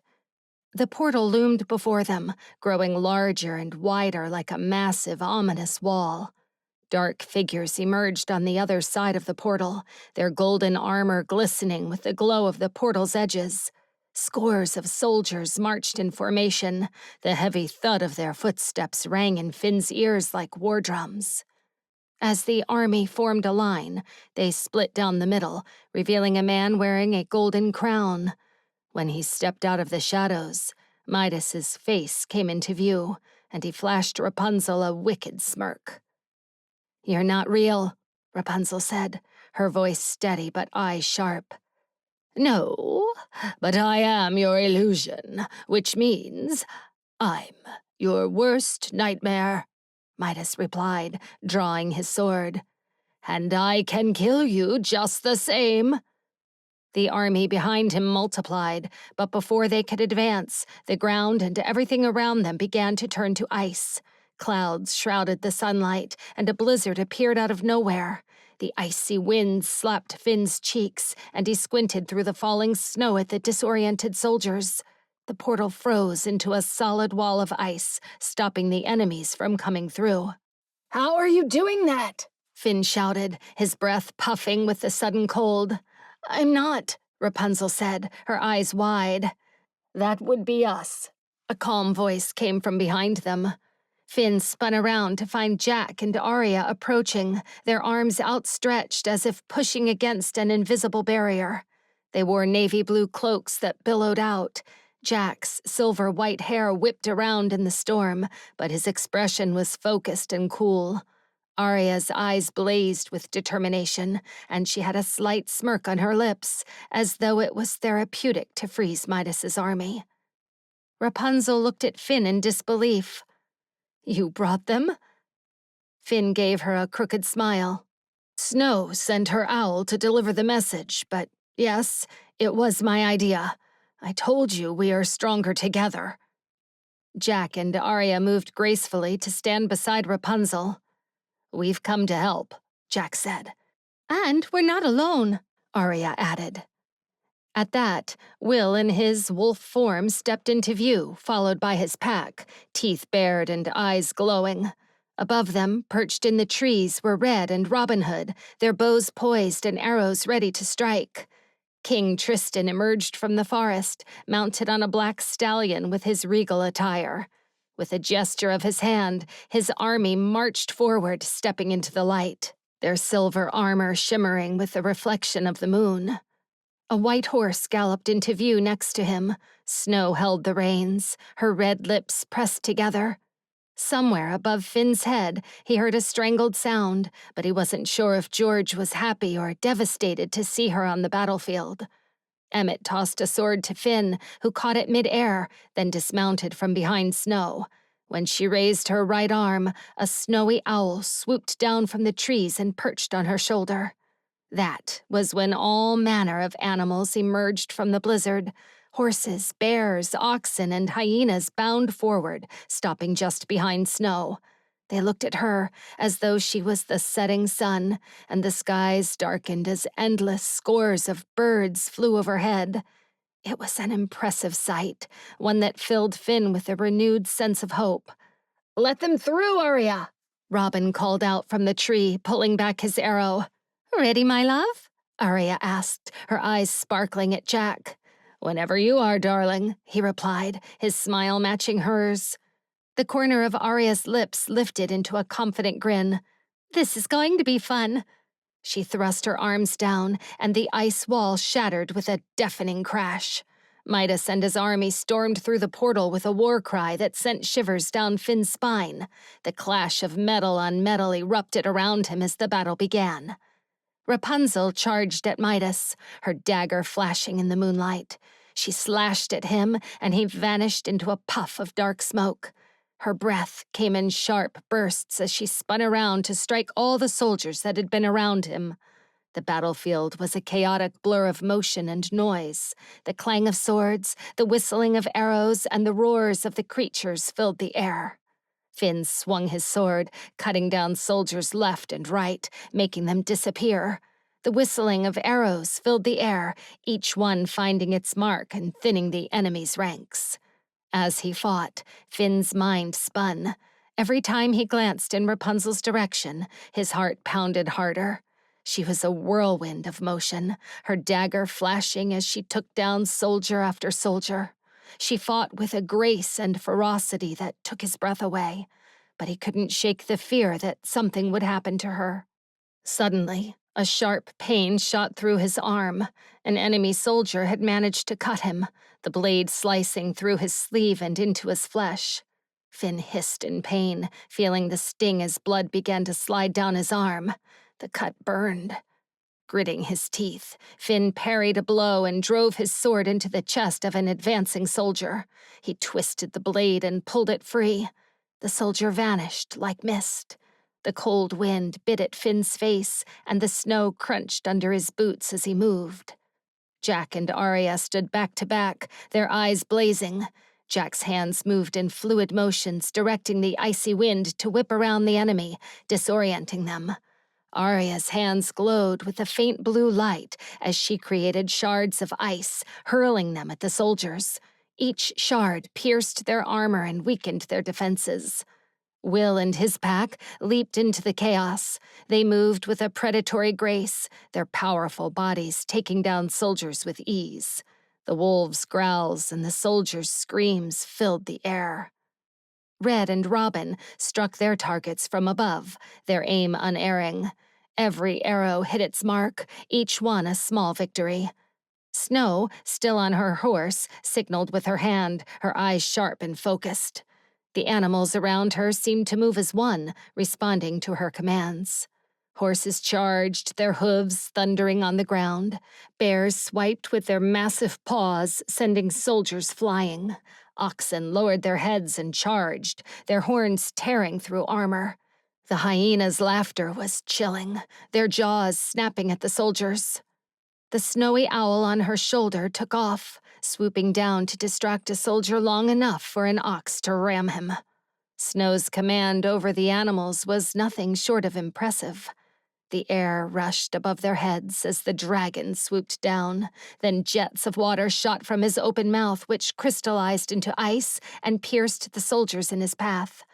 When the scene cleared of vapor, Finn could just make out Arya in the distance.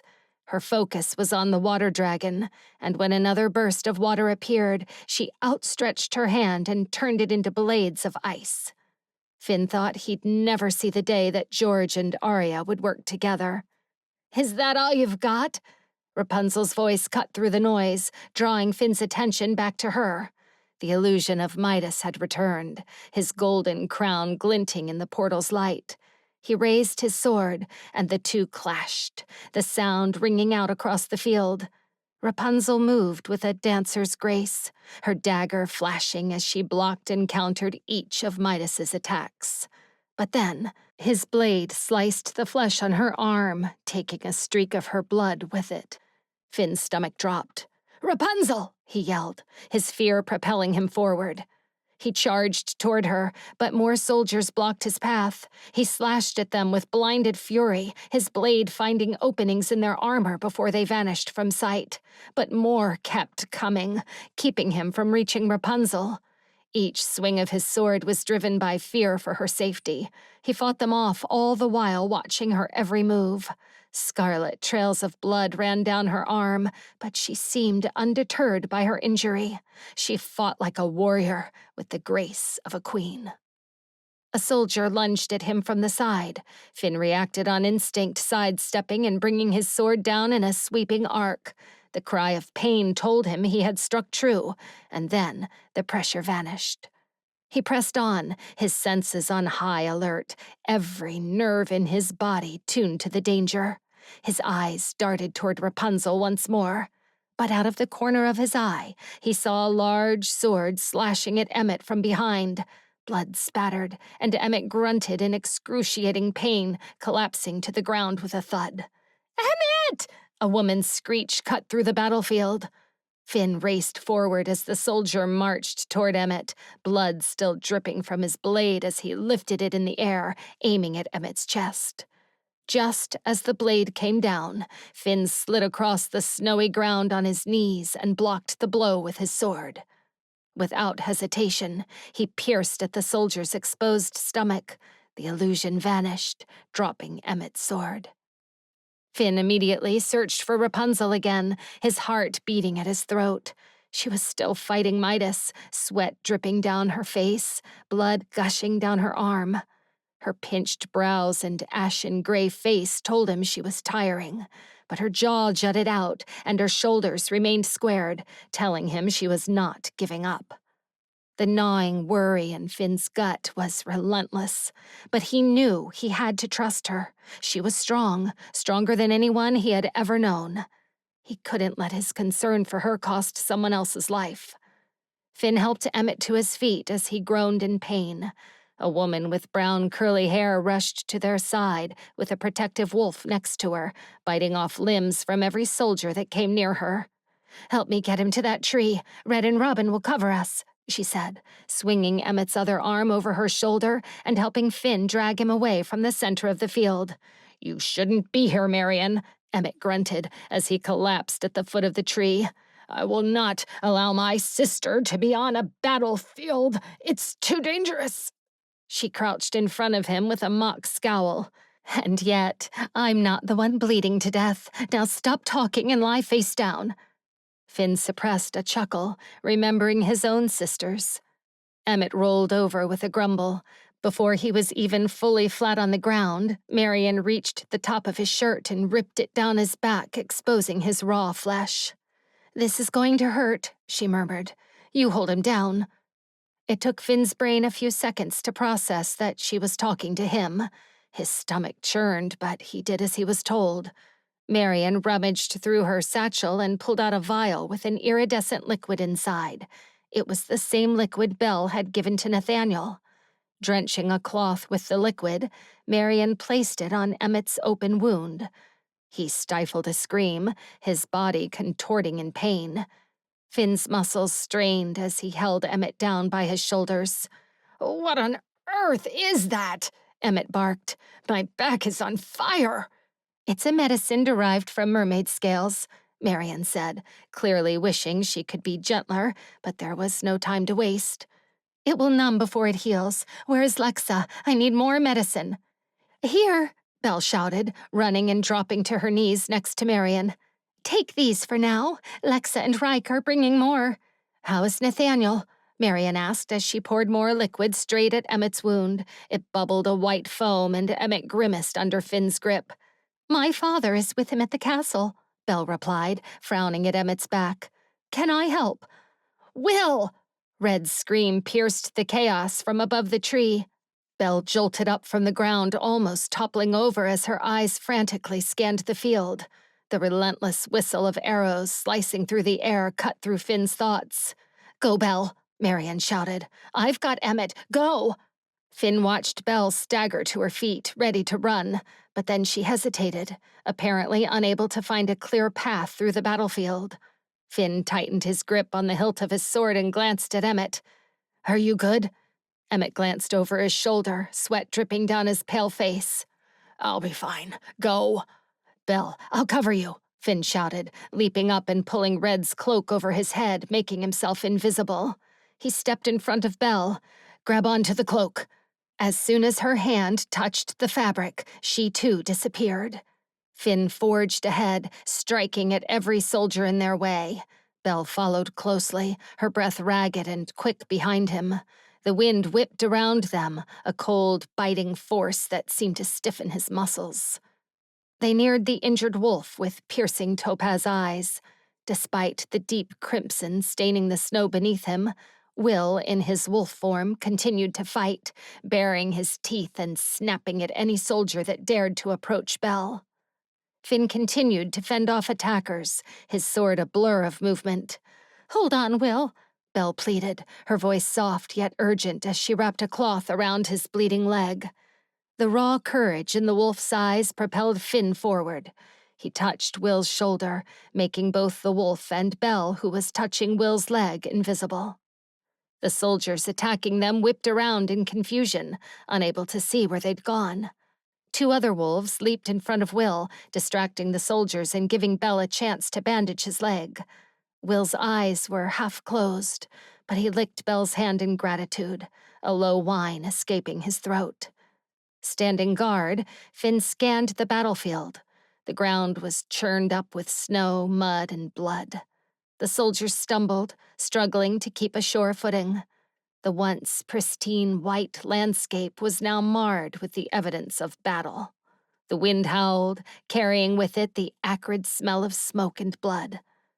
Finn found Rapunzel once more. His vision seemed sharper than ever, perhaps due to Rumpel's darkness coursing through his veins. He saw her with crystal clarity as she towered over Midas, using his own sword against him, aiming it at his chest. Finn could even see the glint of finality in her eyes as she mouthed the words, "Be gone for good this time." Then she thrust the blade into Midas's chest. For a moment, everything stopped. Then, Midas's body dissolved into a dark cloud of smoke, sending a shockwave through the battlefield and blinding Finn. He shielded his eyes with the cloak and covered his nose as the burning smell of smoke filled his nostrils. Gradually, the wind died down, and with it, the swirling black cloud that had obscured their vision. Finn's breath caught in his throat as the battlefield cleared. All the illusions had evaporated, leaving behind an eerie silence that settled over the field. Finn's ears rang in the sudden quiet, the abrupt cessation of noise almost deafening in its contrast. His mind reeled, struggling to process the sudden change. The adrenaline that had fueled his every movement began to ebb, replaced by a deep, bone-weary exhaustion. The silence was broken only by the soft rustling of the wind through the trees and the distant muted cries of the injured. Still, his eyes were fixed on Rapunzel. She stood, sweaty and panting, leaning against George, who had landed next to her in his dragon form. As if sensing Finn's gaze, she looked up, and their eyes locked. She flashed him a tired smile, and relief washed over him, until he saw blood dripping down her arm. "Belle, do you have any extra of that mermaid medicine?" Finn asked. Belle handed him a half-empty vial. "This is all I have left," she said with a frown. "Then it'll have to do," he said, moving toward Rapunzel. On reaching her, he held out his hand. "Give me your arm." She waved him off. "It's only a scratch," she said breathlessly. Ignoring her protest, he ripped a piece of fabric from his shirt. After pouring the liquid onto it, he began wrapping it around her arm. She winced as he tightened the makeshift bandage. Finn frowned. "Only a scratch, huh?" She gave him a pointed look, but it only made him smile. A small moment of normalcy amid the chaos. "Do you have any more of those?" Arya asked, turning to Jack, who was sitting on the ground bleeding from his forehead. "Here." Marian handed Arya an extra vial. Belle approached, her eyes fixed ominously on the portal. Although it had fallen silent, its edges glowed brighter than before, a sinister promise of more to come. "Is it over?" she asked hesitantly. "I sure hope so," Emmett grumbled, limping back toward the center of the field, his face pale and drawn. But Rapunzel's frown deepened, and she turned toward the portal. "Sadly, no," she said in a tired breath. "We're not even close to done." "We need a better plan," Tristan chimed in, his armor stained with sweat and blood. "We can't simply keep striking the wind. They'll kill us from exhaustion alone." Everyone turned toward the portal in silence, contemplating their next move. Not that there was anything they could do other than wait. "We have to figure out how to close the portal," Belle added. "Otherwise, it'll attack us endlessly." "How do we do that?" Tristan asked, turning to Rapunzel. When she glanced at George, Finn sensed her hesitation. She wanted to tell everyone about the hosts and how eliminating them might weaken the connection between both worlds. But Finn wasn't on board with that idea, not when the only 3 hosts were standing in the center of a blood-stained battlefield, facing the most powerful people in their kingdom. "We'll figure it out. I'm sure of it," Finn assured them. "We just need to hold on a little longer." As if on cue, the ground began to shake, but it wasn't an earthquake. It was vibrations, like giants stomping the ground. They all turned toward the portal to find monstrous creatures similar to Nathaniel's inner beast, but the size of ogres crossing the portal from the Dreamworld into their world. "You have got to be kidding me," Emmett grunted, stepping in front of his sister and unsheathing his sword. "Belle, Marion, go to the back with Robin. Stay away from that blasted portal." The two women ran across the field to the back. Emmett stood next to Finn, his grip on his sword firm. "Thanks for your help," he said, his voice gaining new vitality. "Now, what do you say we try not to get our bones crushed by these creatures?" Finn nodded, gripping his own weapon tighter. "I say, that's a good plan." Finn. The menacing creatures howled as they stomped forward, each step causing the ground to tremble under their massive weight. Standing on their hind legs, they towered over the battlefield, taller than full-grown grizzlies. Arya stretched out her arms, summoning more snow monsters from the frozen earth. Their icy forms towered above the battlefield, a chilling army of glistening frost. The wind howled as Jack summoned another icy gale, obscuring everyone's vision. Finn couldn't see his own hand in front of him, but the sounds of wild animals attacking and soldiers' cries of pain guided his strikes. A sharp chill bit into his skin, making every movement a struggle. Finn squinted into the icy wind. Suddenly, his vision cleared despite the blur of white. Through the haze, he watched as a beast and snow monster grappled, their towering figures moving in slow, awkward swings. With one punch, the beast disintegrated Arya's snow monster, leaving only a pile of crumpled snow in its path. The ground trembled beneath their weight, sending vibrations up through Finn's legs. As Finn struggled to regain his footing, a new sound pierced through the chaos. A triumphant whinny and the thundering of hooves. He looked up to see a magnificent white Pegasus burst through the icy haze, its wings spread wide, each beat sending flurries of snow into the air. Riding atop the Pegasus was a muscular warrior. "Killian," Finn gawked. Killian's presence was commanding, and he held a long, gleaming spear that crackled with electric energy. His gaze was fierce, scanning the beasts with sharp precision. Then, in a thunderous voice, he called out, "Azul! Angriff!" The eyes of the Pegasus glowed a bright blue, matching the blue fire it spat from its mouth, incinerating the giant creature. The beast disappeared like vapor. But for every beast they killed, 3 more emerged in its place. George flew into the fray, ramming into beasts from all sides.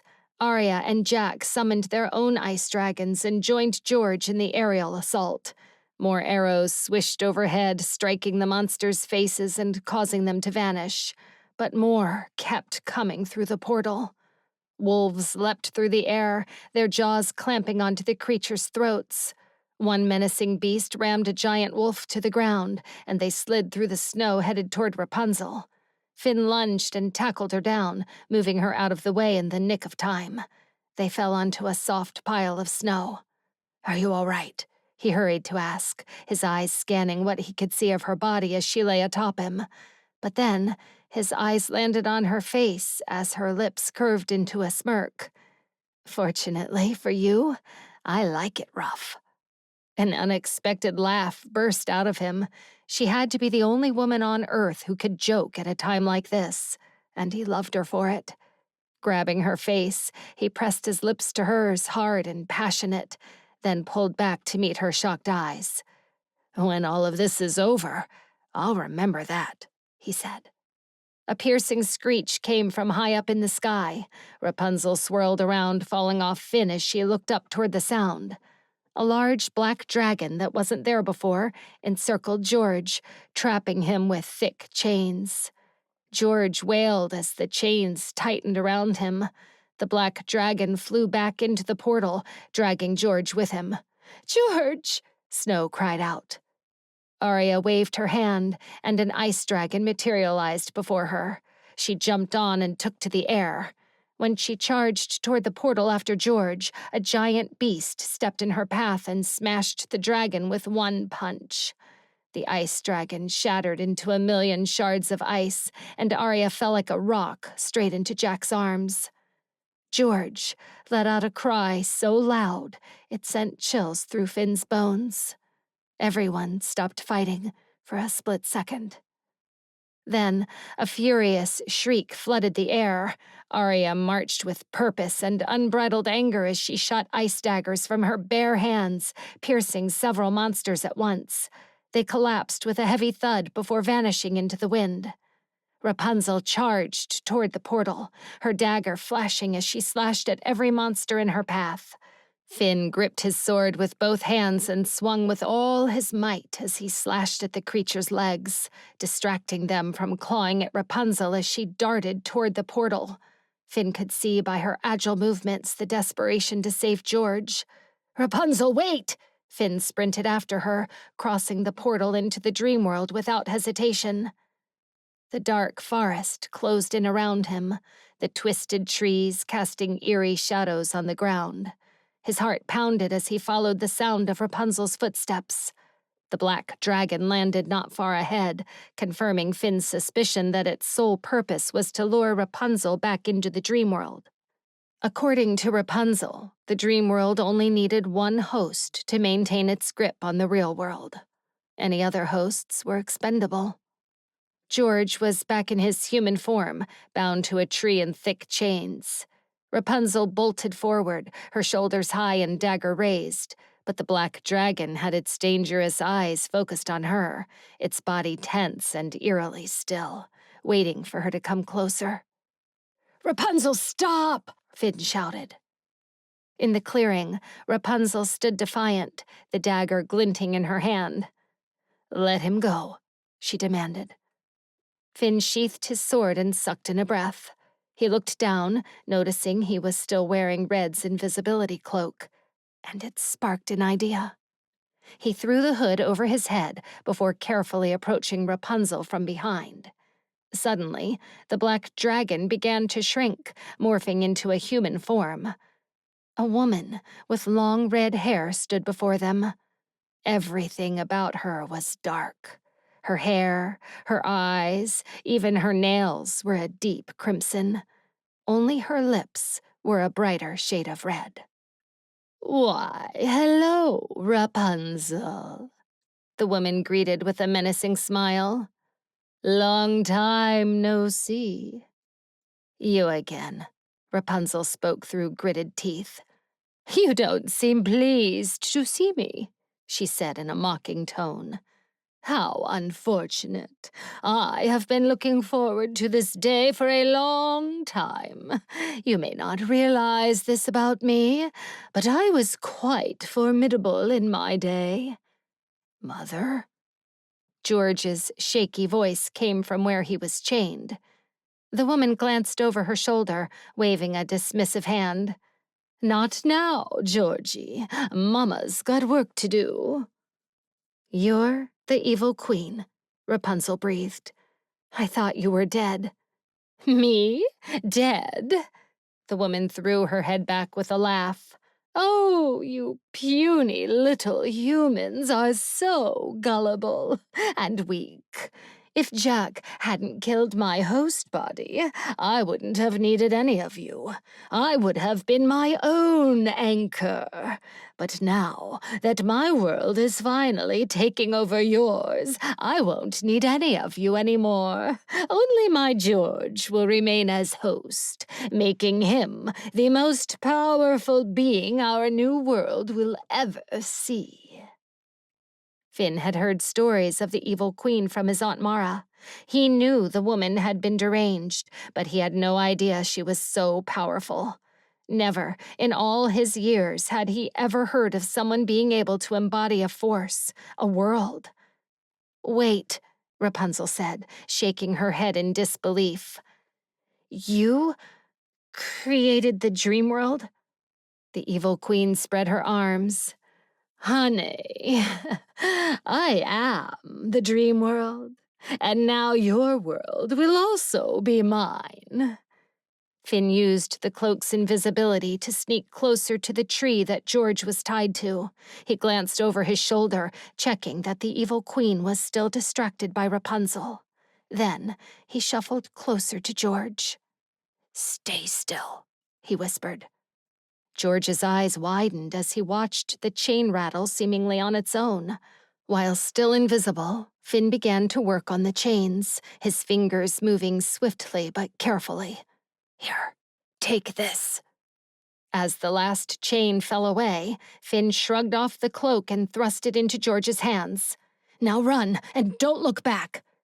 George hesitated for a moment, his eyes flicking between Finn and his mother. "Go now," Finn urged in a hushed tone, giving him a gentle push. George nodded and took off, his form disappearing into the shadows of the forest. Finn turned his attention back to Rapunzel and the evil queen. "I will not let you win," Rapunzel said through gritted teeth, raising the dagger in the air. "Even if it kills me." The evil queen laughed, a cold, hollow sound.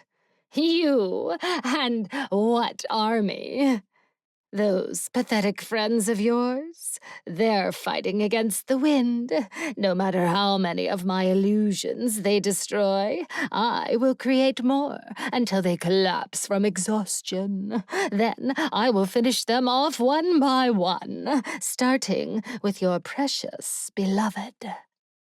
At that, she extended her hand toward Finn, and he fell to his knees paralyzed, unable to move or speak. Rapunzel rushed to his side with panic in her eyes. "What are you doing to him?" "Every host carries a part of my force," the evil queen said. "And since he took Rumpel's darkness, he belongs to me just as much as you. I can control you all however I want." Finn fought against the force holding him, but it was too strong. His sword slid out of his belt and flew across the field by an invisible force, and it took all of his willpower to ball his fists in frustration. "Besides, he brought it upon himself when he took what didn't belong to him," the evil queen continued, circling them like a predator. "Rumpel was one of my most valuable creations. Did you know the original Rumpel was created over half a century ago? My force has been passed on to countless weak-minded people.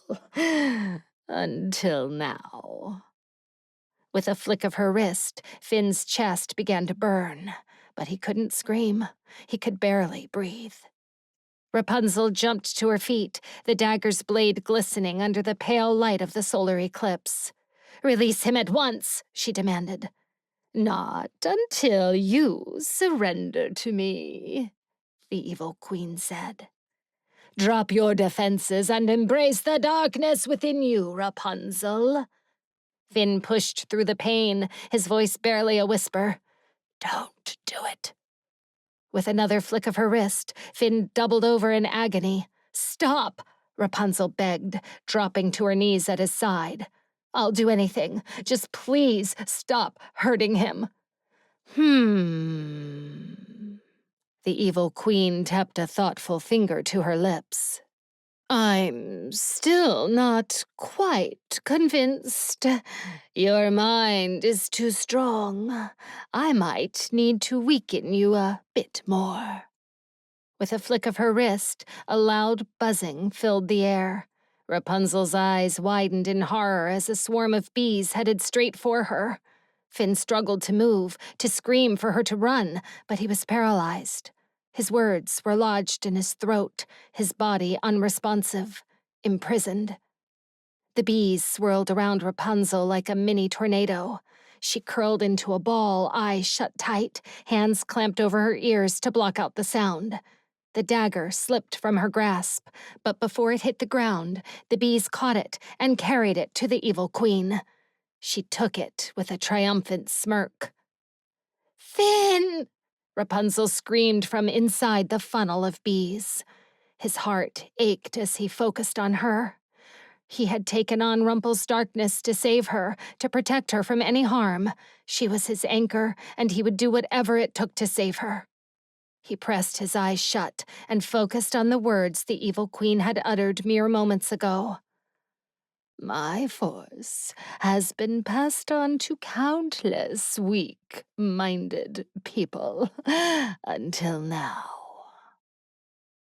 Now, her force was inside him. And that made her afraid, because his mind wasn't weak like the others. His mind was solely focused on Rapunzel and fighting for her. She made him strong. And in that moment, his love for her fueled his strength. His entire body tingled as he began regaining his sensations. Finally, he broke free from the Dreamworld's hold. He shot his eyes open and charged at Evil Queen, ramming into her and throwing her to the ground. "Rapunzel, run!" he yelled, staggering back toward her. But before he could reach her, a magnetic force yanked him backward. In an instant, the Evil Queen had the dagger at his throat. "Now," she said with a frustrated grunt, glaring at Rapunzel. "Surrender, or I'll kill him!" Rapunzel. On seeing the blade against Finn's throat, Rapunzel's arms grew numb and her chest tightened. It took every ounce of her resolve not to panic. The swarm of bees were still encircling her, their noise a maddening buzz that made her flinch and brace for an attack. But the bees slowed, enough for her to see the Evil Queen clearly. Gone was the creepy smile. She was done playing games. Finn was disposable to her, and with a flick of her wrist, he'd be gone, and there was nothing Rapunzel could do about it. Her heart jolted at the very thought. But then, Finn's words echoed in her mind. "You are stronger than you think, and you are not alone." She shut her eyes, taking steady breaths, and slowly rose to her feet.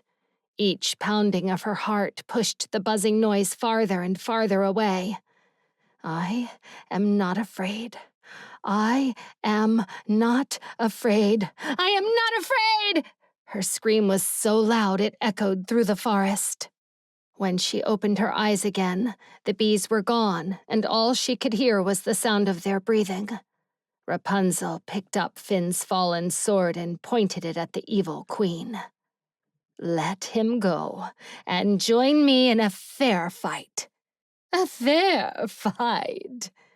The Evil Queen lifted her brows and gave a shrill laugh.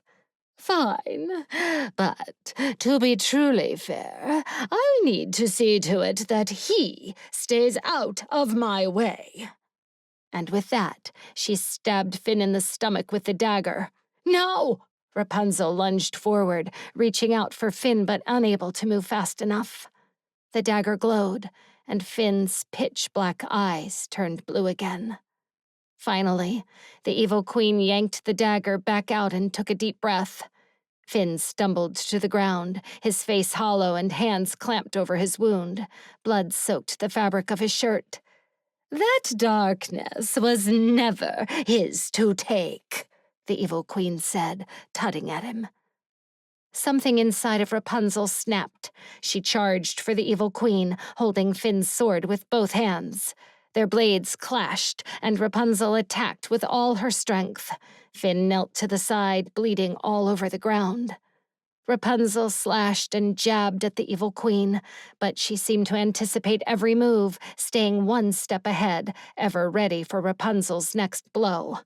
They fought for what seemed like an eternity, and Rapunzel's muscles throbbed. She gritted her teeth, pushing through the pain, wondering how everyone else was faring against the endless creatures outside.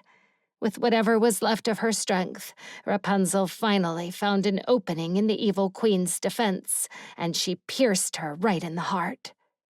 But nothing happened. She did not turn to smoke like the illusions, and the sword left no mark.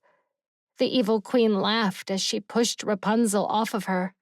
I'm a force, you simple-minded fool!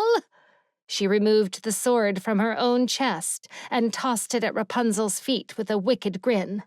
I cannot die! Rapunzel dropped to her knees, the weight of despair pulling her down.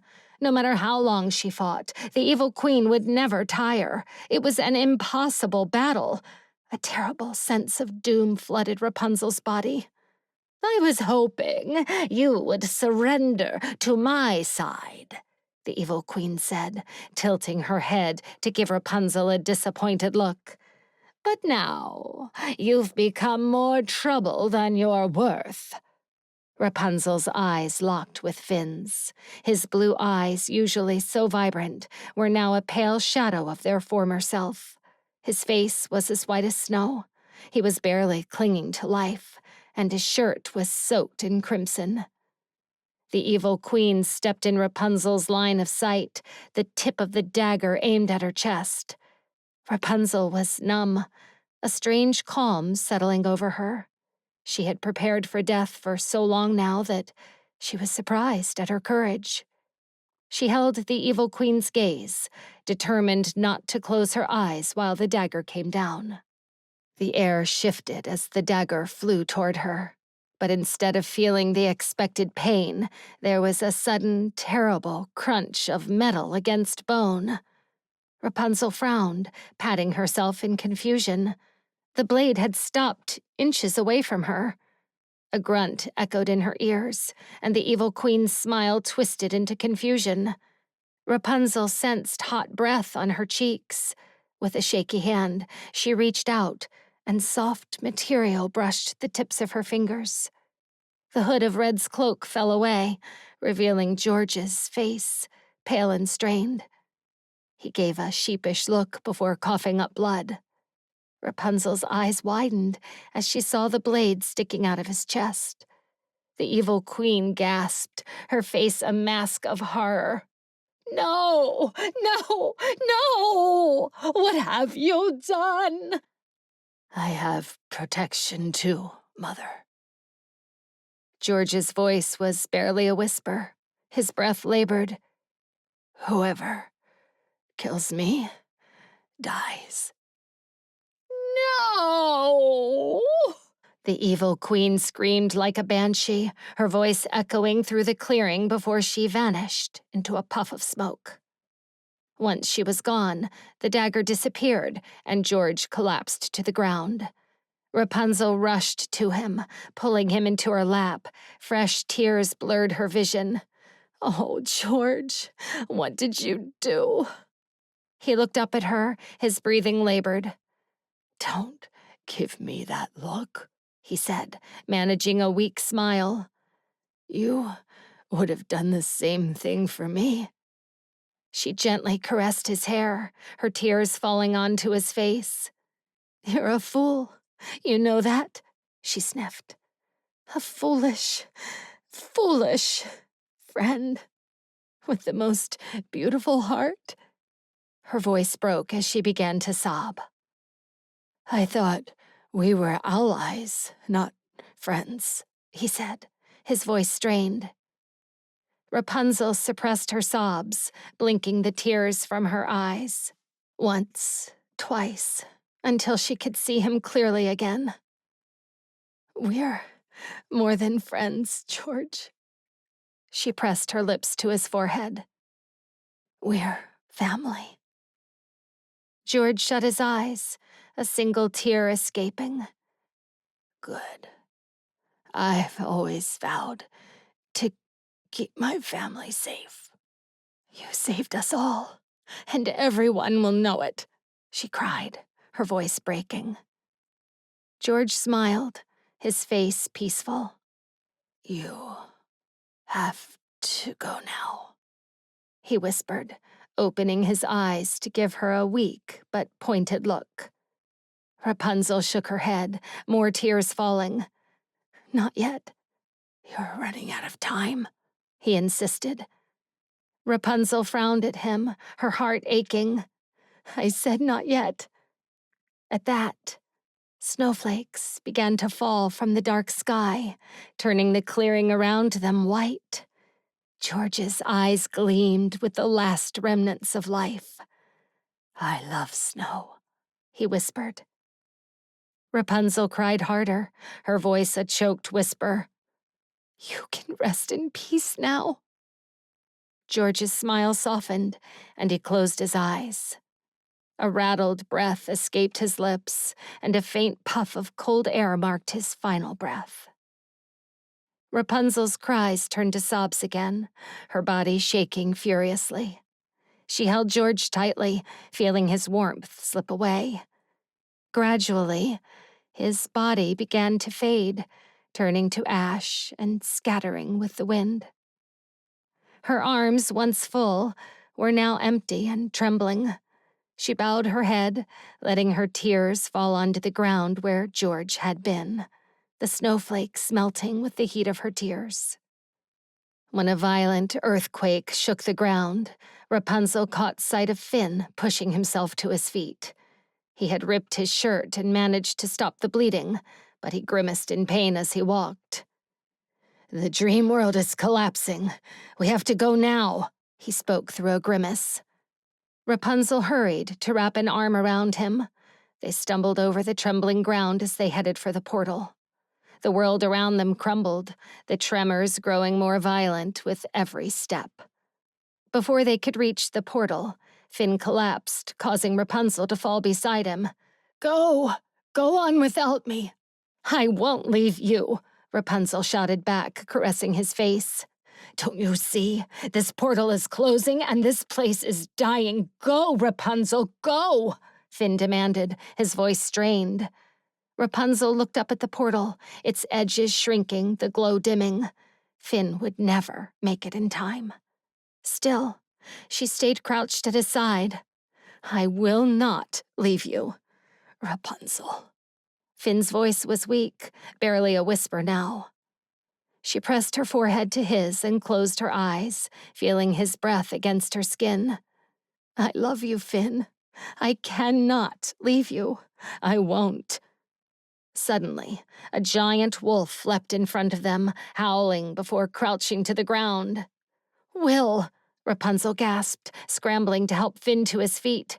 The wolf bowed, and she managed to slump Finn's body over its back, climbing on behind.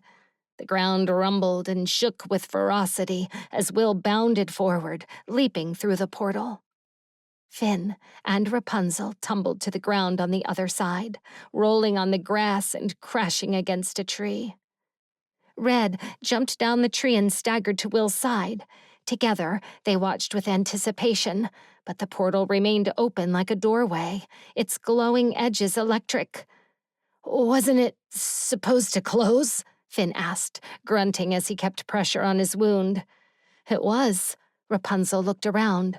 The monsters, the Dreamworld's army, they were gone, leaving everyone panting and staring with bewilderment. Meanwhile, the portal continued to glow and hum. Finn collapsed to the ground and Rapunzel rushed to his side. "Finn, stay with me," she pleaded, her voice trembling. Lexa appeared, clutching a vial filled with iridescent liquid. "Rapunzel, move aside, please," she instructed, her voice steady. She uncorked the vial and poured the healing liquid onto Finn's wound. Finn winced as the liquid touched his skin, but then his face relaxed. "It's numbing," he murmured, looking up at Rapunzel. "You may get rid of that scowl between your brows now. Don't worry about me, love. I'll be all right." Rapunzel's eyes filled with tears, but she forced a smile. "You better be, Finn. You promised me a future, remember?" He reached up, brushing a tear from her cheek. "And I intend to keep that promise," he said, his voice stronger now. Arya joined them. "Not to break up your moment, but—" her eyes fixed on the portal, frustration lacing her words. "What is it doing?" Before anyone could answer, the portal began to spin, and the winds picked up. Everyone stared in awe as it elevated into the sky, spinning faster and faster. The winds grew stronger and more violent. Rapunzel held on to Finn, shielding him as all manner of objects flew past and disappeared into the portal. "The Dreamworld is taking back everything that belongs to it," Rapunzel said, her heart sinking. Along with all the artifacts being sucked into the portal, she also belonged to the Dreamworld. She was the only host left. Rapunzel locked eyes with Finn and gave him a sad smile. Suddenly, a force picked her up into the air. She cried out in shock, but Finn shouted up to her. "Your braid! Quick!" he said, gesturing to the long braid pinned to the top of her head. Rapunzel took the pins out, wrapped her long braids around herself, then tossed the rest to the ground. Finn caught it and wrapped her hair around his forearm. The portal yanked Rapunzel back with more force, and an agonized cry emitted from Finn's lips as he wrestled to keep hold of her. Then, one by one, her friends formed a human chain, trying to stop Rapunzel from being taken. Emmett stepped behind Finn and helped him grab onto her hair, but his boots began to slide in the dirty snow. His wife held him close, and Arya held her sister. The wind howled, and Rapunzel lurched farther back. Jack held on to Arya, stopping her from moving forward. Then Robin grabbed him from behind. The chain of people held on, their eyes tearing and teeth gritted. But the pull became too strong. Rapunzel grimaced with the pressure of her braids tightening around her torso. It was becoming harder for her to breathe. She frowned when all she could see was the pain in Finn's eyes as he tried so desperately to keep her. She glanced back at the portal, knowing it would never stop its pull, not until it had her. Then she looked at the gray faces of the people holding on to her. She was the only one who could close the portal and put an end to the Dreamworld once and for all. "Let me go, Finn," Rapunzel ordered, her heart splintered in two. She bit her lip, touched to see her friends fighting to keep her safe. She wished that she could have her happily ever after with the man she loved, but she also knew that to save them all, she had to go. It was the only way. "No!" Finn shouted, his face flushed as he held on to her with both hands. The packing in his wound fell out, and though trickles of blood began to seep from his wound, he didn't dare let go. The force of the portal pulled him forward, and Rapunzel's heart ached with the sight of his determination to keep her. "Please, Finn, you have to let me go." Finn's face grew redder, and he cried out in pain as the portal's pull grew stronger, sucking Rapunzel with even more force. Knowing that no one was going to let her go, Rapunzel reached out and took by the handle a sword that flew by her on its way to the portal. With the metal glinting from the portal's glow, she swiped the blade through her hair. The braids immediately turned to ash, disintegrating in the hands of her friends. The delicate strands, once so strong, now crumbled to dust, slipping through their fingers like sand. The sudden lack of tension sent everyone sprawling to the ground, their grips faltering as the force that had held them together vanished. A collective cry of shock and horror filled the air as Rapunzel placed a hand over her heart. A bright light blinded her vision as the portal's force took her whole. Finn. Finn stared at the spot where Rapunzel had disappeared, his mind reeling. His eyes dropped to his hands where the ashen remains swirled around them, mingling with the snow and the wind as the last bit of Rapunzel's hair disintegrated. It was as if the ground had been ripped out from under him, leaving him suspended in a void of disbelief and horror. The world around him blurred, and the sounds of the battlefield faded into a distant hum. He blinked, trying to focus, but his vision swam and his thoughts were a chaotic whirlwind. "Rapunzel," he whispered, his voice breaking. He reached out as if he could pull her back from the portal with sheer willpower, but his hand grasped nothing but empty air. His legs gave out and he collapsed to the ground, the pain in his wound a distant echo compared to the agony in his heart. He was shattering from the inside out. Swirling clouds parted the sky above, letting in light and freshness, but it did little to soothe the turmoil in his soul. The world lit up with vibrant colors, but to him it all seemed muted, drained of life. The grass beneath him, the trees around him, even the people standing in shock. Everything felt unreal, like a terrible dream he couldn't wake from. Someone called his name, but it sounded distant, muffled. He turned his head slowly, his movements sluggish and disoriented. His gaze landed on Belle, who was kneeling beside him, her face pale and streaked with tears. Her lips moved, as though she was talking, but he couldn't make out the words. She reached out, her hand trembling, and touched his shoulder.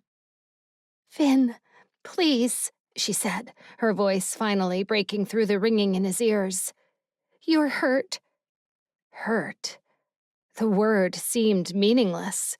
How could any physical pain compare to the hollow, gaping wound in his heart?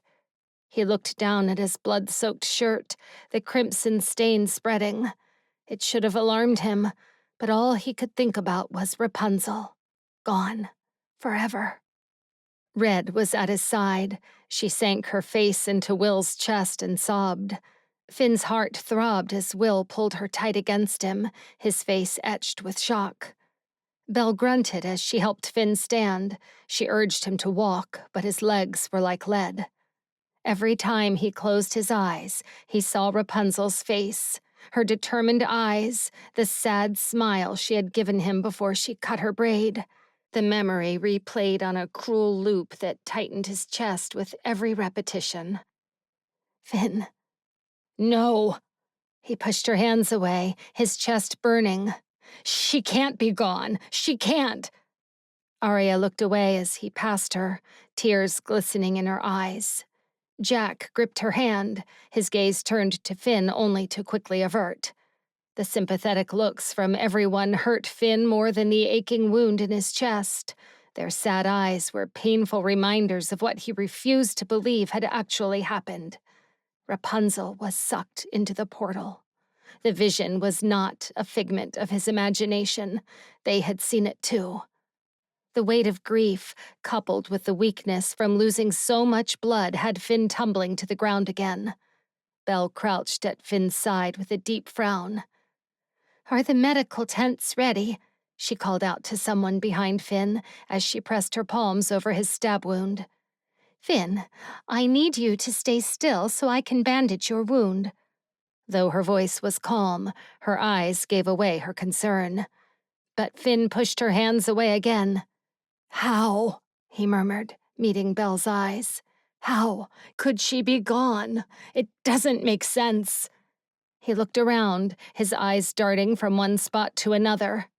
"She was just here, holding my hand, alive, fighting. Right here, she was here." "I know." Belle's voice cracked as tears slid down her cheeks. "But I need you to let me treat you." Finn shook his head. "I can't." He doubled over as an invisible band wrapped around his chest, constricting his breath. He couldn't move. Just breathing took all of his energy. The thought of never seeing Rapunzel again hit him like a blow to the stomach. It was as though she took a part of him with her. Searing pain ripped through him like a slicing dagger, crushing him to his bones. "Finn, please," Belle urged, her voice strained with worry. "Rapunzel wouldn't have wanted you to bleed to death. I am begging you, let me treat your wound." Finn didn't bother responding. It seemed pointless to try and treat him when he was broken beyond repair. Even if they succeeded at stitching up his wound, what about the missing piece that died with Rapunzel? Emmett appeared at Finn's other side. He and Belle managed to lift him. Each step was like walking through quicksand. The battlefield was eerily silent. The fighting ceased now that the enemies had vanished. Remnants of the portal in a million tiny fragments glistened like diamonds as they flowed in the air. Another sickening wave of grief struck him, and his knees buckled. But Emmett held on to him, keeping him steady. "Easy, my friend," he said in a low, thick voice. "Just hang in there." Finn staggered a few steps, a hollow feeling taking over the pain. The faces of people around him blurred, their expressions lost in a haze as he passed by.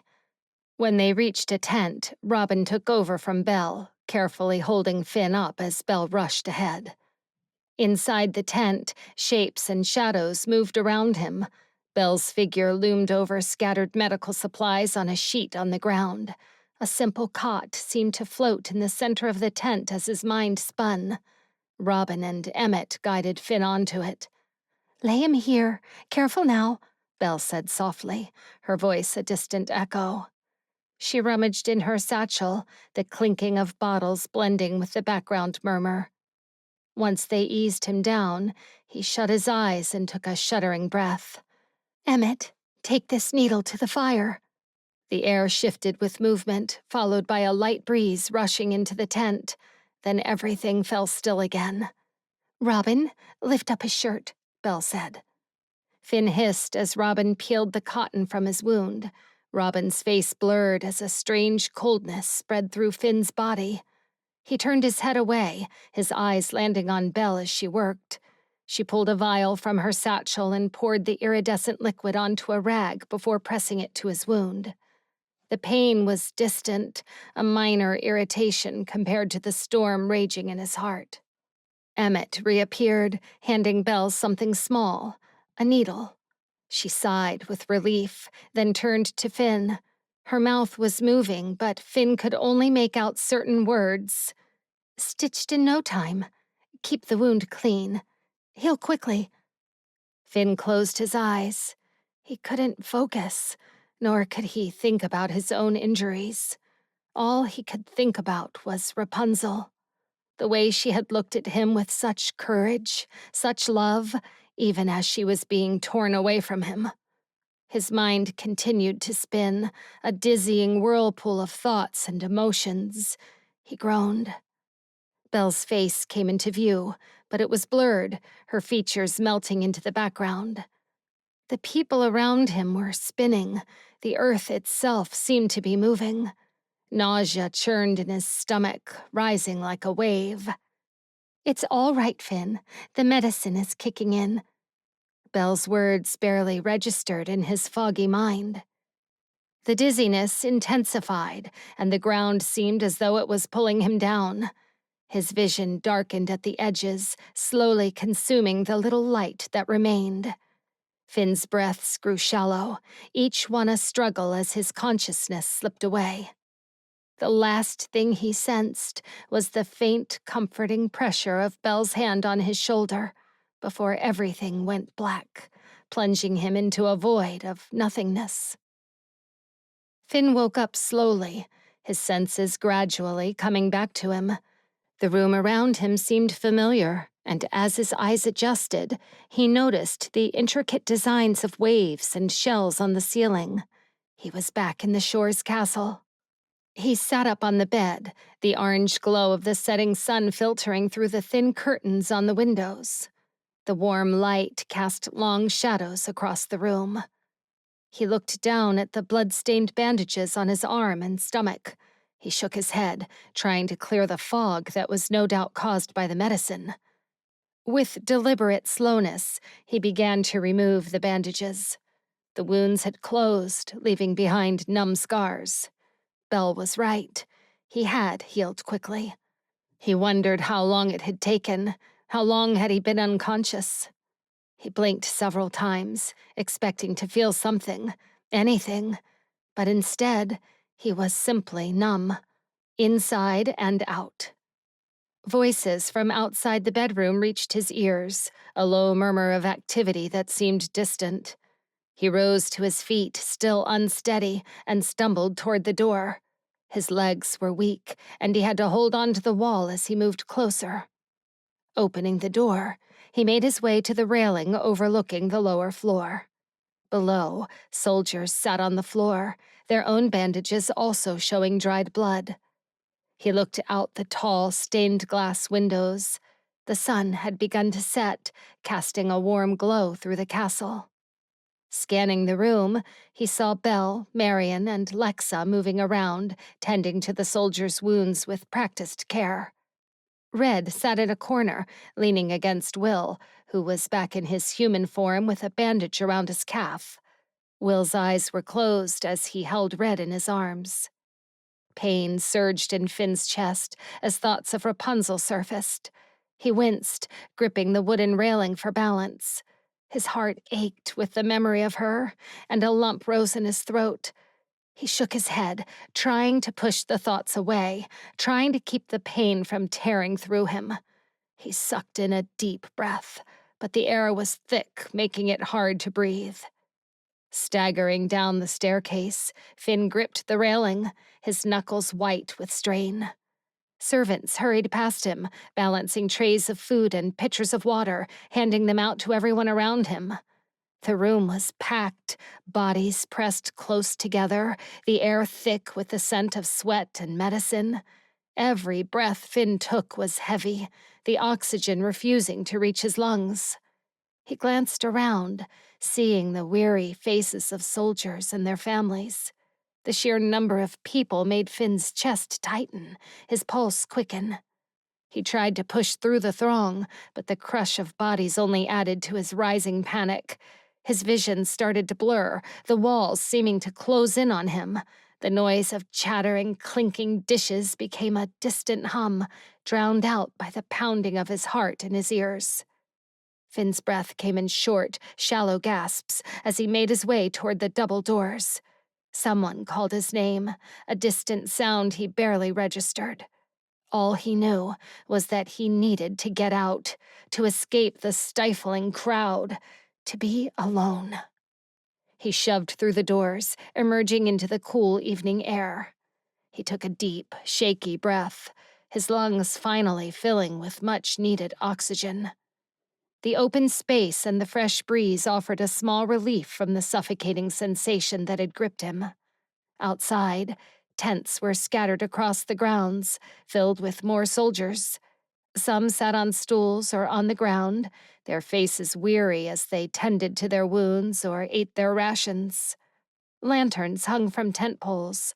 The murmur of conversations and the clinking of metal on plates filled the air, but it was less oppressive than the crowded room inside. Finn staggered down the stone steps. He weaved his way through the clusters of people, his movements still unsteady. The need for solitude drove him forward, a desperate urge to escape. As he moved further from the tents, the voices and noise began to fade. The scent of pine and earth replaced the metallic tang of blood. Finn pushed on, his legs carrying him deeper into the woods.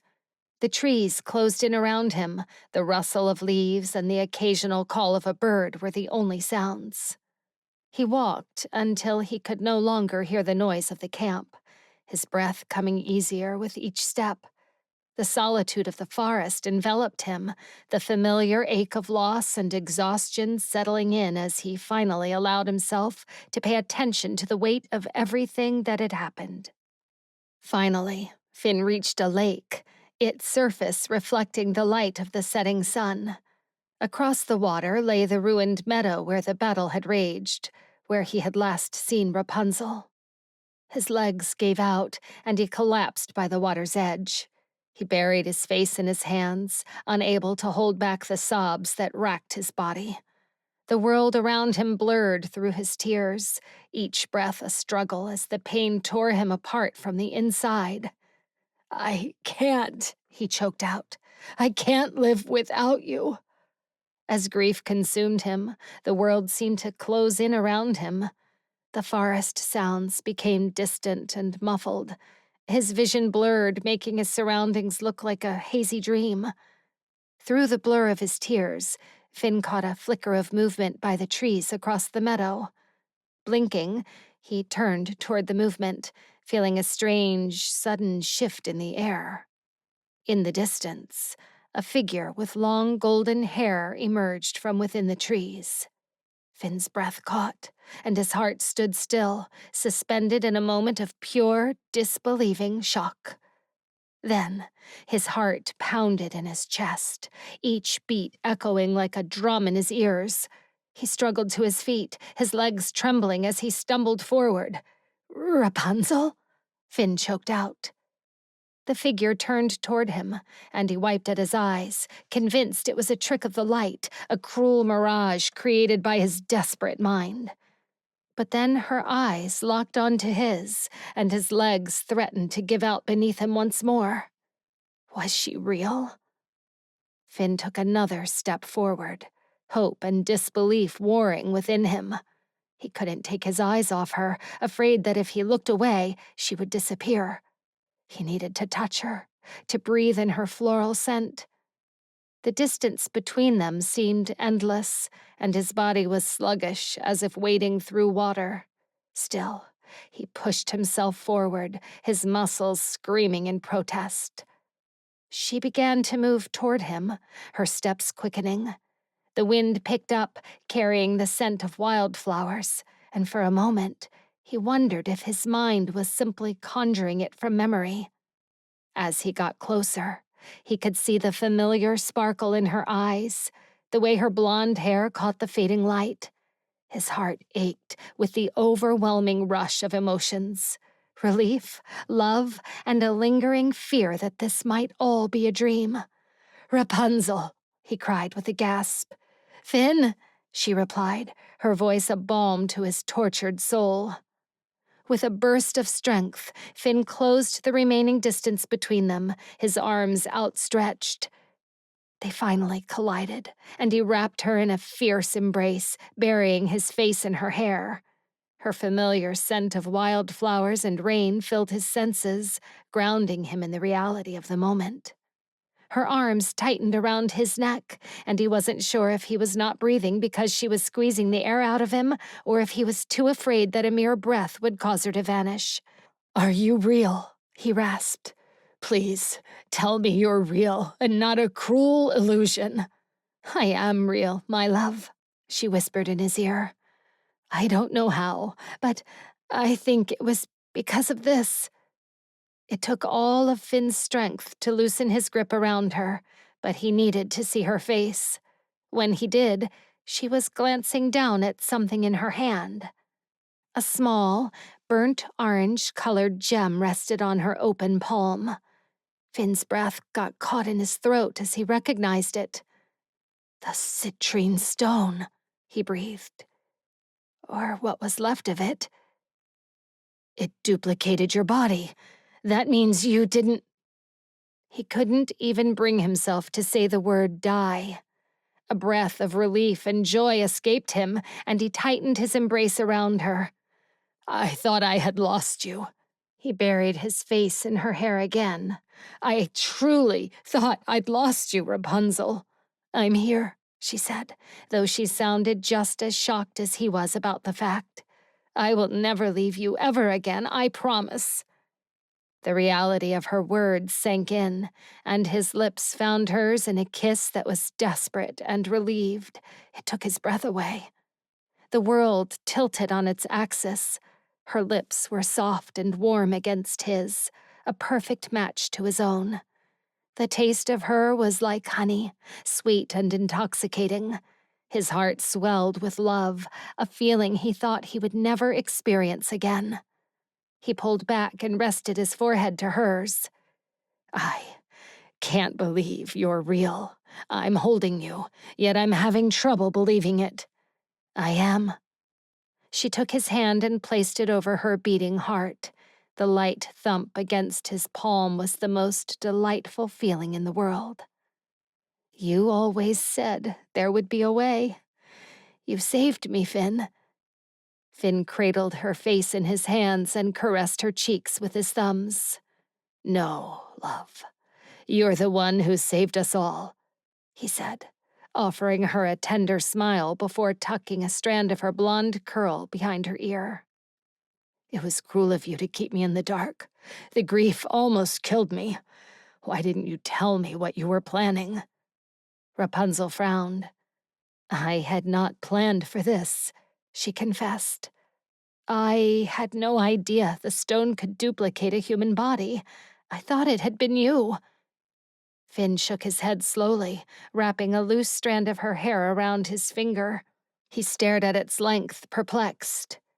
Your hair, he whispered. It's long, as though it was never cut.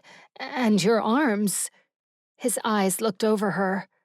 There are no scars, no wounds. He traced the places on her forearms that should have been scarred. Rapunzel's eyes scanned her smooth skin, and her mouth dropped open. What do you think this means? Your body was duplicated before the battle, but when? He said. And if you didn't know how the stone worked, how could you have used it? Unless... Finn's brows knitted together as he searched his mind for answers. Unless... Rapunzel's eyes locked with his, a spark of understanding lighting up in them. Someone else did it without telling me. Finn narrowed his eyes. But who? Rapunzel let out a soft chuckle. There is only one person who could have done this. Finn, where are you? Belle's voice had Rapunzel and Finn spinning around to see her emerging from the trees. There you are, She trailed off and stopped short when she took in the sight of Rapunzel. Belle, Rapunzel said, hurrying toward her. Belle looked as though she had seen a ghost. Rapunzel? Belle blinked several times, struggling to find her voice. How? She breathed, her eyes darting between Rapunzel and Finn. I promise I'll explain everything, Rapunzel said, taking Belle's hands in hers. But right now, I need to know one thing. Where is your father? Rapunzel. Rapunzel's body buzzed with vigor and renewed strength. As they walked along the halls of the castle, Finn kept glancing at her, worry etched on his face. She squeezed his hand with reassurance each time. It was as though he expected her to vanish again, or perhaps he had to keep looking at her to remind himself she was there. Finally, they arrived at Rumpel's room. The heavy wooden door swung open silently when Rapunzel gave it a gentle nudge. The air inside was still and quiet. The drapes were pulled back from the long windows, letting the soft sunset bathe the room in orange. An old man sat in bed, propped up by a stack of plush pillows. Though his hair was neatly combed to one side, his face was waxy and lacked color. His eyes, though, were sharp as ever. Rapunzel, Rumpel said, his face creasing as he gave her a broad grin. I'm most relieved to see you are alive. Letting go of Finn's hand, Rapunzel pulled a chair next to the bed. It was you, wasn't it? She said softly. Tell me everything. Rumpel's mouth twitched as he surveyed her face. Then he gave a knowing nod as he glanced at Finn, who remained by the door. He returned his attention to Rapunzel and gently took her hands. When you last came to see me, you were so determined to find the dagger. I suspected your plan, and, of course, I could not simply stand by and watch you make a foolish mistake. He paused, taking a breath. So, I made a duplicate body for you. Rapunzel blinked, a memory flooding back. She recalled the day she had come to him with Emmett's sword asking for the dagger, the day he had kicked her out so abruptly with a cold touch to her collarbone. The touch, she murmured, touching her skin just below her neck, realization dawning. It was the citrine stone. That was when you did it. Rumpel smiled faintly. Indeed. Wait, Finn said, dragging his hand through his hair with a dazed expression. Then why even bother giving me the stone if you needed her to have it? Rumpel's eyes glinted as his smile widened. I know, Rapunzel. No one can keep secrets from her. It was only a matter of time before she found it on you. He turned back to Rapunzel, who sat still, trying to take it all in. He patted her hand. I also knew you'd do everything to keep it away from him to protect him. I hoped that by keeping it, your consciousness would transfer back to your original body if anything happened to you. Rapunzel leaned closer. What would have happened to my body if my consciousness hadn't transferred? Without the stone, the duplicate bodies without consciousness eventually turn to ash, Rumple explained. It was a gamble, but one I was willing to take. Rapunzel's eyes softened.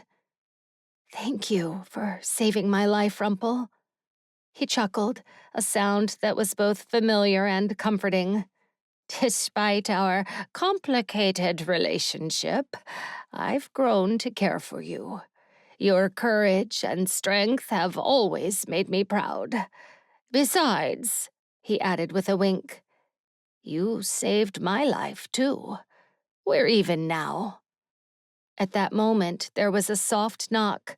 The door opened and Belle entered the room with a small vial in her hand. It's time for your medication, Father, she began. Rapunzel stood and moved out of the way. Belle placed the vial on a small table next to the bed and turned to pull Rapunzel into a hug.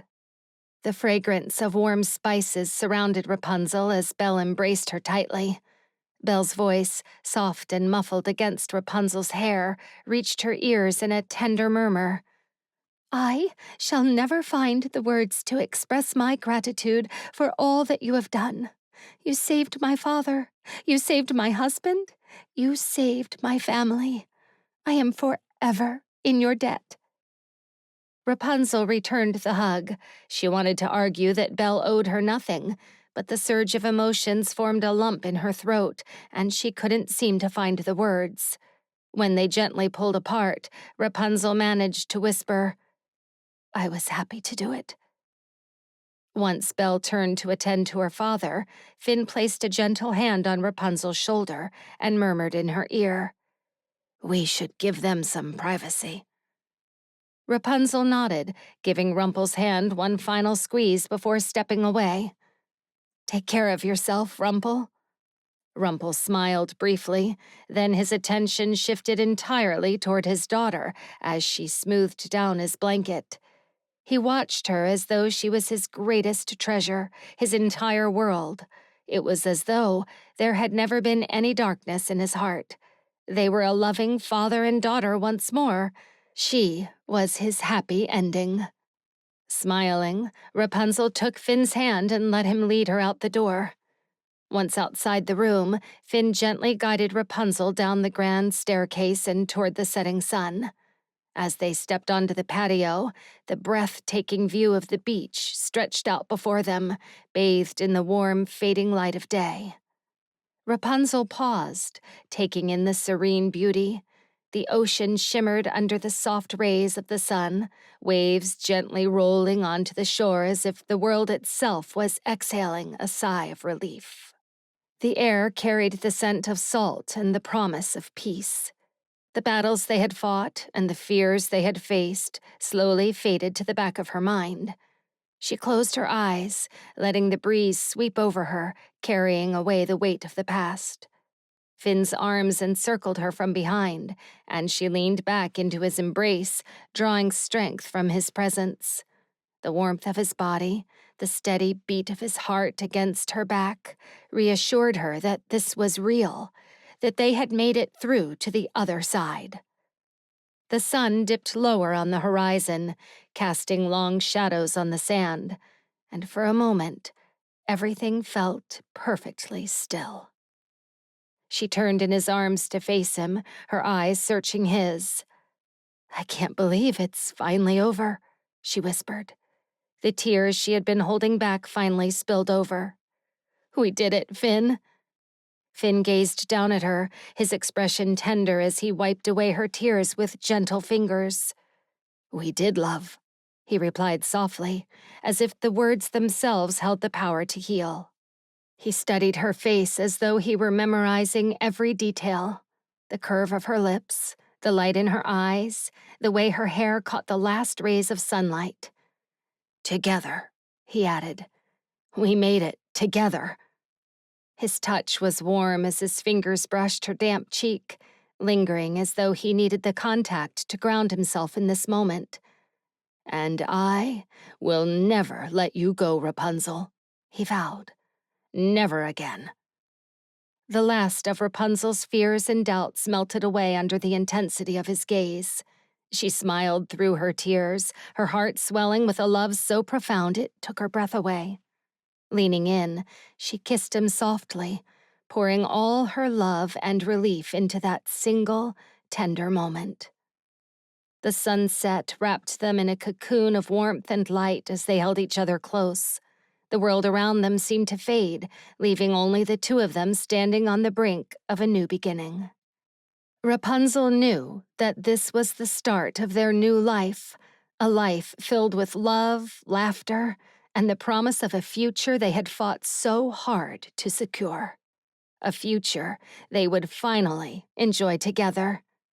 And that was all she needed. Epilogue. Several weeks passed in a blur of celebration and stolen kisses. Rapunzel stayed with Finn and his family, each day full of joy. Every night, fireworks painted the skies and the townspeople danced in the streets. One afternoon, Rapunzel stood at the edge of the field watching Finn with his father and sisters. His laughter rang out as he chased the little ones. Rapunzel's heart swelled at the sight, and she pinched herself to ensure it wasn't a flickering illusion. Panting, Finn ran toward Rapunzel and took her by the hand, pulling her with him. "Wait, where are we going?" she asked through a laugh, her dress flowing around her as she tried to keep up with him. Finn, dressed in the regal attire from his almost wedding at the land of the fairies, turned and winked at her. "You'll see," he teased, breaking into a light run. She had to jog twice as hard to keep up with him. "Finn, don't make me sweat in this dress. Talia will kill me." Finn halted outside an old barn, unbolting the door with a cheeky grin. "I'm not making any promises." Rapunzel rolled her eyes, but smiled all the same. Inside, the barn was quiet and cozy, with bales of hay stacked all around them. Finn turned to Rapunzel, placing his hands on her waist. "You are so beautiful." He kissed her after each word, on her cheek, her neck, her nose, her forehead. His touches were feathery light. He paused and stared at her. Rapunzel wondered what he saw. Did he see a broken girl tortured by her tragic past? She hoped he saw a young woman in love. The darkness was just a memory now, and against all odds, she found her happy ending. "What are you thinking?" she asked, wrapping her arms around his neck. Finn's eyes held an unreadable expression. He slid his tongue across his bottom lip and bit it for a second, as if having an inward battle. Rapunzel cocked her head to the side, wishing she could enter his mind. But before she could ask, he rummaged in his pocket and pulled out a gold ring with a citrine gemstone in the center. "All I've been able to think about lately is when would be the perfect time to ask you to marry me." Rapunzel beamed until her cheeks ached.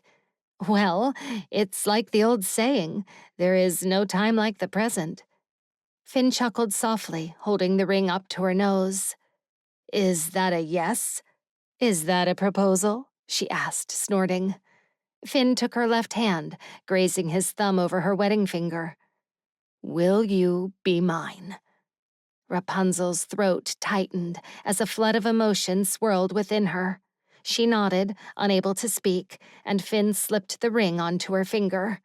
She savored the moment, dipping her head to rest it against Finn's chest. He traced circles over her back, and she breathed long and deep, enveloped in his masculine scent. "I love you," she murmured into his chest. He muttered something back, but his voice was lost to the steady beat of his heart. She lifted her head to ask him to repeat, but his fingertips grazed the back of her neck, and all of her thoughts scattered. He twirled a lock of her hair around his finger and kissed her jawline. Rapunzel threw her head back with a sigh, feeling complete for the first time in her life. Finn's breath heated her skin as he trailed tender kisses along her collarbone. Without thinking, she began unfastening his shirt. His muscles tensed under her fingertips, and a zing shot through her. He pulled back to give her a heady look. Rapunzel seized the moment to memorize every detail of his handsome face. She kissed the worry lines between his brows and the creases in the corners of his eyes. If kisses could heal, she would kiss every worry and pain away from him. "Rapunzel," Finn whispered, his voice thick. She found his mouth with hers, pulling him closer. A comforting warmth flooded her, and when she parted her lips to let his tongue explore, an overwhelming sense of being home took hold. "Finn," she murmured between kisses, her hands roaming over his chest, feeling the racing beat of his heart beneath her palms. "I've wanted you for so long." "You have no idea," he breathed, his voice a husky whisper. "How long I've dreamed of this." Their kisses grew more intimate, and so did Finn's touches. He caressed her body with such devotion and tenderness. It was as if he was handling the most valuable piece of art in all of the kingdoms. "You're perfect," he whispered, his lips brushing her ear. "Every part of you." His hands left burning trails on Rapunzel's skin, making her whole body tingle. She grabbed the collar of his open shirt and dragged him down as she lowered herself onto a nearby hay bale. He grunted as he dropped to his knees, but quickly climbed over her, kissing her again. "Does this mean you'll marry me?" he asked, his breath hot against her mouth. She nipped at his bottom lip. "Am I not making myself clear?" Finn's eyes darkened with desire as he kissed her deeper, his hands exploring her body with reverence. "I want to hear you say it," he said breathlessly. "I want you to be sure." "I have never been more sure of anything in my life," she said, taking Finn's hand and placing it over her thumping heart. "I am already yours, Finn, and I want you to have me, all of me." "Oh, I intend to, love." He planted a chaste kiss on her lips. "And when you are my wife, you shall have all of me, too." Shutting her eyes, Rapunzel sucked on his bottom lip while running her hands up his abs. "I can't wait," she whispered, trembling with anticipation. "Soon enough, darling," he replied, his voice a low rumble that sent shivers down her spine. Just as their passion was reaching its peak, a sudden cough had them break apart. Rapunzel quickly pulled her gown back in place and turned to see her sister standing by the barn door, an amused look on her face. "Well," Ella said, smirking while covering her daughter's eyes as the baby perched on her hip. "I didn't mean to interrupt, but there's a carriage here to take you both to the alliance ceremony." Rapunzel looked at Finn and pulled out a piece of straw from his hair. "We'll be out in a moment," she said to her sister. Finn cleared his throat as he helped Rapunzel to her feet. On his way out of the barn, Ella slapped him playfully on the arm. "Make sure to fix your hair. It's a mess." He flashed her a grin, then ran his fingers through his hair before walking outside. When the door closed behind him, Rapunzel and Ella looked at each other. Slowly, Rapunzel lifted her hand to her face, and the gemstones sparkled before her sister's wide eyes. "Is that a wedding ring, yes?" Ella's face lit up, and she squealed with delight as she pulled her sister into a hug. "I am so happy for you." The baby laughed on cue, and Rapunzel bit her lip as she looked at her niece. She held out her hands. "May I?" Ella's lips parted in shock, but she quickly recovered and handed the baby over. "Of course." With the baby in her arms, Rapunzel's eyes brimmed with tears. A flood of relief and hope filled her as she embraced her niece. The baby reached up and tugged on her hair while drooling on her neck. "Oh, sorry. She's ruining your—" Ella began, trying to take the baby back. But Rapunzel twisted away and frowned. "No, it's fine. This is healing." Ella dropped her arms and looked at Rapunzel with misty eyes. For a moment, they were silent. Then Rapunzel spoke up. "Ella," her voice was soft, "I am so sorry for keeping my distance all those years. I truly did it to protect you." Ella placed a hand on her sister's arm. "I know.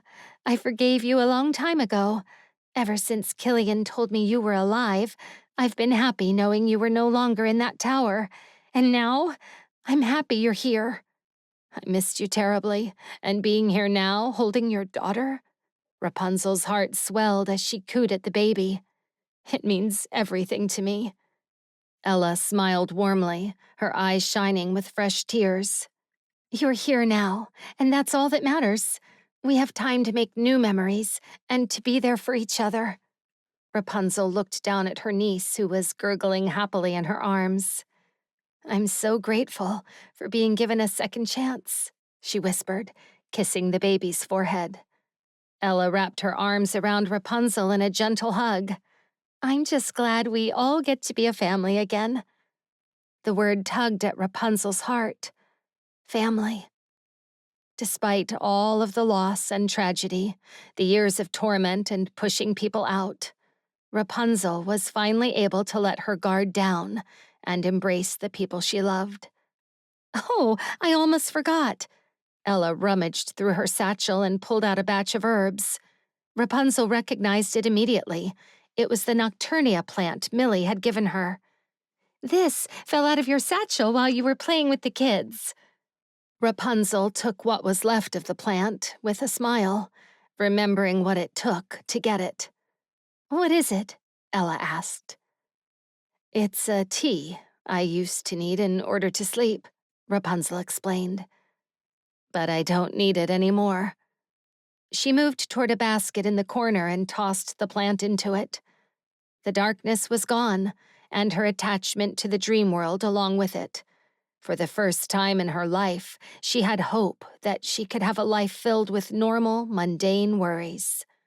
Instead of stressing over daggers and killing illusions, she could stress about wedding plans and sewing clothes for their kids. She couldn't wait. The carriage slowed to a halt outside the Shore's castle, joining a long line of others waiting to enter the castle grounds. When their turn came, Finn stepped out first, offering his hand to Rapunzel. She smiled as she took it, her gown flowing gracefully around her as she stepped down. Above them, the stars sparkled in the clear night sky, adding to the enchantment of the evening. The soft, melodic singing of mermaids drifted through the air, wrapping everyone in a serene, joyful mood. "Welcome," a guard said warmly as the guests approached the castle's stone steps. "The ceremony will be at the beach. Please, this way." He gestured toward a path leading around the castle, guiding each guest with a courteous nod. Rapunzel and Finn joined the flow of distinguished guests from across the kingdoms, their steps guided by the soft glow of torches lining the path. The warm light flickered gently, casting long shadows that danced on the ground as they walked. The path led them around the castle, revealing a breathtaking view of the beach below. As they reached the beach, Rapunzel's eyes took in the beautiful decorations. Rows of chairs were arranged to face an ornate altar standing tall at the front, framed by a golden arch that made it look almost like a wedding. To the left of the altar was the sea, where the soft, lilting voices of mermaids drifted from the water. Thousands of them bobbed on the waves, their iridescent fins shimmering under the moonlight. In the distance, a pirate ship floated on the horizon, its windows glowing orange against the darkening sky, and its white sails billowing gently in the breeze. The sight brought a smile to Rapunzel's lips. Finn squeezed her hand, drawing her attention back to him as he led her to a seat near the front. The quiet murmur of the crowd mingled with the mermaid's singing as everyone settled into their seats. Rapunzel slid closer to Finn, feeling the comforting warmth of his presence beside her. His thumb brushed up and down her waist in a soothing rhythm, and she couldn't help but smile at him, her anticipation building. A historical moment was about to unfold before their eyes. Soon, the royals began to arrive. Rapunzel watched as each king and queen made their way to the front, where they stood near the altar. Rapunzel chewed her lip as she took in the sight of King Tristan and Queen Aurora of the Shore's Kingdom, followed by Queen Snow White and Prince Emmet of the Chanted Kingdom. Finally, King Nathaniel and Princess Belle of the White Rose Kingdom joined them. Rapunzel noticed that Aurora, Snow, and Belle each wore their hair in a single braid that rested over their right shoulders. The gesture touched her deeply, filling her chest with warmth. She turned to Finn, who met her gaze and planted a soft kiss on her forehead, as if to assure her that she deserved to be honored. A moment later, Princess Lexa of Atlantis joined them on the altar with her husband Reich at her side. Tristan stepped forward, raising his hands to command the attention of the gathered crowd. The quiet murmur of voices hushed almost instantly, and all eyes turned toward him as he began to speak. "Thank you all for attending this momentous ceremony," he started, his voice steady and strong. "For generations, our kingdoms have been divided by old grudges, leading to war, famine, and crimes, even committed by our own rulers.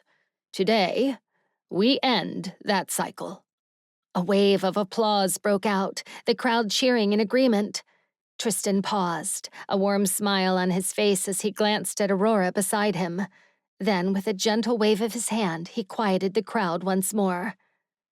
"I, King Tristan of the Shore's Kingdom, hereby decree that an unbreakable alliance will be made between all kingdoms present today. From this day forward, we shall support each other, sharing resources and skilled workers so that no one will go hungry or homeless again."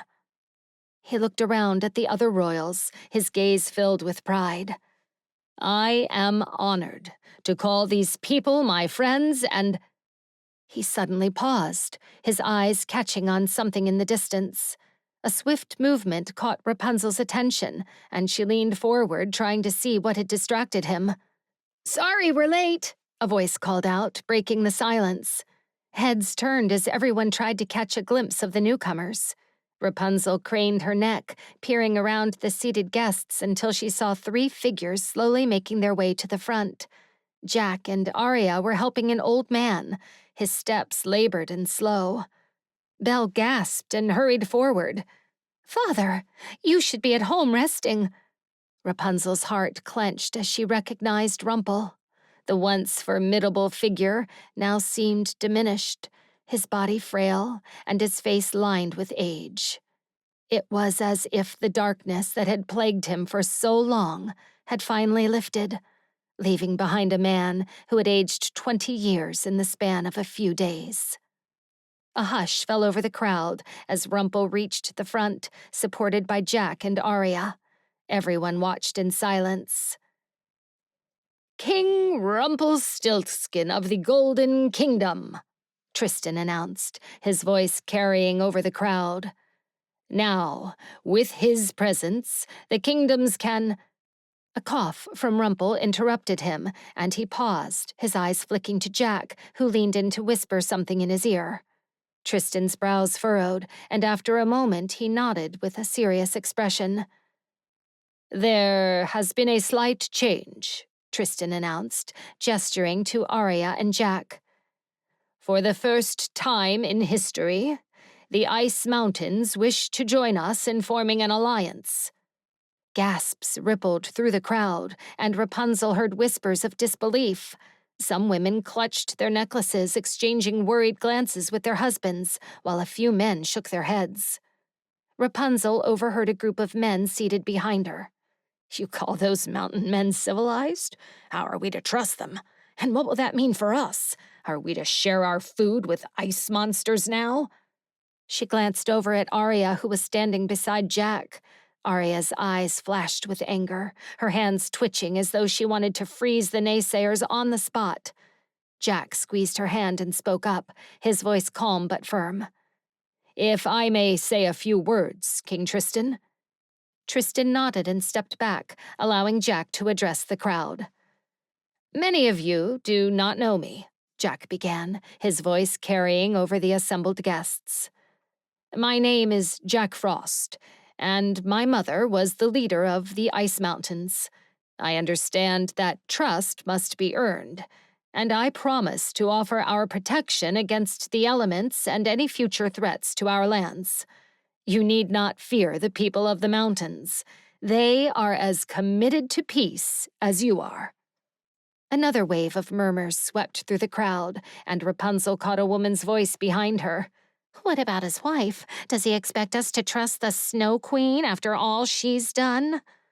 Rapunzel spun around with a scowl. "Listen here, whoever you are. If it weren't for Arya, none of us would be sitting here today. Our kings and queens wouldn't be standing before us. Show some respect for what could be the greatest alliance in history." The guests fell silent under Rapunzel's fierce gaze. Although she could see doubt lingering in some eyes, no one else dared to speak up. King Tristan clasped his hands together, drawing the attention back to him. "An alliance with the Ice Mountains would be a great benefit to us all, and something I wholeheartedly welcome. However, I do not wish to make this decision alone. Therefore, I propose a vote. Those in favor of including the Ice Mountains in the alliance, speak now." Nathaniel stepped forward without hesitation. "The White Rose Kingdom welcomes the Ice Mountains into the treaty." Queen Snow White, standing beside him, followed suit. "As does the Enchanted Kingdom." Rumple raised his hand. "The Golden Kingdom says aye." "As do we." Heads turned, searching for the source, until a figure with a flash of black hair stepped forward. It was Lexa, with Reich at her side. "I am here on behalf of my father, King Poseidon of Atlantis," she announced, "and we are happy to welcome the Ice Mountains into our alliance." King Tristan's smile broadened. "It is decided. Let the ceremony begin." A hush fell over the gathering as everyone moved into position. Rapunzel's knee bounced anxiously beneath her gown. Finn placed a hand gently on her leg, offering her a comforting smile. She returned the smile, but her mind was still buzzing. Rapunzel couldn't work out why she was so nervous. Was it the fact that she was watching history unfold before her very eyes? Or was it the lingering fear, the scars from her past, making her half expect something to go wrong? But nothing did. One by one, the leaders stepped up to the altar. Each representative took a small silver knife and slit their palm, letting a drop of blood fall into the bowl at the center. The liquid inside hissed as the blood mingled, and when the last drop fell, a puff of purple smoke rose from the bowl, swirling into the night air. "It is done." King Tristan's voice rang out, strong and triumphant. "This alliance is bound by blood, forming an unbreakable oath between all involved. It is with great joy that I declare peace in all the lands." A rousing cheer erupted from the crowd, the energy high as everyone jumped to their feet. People turned to one another, embracing with relief and joy. Rapunzel watched in awe along with Finn, who pulled her in for a side hug. "We finally have peace," she said, hardly daring to believe it. Finn nuzzled her neck. "Yes, my love, and you were a huge part of making it happen." Rapunzel tilted her head up to him, pressing a soft kiss to his lips. "We both were." After the ceremony, King Tristan invited everyone into the castle for refreshments, the promise of food and drink luring the guests inside. But just as Rapunzel was about to follow, she noticed Rumple approaching her with a small, polite smile. His eyes, however, flashed with something she couldn't quite place. She nodded to Finn. You go ahead. I'll be there in a minute. Finn gave Rumple a respectful nod before making his way up the palace steps with the crowd. Rapunzel turned back to Rumple, who gestured toward a nearby garden bench overlooking a fountain. They walked together in silence, the sound of their footsteps mingling with the gentle trickle of water. Once they were seated, Rapunzel turned to face him. "How are you feeling?" she asked, her eyes searching his face for any sign of the man he once was. Rumple shrugged, a wry smile tugging at his lips. "As old as I look, I'm afraid." Rapunzel smiled, but it quickly faded. "And you and Belle?" Rumple's expression grew distant as he looked up at the night sky. "Belle is a sweet soul," he said slowly. "She struggles to comprehend the things I have done, and I know I do not deserve her forgiveness." His voice wavered slightly, and he wiped a tear from his eye with a shaky hand. "But despite everything, she's trying. I am deeply grateful for that. Now that the darkness no longer sustains me, I fear my days are short." Rapunzel's heart pinched at his words. She reached out, taking his hand in hers. "Don't talk like that, Rumple. You still have work to do. The Golden Kingdom needs you." But Rumple shook his head, looking at her with eyes that held a deep, knowing sadness. "No, Rapunzel. The alliance ceremony was my final act as king of the Golden Kingdom." His words hit her unexpectedly, and she sat back stunned. "What do you mean? Who will—" "You," Rumple cut in, a laugh crinkling the corners of his eyes. It seemed to amuse him that Rapunzel hadn't anticipated this. "I'll be announcing you as Queen of the Golden Kingdom in the morning." Rapunzel's breath caught in her throat. She took a deep breath, trying to process the enormity of what he was saying. "Rumple, I'm honored, but I can't. I can't even take one step back into that wretched castle to see that golden tower every day." Rumple leaned back, his eyes twinkling with a familiar mischief. "Oh, yes. You don't know about the recent events," he said almost to himself. Rapunzel tilted her head. "What recent events?" A soft chuckle escaped him. "Well, as bizarre as it may seem, a group of rogue ogres, on leaving the Chanted Kingdom, broke into Midas's castle grounds and demolished the tower. As for the castle, there is extensive damage, and it requires a complete renovation." He winked at her, and Rapunzel could only stare, amazed at how, even now, Rumple was still playing his old games. "Rogue ogres, huh?" she echoed, a skeptical smile tugging at her lips. Rumple shrugged again, lifting his brows in an innocent expression. "Indeed." With a slight shift, he reached into his jacket pocket and pulled out a piece of parchment, handing it to her. "The kingdom is yours. Let's call it a wedding present," he said, nodding toward the sparkling ring on her finger. Rapunzel took the parchment, her fingers trembling slightly as she ran them over the official seal. She couldn't find the words to respond. Sensing her hesitation, Rumple placed a gentle hand on her shoulder, his eyes soft and understanding. "It is quite normal to be afraid," he said. "But do not run from your fears. Face them, crush them. I have the utmost belief in you." Rapunzel's heart swelled, and she blinked back the tears that threatened to spill over. "You've been the best mentor a woman could ever have," she said, wrapping her arms around him in a hug that was both comforting and bittersweet. Rumple's hand found the back of her head, gently patting her hair as if to soothe her. When they finally pulled apart, Rapunzel noticed fresh tears glistening on his cheeks. He gave her a warm smile, one that held a lifetime of memories. "Well, I am famished. I shall go inside and find myself some food." With one last squeeze of her hand, Rumple stood and walked away, his steps slow but steady. Rapunzel watched him go until he disappeared into the castle, her heart full yet heavy with the weight of what had just transpired. Clutching the parchment Rumple had given her, Rapunzel set off to find Finn. She found him by the water, standing alone as the moonlight cast a silvery sheen over the ocean. The rhythmic crashing of the waves against the shore seemed to mirror the ebb and flow of her emotions as she approached. Finn caught sight of her and turned, a curious smile spreading across his face. "What are you smiling about?"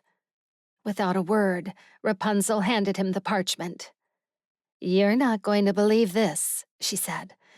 She then went on to recount the conversation she'd just had with Rumple, watching as Finn's expression shifted from curiosity to shock. For several heartbeats, Finn just stood there, staring at the parchment in his hands. Finally, he let out a low whistle, running a hand through his hair.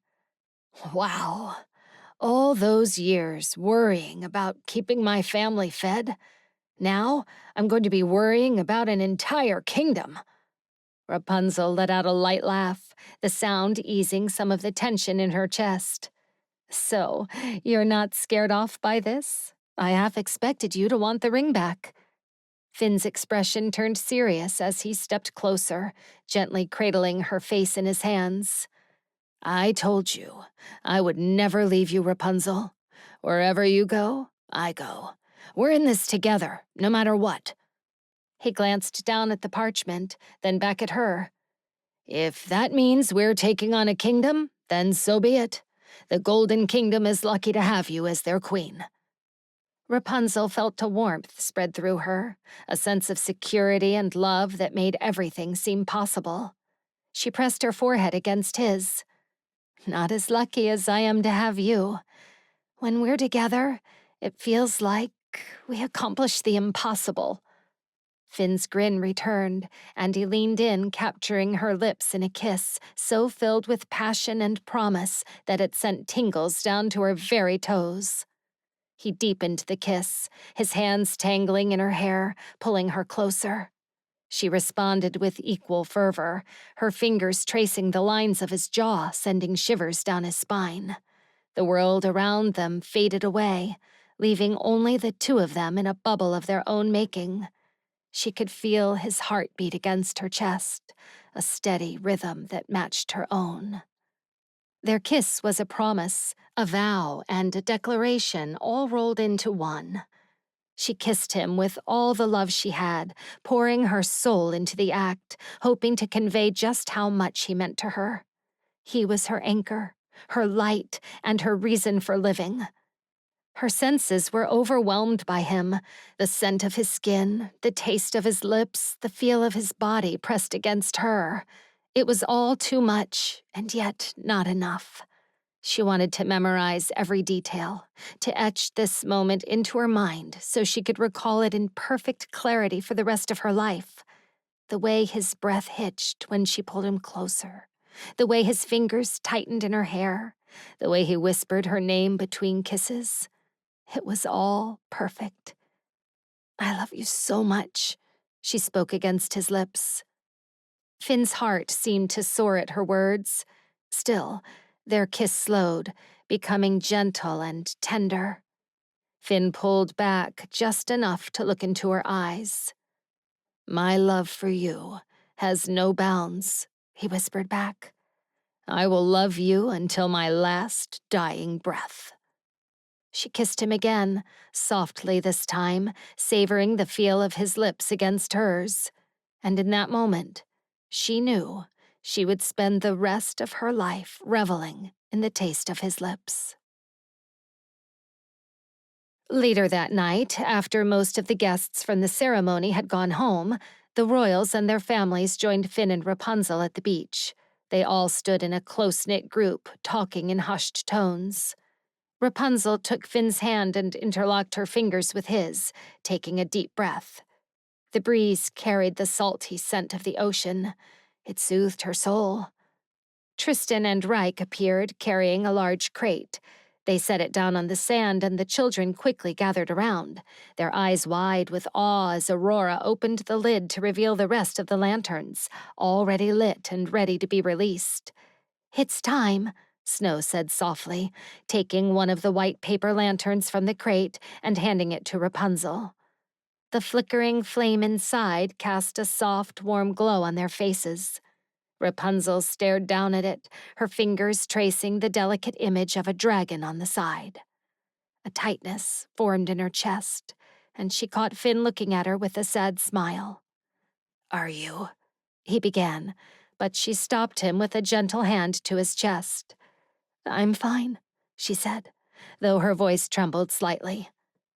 Finn stepped away briefly to retrieve his own lantern, then returned to her side, the light dancing in his eyes. "Ready?" Rapunzel took a deep breath, her gaze drifting to the horizon where the sky met the sea. The night was clear, the stars and planets twinkling brightly above them, a breathtaking sight for such a somber gathering. She held her lantern close, watching the flame flicker inside. As the group fell silent, Rapunzel looked up to find Snow standing at the front, her lantern in her hands. "George is the unsung hero of our lands," she began. "His sacrifice destroyed the Dreamworld. All of us owe him our lives." She raised her lantern higher. "So, in his honor, we shall let these lanterns fly across the sky. May we never forget him or what he has done for our kingdoms." In unison, the group murmured, "For George." And one by one, the lanterns were released. Glowing like small stars, they floated up into the dark sky, carried by a gentle breeze. Their light formed a delicate trail that lit up the night. The weight of loss pressed on Rapunzel's chest as she held onto her lantern for a moment longer. The sound of the ocean was a soothing, rhythmic lull, but it did little to ease the pain within her. Beside her, Finn stood with his arms securely around her waist, his presence a comforting anchor. She glanced around, taking in the sight of her friends. Everyone's faces were directed at the sky, their eyes glowing in the soft light from above. Her heart squeezed, knowing that George would have been surprised to see this group of people paying tribute to him. Rapunzel took a deep breath. "For George," she whispered, finally lifting her lantern. Finn tenderly rubbed Rapunzel's back in small circular motions as she released it. Her lantern slowly joined the end of the tail. She stood beside Finn, her heart full and her soul at peace. He kissed the top of her head and pulled her close as they watched in silence. Rapunzel leaned into Finn's embrace, her head resting on his shoulder. Her eyes followed the lantern as it drifted away, the image of the dragon on its side growing smaller and smaller until it was just a speck of light in the sky. "Take care, my friend," she whispered faintly, "wherever you are." The end. You've been listening to Tower of Gold, a Rapunzel retelling, Fairy Tales Reimagined, Book 8. Written by Laura Burton and Jessie Cal. Narrated by Connie Shabshab. Copyright 2024 by Laura Burton.